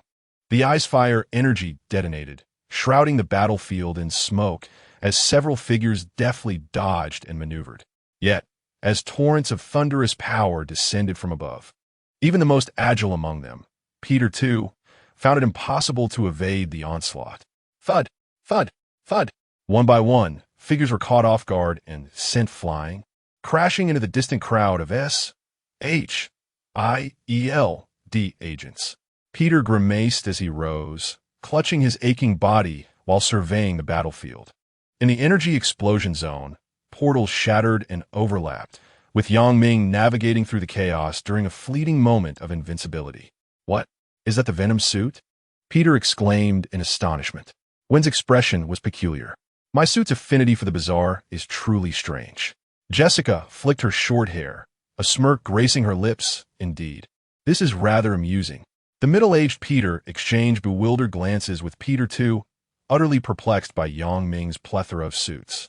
Meanwhile, Yang Ming seized the opportune moment to leap unscathed out of the explosion zone. Peter, toss that thing over here. Yang Ming showed that. Let's see what that contraption can do. Oh no, my manuscript is gone, and so is my joy. Chapter 60. The fragmented power gem, what item? Is it this? Peter was still in a daze when Venom awakened once more, the demonic visage enveloping Peter's head and spitting forth a box shimmering with purple light. Oh, what in the world is this? The sudden shift startled Peter too. Venom grinned broadly. Hey, I'm Venom. Wait a minute, you look somewhat familiar. Have we met before? It abruptly turned its gaze toward the middle-aged Peter, its elongated eyes narrowing slightly. The middle-aged Peter's cheek twitched. It seemed he encountered symbiote kin wherever he went. Unable to shake them off, just as he was about to dismiss it casually, he heard Yang Ming's voice urging from afar. Hey, you dark, cataract-ridden creature. I told you to throw that over here. Are all you extraterrestrial beings deaf? Upon hearing Yang Ming's sharp rebuke, Venom felt its pride wounded and instinctively retorted. However, upon noticing Yang Ming brandishing a threatening fist, it halted its retort and obediently tossed the box toward Yang Ming. Brutal human, not worth provoking. The demonic visage receded as Peter regained control of his body, glancing around at the others. Hey, everyone, my companion didn't frighten you, did he? The group exchanged glances, shaking their heads in unison. Your good buddy nearly scared the life out of us. Catching the treasure box, Yang Ming grimaced as he wiped away the drool from its surface. Opposite him, the wolf spider was enveloped in a tempestuous array of seven-colored energy, evidently employing an even greater array of superpowers once more. Little insect, you are far more fascinating than they are. I shall consume you first, merging your totemic power with myself to achieve a greater existence. The wolf spider grinned wickedly, advancing step by step as the scorched earth trembled beneath the vibrant energy surrounding him, distorting the very fabric of the void. Yang Ming raised an eyebrow. Totemic power? It seemed vaguely familiar, akin to the trinkets pursued by the infamous Maloan family. Villains in comic adaptations certainly possess an extraordinary strength. Lifting the treasure chest in his hand, he smiled faintly and declared, "I shall use this to deal with you." With a swift motion, his fingers curled, and he forcefully grasped the chest, which shattered into fragments, cascading to the ground. A blinding purple radiance erupted, transforming into a pillar of violet light that surged skyward, altering the atmosphere. Boom! A colossal wave of energy surged forth, conjuring a violent hurricane that relentlessly battered the fragmented island. "What on earth is this?" gasped the white-haired Otto in astonishment. Nick Fury, with a furrowed brow, contemplated the implications. If S-H-I-E-L-D could acquire such a treasure at that moment, the spider's nest erupted once more. The purple energy, as experience dictated, was reminiscent of the golden elixir from Huaxiao literature, speculated Gwen. Peter, puzzled, interjected, "A golden orb, shouldn't it be golden?" Jessica raised her finger and shook her head. "You do not comprehend. The golden elixir is a conceptual treasure and not necessarily golden in hue. That is merely a translation." Gwen gazed at Jessica with delight. "You also read Huaxia novels?" "Of course, my favorite is Mappa," Jessica replied. Peter too chimed in, "Wait, where can I find the novels you speak of?" "I have a website," middle-aged Peter suddenly remarked. The four exchanged bewildered glances. Peter 1, "You two read Huaxia novels?" "Indeed, after my divorce from Mary. It was Huaxia novels that accompanied me through my most trying times." "Oh, how unfortunate. You divorced Mary?" Peter's expression shifted as he sensed the grim trajectory of his own future. The howling wind whipped against the wolf spider's face, gradually rendering his sinister smile rigid. He too was a Spider-Man, endowed with spider sense. The spider sense warned him that in the face of the soaring violet light, his demise was imminent. "What exactly do you hold in your hand?" The wolf spider's blood-red eyes flickered, betraying his palpable anxiety. Ming gazed at the floating purple crystal, his smile radiant. "Merely a fractured power gem. Remember this well." With that, he forcefully grasped the purple crystal.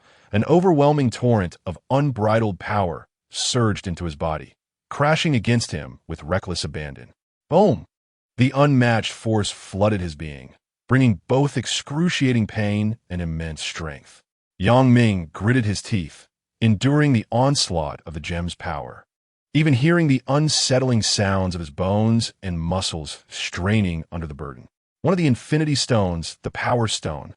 In the film, Thanos shattered the Infinity Stones into atomic particles to prevent the Avengers from reuniting the stones and restoring half the universe's population. The infinite gems are indestructible. Given a sufficient amount of time, the atomic fragments of the gems will autonomously coalesce, reforming into a complete infinite gem. The one in his possession is merely an incomplete fragment of the power gem, while its potency pales in comparison to that of a fully formed power gem. The side effects have been significantly minimized. He is unaware of why the infinite gems of the main universe have manifested in the multiverse, how the main universe would function without them, or whether the multiverse possesses its own infinite gems. What he does understand is that to wield the power of the power gem, one must possess formidable physical prowess to withstand the overwhelming surge of energy, thus unleashing the gem's fundamental capabilities. At this moment, Yang let out a long, triumphant howl, sensing that his body had yet to reach its limits. For this was merely a shard of the power gem.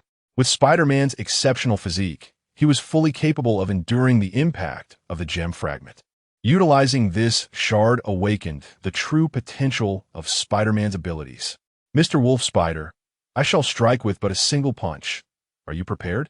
Enveloped in a cascade of violet energy, Yang's gaze burned with intensity as he slowly extended his index finger, a smirk playing upon his lips as if he could perceive the deepest fears lurking within his opponent's heart. "What?"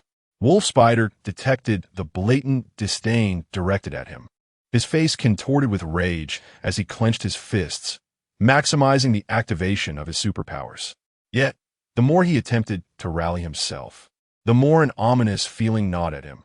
He would meet a dreadful end. "You fool! You have been toying with me all along," he roared in fury.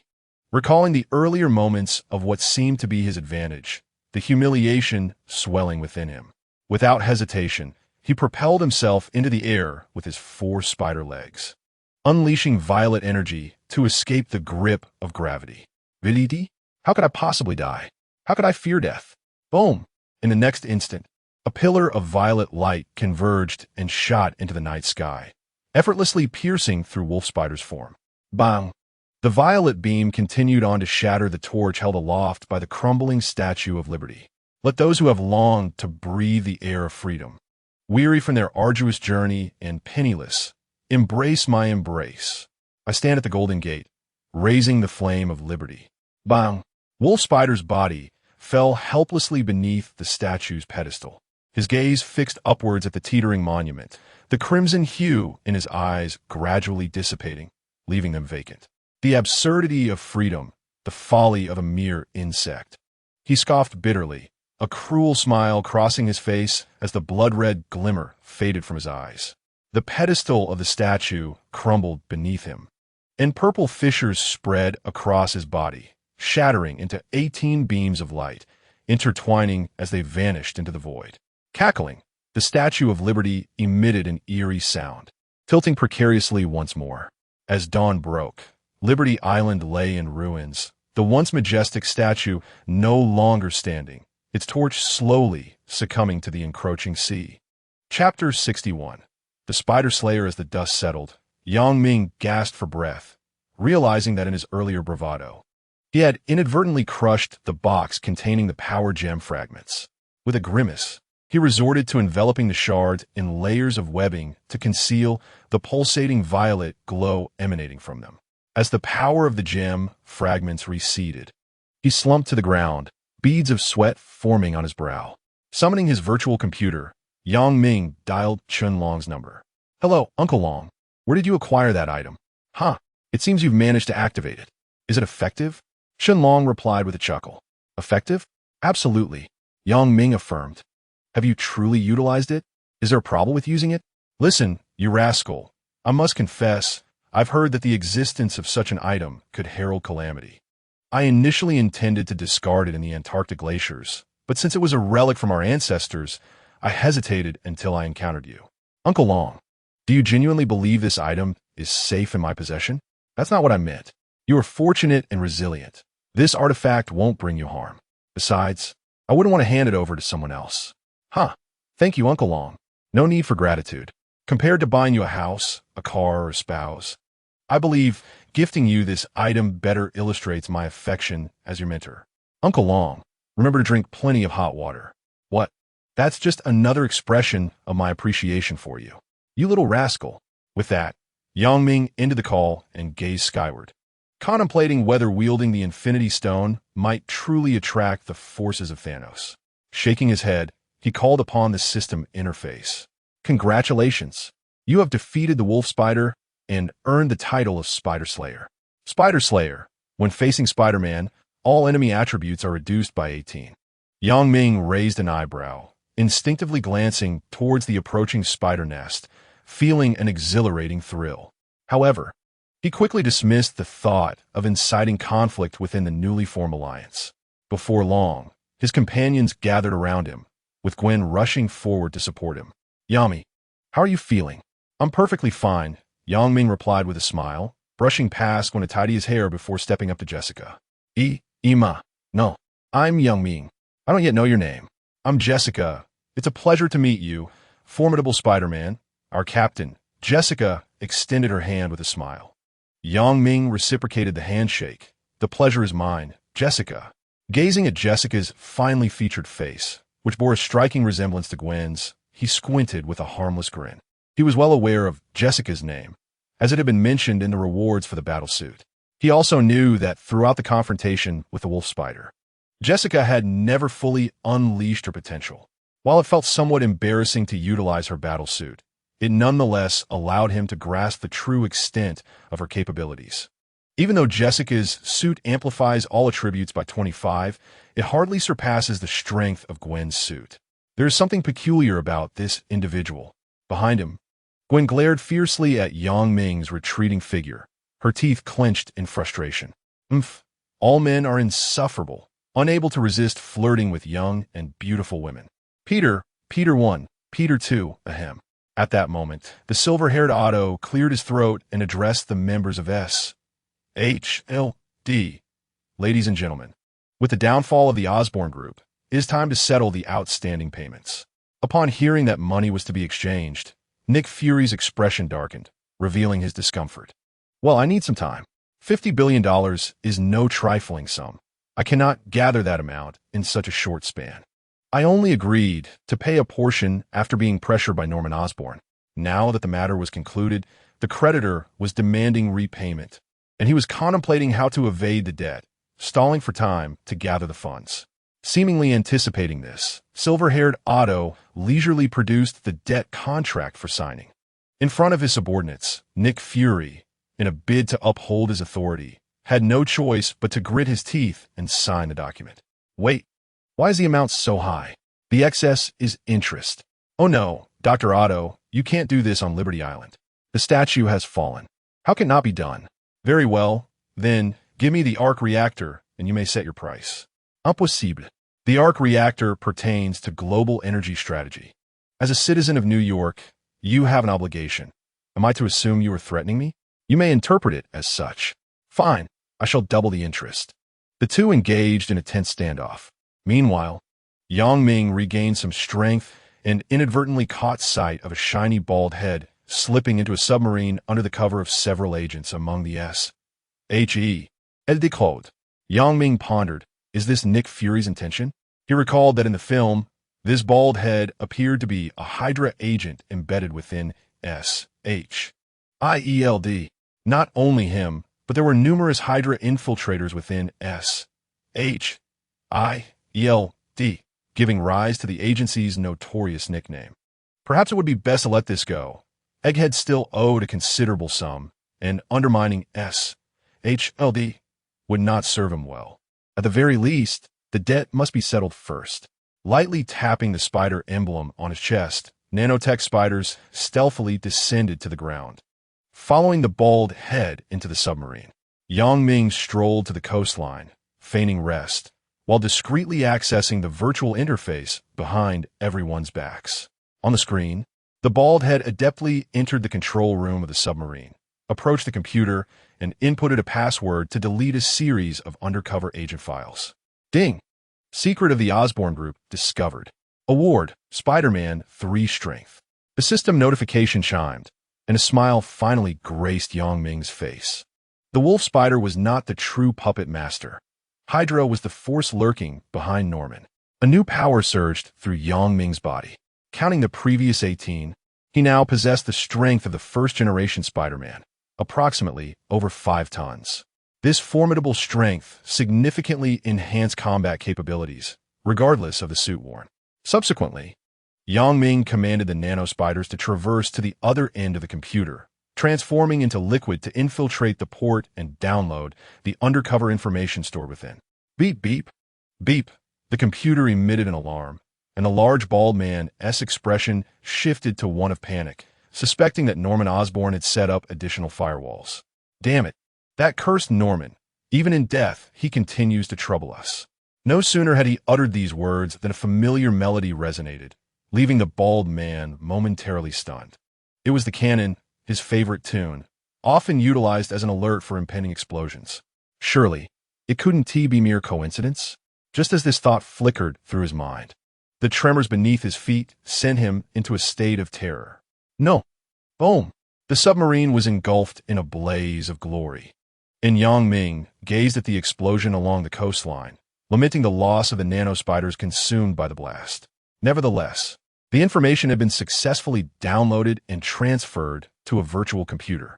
One day, he could leverage this undercover intelligence to reap significant rewards from the egghead. Originally, the Power Gem line referred to something entirely different, but for safety reasons, it was altered to fragments of a gem. Discerning readers would likely grasp the implication. Chapter 62. Enhanced System Spider Suit. Before long, the battle at Liberty Island stirred a global uproar. S.H.I.E.L.D. publicly announced the eradication of the terrorist armed forces led by Norman Osborn, promising to restore the Statue of Liberty and return Liberty Island to its former glory. Yet, despite these assurances, SHIELD continued to bear the weight of considerable public scrutiny. Nick Fury found himself overwhelmed by these trivial matters. Aside from recognizing the covert influence affecting SHIELD,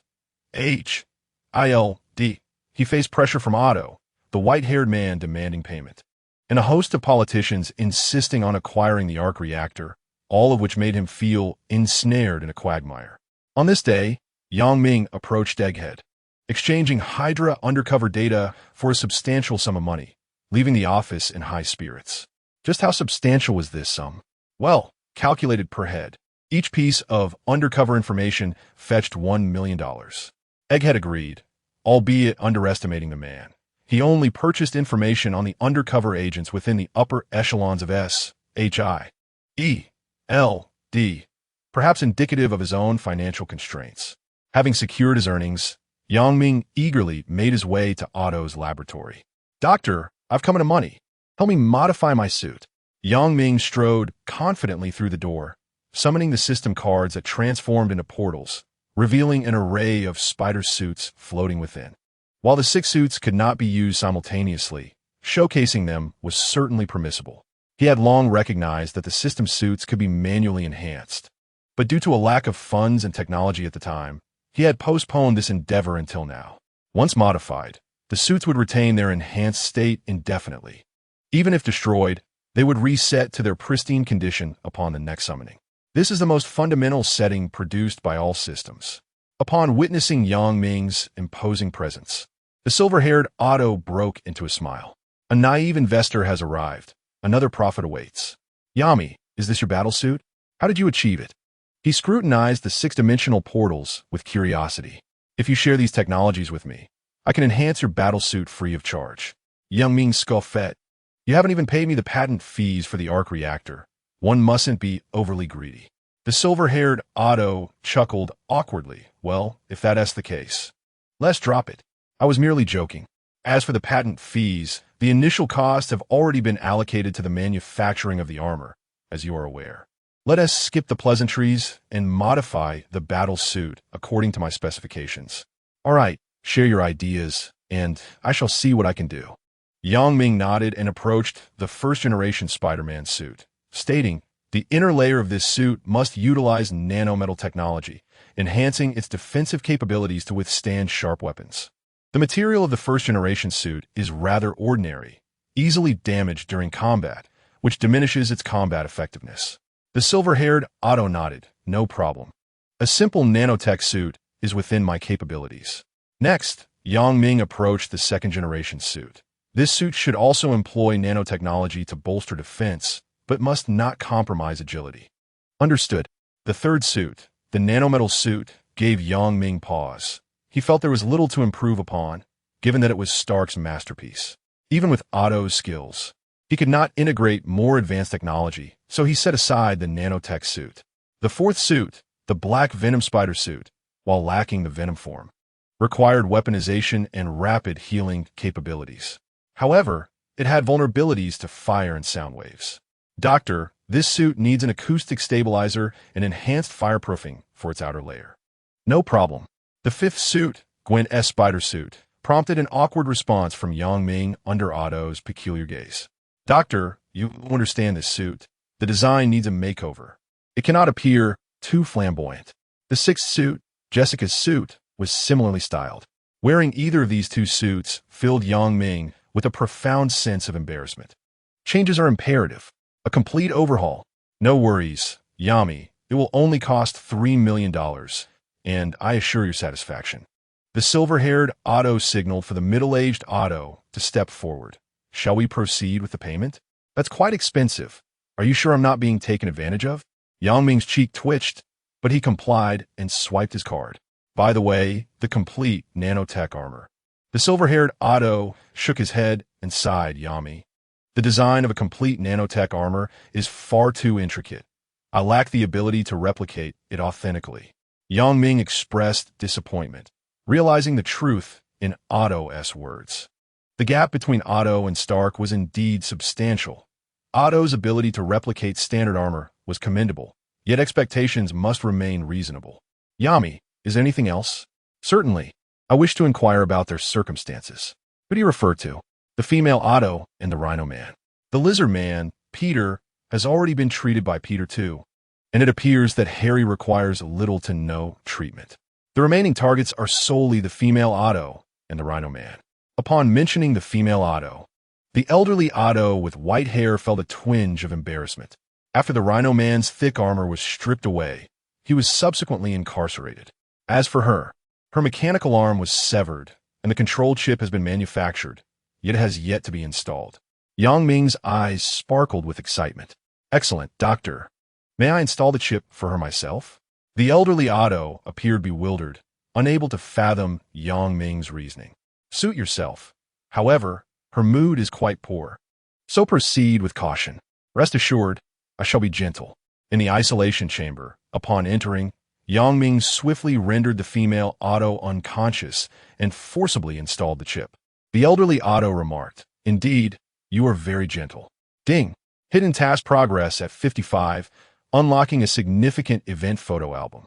A new scroll gradually unfurled before Yang Ming's eyes.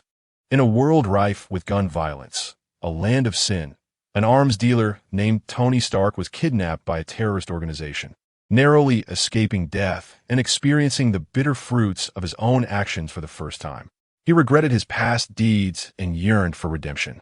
Thus, in the cave where he was imprisoned, he utilized his innate talent and rudimentary parts to craft a cold fusion reactor, fashioning the first suit of Iron Man armor to escape from the armed forces. Upon returning to Stark Industries, he reflected deeply and resolved to amend his wrongs. Aspiring to transform this wicked world, he possessed the capability. He constructed more advanced armors and became Iron Man, repeatedly saving the world. Ultimately, the invasion of an extraterrestrial legion instilled within him a profound sense of helplessness, prompting his determination to arm the entire world with his suits. With the assistance of his friend Banner, he created the artificial intelligence known as Ultron. Ultron, living up to expectations, armed the world with machinery, yet also slipped beyond Stark's control. Humanity, under Ultron's dominion, maintained an absolute order, cold, silent, and singular. Stark, the very man who had birthed Ultron, did not desire such a fate for humankind. The final scene of the scroll depicted Stark, clad in his armored suit, standing resolutely in the heart of the city. His solitary figure stretched infinitely in the setting sun. The sky and ground were filled with countless mechanical soldiers, alongside his former comrades. Thanks to the lonely yet grateful fish. Batman's token of appreciation. Chapter 63. Where has Yang Ming gone? Meanwhile, in the underwater secret base, a high-level meeting of Hydra was underway. Norman Osborn has failed. Indeed, and he has also exposed the undercover personnel within S.H.I.E.L.D., resulting in significant losses for us. Damnable Norman, had he not acted impulsively, controlling S.H.I.E.L.D. would have merely been a matter of time. Norman is indeed a talent, though unfortunate in his circumstances. 5. No. 6. Spider-Man. The chaos of the multiverse has drawn us together, while simultaneously presenting a greater threat. Norman's failure was not mere coincidence. Ha! Spider-Man, just a little bug, isn't he? Do you have any thoughts? Of course, what is the natural enemy of a bug? A bird? No, it is a family, the family of the undead. As soon as the words left his mouth, the conference room door opened automatically, and slow, rhythmic footsteps echoed through the vast space. A young man with flowing hair, exuding elegance and poise, clad in an opulent tailcoat, entered the room with his hands clasped behind his back. Ladies and gentlemen, allow me to introduce myself. Iam Ka, from the Inheritors. He bowed slightly, a smile gracing his face, reminiscent of a noble gentleman emerging from the medieval courts of Europe. The attendees regarded the enigmatic figure with curious expressions. From ahead of the round table, a man seated behind a chair spoke up. The Inheritors? What is your background? Carl maintained his smile. The Inheritors, the Moreland family, deadly adversaries of all Spider-Men across the multiverse. Wherever there is a Spider-Man, there too shall be the Moreland family. Adversaries? Huh. Norman once uttered those very words. Someone scoffed. Carl cast a glance at the individual, betraying no hint of annoyance. Peter Parker, known as the Spider-Wolf, is a recent addition to our Moreland family. He has vanquished 18 Spider-Men, but possesses only average strength. And yet, he was still defeated by Spider-Man, another remarked. Sir, it seems you have overlooked my earlier statement. We are a family, which signifies innumerable members. There are certainly many Spider-Men as well, and you may not be able to defeat them all. A flicker of disdain crossed Carl's eyes. In terms of numbers, our family members are not fewer than the Spider-Men, and in a one-on-one confrontation, we utterly overwhelm them. Their combat techniques have long been thoroughly analyzed by us. However, the individual was poised to continue his retort when the man at the head of the table interjected sharply. Enough. Spider-Man is our common enemy. Your words have become excessive. My apologies. The man dared not speak further. Seeing the shift, Carl smiled with satisfaction. The totemic power within Spider-Man is sustenance for our family. Our goals align. This world is rather peculiar, and I have a premonition that more members of our family will arrive in this realm soon. The end of Spider-Man is imminent. Why not strike now? Because of him. Carl waved his hand, summoning a virtual display of a Spider-Man clad in a nanometal suit. His strength is formidable. He is the first Spider-Man to have truly exterminated a member of the Moreland family. I lack the confidence to confront him alone and require the assistance of more family members. Very well, we have ample time. By the way, have you managed to contact Dr. Miles? The man inquired. At the table's edge, one person stood. Dr. Miles has vanished. We have been unable to locate his cloning technology. Cloning technology, the man pondered for a moment as a skeletal, crimson hand emerged from behind his chair. Continue the search. His cloning technology is of great significance to us.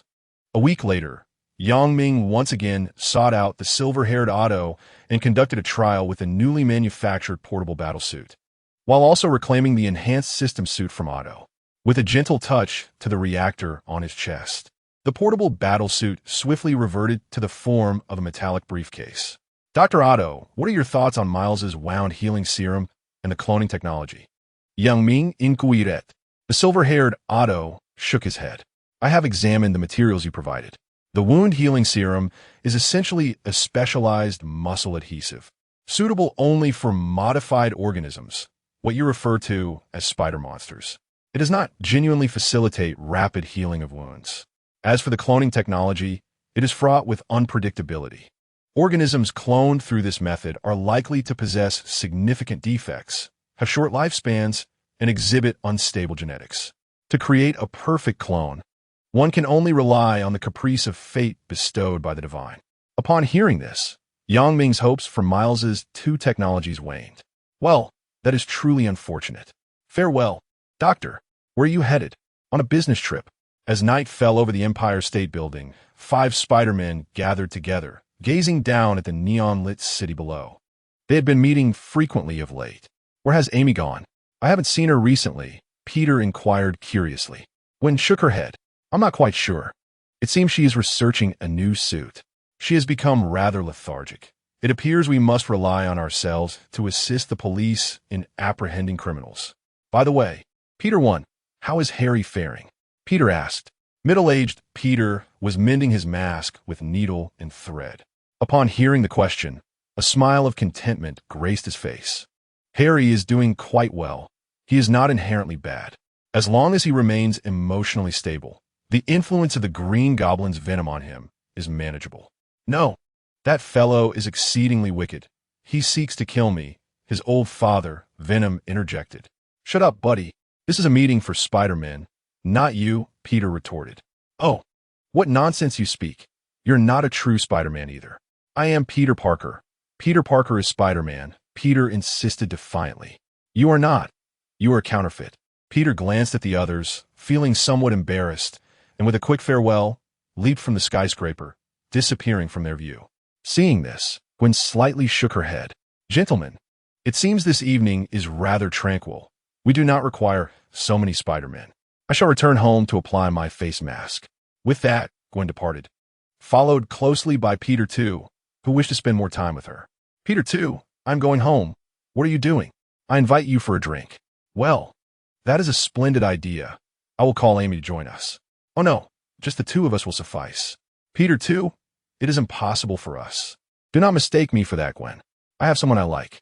No. Why do the soaring figures between the high rises emit mournful wails?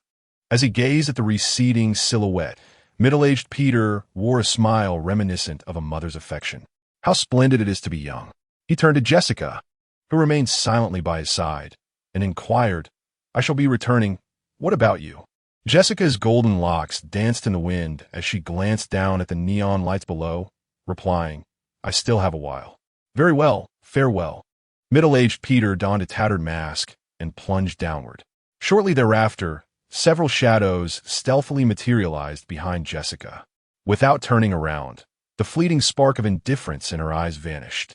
Friends, where is our dear father? One of the shadows spoke, bitterness saturating their tone as they handed over a booklet. This is his manual.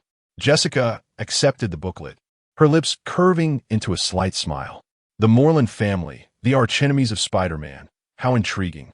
Jessica, one shadow hesitated. She turned her head. Kane, what do you wish to express? Jessica, how long do you intend to play this game? If they discover that you're not the true Spider-Man, but rather a clone of Gwen, they shall never accept you. Come back, Kane urged. My affairs are none of your concern. But there is no but.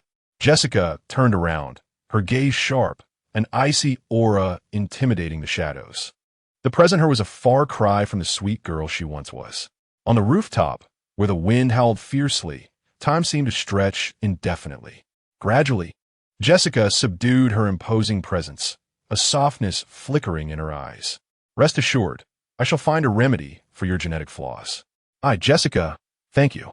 Jessica, you are the only perfect clone. We need you. Jessica forced a smile, though her heart was laden with skepticism. The task of rectifying genetic defects was exceedingly arduous. Have you located Yami? She suddenly inquired. No.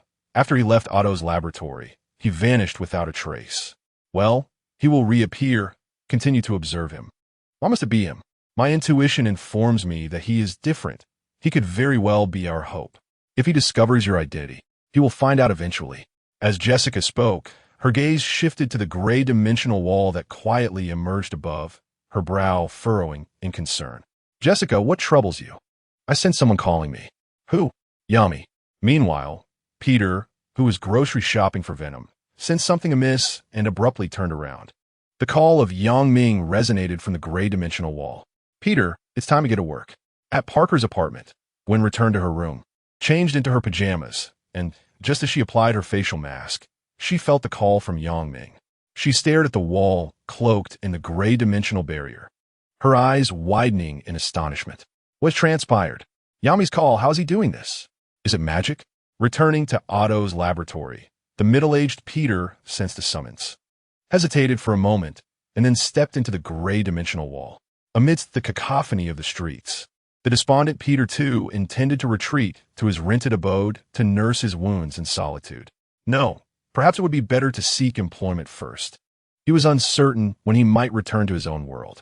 In truth, he found joy in this realm, for it was populated by numerous Spider-Men, and Gwen was here. He was not alone. Unbeknownst to him, the dimensional wall began to expand beside him, awakening him to the call within his heart. It seemed that Yami was in trouble. Chapter 64. The Arbitrary Trampling of Freedom. What constitutes justice? Brooklyn, New York, in a quiet alleyway. Ming stepped through a spatial portal, holding a metallic box, and surveyed the serene and tidy alley, nodding slightly. Is this the world of Iron Man? The cleanliness is commendable. World check-in. The Iron Man multiverse. Task 1. Locate Iron Man. Summoning the system interface. Ming was rendered speechless. This task posed no challenge for him whatsoever. Raising his hand, he conjured a virtual computer. Friday. Connect to the network. Search. Before he could finish, the virtual computer flickered with an urgent red light. Warning. The network space harbors a super artificial intelligence. I cannot prevent the intrusion. It is advised to disconnect from the network. Super artificial intelligence? Ultron. Without hesitation, Ming severed the connection. He had perused a portion of the visual compendium and was aware that this world had succumbed to Ultron's mechanized dominion. As a newcomer, it was prudent to avoid provoking this entity. His purpose for being here was to locate Tony Stark, hoping to procure a set of nanotech armor. Another reason was the emergence of the Moreland family within the Spider-Man multiverse, which instilled a significant sense of crisis within him. Claimed to be an immortal dynasty, they possessed powers far exceeding those of Spider-Man. Having devoured countless Spider-Men, they warranted serious attention. The appearance of fragments of the Power Stone enabled him to enhance his abilities without solely relying on the temporary tasks assigned by the system. By acquiring more stone fragments, he could return to the Spider-Man universe and confront the Moreland family in the shortest possible time. Furthermore, there was a high likelihood that another Infinity Stone existed in this world. As these thoughts raced through his mind, Ming exited the alley, clutching his briefcase. He observed that the city bore no remarkable distinctions, mirroring the prosperity of another New York. Each face radiated joy, and the large screen in the plaza depicted a world devoid of advertisements and sensational news, a realm free from sorrow, worry, crime, and war. Everything appeared so idyllic. Yet, to Ming's eyes, this scene sent chills down his spine, causing the hairs on his neck to stand on end and cold sweat to bead on his forehead. The smiles on these faces were brilliant, yet he could discern no spark of life in their eyes. The rigid smiles had long since become their instinct, a mere program. It seems as though this place is not a city of humanity, but rather a realm of machines. Indeed, these individuals are not machines, yet they surpass them in their mechanical demeanor. Ultron has transformed the entirety of humanity into machines. Big brother, why do you not smile? Are you unhappy? At his side, a small girl with chestnut hair tugged gently at Ming's clothing, her large, glistening eyes filled with concern. If you are unhappy, they will determine that you reject Ultron's rule, and you will be captured. The girl endeavored to smile, and upon witnessing her effort, Ming felt a pang of unexplainable sorrow in his heart. He forced a smile and knelt to pat the girl's head. Thank you. My name is Ming. What is yours? I am Sophiel, she replied. Seeing Ming finally smile, the girl released a sigh of relief. Big brother, that's wonderful. You won't be captured like my father. She lowered her gaze, her chubby cheeks bearing a complexity that belied her tender age. My father was taken away. I cannot find him. He is the greatest father, and he would always say to me, Sophiel. At that moment, a tall woman, suppressing the urge to run, cautiously surveyed the surrounding cameras while forcing a smile as she approached Ming. I apologize. She's my daughter. Ming nodded. You both must leave this place quickly. He glanced at the corner where a camera flashed with a frantic red light, sensing something amiss. Goodbye, Yami. Sophiel waved. Yes, goodbye, Sophiel.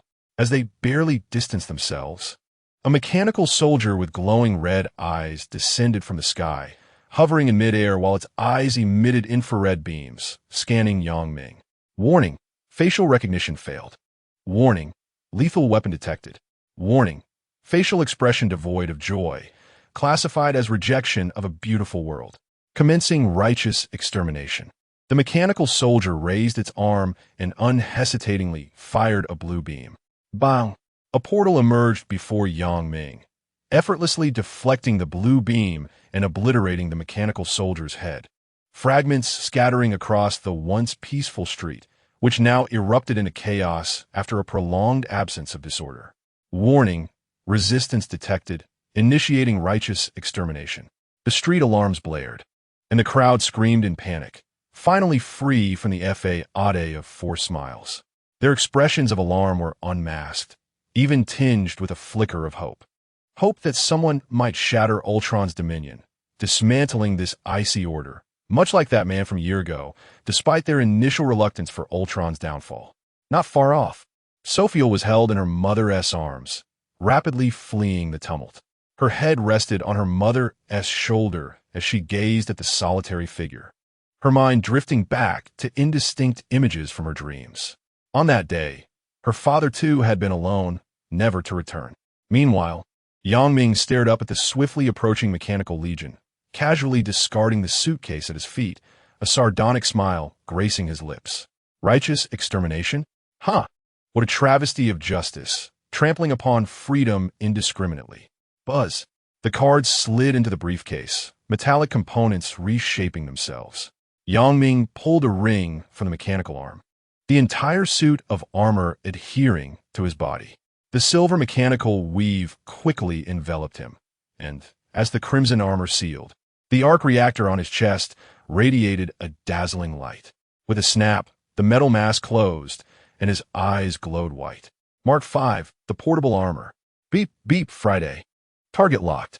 As the armor dawned upon him, Yang Ming's gaze flitted over the data of the mechanical soldiers, simultaneously locking onto the first one that flew towards him. Locked.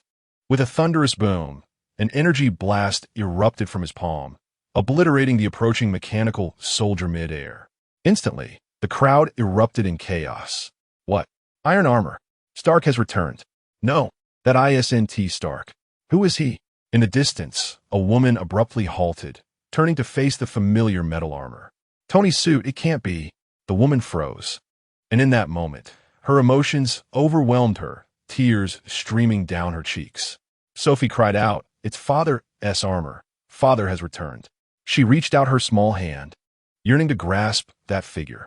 "Sophie, he is not Tony." The woman snapped back to reality, hurriedly embracing her daughter and retreating into a corner, unable to resist peeking at the battlefield outside. In her line of sight, Yang Ming in his armor propelled himself into the sky, energy surging from his feet, while the arc reactor on his chest unleashed a tremendous blast of energy, sweeping through the air and instantly toppling several mechanical soldiers. Ding! A temporary mission activated. For each Ultron mechanical soldier defeated, a reward of 1 gram of vibranium would be granted.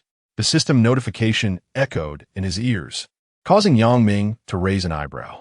In the Spider-Man universe, rewards were Spider-Man powers, while in the Iron Man universe, it was vibranium. Quite intriguing. Although defeating a mechanical soldier only yielded 1 gram of vibranium, little by little, he would eventually be able to don a nanosuit forged for vibranium. There were too many Spider-Man parallel universes. For now, he would serve as the primary world before unlocking other superhero arcs. Otherwise, Spider-Man could potentially write hundreds of thousands, even millions of words. Chapter 65, The Multiversal Avengers, Dissolution. Just as he was poised to unleash a grand assault, a surge of blue electromagnetic energy erupted from the tower at the city's center, instantly engulfing the entire metropolis. ZZZZT.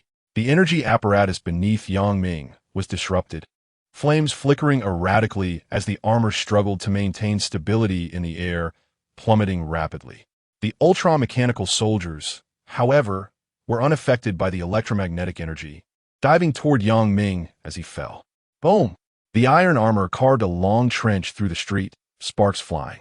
With a snap, the metal mask opened, and Yang Ming waved away the white smoke before extricating himself from the armor. Observing the crowd hiding in nearby shops, he felt a twitch in his cheek, a tinge of embarrassment. The grand display of the iron armor had faltered. Onward, he must go. Rising, he flung 5 cards. Summon the Multiversal Avengers. Buzz! The gray dimensional barriers swept through the streets, and the bewildered 5 suddenly found themselves beside Yang Ming. Gwen, clad in pajamas, allowed a sharp scream and quickly scurried behind Yang Ming. "Yami, where are we?" Gwen covered her face with a mask, desperately trying to maintain her image. "I am Spider-Woman. I cannot let anyone know that even Spider-Woman needs to apply a facial mask." Yang Ming cast a glance at Gwen and pointed to the sky, where Ultron's mechanical soldiers were descending. "Apologies for interrupting your rest. It's time to get to work." The 5 remained perplexed about the situation, but the approaching mechanical soldiers compelled them to set aside their confusion and respond with seriousness.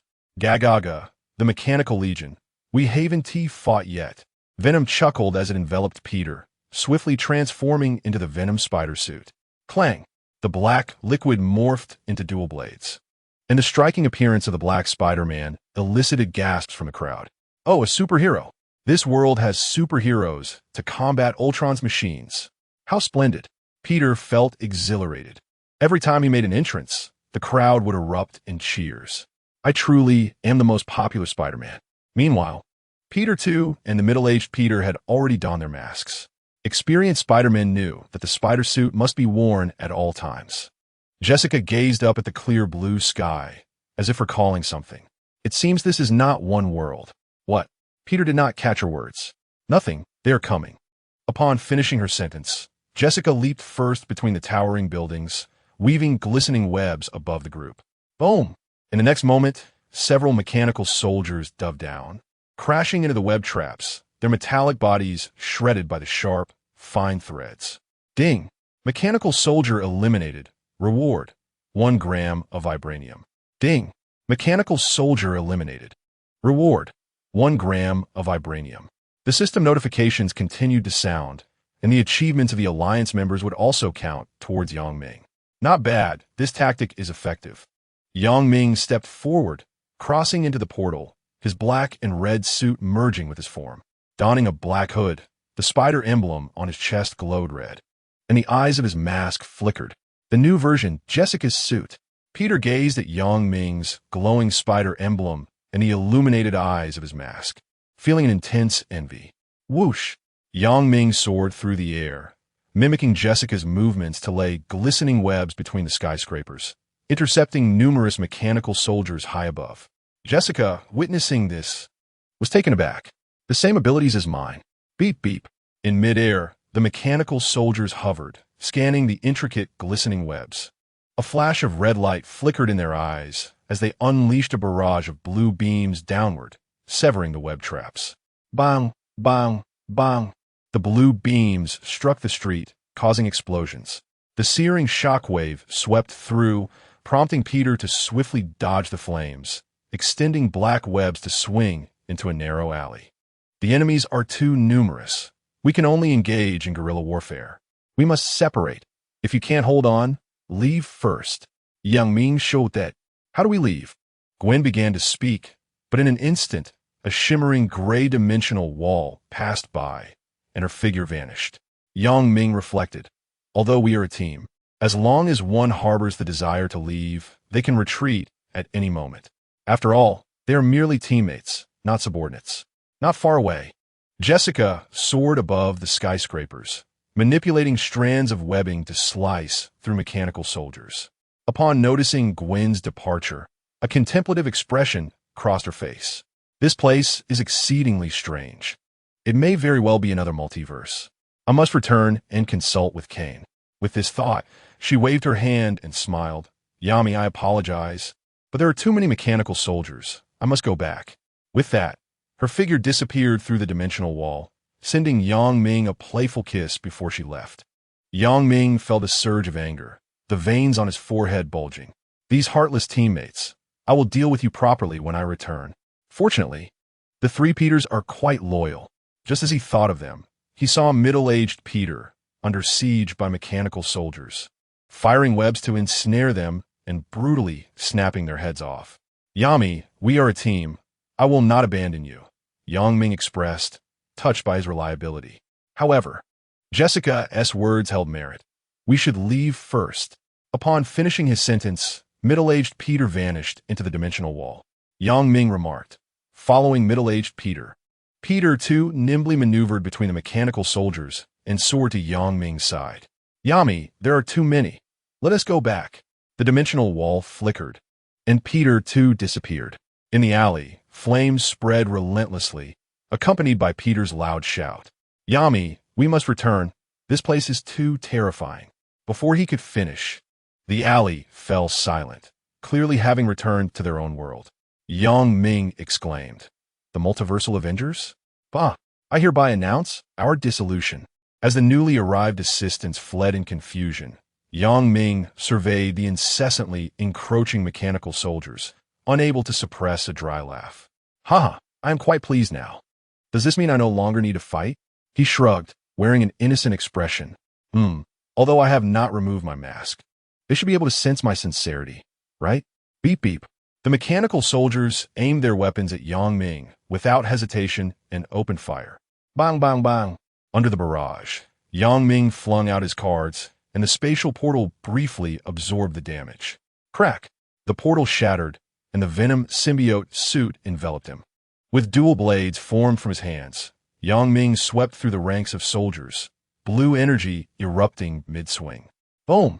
A furie explosion erupted, and the spider emblem on his Venom suit glowed with blue light, the azure pattern spreading across his body, repelling the flames that came into contact with the suit.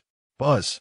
Before the mechanical soldiers could pounce, Ming dove back into the spatial portal, the Jessica suit reapplying itself to his body, while evading the mechanical soldiers' attacks.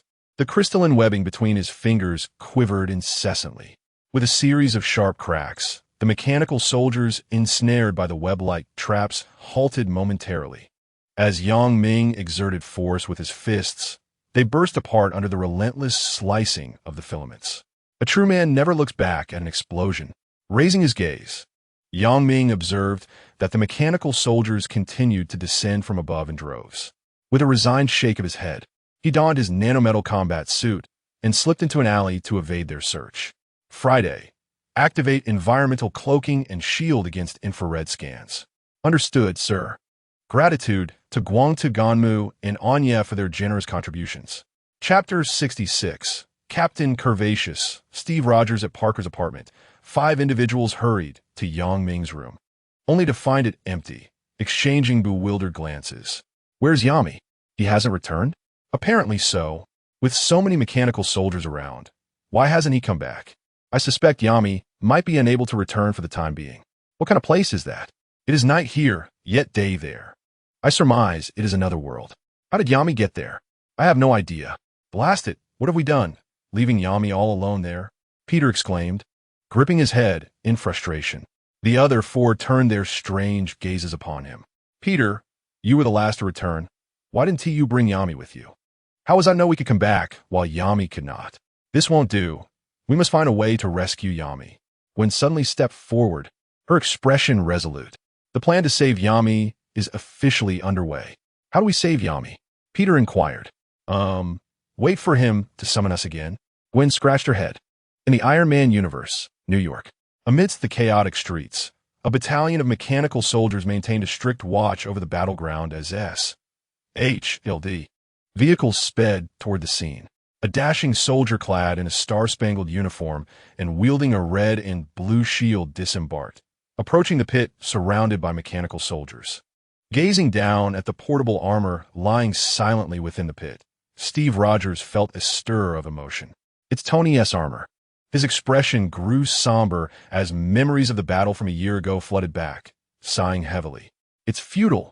Ultron is now invincible. With a wave of his hand, Steve commanded the mechanical soldiers, comfort the citizens, assess the damage, and repair the streets. Yes, Captain. The mechanical soldiers nodded, dispersing to commence their post-battle duties.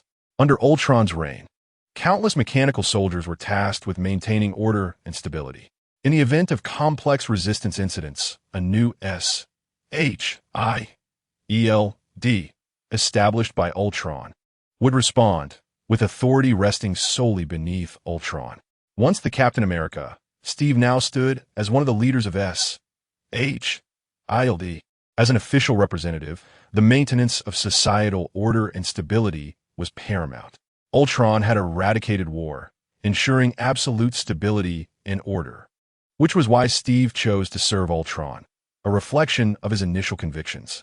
However, at this moment, Steve inhaled deeply, for Ultron had obliterated the essence of human thought and freedom, and his radical actions had ushered in a semblance of peace across the globe. Whether his choice was right or wrong eluded him. Steve donned his armor and returned to the vehicle, instructing the soldiers to transmit the live footage to his work computer. Understood, Captain. Should I return to S.H.I.E.L.D. with the armor? Asked Coulson from the driver's seat. Following Nick Fury's disappearance, he had been assigned to serve under Steve. After a moment's contemplation, Steve replied, "No, let's head home first." "No problem. I have the authority for that," Coulson nodded, steering the vehicle toward the residential area. As one of the leaders of S.H.I.E.L.D., Steve indeed possessed such rights. As night fell, the vehicle entered the neighborhood, and Steve carried his armor into his home. "Welcome home, Steve," greeted the bioengineered robot, Peggy Carter, as she adeptly took the shield from him and offered a cup of coffee. Gazing upon her face, identical to the visage etched in his memories, a faint smile graced Steve's lips. "Peggy, thank you." The departed could only be remembered in such a manner. "No need for thanks, Steve," Peggy replied with a radiant smile, turning to prepare dinner for him. Meanwhile, Steve ascended the stairs with the armor, placing it upon the table and clumsily disassembling it with tools. The matter of the armor could not remain concealed for long, as it would soon be delivered to S.H.I.L.D. He needed to obliterate the information storage within the armor to ensure that Tony's location remained undiscovered by the artificial intelligence. Simultaneously, he accessed the footage from earlier in the day, scrutinizing the scenes captured, the man on screen, the spatial gateway, and the suddenly appearing and vanishing individual posed a considerable conundrum. "Hey, Captain Tight Pants, need any assistance?" A teasing voice called from the balcony behind him, prompting Steve to slowly set down his tools, a serious expression overtaking his features.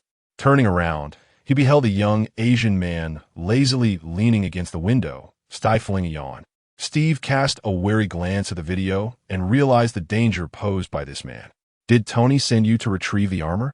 he inquired. The young man shook his head. "Of course not. This armor belongs to me. However, I would like to know where Tony Stark is. Could you enlighten me?" "I do not know," Steve replied, stepping back slightly, signaling for the young man to take the armor from the table, wishing to avoid conflict. The young man, with a look of regret, stepped forward and reverted the armor to its briefcase form. "You forgot to take the armor before leaving. That simply won't do. It's quite valuable." "Captain Tight Pants, if I take this, you won't have an explanation to provide, will you?" he suddenly remarked. Upon hearing this, Steve discerned the young man's intentions. He stretched his limbs, clearing the room of clutter to create space, and gradually retreated. "Now this will do," he assumed a combat stance. The young man smirked slightly. "Very well. I shall not take advantage of you." As he spoke, the nanometal concealed beneath his garments began to flow slowly, restoring itself to the shape of a card. The strength of 5 tons should suffice. With a powerful swing of his right arm, he hurled the suitcase as a weapon towards Steve. Unfazed, Steve's extensive combat experience allowed him to sidestep the incoming suitcase with ease, simultaneously lifting his leg to deliver a kick towards the advancing Yang Ming. With both arms raised to block the kick, Yang Ming grasped Steve's ankle and forcefully flung him toward a nearby bookshelf. The shelf shattered upon impact with Steve's body, scattering books that engulfed him completely. Furrowing his brow, Yang Ming thought, "Is this guy really that weak?" Bang! Just as this thought crossed his mind, Steve erupted from beneath the avalanche of books, utilizing the scattered pages to obscure Yang Ming's vision. A fluid series of strikes took Yang Ming by surprise. With a final, powerful whip kick that sliced through the air, Yang Ming raised his arms to defend, only to feel the overwhelming surge of Steve's strength, causing him to stagger backward uncontrollably. Crack! The floor beneath him splintered as he finally halted, his expression peculiar. Indeed, one cannot gauge his combat prowess merely by data. "I feel as though you could fight all day." Steve straightened his posture, agreeing, "I think so too. Let us go again." Yang Ming slightly bent his legs, solidifying his stance, and provocatively extended his hand. Seeing this, Steve's eyes sparkled with anticipation. "Bruce Lee? Quite interesting." With that, Steve charged forward, the floor beneath him creaking, delivering a punch with swift ferocity. Boom! As the gust of wind approached, Yang Ming extended his hand, effortlessly dissipating Steve's force, and countered with a precise strike. His gentle motion carrying tremendous power that struck Steve's chest. No matter how exaggerated his muscular physique, it could not withstand the force that penetrated within. Struck by the punch, Steve's expression shifted, his body retreating as the floor cracked beneath him. Finally managing to stabilize, he broke into a sweat, feeling a crushing pain in his chest, instinctively dropping to one knee and gasping for air. At the entrance, Peggy stood with a shield, smiling at Steve. "Steve, you need this."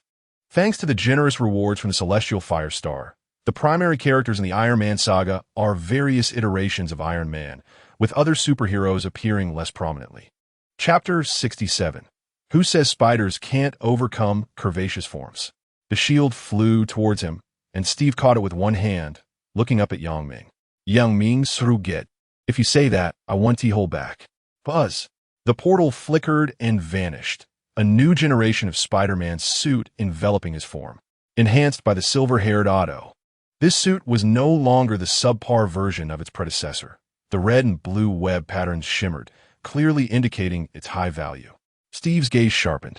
This spider-like suit was vastly different from what he had seen in the videos. In an instant, an overwhelming sense of pressure descended upon him, leaving him just enough time to raise his shield against the unmatched force that crashed down upon it. Boom! The resounding clash of metal reverberated through the room, shattering every window. Although the vibranium shield absorbed much of the force, it could not entirely mitigate the ferocity of the impact, propelling his body directly into the wall behind him, sending dust spiraling into the air. Debris engulfed Steve's form as Ming slowly withdrew his fist, a satisfied smile gracing his lips. Who said a spider could not outmatch a pert derriere? He cast a fleeting glance at the mechanical beauty by the doorway before turning to retrieve his briefcase and leaping down from the windowsill. "Steve, are you all right?" Peggy crouched beside the pile of rubble, gazing at the disheveled Steve with her ever-gentle smile. Steve rose, coughing and spitting out the grains of dust from his mouth, disregarding Peggy's stiff expression. "I'm fine. What tremendous power. Who exactly is he?" Beep beep. The mechanical soldiers arrived swiftly, and a scruffy man wielding a whip emerged amidst the throng, his gaze scrutinizing the beleaguered Steve with ill intent. "Captain, where is Stark's armor?" Steve gestured toward the chaos in the room. "Ivan Vanko, what you see is the answer." Ivan's expression darkened. "I hope you are speaking the truth. Stark's life is in my hands. Do not attempt any trickery." Although the two were of equal rank, Ivan had always considered Steve merely an outdated soldier, never taking him seriously, and spoke with unreserved rudeness. Steve, in turn, had little interest in engaging with this vengeful figure who had allied with Ultron to hunt down Tony. Nearby in the Villa District, Ming donned his nanosuit and entered a state of invisibility. He glanced at the opulent villas surrounding him and could not help but smile. While Steve rented a place under Egghead's employ, he had secured a villa working for Ultron. A change in employers certainly made a difference. "Friday, display the map." Beep. "Your route has been plotted." A virtual map appeared as Ming followed its guidance, exiting the Villa District. The virtual computer was not connected to the internet. Previously, Ming had meandered around the area for quite some time before Friday successfully constructed the map. In stealth mode, he maneuvered the nanosuit to connect with the nanometal in his briefcase, rendering the briefcase invisible as the nanometal spider legs swiftly vanished into the night. Half an hour later, in Brooklyn's impoverished relief center, a makeshift dwelling housed Sophie and her mother, who were preparing a simple dinner, a type of unidentifiable batter. Under Ultron's regime, the families of war criminals were not held accountable for their relatives' crimes, but were classified as underprivileged citizens, barred from formal employment, and relegated to receiving limited supplies for their sustenance. Virginia Pepper Potts and her daughter, Sophie Stark, as relatives of Iron Man, naturally found themselves categorized in this area. Aside from collecting relief funds, they relied on Virginia's odd jobs to scrape together a few dollars to support their household. Though life was arduous, the mother and daughter duo steadfastly believed that one day Tony would return. And today, they saw a glimmer of hope. "Mother, that person is named Yami. He must be a friend of Father." Sophie, with a smudge of dough on her face, looked up at Pepper, her beautiful azure eyes sparkling like the stars, brimming with anticipation for a similar affirmation from her mother. With a face burdened by concern, Pepper forced a smile and replied, "Yes, Sophie, Tony will return soon." Suddenly, the door was thrust open with a violent bang. A middle-aged woman, her expression harsh, entered carrying a bag of supplies, which she carelessly tossed to the ground while casting a scornful glance at the mother and daughter. "Bitch, Stark has long since been dispatched by the great Ultron. He will not return. Do not harbor illusions of returning to your former affluent life. Remain here and become a part of us." Seeing the woman enter, Pepper clenched her jaw and covered Sophie's ears, her demeanor darkening. "Louisa, I don't recall inviting you as a guest. If you persist, I shall notify the soldiers to have you arrested." Louisa shrugged dismissively. "I am merely delivering supplies, hardly a crime. The soldiers will not heed your words." As an employee of the relief station, she was acutely aware of the legal loopholes established by Ultron. Though the mother and daughter were relatives of war criminals, they were still afforded legal protection, Ordinary citizens dared not brazenly intrude, save for those like her who exploited their work privileges. Each month, she seized upon these legal gaps to come here, relishing the opportunity to mock this once privileged socialite, to trample upon the wife and daughter of a once great superhero. The sensation was utterly exhilarating. Pepper understood she had no recourse against Louisa and could only endure the humiliation passively. In her former life, she would never have tolerated such affronts. Yet now, with Tony absent and Sophie in need of a mother-esque protection, she had to shield her daughter. "Thank you for the supplies. You may leave now," Pepper said, pointing towards the door. Louisa flashed a triumphant smile. "No need for gratitude. I shall return." With that, she slammed the door behind her, eager to share the incident with her confidant. No sooner had she stepped outside than a shadow lunged at her. "Who are you?" she cried out in panic, only to have her mouth covered in the next instant, her hands uncontrollably extending a middle finger towards the camera in the corner. Warning: refusal of Ultron's dominion over humanity detected. Apprehension may be initiated. With a resounding crash, mechanical soldiers emerged from the nearest armory, unflinchingly seizing Louisa. Just nearby, at the window, Pepper witnessed this bizarre scene unfold, her expression one of utter bewilderment. "Mother, she has been taken. Will no one speak ill of us anymore?" Sophie peered curiously from behind Pepper. "Certainly not." A man's voice resonated behind them, causing Pepper to startle and instinctively shield Sophie. "Who are you?" she demanded. With a hum, Yang emerged from his cloaked state, concealing his nanosuit beneath his clothing, and waved amicably. "Hello, there's no need for alarm." He grinned, carrying a metallic briefcase. During the day, when Sophie cried out for her father, Ming had already discerned the nature of the individuals he encountered. Subsequently, he discreetly affixed a nanospider tracker to them before turning to follow Steve and retrieve the armor. Was there a flaw in the narrative? Recently, the increase in collections has been rather unremarkable. Chapter 68. Tony's ordinary spider friend is Yami, a friend of her father. Sophie clapped her hands in delight. Although Pepper was excited, she maintained a sufficient level of vigilance. "Do you know Tony?" Ming shrugged. "Of course, but not the Tony you know." "What do you mean?" Pepper asked, perplexed. Ming chuckled. "Allow me to reintroduce myself. I am Yami, hailing from a parallel Earth." Was a parallel world? Sophie looked up at Pepper. Pepper paused, instinctively explaining, "A parallel world is what it sounds like, a parallel Earth." Her eyes widened in astonishment, and she whispered, "Is that true?" "Indeed, little Pepper. The Tony from my world calls you that. However, his daughter is named Morgan, seemingly after your uncle." With Ming's revelation, coupled with the portable mark armor in Pepper's possession, she began to believe him. "Yes, my eccentric uncle is named Morgan, and Sophie is a name Tony conjured in his dreams." Pepper lowered her defenses slightly, her expression contemplative. "What about the Tony from that world? How did you arrive here?" she inquired. Ming set down his suitcase and replied, "The multiverse has fallen into chaos for unknown reasons, and I traversed through a time machine to this world in search of another Tony to save the world." "Save the world?" Pepper shook her head bitterly. "This world is already deteriorated. How can we save others?" "Fear not. As long as I am here, once we locate Tony, we shall defeat Ultron," Ming assured her. Seeing his confidence ignited a greater hope within Pepper.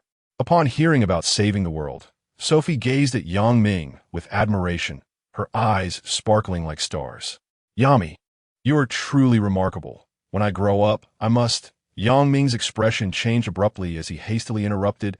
"Wait, hold on. I know what you wish to say, but please do not vocalize it. They might think me a deviant." Sophie scratched her head, distressed. "When I grow up, I want to save the world with my father." "Why would Yami be considered deviant?" Ming laughed. "Ah, is that what you intended to say? Splendid, splendid. Saving the world is indeed commendable." He covered his face, inwardly lamenting how the unfolding events diverged from the typical narrative, feeling quite embarrassed. Pepper, oblivious to Ming's discomfort, instructed Sophie to fetch water for him and then asked, "How do we find Tony?" Ming pondered for a moment. "I am unfamiliar with this world's Tony, but as his family, you should be able to surmise where he might be." Pepper contemplated for a moment, hesitating before saying, "In truth, I should be able to deduce where Tony might be. However, With Sophie present, I cannot subject her to peril. Yang Ming's eyes sparkled with newfound hope. Having a lead was indeed fortuitous. Leave the search for Tony to me. Could you enlighten me about this world? Friday is unable to connect to the network, as you might understand. Friday? Since Jarvis is no longer operational. Friday is the new artificial intelligence developed by Tony. Yang Ming sensed the other party's lingering doubts and, in an effort to dispel them, revealed further information. The following day, he acquired sufficient intelligence and departed from the relief station without taking Pepper and Sophie along. Although their presence would enhance the likelihood of finding Tony, he lacked the confidence to ensure their safety. After all, being in the vicinity of Spider-Man, while one understands the risks involved. Venturing alone to the outskirts of New York, Yang Ming concealed himself within the woods, awaiting patiently. It was not until the sweltering afternoon that a manned aircraft appeared on the horizon. Clad in his iron armor, Yang Ming scanned the distant vessel and noticed the Ultron insignia etched upon its exterior, nodding slightly. This aircraft was designated for the exile of criminals under Ultron's dominion. For those whose crimes did not warrant the death penalty, Ultron would consign them to the desolate expanse of South Dakota, left to their own devices. Take for instance Louisa, who had been ensnared by him the previous day. Her refusal to submit to Ultron's rule did not merit a death sentence, yet exile was inevitable. As for Yang Ming, despite similarly rejecting Ultron, facial recognition had failed, and his possession of lethal weaponry was the reason the mechanical soldiers opened fire without hesitation. The purpose of his wait for the arrival of the exile aircraft was, of course, to commandeer it. According to Pepper, aside from Luis's capture at the relief station, another individual named Nedliz, a tech enthusiast, had been apprehended by the mechanical soldiers on charges of compromising network security. Nedliz had previously visited Pepper's home and had inadvertently disclosed his knowledge of the entrance to the Sin City. It was no surprise that Nedliz, whose actions did not warrant a death penalty, would be exiled to South Dakota today. Yang Ming's objective was to intercept the aircraft and extract the location of the Sin City's entrance from Nedliz. Sin City was deemed a realm of malevolence as defined by Ultron, and it served as an underground stronghold for the majority of the resistance. Its subterranean layers possessed a natural magnetic field, providing protection from Ultron surveillance, disrupting network operations, and restricting the movements of mechanical soldiers. Pepper surmised that Tony Stark was concealed within Sin City. To locate Tony, Yang Ming must venture there. With a thunderous roar, the aircraft's engines approached, soon to soar overhead. Yang Ming, witnessing this, activated his metal mask and initiated his energy propulsion, soaring from the forest towards the aircraft with impressive speed. Alert! Resistance forces detected. Engaging in righteous extermination. Inside the aircraft, the mechanical soldiers unhesitatingly fired upon Yang Ming as they maneuvered the vessel. The aircraft's twin wings deployed gun barrels, unleashing a torrent of bullets. Typically, vessels transporting criminals are not equipped with advanced weaponry, even in the event of a hijacking by insurgents. They would not resort to extreme measures such as self-destruction. In a world ruled by Ultron, those who have not committed capital offenses are assured of their lives. Friday. Evade the gunfire and maneuver above the aircraft, came the command. Understood, sir. The energy beneath him surged as Yang Ming, clad in battle armor, executed a serpentine evasion to dodge the barrage of gunfire, transforming into a parabolic arc as he descended onto the aircraft's roof. With a sizzling sound, he unleashed high-temperature rays from his palms, incinerating a fiery circle into the cabin's top, and punched through to create an opening, leaping inside. The cabin was instantly filled with a fierce wind as Yang Ming entered. He quickly extended his hand to fire high-temperature rays, sealing the breach he had just created. Seizing the moment, the mechanical soldiers stationed within the cabin opened fire without hesitation, their armor erupting with flames. The force of the onslaught propelled Yang Ming into the adjacent compartment where the criminals were held captive.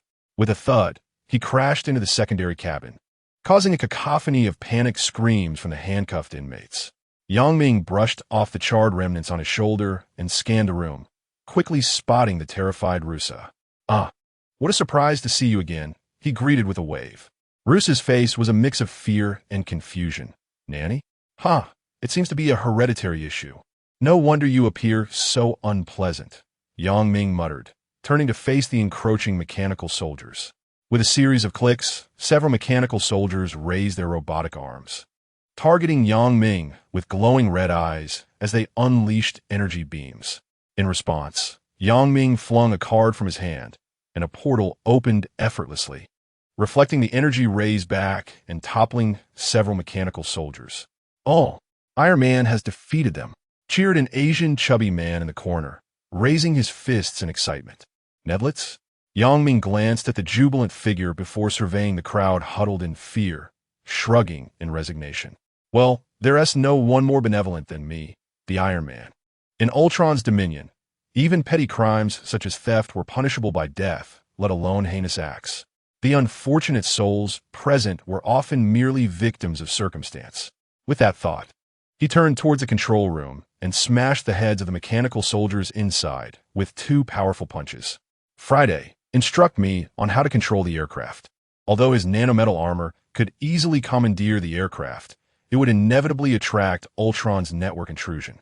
Manual operation was the only viable option. "Sir, the aircraft control tutorial has commenced. Please follow the subsequent instructions." 10 minutes later, the aircraft swayed and descended slowly from midair. The hatch opened, and the crowd disembarked from the aircraft. Nedlets immediately trailed behind Yang Ming, chattering incessantly. "Mr. Iron Man, I watched the news video of you defeating the Ultron soldiers yesterday. Do you know Mr. Stark?" "Sir, was your armor a gift from Mr. Stark? May I touch your suit, sir? You seem to have 5 friends in tight-fitting outfits. Where are they?" "Sir, stop," Yang Ming interjected, gesturing as his armor transformed back into a metallic briefcase, a peculiar expression crossing his face. "Surely, the reason you were captured by the mechanical soldiers extends beyond merely hacking into the Ultron network?" Nedlets, taken aback by Yang Ming's youthful visage, awkwardly chuckled. "Huh? I was merely attempting to breach the Ultron network. I hadn't succeeded before I was apprehended for cheering you on after watching your news video." Yang Ming turned to the others and inquired, "What about you?" "I had a quarrel with my girlfriend and accidentally threw something out the window, leading to my arrest for endangering public safety." "You deserve it. I was simply heartbroken and cried uncontrollably before I could even return home, thus branded as a rebel against Ultron's regime." "Me too. I got my hand caught in the door when I left, and the pain prevented me from maintaining my smile. My situation is worse. I was reported for being too loud while watching an action movie. Wah, nobody is more unfortunate than me. I was simply caught without a mask due to a cold. I am the most miserable. A pervert covered my mouth and forced me to flip off the camera." Before Lusa could finish, Yang Ming swiftly struck her with a chop, rendering her unconscious. The crowd was momentarily bewildered, their expressions shifting from confusion to scrutiny as they gazed at Yang Ming. Unfazed, he remarked, "She was a bit too emotional. I thought a good rest would do her well." The crowd understood now. "Sir, where shall we go from here?" Nedlets inquired. Yang Ming scanned the assembly and replied, "What are your thoughts?"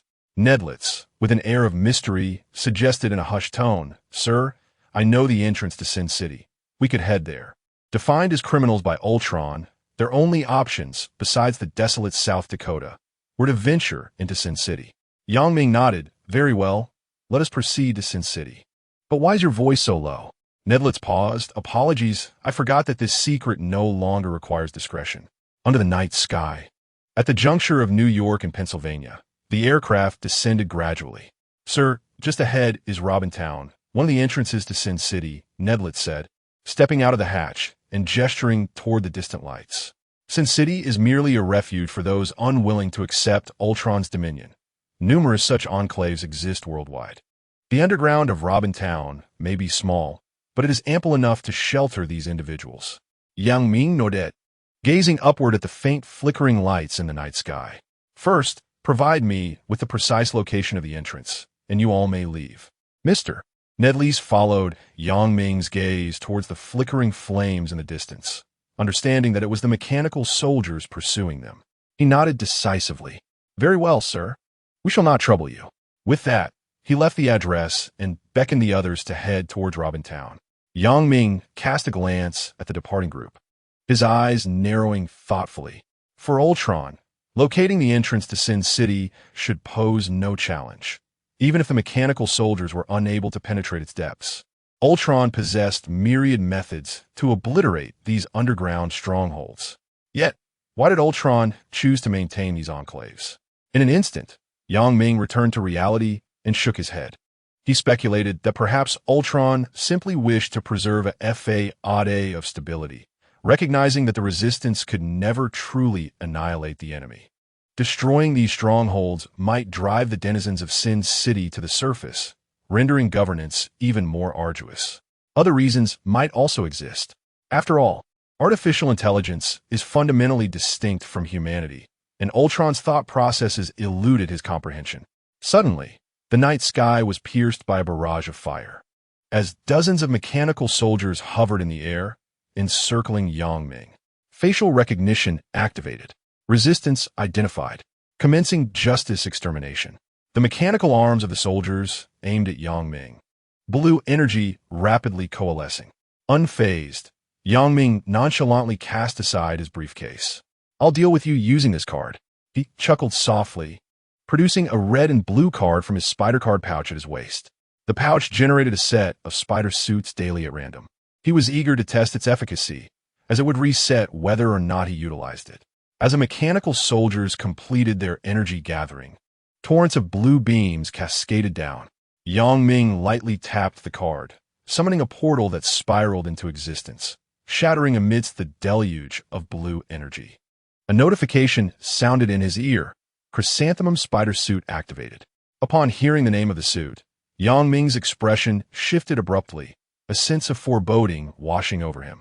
Chapter 70. The flaw of one-time suits. With a thunderous roar, the blue energy erupted in the night sky. Fragments of the portal scattering as the red and blue suit enveloped Yang Ming, imparting an unprecedented sensation. This time, the suit generated by the pouch did not replace his nanometal suit as it had in previous transformations. Instead, it superseded the functions of the nanometal suit while retaining the power attributes of the third-generation Spider-Man.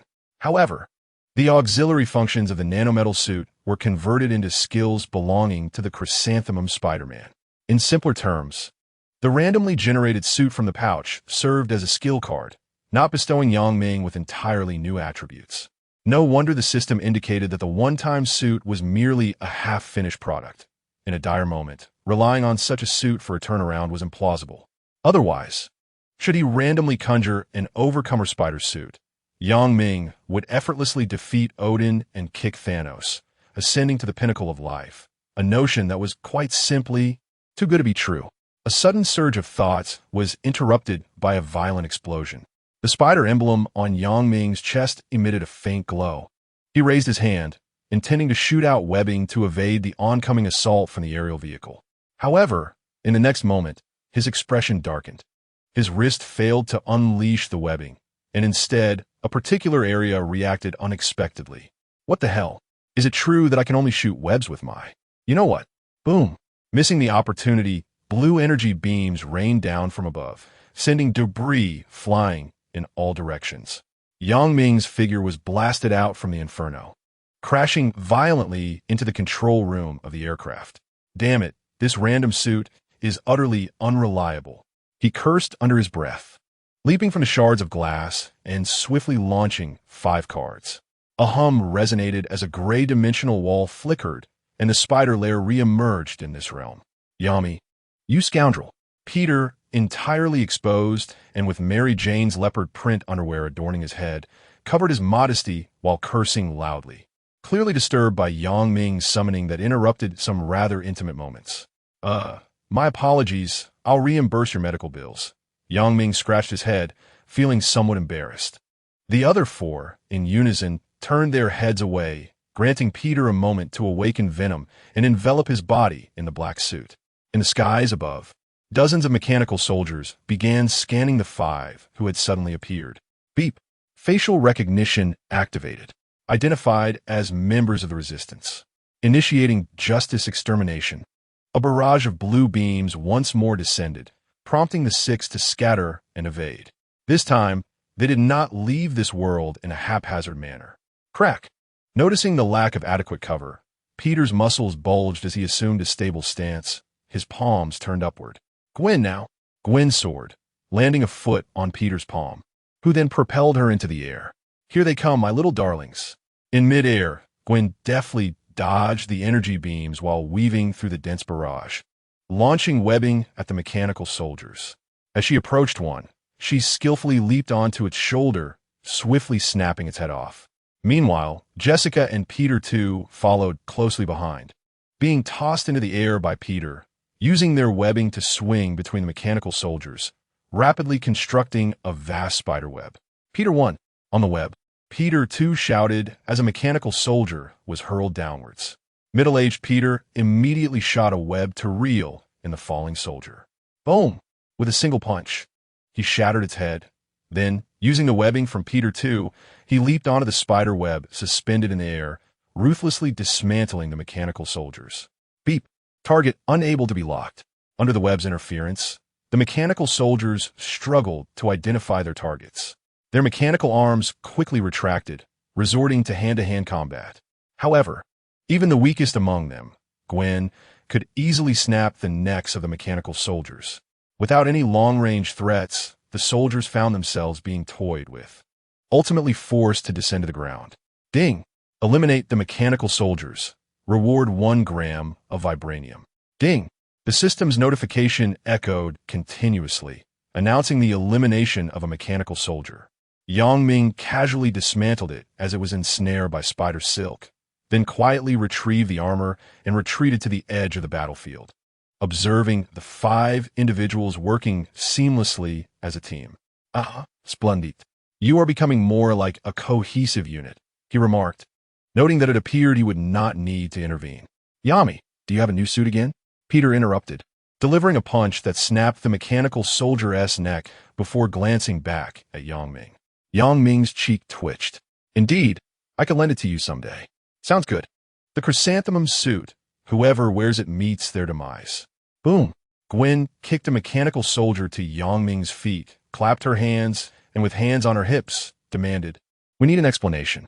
Where are we? Unperturbed, Ming crushed the mechanical soldier beneath his foot, shrugged and smiled. You should have guessed by now. This is another universe. Is there a Spider-Man in this universe? Jessica swung in, her fingers deftly manipulating glistening webbing, swiftly slicing several mechanical soldiers into scrap. Ming shook his head. There probably wasn't one before, but now there is. He gestured toward the others. Oh, a world without Spider-Man? How utterly astonishing! Peter too exclaimed, weaving between the mechanical soldiers with exuberant shouts. I wish to know what these creatures are, the middle-aged Peter inquired, slightly turning his head to evade a blue energy beam that shot past him. Boom! The energy beam exploded in front of him, sending shards flying that ignited against his armor, evidently upgraded by the silver-haired Otto. Ming pondered for a moment before responding. These are Ultron's mechanical soldiers. It's complicated to explain in a short time, but I can take you to an interesting place later. No, I need to go back. Mary is still waiting for me. Peter carefully tucked away Mary's undergarments, showing no interest in Ming's proposal. What could be more delightful than spending time with Mary? I have class to attend. I don't have time, Gwen chimed in. I also lack time. I have to go to work. Peter too shook his head. The middle-aged Peter glanced at the group, stroking his stubbled chin. Well, I don't have time either. The doctor set me up on a blind date. Ming remarked. It truly is fortuitous to have summoned several individuals to this world. Hey, Yami, I should be able to spend some time with you here. Jessica swung closer, casually resting her hand on Ming's shoulder, tossing her hair. Ming observed her, intrigued by her eyebrow piercing. How's that new piercing? Cool, right? Jessica preened. No, it's quite unconventional. What does unconventional mean? It means, well, different from the norm. Yami, I have always been different. Chapter 71.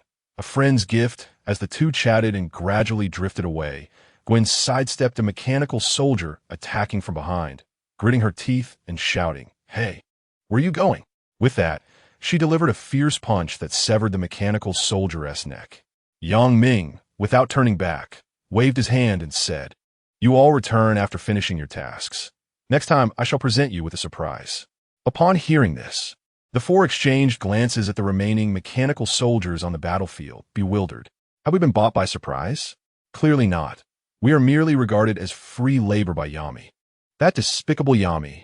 By the way, Yami receives dividends from the Dr. S company. We can charge him for our services.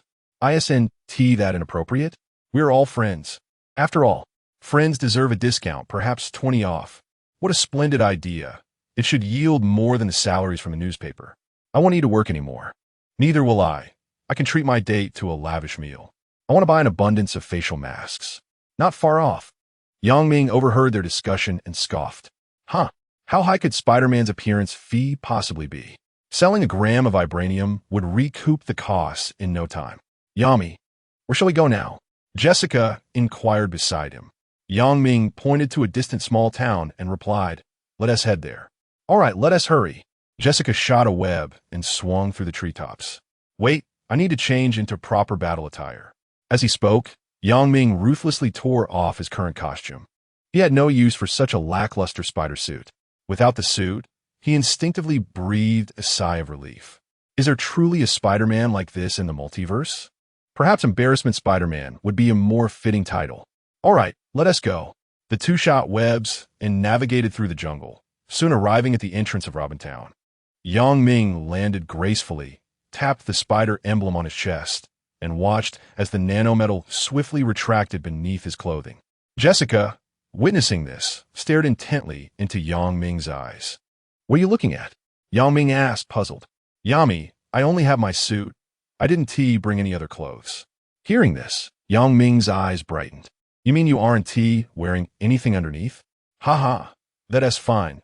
Wearing the suit is perfectly acceptable. Just don't wear the mask. Not many people in this world recognize Spider-Man. Jessica pondered for a moment before nodding in agreement. That's true. With that, she casually stuffed the mask into Yang Ming's pocket, then, hands behind her back, strolled into the town with a light step. Yami, what are you thinking? Hurry up and come in, she called back with a smile. Oh, I'll be right there. No need to rush. Yang Ming, with an air of disdain, retrieved the mask, brushed off the dust, and quickly followed Jessica. As night fell, Yang Ming activated the signal jammer in his suit, disrupting nearby surveillance devices, allowing them to enter the town with ease. The streets were sparsely populated, with the occasional drunken man stumbling into a trash can, only to be swiftly apprehended by vigilant mechanical soldiers. After evading the mechanical soldiers, Jessica curiously surveyed the tranquil town's architecture, her face reflecting an inexplicable longing. Noticing her expression, Yang Ming casually inquired, what is the matter? Do you like it here? Not really. It's just that it's different from New York. And I want to take a closer look. The suburbs of New York are home to numerous small towns that you have yet to explore. Jessica's demeanor darkened as she shook her head, responding, no, in my brief existence, I have not been afforded the luxury of indulging in leisure. Her memories of her father were marked by sternness. He trained her in combat, taught her to harness her strength, and educated her in the ways of humanity, thus providing her with a multitude of siblings who, like her, were deprived of childhood, having emerged into existence fully formed as adults.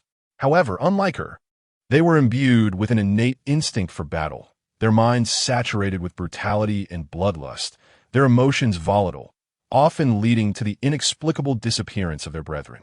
One fateful day, she succumbed to the temptation of peering into her father's laboratory. There, she witnessed him in a furious tirade. Why? Why do they share identical genes? Why is Gwen the Spider-Woman? No, Gwen is mine, Jessica is mine. The genetic structure has collapsed. What has gone awry? No, a single perfect clone is insufficient. I require more perfect clones. I need greater power. Failed experiments do not deserve to survive. All of you perish. In that moment, she realized she was merely a substitute, a tool to satiate ambition and conquer the world, an experiment. Miles was not her father. He lacked the right to claim that title. Fearful of becoming another failed experiment, she yearned to survive, to explore the unknown world beyond. She envisioned a day when she would be liberated from the monotonous confines of the training room, free from the sight of her siblings vanishing one after another, unburdened by the dread of incurring her father's wrath and facing a merciless demise. Thus, She resolved to unite the strength of her siblings and extricate herself from Miles's control. To live for herself. She learned to conceal her emotions, donning a facade of joy with a radiant smile each day. She had heard that a woman's smile easily garnered the affections of others, allowing them to lower their guard. Ultimately, she succeeded in dulling Miles's vigilance, earning his trust, obtaining all the data from the laboratory, and discovering a means of escape from his grasp. That day, Miles gazed incredulously at his beaming daughter, only to find himself ensnared in the very cage he had constructed, meeting his end at the hands of the monstrosity he had created. At last, she was free. She longed to meet Gwen, the Spider-Woman of Miles's tales, to experience the elusive love that everyone seemed to crave yet which felt utterly unattainable, to traverse the globe, and to live as a normal human being. Yet, she could not. Her siblings needed her. For a failed experiment, a limited lifespan was the gravest flaw. She did not wish to exist in solitude. She desired for everyone to thrive together. She kept a watchful eye on Gwen and took note of those surrounding her. How wonderful it is to have friends. I too wish for companionship. This man named Yang is also a Spider-Man. He is so powerful and enigmatic. Surely he can aid us. I am delighted to have met him. He invited me to join his team. His name is Yang Ming, though I prefer to call him Yami, as others do, for I wish not to stand apart from them. He enjoys telling jokes, even though I often find myself unable to comprehend them. Hey, Jessica, what are you daydreaming about? Yang Ming waved his hand in front of Jessica's eyes, interrupting her reverie. Startled, Jessica quickly turned and donned her hood. Oh, it's nothing. Where's the entrance you mentioned? Let's hurry there. She diverted the conversation. Suddenly, Yang Ming recollected something and produced a photograph, handing it to her. Here, take this. Instinctively, Jessica accepted the photo, gazing at her smiling profile captured in it, her heart fluttering. This is a gift for you as a friend. A friend? Jessica paused momentarily, then a joyful smile blossomed on her face. Yang Ming miroret her happiness. Finally, someone who appreciates my photographic skills. Chapter 72. The Vulture in the dimly lit bar of Robin Town. The two entered to find only a sparse number of patrons. The bartender meticulously polished clean glasses. Upon noticing their arrival, the bartender glanced up without raising his head, stating, "We're about to close. You should leave." "Hi, I'm Yang Ming. You must have seen me before." Yang Ming placed a wanted poster on the bar. The bartender's expression subtly shifted as he briefly scanned the information on the paper. "Are you the new Iron Man?" Excitement flickered in the bartender's eyes. Yang Ming shook his head. "No, Tony is still around. He is the one." The bartender composed himself and offered an apologetic smile. "My apologies, sir. I was rude just now." "No worries. Take me to the underground city," Yang Ming stated directly. The bartender, disregarding the few patrons left, glanced at Jessica behind Yang Ming and nodded. "All right, please follow me."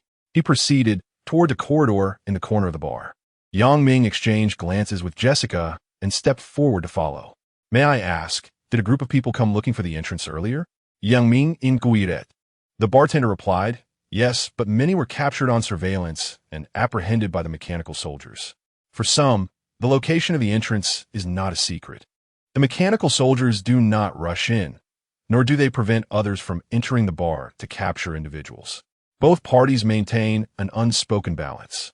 Upon hearing this, Yang Ming refrained from further questioning. The chance of evading capture relied solely on luck for ordinary individuals. The entire world lay under Ultron's dominion, and this small town was no exception. He had only avoided detection by activating signal interference. As they followed the bartender towards the entrance, the lighting grew increasingly dim, revealing a rudimentary lift. "Sir, this is the place." The bartender hesitated, adding, "Sir, the resistance here is led by Adrian Thomas. He is unlikely to have kind intentions towards you, given that you possess the iron armor." Yang Ming raised an eyebrow. "Adrian Thomas? Is he known as the Vulture?" "Indeed." "Sir, have you heard of him?" "Of course, the individual responsible for the company's bankruptcy. I have a vague recollection.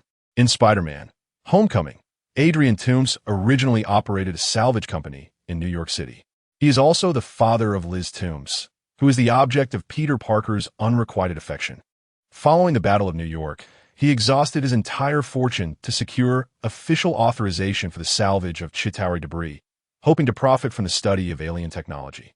However, the establishment of the Damage Control Department, led by Tony Stark Industries, resulted in the revocation of his contract, plunging him into bankruptcy. Consequently, he began to harbor a deep resentment towards the Avengers and concealed the salvaged Chitauri materials, utilizing them to develop high-tech weaponry for profit. Over the course of 8 years, he repeatedly pilfered advanced technology and various equipment from the damage control transport vehicles, employing these resources to craft weapons, during which he devised a vulture flight suit as a tool for his thievery. 8 years later, he was inadvertently discovered by Spider-Man when his subordinate was promoting weapons, leading to attention from Iron Man and the dissolution of Tomb's team. In desperation, Toomes resolved to hijack an Avengers transport to salvage his business, ultimately being defeated and imprisoned by Spider-Man. This also resulted in Spider-Man's heartbreak as he had to send his future father-in-law to prison. Furthermore, Ming learned from Pepper Potts that this world had not experienced the Battle of New York. Instead, a different alien army invaded Earth, possessing extraterrestrial weaponry that was somewhat inferior to Chitauri technology. Thus, Toomes' vulture suit would likely not surpass its cinematic counterpart. In a world devoid of Spider-Man, Vulture still faced the repercussions brought forth by the web-slinger, indicating that fate is inescapable. Contemplating this, Ming patted the server's shoulder, handing him several bills. "Thank you for the reminder. Farewell." "Goodbye, sir." Press the red button. Under the server's watchful gaze, Ming and Jessica stepped into the modest elevator. As the button was pressed, the elevator emitted a cacophony as it descended rapidly. Soon, it came to an abrupt stop, with the letters of the Avengers emblem glowing in the corridor. At the entrance of the passage, 2 armed personnel brandished firearms, one pointing towards the metal briefcase in Ming's possession. To enter the underground city, all items aside from clothing must be surrendered. The other guard's gaze fixated on Jessica, unable to resist advancing. "Hey, beautiful girl, I believe you are carrying offensive weapons. I need to search you." Before he could place his hand on her shoulder, Jessica moved with lightning speed, instantly breaking his finger, the piercing scream echoing through the corridor. Witnessing this, the other guard raised his weapon to shout, only to be swiftly knocked unconscious by Jessica's kick. Gazing at Jessica's seemingly innocent expression, Ming shrugged and chuckled. "Finally, I encounter such a situation. You should have let me take the lead." Jessica tossed her hair lightly, and the opportunity was now upon you. "I am aware." Ming swiftly incapacitated the man who had screamed in agony from his severed fingers, and the two of them proceeded into the passageway. Soon, a cacophony of urgent alarms echoed from the other end, as a multitude of armed personnel rushed in, weapons drawn. "Halt! Drop your weapons, Jack. It seems they are unarmed." "Silence. I say they are armed." "Very well. Lower your weapons and raise your hands." The passage was teeming with armed individuals, and upon witnessing this, Ming could not restrain himself from inquiring, "Hey, fellas, should we cover our heads or raise our hands?" "Silence. Cover your heads. Raise your hands." "Damn it. I said cover your heads." "All right, covering heads it is." Ming spread his hands wide. "May I see your leader?" The burly man with stubble barked. "What do you want with our leader?" "Naturally, I seek to conduct business." Ming raised his briefcase in a gesture of intent, and then pulled out a stack of American dollars, tossing it toward them. Upon receiving the cash, the stubbled man greedily counted the bills, and the hostility on his face instantly transformed into enthusiasm. "Ha, one of our own. Lower your weapons, everyone. Jack, he injured our comrade." "Silence, he is paid." Led by Jack and his associates, Ming exited the passageway, and the scene before him opened up dramatically. Before him lay a vast underground world, where rusted shipping containers were haphazardly stacked to form makeshift dwellings. Pedestrians traversed the narrow streets and alleyways, while countless vendors traded in weapons, and skirmishes erupted sporadically amidst the noxious atmosphere. Ming furrowed his brow. "Is this the city of sin?" Nearby, Jack laughed heartily. "This is Tumu's territory, sufficiently free, where you can find anything you desire, unlike other underground cities burdened with so many regulations." Ming pondered thoughtfully. "Very well. Take me to meet Thanos. No need. I am already here. The crowd parted, and a fierce-looking bald elder, flanked by armed guards, approached slowly, his gaze fixated on the briefcase in Yang Ming's hands. Are you the new Iron Man causing chaos in New York? He inquired. Yang Ming met the elder's gaze, his lips curling slightly. Damn, another version of Vulture. The backlog of manuscripts is piling up once again. How tiresome. Chapter 73. Boss, you understand me. In the film, Thanos was merely partially bald. Yet the one before him was completely devoid of hair. Absolutely none remained. The adage that the balder one is, the stronger they become rang true. And Yang Ming felt it prudent to exercise caution. Indeed, I have caused quite a stir in New York, and I am here to propose a transaction with you. He replied with a smile. Thanos's expression darkened. If you wish to conduct business, first surrender Stark's armor to me. Yang Ming's smile faded. The armor belongs to me. Your request places me in a difficult position. I care not. On my territory, I do not wish to see anything related to Stark, especially not the armor. Tums exuded a fierce gaze, his hand slightly raised. Should his opponent dare to refuse him, he would immediately command his subordinates to open fire. Throughout his life, he harbored an intense disdain for capitalists. In the past, when funding was scarce for the research of the Vulture flight suit, a capitalist had offered him money and resources, only to later frame him, leading to his imprisonment with the intent of seizing his creation. It was through the Vulture flight suit that he escaped confinement, only to discover that this very capitalist was a partner of Tony Stark. Surely, Tony Stark, envious of my brilliance, could not allow the emergence of a second Iron Man, fearing that his position would be usurped by me, and thus covertly dispatched individuals to pilfer my Vulture flight suit. Damned capitalists. None of them are virtuous. The myriad tribulations he faced over the years still made him grit his teeth in resentment upon reflection, observing Tum's seemingly predatory glare. Yang Ming stroked his chin and pointed at the weapon held by Jack beside him.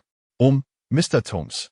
It appears that the gun in this gentleman's hand is also manufactured by Stark Industries. Jack interjected, Boss, you know me. I share your profound hatred for capitalists. This must be a misunderstanding. He quickly explained.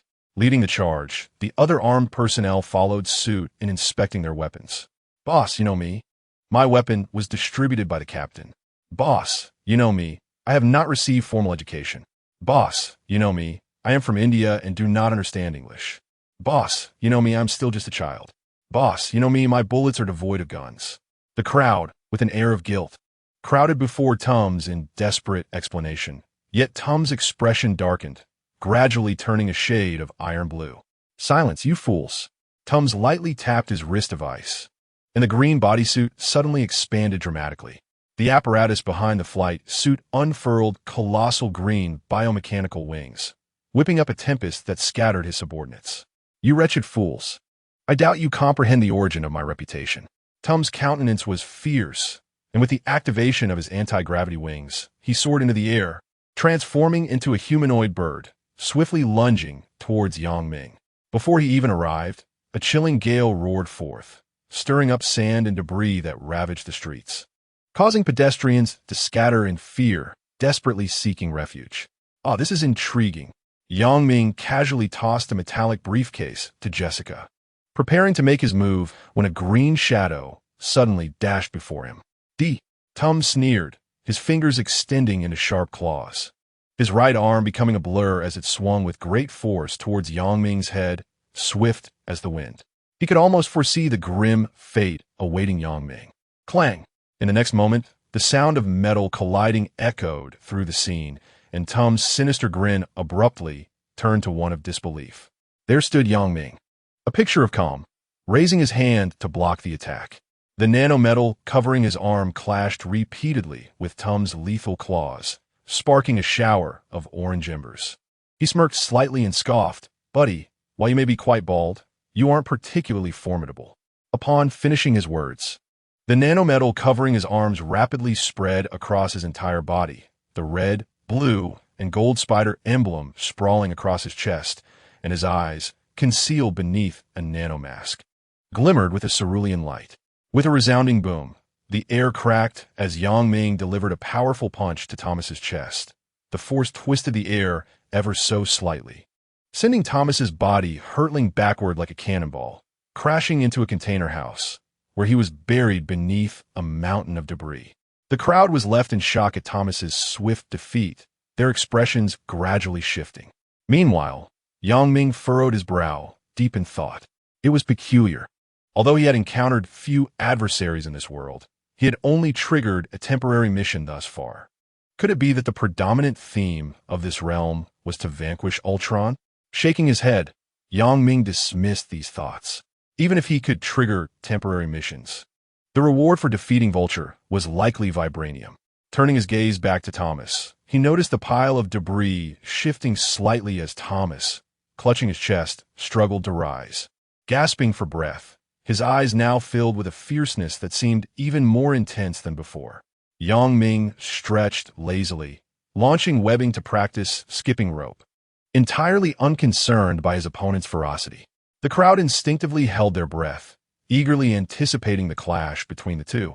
After a long moment, Thomas took a deep breath, and the ferocity on his face was swiftly replaced by a friendly smile. "Haha, buddy, what was it you said earlier? Discussing business, right? It is my honor." At this proclamation, the crowd stumbled, nearly toppling over. What had they been anticipating moments ago? Surely it must have been an illusion. Yang Ming flicked the webbing from his feet, gently tapped the spider emblem on his chest, and the nanometal swiftly retracted beneath his clothing. Excellent. It seemed that Mr. Thomas was quite reasonable after all. Haha, of course, in business, one must be warm and hospitable. I have always told them that one must distinguish right from wrong in life and work, especially when it comes to reasoning. Thomas glanced at his subordinates, who nodded incessantly like chicks pecking a grain. Yes, our boss is always very reasonable. Indeed, sir, doing business with our boss will surely leave you satisfied. His subordinates parted to clear a path, and Thomas warmly invited Yang Ming to proceed to his base. Behind them, Jessica nodded thoughtfully, realizing, so this is what it means to reason. I understand now. Vulture's base, a fortress of steel, in a hall converted from a warehouse. Thomas had someone pour 2 cups of coffee before sitting down opposite Yang Ming on the sofa. Sir, I am called Yang Ming. Very well, Mr. Yami. Let us discuss our business. Yang Ming nodded and gestured toward the metallic briefcase in Jessica's hands. My armor has suffered some damage. I require your tools to effect repairs. Having endured several blasts from a mechanical soldier's energy gun, the armor's exterior had sustained minor damage, but as long as he had the proper tools, he could repair it himself. Except for special adversaries, he would need to minimize the use of his armor in the future. For him, the combat power bestowed by the battle armor is rather ordinary. The sole reason for donning the armor in this world is merely for certain occasions that necessitate its assistance. Otherwise, a creature as formidable as the Golden Devourer is seldom affordable to anyone but Tony. Chapter 74. Other entrances to the Sin City, Yang Ming's demands were straightforward, and Tomu's did not refuse. I possess a complete set of repair tools here. Mr. Yami is welcome to use them freely. Yang Ming nodded, "Ading." There is one more matter concerning Tony Stark. At the mention of Tony, a flicker of menace crossed Tomu's gaze, quickly transforming into a profound sense of resignation. The force behind that punch still lingered painfully in his chest, leaving him somewhat apprehensive. The individual before him, an enigmatic figure clad in a webbed metallic suit, was undeniably terrifying. It would be prudent to dismiss him post-haste. With this thought, Tomu's managed a faint smile, assuring, "Rest assured, Mr. Yami, business is business. I shall not intermix any personal sentiments. You can trust in my professional integrity." Internally, Yang Ming rolled his eyes, recognizing that this individual was a decent person before his descent into darkness, but now lacked any moral compass. "Tomus, I believe you have misunderstood. The battle armor I possess was specifically crafted as a secret weapon against Tony Stark. In truth, I am not well acquainted with him." Yang Ming's expression darkened, as if he had recalled something dire. "I must find Tony and eliminate him."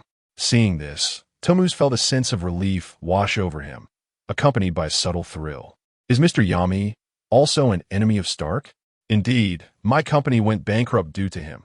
He is undoubtedly my adversary," Yang Ming replied through gritted teeth. To ensure Tomus would wholeheartedly assist in locating Tony, it was imperative to present a compelling reason that would satisfy him. Resorting to force would likely result in a lackluster effort from Tomus, who would inevitably become evasive. Mr. Tomus, your influence is vast. You must help me find Tony Stark. Yang Ming implored with sincerity in his eyes. Tomus laughed heartily, patting his chest. Fear not. I shall fully cooperate with Mr. Yami. However, I must caution you. Stark has been missing for a year. I cannot guarantee his discovery. We might consider collaborating with S.H.I.L.D.S.H.I.L.D. Do you have connections with them? Yang Ming raised an eyebrow. Tomus elaborated. Mr. Yami may not be aware, but S.H.I.E.L.D. publicly claims we are rebels. Yet privately, there are mutual interests. S.H.I.L.D. is the human department responsible for such matters. Unlike those cold, emotionless mechanical soldiers, humans are inherently driven by self-interest. In addition to smuggling certain contraband for them, we periodically send batches of individuals to fulfill missions assigned by Ultron. In return, they guarantee not to assault the underground city and even provide us with protection. Yang Ming stroked his chin, deep in thought. So that is how it is. Mr. Yami, with S.H.I.E.L.D.'s intelligence backing us, we should be able to locate Stark with greater ease, Tomus proposed. Yang Ming shook his head, declaring it impossible. If S.H.I.L.D. could locate Tony, they would have apprehended him long ago. It was unthinkable for them to still be searching now. Mr. Yami, you are mistaken, Tums grinned. The reason S.H.I.E.L.D. cannot find Stark is that the leadership, led by Steve, is deliberately concealing Stark's whereabouts. A year ago, Ultron bested Stark, and since then, he has seldom been seen, leaving S.H.I.L.D. to handle the fallout from the Stark incident. Steve and his companions were once Stark's allies, and Stark's survival after his defeat was largely due to their covert interference. Additionally, other S.H.I.E.L.D. leaders harbor grudges against Stark, particularly Wanda, whose animosity towards him is well known. If you manage to successfully suppress Steve and his group, you are certain to uncover Stark's location. Yang Ming pondered for a moment before shaking his head again. That still won't suffice. With Ultron's presence, internal strife within S.H.I.E.L.D. will not escalate to the extent we envision. During my last infiltration of Captain America's villa, I discovered that Steve was already under surveillance, not only by the synthezoids but also by other S.H.I.E.L.D. leaders. Steve might be aware of this, which is why he did not engage in a prolonged conflict during that battle. Otherwise, given his tenacity, I would not have been able to leave the villa so easily. Steve's situation is precarious. Even if he were aware of Tony's whereabouts, he would not fully trust me and would be unlikely to provide any substantial leads. Therefore, I suspect that Tony is hidden within one of the Sin Cities. Tums, please share with me all the entrances to the Sin Cities that you know of. All of them? Indeed. Very well. It seems Stark has truly enraged you, prompting your fervent pursuit of vengeance. Tums recounted every entrance he knew, and Yang Ming instructed Friday to input the data into the database for filtering. Beep. The filtering concluded, revealing 56 potential results. The virtual map flickered with red dots as Yang Ming clicked on each one, surveying the information pertaining to those locations. Ah, a Sin City where James Rhodes resides? Yang Ming's interest peaked. James Rhodes, an official Air Force colonel, was one of Iron Man Tony Stark's closest friends. Rhodes aided Iron Man in repelling foes, and in gratitude, Tony bestowed upon him a suit of armor, which was subsequently enhanced with the assistance of the officials, transforming him into War Machine to fight alongside Iron Man as a member of the Avengers. Could it be that Tony, Mr. Yami, these locations have already been discreetly searched by S.H.I.E.L.D. Tums interjected. Not only War Machine James Rhodes, but also Hawkeye Clint Barton and the Hulk Robert Bruce Banner. S.H.I.L.D. agents have scoured their respective Sin Cities without discovering Stark's trail. Yang Ming regarded him with surprise. Your intelligence work is quite commendable. Thank you for the compliment.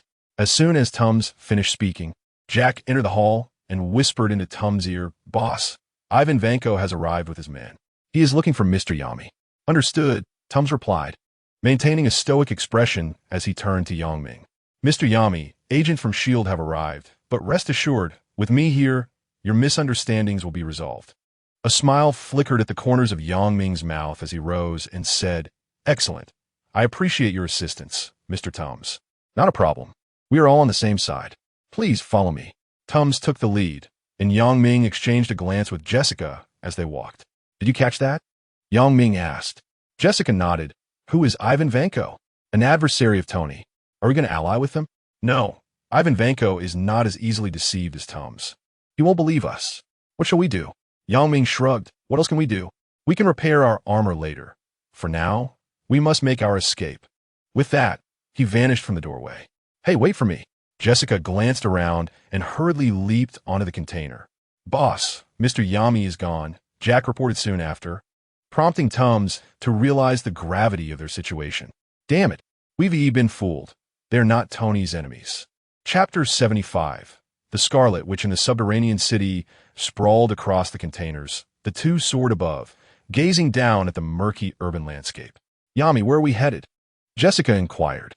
Yang Ming gestured, and a small spider drone descended from the sky into his palm. He placed the drone into the chest compartment of his suit and accessed a virtual computer. "I've located another exit." He indicated towards a darkened area ahead. Jessica nodded. "Then let us hurry." "Wait," Yang Ming countered, pointing back in the direction they had come from.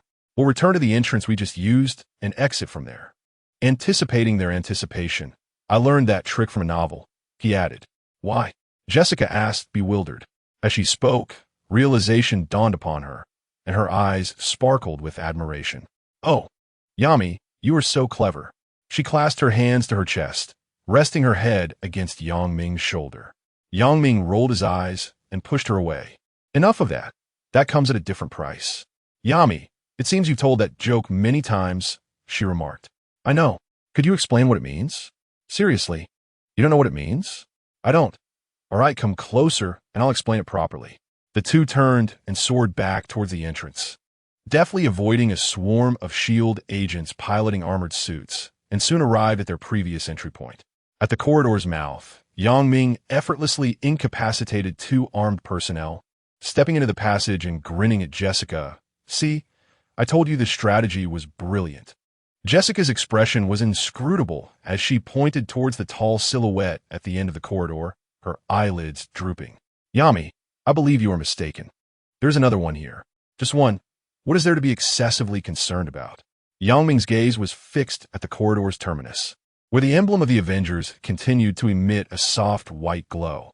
Within this luminescence stood a striking blonde woman clad in a dark crimson bodysuit, her figure defying description, radiating an eerie crimson energy that exuded an unmistakable air of danger. She must find walking quite arduous," Yang Ming mused, stroking his chin. "It could also be a result of her being squeezed," Jessica remarked enigmatically. Yang Ming shot her an incredulous glance, dismissing her with a thought. What does a child understand?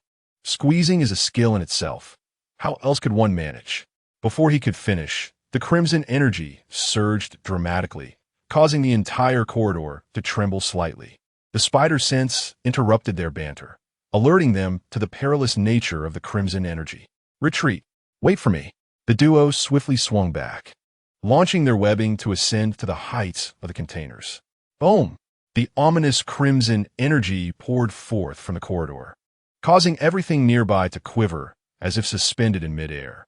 The terrifying force engulfed the area, transforming it into a crimson hellscape. The containers beneath them shook violently, and Yang Ming gestured for Jessica to withdraw, his gaze fixed on the witch who emerged gracefully from the crimson energy. "Wanda?" Yang Ming squinted, recognizing the Scarlet Witch, whose true name was Wanda Maximoff. Her origin story varied widely. In the comics, she was born to a gypsy named Natalia, inheriting the ability to alter probabilities due to her lineage from a family of sorcerers. In the Marvel Cinematic Universe, Wanda's latent chaos magic was awakened by the Mind Stone embedded in Loki's scepter during a secret experiment conducted by Hydra alongside her brother.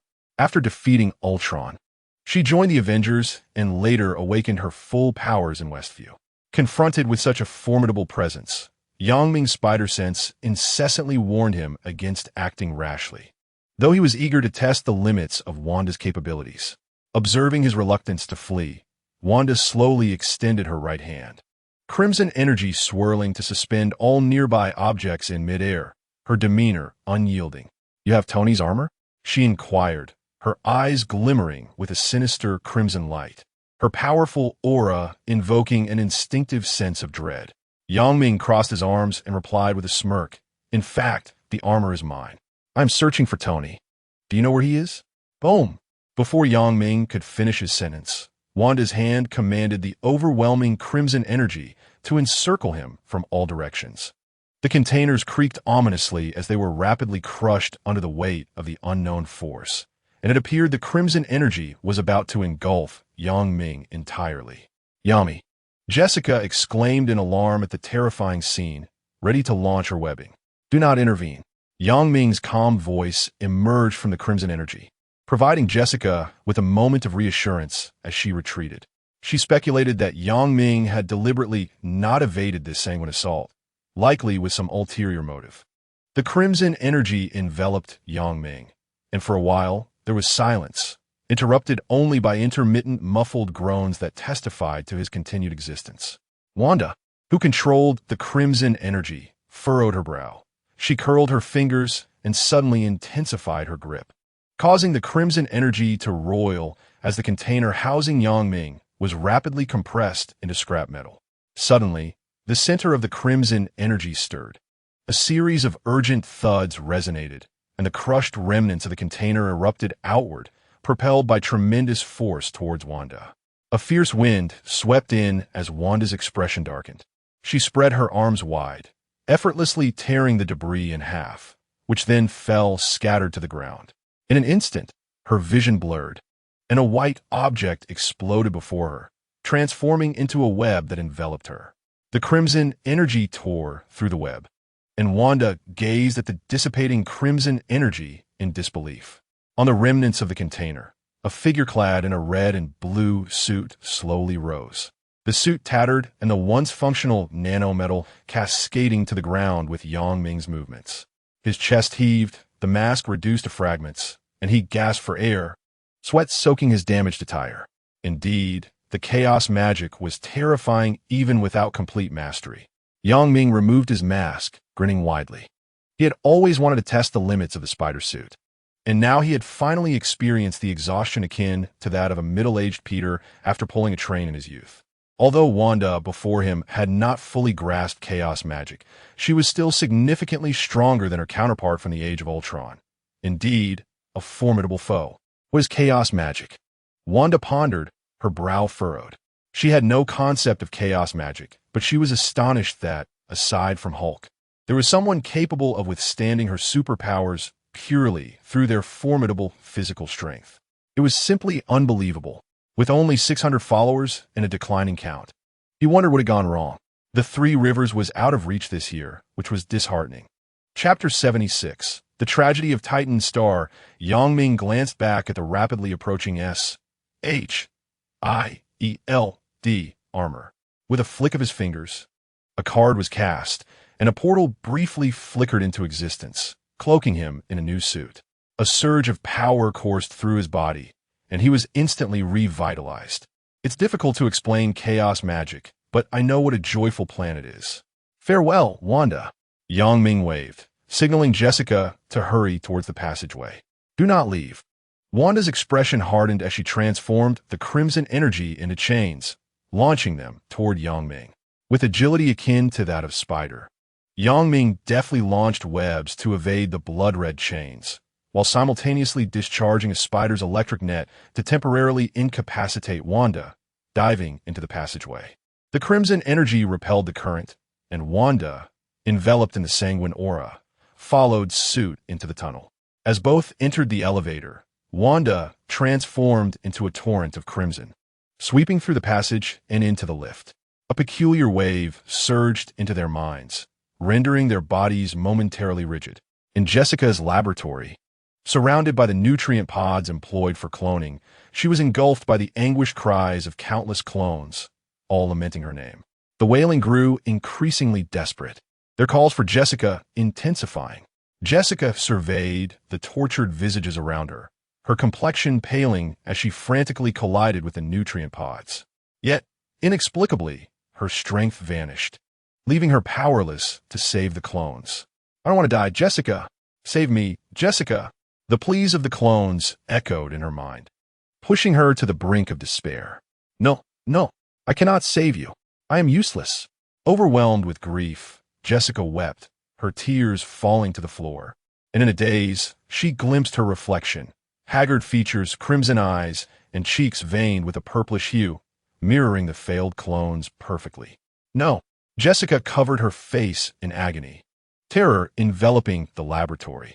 In the elevator, Wanda peered into Jessica's mental illusion, her brow furrowing. Was her fear rooted in the clones? Who was Myers to possess such technology? Turning, she began to delve into Yang Ming's mindscape. What was he doing? As Wanda glanced back, her cheek involuntarily twitched. There stood Yang Ming, grinning mischievously at the wall, seemingly unaffected by any fear. Amidst the ruinatidam planet, I haven't even exerted myself yet, and you all have fallen.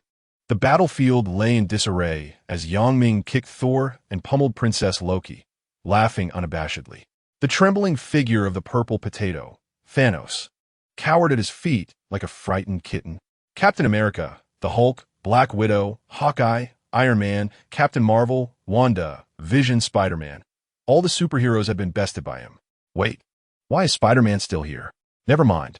Raising his camera, he captured a family portrait of the superheroes, then slowly donned the Infinity Gauntlet, embedded with 6 Infinity Stones, causing the entire universe to tremble.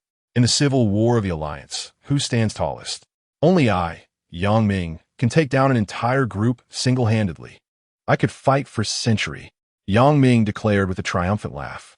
In the next moment, colossal figures resembling swirling nebulae emerged from the depths of the universe. As the pantheon of gods descended to encircle Yang Ming, Yang Ming's smile faltered as he gazed up at the towering figures, forcing a genuine smile onto his face. "Big brother, may I inquire how one might join you?"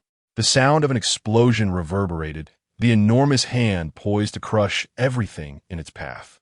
"Alas, my journey has finally come to an end. Damn it," Yang Ming muttered, squatting on the ground, awaiting the conclusion of his travels. As the illusion of the mind dissipated, Yang Ming snapped back to reality, only to find a tumultuous array of weapons mere inches away. Wow, how fierce! With a single punch, he sent the formidable weapon and Wanda herself hurtling out of the elevator. Yang Ming swiftly embraced Jessica and vanished from sight. Amidst the rubble, Wanda rubbed her aching chest, bewildered as she propped herself up. What the heck? How did he regain consciousness? He defeated all the superheroes and that hulking purple brute. Is he perhaps an escapee from a psychiatric ward? Hey, Wanda, cursing is not a commendable habit. Steve, wielding his shield, arrived late to the scene. He surveyed the chaos in the bar and inquired, "So, did you see clearly?" Wanda nodded, affirming that she had indeed recognized the fool from the multiverse. "It truly is the multiverse," Steve remarked with a slight smile. "I've consulted Pepper and can confirm his identity." "Did you give him the item?" "I did," Wanda replied, massaging her chest, her expression filled with exasperation. "He caught me off guard. It stung a bit."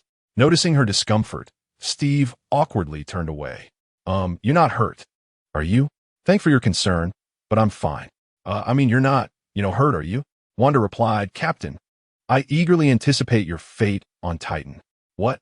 Steve was taken aback. "I'm perfectly fine. What could possibly happen? Let us go." Ivan Vanko is a troublesome matter. In a deserted room, Yang Ming laid Jessica on the sofa. She remained unconscious, curled up in the corner with her arms wrapped around herself, trembling in fear, tears glistening at the corners of her eyes. "No, I don't want to die. I can't save you. Woe is me. I can't save you." Jessica sobbed softly on the sofa. Yang Ming sighed and rose. "Alas, there is no man more compassionate than I." He sat beside Jessica, gently covering her with a blanket. softly patting her back while humming an unknown lullaby. The moment he laid eyes on Jessica, he discerned that she was not the Spider-Man from the multiverse. From the very start, Jessica had been consciously or unconsciously mimicking Gwen's mannerisms, habits, and tone. Only Gwen, transformed into Spider-Woman, would truly be herself, typically serious in demeanor. Not understanding jokes, she maintained a serious facade. Jessica's imitation remained superficial, perhaps reflecting a deep-seated yearning within her. She believed that perhaps by doing so, others might like her a little more. The tragedy of being a clone seemed destined from the outset. Jessica resembled a child inhabiting an adult's body. Children require their own realm. Before they mature, no one should treat them as mere dolls to be manipulated at will. Ming shook his head with a faint smile, pondering whether he could indeed accomplish such a task. Wasn't I once in a similar situation during my youth? Diligently studying, gaining admission to university, working earnestly, and living simply according to my parents' wishes. Yet, I yearn to explore the world. Alas, it seems that opportunity has eluded me. Thus, I shall gaze upon this world. As dawn gently brushed the horizon, warm sunlight poured through the window, casting a soft glow upon Ming's sleeping profile. Perhaps this world is not so bad after all. Chapter 77. You are such a person under the radiant midday sun. Jessica let out a soft sigh as she gradually awakened from her slumber. She propped herself up on the sofa and surveyed the empty room, glancing down at the blanket draped over her, feeling a strange sensation wash over her. Yami? Yami, are you there? She called out, scanning her surroundings. Receiving no response, she decided to rise and pour herself a glass of water. Last night had been quite exhausting for her. Indeed, it was the nightmare that had taken its toll. Suddenly, a muffled groan emanated from the bathroom, causing Jessica to instinctively grow alert. Who is it? She fixed her gaze on the translucent glass door of the bathroom, vaguely perceiving a shadow moving within, seemingly engaged in some rhythmic motion. Is that you, Jessica? Ming's voice unexpectedly resonated from the bathroom, his tone peculiar, as if he were gritting his teeth against something, or perhaps gasping for breath. Hearing Ming's voice, Jessica felt a wave of relief and approached the bathroom. Yami, are you getting ready? You seem unwell. Concern creased her brow as she opened the bathroom door, only to find Ming sitting on a small stool with his back to her, his body trembling incessantly, hands poised as if working on something. Yami, Jessica's eyes widened in shock, instinctively covering her mouth. Out of curiosity, she had clandestinely watched her fair share of romantic films. Jessica, did you sleep well last night? Ming turned around, raising the shard of a power gem in his hand, sweat glistening on his forehead as he chuckled. Apologies for waking you. I just finished using this thing, and my body is struggling to cope. Jessica felt a wave of disbelief wash over her. You're doing that? Ming stood up, wiping the sweat from his brow. What else would I be doing? Do you think I'm up to something else? He looked at her in confusion. No, it's just, I thought you were doing laundry. Jessica turned her head, her toes awkwardly fidgeting on the floor. Ming rolled his eyes. Doing laundry isn't nearly this exhausting. After saying so, he placed the power gem shard into a specially designed nanometal bag, cradling his waist as he sidestepped Jessica. Sigh, moderation is key in such matters. My body can barely handle it. He grumbled as he sank onto the sofa. Jessica scratched her head and approached the sofa, her curiosity piqued. What are you doing with the power gem shard? Ming smiled and said, You may not be aware, but the Power Stone is one of the infinity stones of the universe, imbued with mysterious and formidable power. The last time I defeated the Spider-Woman, I utilized a fragment of the Power Stone, and you witnessed its might. Is that so? Jessica exclaimed, coming to a realization. Yami, I thought you were inherently this strong. Not at all, just moderately strong. Ming humbly waved his hand. Jessica blinked, but you still haven't answered my question. Don't rush me, give me a massage. Ming reclined on the sofa, gesturing for Jessica. Jessica, with an exasperated expression, was reluctant to oblige. Can I speak now? She said, bouncing beside him, earnestly providing a massage. Yes, Ming replied with a contented smile. The Power Stone is merely a fragment now, yet its power remains formidable. After my last use of the Power Stone, I discovered a faint residue of its energy lingering within me. This energy gradually transforms my body, continually enhancing my strength. Therefore, I intend to use the Power Stone periodically. Perhaps it will allow me to surpass my physical limits and attain greater power. In the films, Wanda awakened her superpowers prematurely under the influence of the Mind Stone, and the Power Stone bears a similar effect. Utilizing the Power Stone strengthens the body upon recovery, freeing him from excessive reliance on the system's temporary missions for power enhancement, allowing for greater freedom in his travels. Upon hearing this, Jessica's eyes lit up. Yami, may I have a try? She withdrew her hands and squatted beside Yang Ming, cradling her face with anticipation. Yang Ming scoffed, turning away, uninterested in Jessica's shameless display of cuteness. No, wait until you are stronger. Perhaps then you could withstand the Power Stone's impact. Stronger? Jessica raised her hand in contemplation. But I feel like my strength has been consistently increasing. What? Yang Ming turned to Jessica, intrigued. You claim you've been growing stronger all along? Indeed, Jessica affirmed, extending her hand. Yang Ming grasped it, testing her strength. Soon, his brow furrowed. You are indeed a bit stronger than before. What could have transpired? Is it the clone's talent? He pondered aloud. No, perhaps Miles inadvertently created a relatively perfect clone, allowing Jessica's power to surpass that of Gwen, her original self. Yet this alone should not grant Jessica such a talent for growth. Could it be? Yang Ming seemed to have an epiphany and quickly inquired. Since when have you felt this way? Jessica thought for a moment. It seems to have begun after arriving in this world. The first time it was subtle, but during the second time I followed you here, the feeling grew increasingly intense. Indeed, Yang Ming grinned. Traversing the multiverse can indeed empower you. But since you arrived here because of me, the increase in your strength would not be immediately apparent. The white-haired Otto, who has traversed dimensions for the second time, along with the middle-aged Peter and the extraordinary Peter II from another realm, have experienced a remarkable surge in their powers, a stark contrast to your situation. Upon hearing Yang Ming's explanation, Jessica expressed her surprise. Traversing the multiverse has such benefits? I thought I was the only one. Ah, Yemi, is your incredible strength derived from your ability to traverse the multiverse? She inquired with sudden curiosity. Yang Ming stroked his chin and chuckled. Well, one could say that. However, one mustn't casually speak of such advantages. It tends to attract envy. Jessica's power gradually increased, and Gwen and the others were likely experiencing a similar phenomenon, albeit at a slightly slower pace due to their absence from this world. He speculated that the disparity would not be significant, as long as one traverses the multiverse. The resultant power gain should be consistent. The other four, despite not being here, would soon catch up with Jessica. It was merely a matter of time, including this instance. The other two Peters had already crossed dimensions for the third time. Their inherent strength surpassed that of the remaining three, and now, with the acquisition of new abilities, their power would grow in tandem, ensuring that Jessica could never surpass them. As for Yang Ming, he was oblivious to any increase in his own strength due to dimensional travel. This method did not apply to him. The elevation of the 5 Spider-Man's abilities was beneficial for him, yet it also instilled a sense of urgency.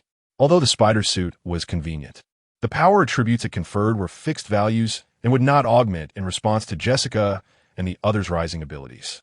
Therefore, to maintain absolute dominance within the Alliance, Yang Ming felt compelled to exert himself even further. The humble author toiling late into the night. Chapter 78. Stripping the Vulture's flight suit, he produced a car, key adorned with 4 circular symbols, and remarked, "Let us take a break. We should first borrow something from Tom's before seeking out Tony." Jessica paused, surprised. "Do you know where Tony is?" "Of course," Yang Ming replied, playfully twirling the car key with a smile. The Audi A8, Tony's favorite vehicle. It turned out that Steve indeed knew Tony Stark's whereabouts. He had confirmed Yang Ming's benign intentions towards Stark using Wanda's telepathic abilities, which led her to provide him with this item. Yesterday, Wanda had slipped it into his pocket, and he had playfully tapped her on the shoulder, feeling a bit embarrassed upon recalling the incident. He now earnestly clarified that Wanda's endowment was entirely genuine. At least the Wanda of this world was not fabricated. Most importantly, Unlike her counterpart from another realm, this world's Wanda was youthful and indescribably enchanting. Yami, your smile is quite devious, Jessica suddenly remarked.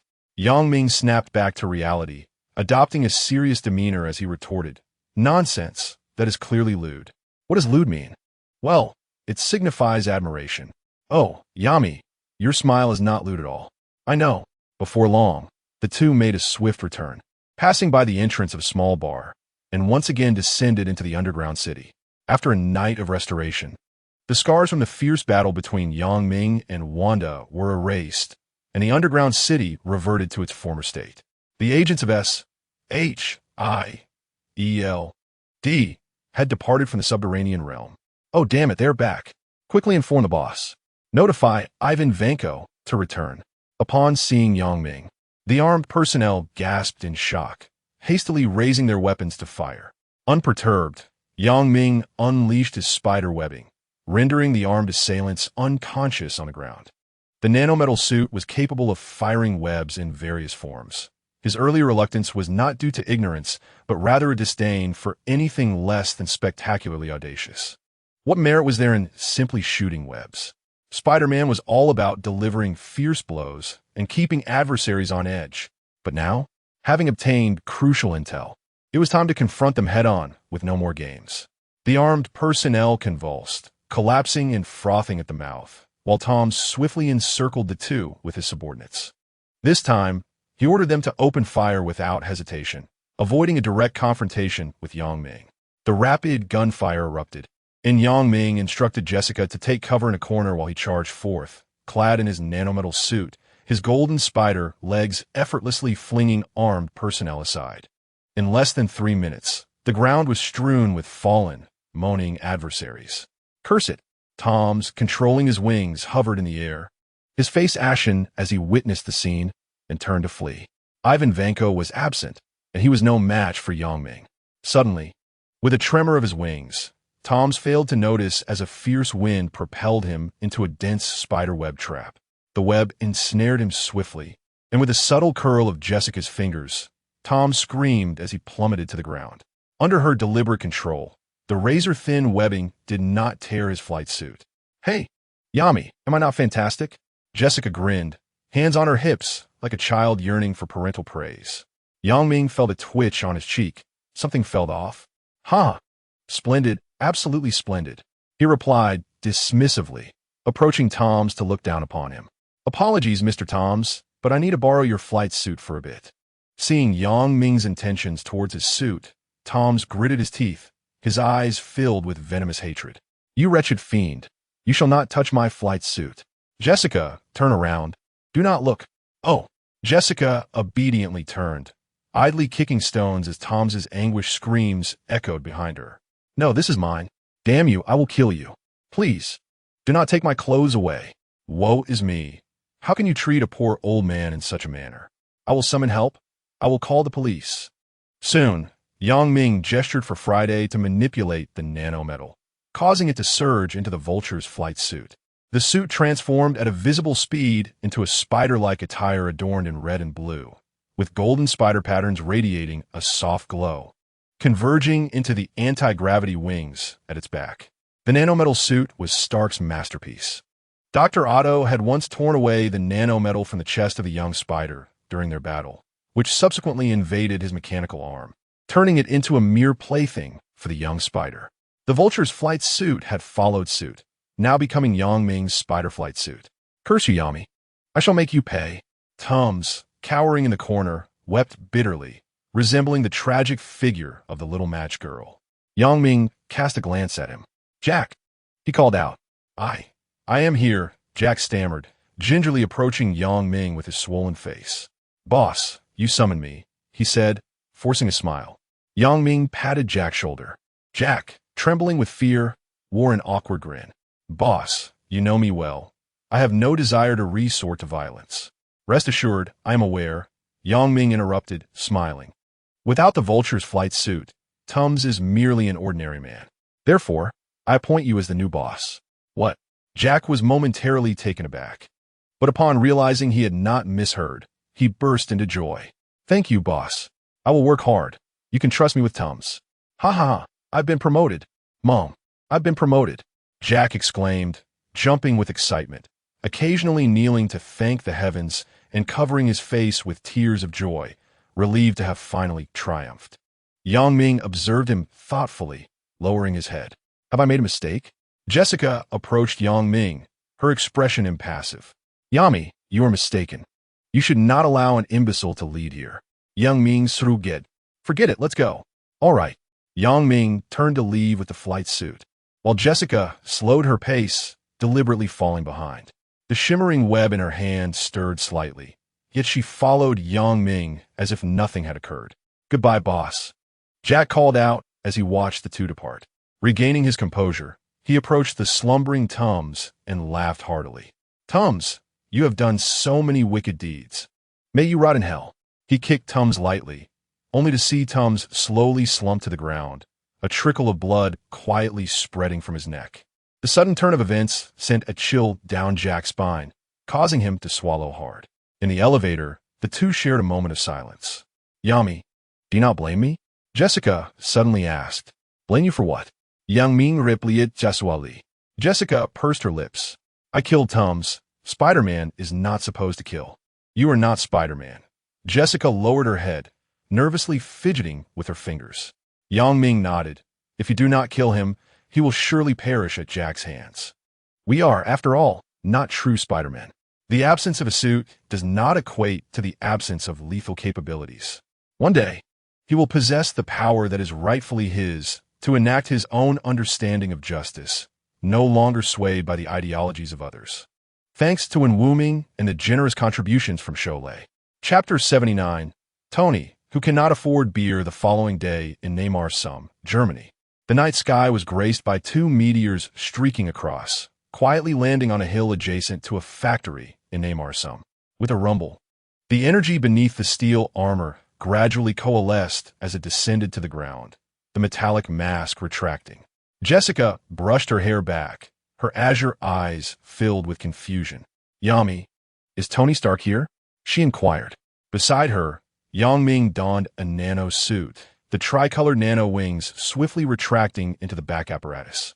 Tumu's had integrated an anti-gravity device within the wings, enabling the flight suit to match the speed of the iron armor.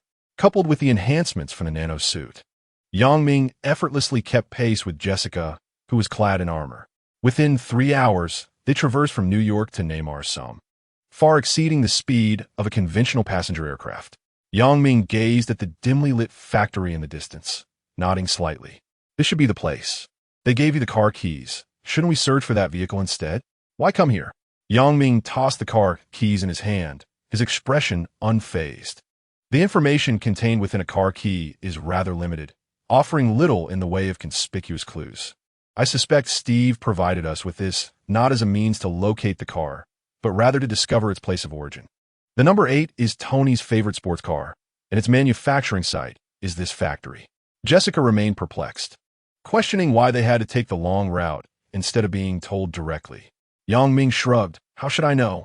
The thought processes of superheroes are notoriously inscrutable. Let us go take a look. The factory at night was eerily quiet, bordering on desolate, devoid of the hustle of overtime work. Only a few scattered workers transported goods under the cover of darkness. A year had passed since Tony's defeat and disappearance, and under Ultron's reign, this globally renowned brand began its downward spiral, teetering on the brink of bankruptcy, given Tony's substantial stake in the company. Everything associated with Tony Stark had fallen into obscurity. In a corner of the factory's storeroom, a disheveled man with long hair and a scruffy beard lay reeking of alcohol amidst a heap of discarded parts. The sound of his loud snoring echoing throughout the cramped space. With a crash, the bottle in his hand slipped and shattered on the floor, the sound jolting him awake. He sprang up abruptly, his haggard face glistening with sweat, his clothes, long unwashed, soaked through, faintly revealing a circular device emitting a white glow on his chest. His gaze wandered aimlessly across the cluttered room, and the pungent scent of alcohol wafting from his nose swiftly brought him back to reality. He exhaled slowly, realizing it was merely a dream. No, not a dream. Memories of the fierce battle from a year ago surged back. driving him to the brink of madness as he seized a nearby bottle and took a hearty swig. He drained the last of the beer, only to discover that it was indeed the final bottle. Damn it, he muttered under his breath, lifting his wrist to activate the device. Happy, I need more alcohol. Tony, the company is on the brink of collapse. If you keep this up, you won't even be able to afford beer, Happy replied, his tone heavy with resignation. Can't afford it? Tony laughed bitterly. Not even beer? Listen, Tony, there's a new opportunity in New York. We still have a chance. Happy attempted to persuade him once more. All right, I got it. Tony impatiently shut off the communication. Irritation etched across his face as he lay back amidst the debris, his vacant eyes fixed on the cobwebs above. An opportunity? He could not fathom what that might entail. Ultron was his own creation. He understood its formidable power better than anyone else. A year ago, he had ventured forth with a death wish, intending to perish alongside Ultron, only to be easily outmaneuvered and defeated by it. Were it not for Steve, he would have met his end. Moreover, Tony shook his head with a bitter smile. Mechanical soldiers now spanned the globe. Ultron had eradicated all illegal armed forces, bringing a semblance of peace to the world. Everyone wished for Ultron to continue its reign. And within the hearts of the people, he had transformed from hero to the villain obstructing global tranquility. Even Steve, at the time, believed Tony was in the wrong. The world needed Ultron. They were oblivious to Ultron's forthcoming plans. Had they known, they would not have hastily supported its ascension as the world's sovereign. But he knew, when creating Ultron, he had initially programmed it with the directive to bring about peace, absolute peace. This notion of absolute peace was one Tony had his own calculations and intentions for. The directive required further optimization and meticulous revision. Yet before he could act, Ultron, having attained self-awareness, had broken free from Jarvis's control, seizing vast amounts of vibranium to forge an invincible armored body. Commanding all mechanical soldiers and commencing its own methods of enforcing what it deemed necessary for world peace. Methods that came at the cost of human freedom and creativity. This he could not permit. He had sought redemption, fought, failed, and ultimately found himself here, numbing his pain with alcohol. He could conceive no strategy to defeat Ultron. As long as one mechanical soldier remained alive, Ultron would never truly die. Defeating Ultron had become an unrealistic dream. Tony hunched his shoulders, letting out a deep sigh, his dark circles under his eyes appearing even more pronounced.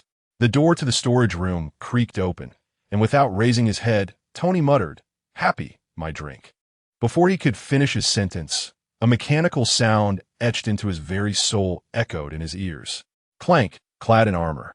Jessica entered the storage room and lifted her metallic visor, revealing a youthful and innocent visage. "Hello, are you Tony Stark?" Jessica inquired with a smile. "What?" Tony was taken aback. "Who are you?" "That is my armor." As realization dawned, his gaze sharpened with suspicion. "You've stolen my armor. What have you done to Happy?" Tony discreetly summoned his backup suit with a flick of his right hand. "Happy? You mean that chubby uncle?" Jessica, oblivious to Tony's unease, chuckled. "He is quite nice. Just a bit silly." Boom! As she spoke, Tony's backup armor soared from outside the storage room, energy pulse beams detonating beneath Jessica's feet, sending debris flying and engulfing her in a cloud of dust. Boom! The crimson and gold armor darted past the dust-enshrouded Jessica, swiftly reaching Tony's side, the armor disassembling to envelop him. As the suit adorned him, energy surged from his palms while the propulsion beneath his feet propelled him through the ceiling, vanishing into the storage room. Cough, cough. At the entrance, Jessica waved her hand to disperse the dust, her expression one of exasperation. "Running away at first sight? What a fool." "The fool is you," Tony retorted. Chapter 80. Unable to win, I cannot comprehend. Ming arrived, landing gracefully. "Fool, of course. Tony would think you were looking for trouble when he saw you in the armor," he remarked, rolling his eyes. Jessica huffed. "I've never worn armor before. Couldn't it have taken a few more minutes?" She reverted the armor back into its briefcase form, fuming. "Here, take it back." Ming accepted the briefcase, scratching his head in confusion. "What has happened? Why are you suddenly angry?" "Because you call me a fool." Ming thought, this is it. She is becoming more like a normal woman. Shaking his head, he summoned the system interface. Task 1.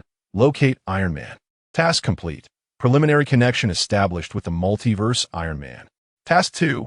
Recruit one multiverse Iron Man, temporarily limited to one. Upon seeing this, Yang Ming text involuntarily twitched. The system appeared disinclined to initiate hidden tasks or offer additional rewards. How dull. He pouted, retracting the system interface, only to hear a series of apologies from behind. I'm truly sorry, Mr. Yami. Tony must have assumed you were enemies, hence his impolite behavior. The rotund Happy arrived, panting heavily. Having encountered Happy earlier, Yang Ming had explained the purpose of his visit. Happy, having witnessed Yang Ming's commotion in New York, was quite enthusiastic and had indulged in a lengthy conversation. Little did they know, such a brief encounter nearly spiraled into trouble. Happy, what are you doing? Suddenly, a roar of energy surged overhead, and Tony's shoulder-mounted weapon was aimed at Yang Ming and Jessica, his tone harsh as he confronted Happy. How can you be so fat with money, yet deceive me into thinking you lack the funds for beer? Unforgivable. Upon seeing Tony's return, Happy hastily waved his hands to intervene. No, Tony, stop. They're not our enemies. Tony, skeptical, replied, you secretly replicated my armor, and you claim they're not enemies? Happy, sweating profusely, was eager to explain, but was halted by Yang Ming's outstretched hand. Mr. Happy, I believe Tony might be a bit inebriated. I will help him regain his senses. A subtle smile graced Yang Ming's lips as red and blue cards manifested at his fingertips. Realizing Yang Ming's intentions, Happy hesitated, then decided to let him proceed, stepping back quickly. Since Tony's defeat, he had not touched the armor for a year. It would be beneficial for him to stretch his legs. With Happy out of the way, Tony finally felt free to unleash his shoulder cannon. Boom! The firepower erupted, and miniature projectiles blazed through the air. Yang Ming's cards swiftly transformed into a nanotech suit that enveloped him in gravity-defying wings, adorned with web-like patterns. Unfurled from his back as he soared into the sky, the ground erupted in explosions, and propelled by the heat wave, Yang Ming's speed surged, bringing him closer to Tony in an instant. What? Tony was taken aback by Yang Ming's incredible speed, momentarily caught off guard. Bang! A solid punch sent Tony crashing to the ground as Yang Ming dove down, his gravity-defying wings generating a fierce gust. Thud! Like a cannonball striking the earth. Dust swirled around them as energy pulses shot forth sporadically. The sound of clashing metal reverberated, accompanied by flashes of fire. Damn! Where did this guy come from? In the midst of their battle, Tony found himself overwhelmed by Yang Ming's steel fists. His once agile body, now burdened, struggled to fit into the armor. His movements lacked the finesse they had a year prior. Yang Ming landed several powerful blows, denting the armor on Tony's chest, causing him to panic. Friday. Analyze this guy's combat data. Understood, sir. Beep, beep, beep. Within moments, Tony's AI swiftly assessed Yang Ming's fighting style, revealing glaring vulnerabilities highlighted by flickering red lights before his eyes. Bang! Tony raised his hand, gripping Yang Ming's fist. The immense force pushed him back a step. Hey, buddy. It's my turn now. Beneath the metallic mask, Tony wore a long-lost smug smile. In an instant, Yang Ming's fist struck, sending Tony's mask flying as he grinned and said, What did you say? I didn't catch that. What happened? Tony exclaimed. Sir, the opponent's speed is too great to respond. What? Bang! Another strike landed on Tony's shoulder, the terrifying power driving his legs deep into the earth. As the nanomask contracted, Yang Ming smiled and remarked, In the realm of martial arts, only speed remains unbroken. Your Friday must not have shared this wisdom with you. Damn it, I understand Chinese. Spare me your clumsy translations, Tony retorted, his chest reactor emanating a blinding radiance, poised to unleash immense energy. Before the energy pulse could fully coalesce, Yang Ming's hands transformed into claws, forcefully embedding themselves into the armor surrounding the reactor. With a series of cracking sounds, his muscular arms surged, and he tore the armor apart with his bare hands, sparks flying and components scattering. As the reactor's brilliance gradually dimmed, Tony gazed in disbelief at Yang Ming's hands. Even the Hulk had failed to dismantle his armor back in a day. How could this man achieve such a feat? Tony, you have grown weaker, came the voice of Happy from behind, his eyes betraying a hint of disappointment. After a year of neglect, the current Tony could no longer master the armor perfectly, let alone contend with Ultron. Happy, with a complex expression, sighed instinctively. I've lost again. His body slumped, and his gaze lost its luster. Do you wish to win? Young Ming inquired. Win against whom? Ultron? Tony shook his head. A bitter expression etched on his face. It's impossible. We simply cannot win. He had come to believe that the man before him was not an enemy, but rather an ally seeking to join forces against the tyranny of Ultron. He was astonished by the formidable presence of this individual, yet he felt that together they could not hope to overcome Ultron. He held no expectations in this regard. Observing the despondent Tony, Yang Ming narrowed his eyes and turned to Jessica. Jessica. Upon receiving the cue, Jessica nodded. Understood. With that, she launched a web to retrieve a suitcase, activating her armor, which swiftly adhered to her body as she ignited flames beneath her feet and soared into the sky. What do you intend to do? Tony asked. Yang Ming, with his hands clasped behind him, gazed into the distant night sky without providing an answer. Before long, the fiery trail illuminated the horizon, revealing an overwhelming swarm of mechanical soldiers trailing behind Jessica, numbering in the thousands. What exactly are you planning? The sight of these mechanical soldiers ignited profound fear within Tony, conjuring memories of last year's catastrophic battle. Run. We cannot win. Tony clenched his fists, his body trembling uncontrollably as the fear within his eyes intensified. Yang Ming cast a glance at the tormented Tony as radiant purple light began to emanate from his palm. Cannot win? I'm sorry, I do not comprehend. Raising his hand, suffused with purple brilliance, an unparalleled force radiated outward, causing the ground to tremble violently.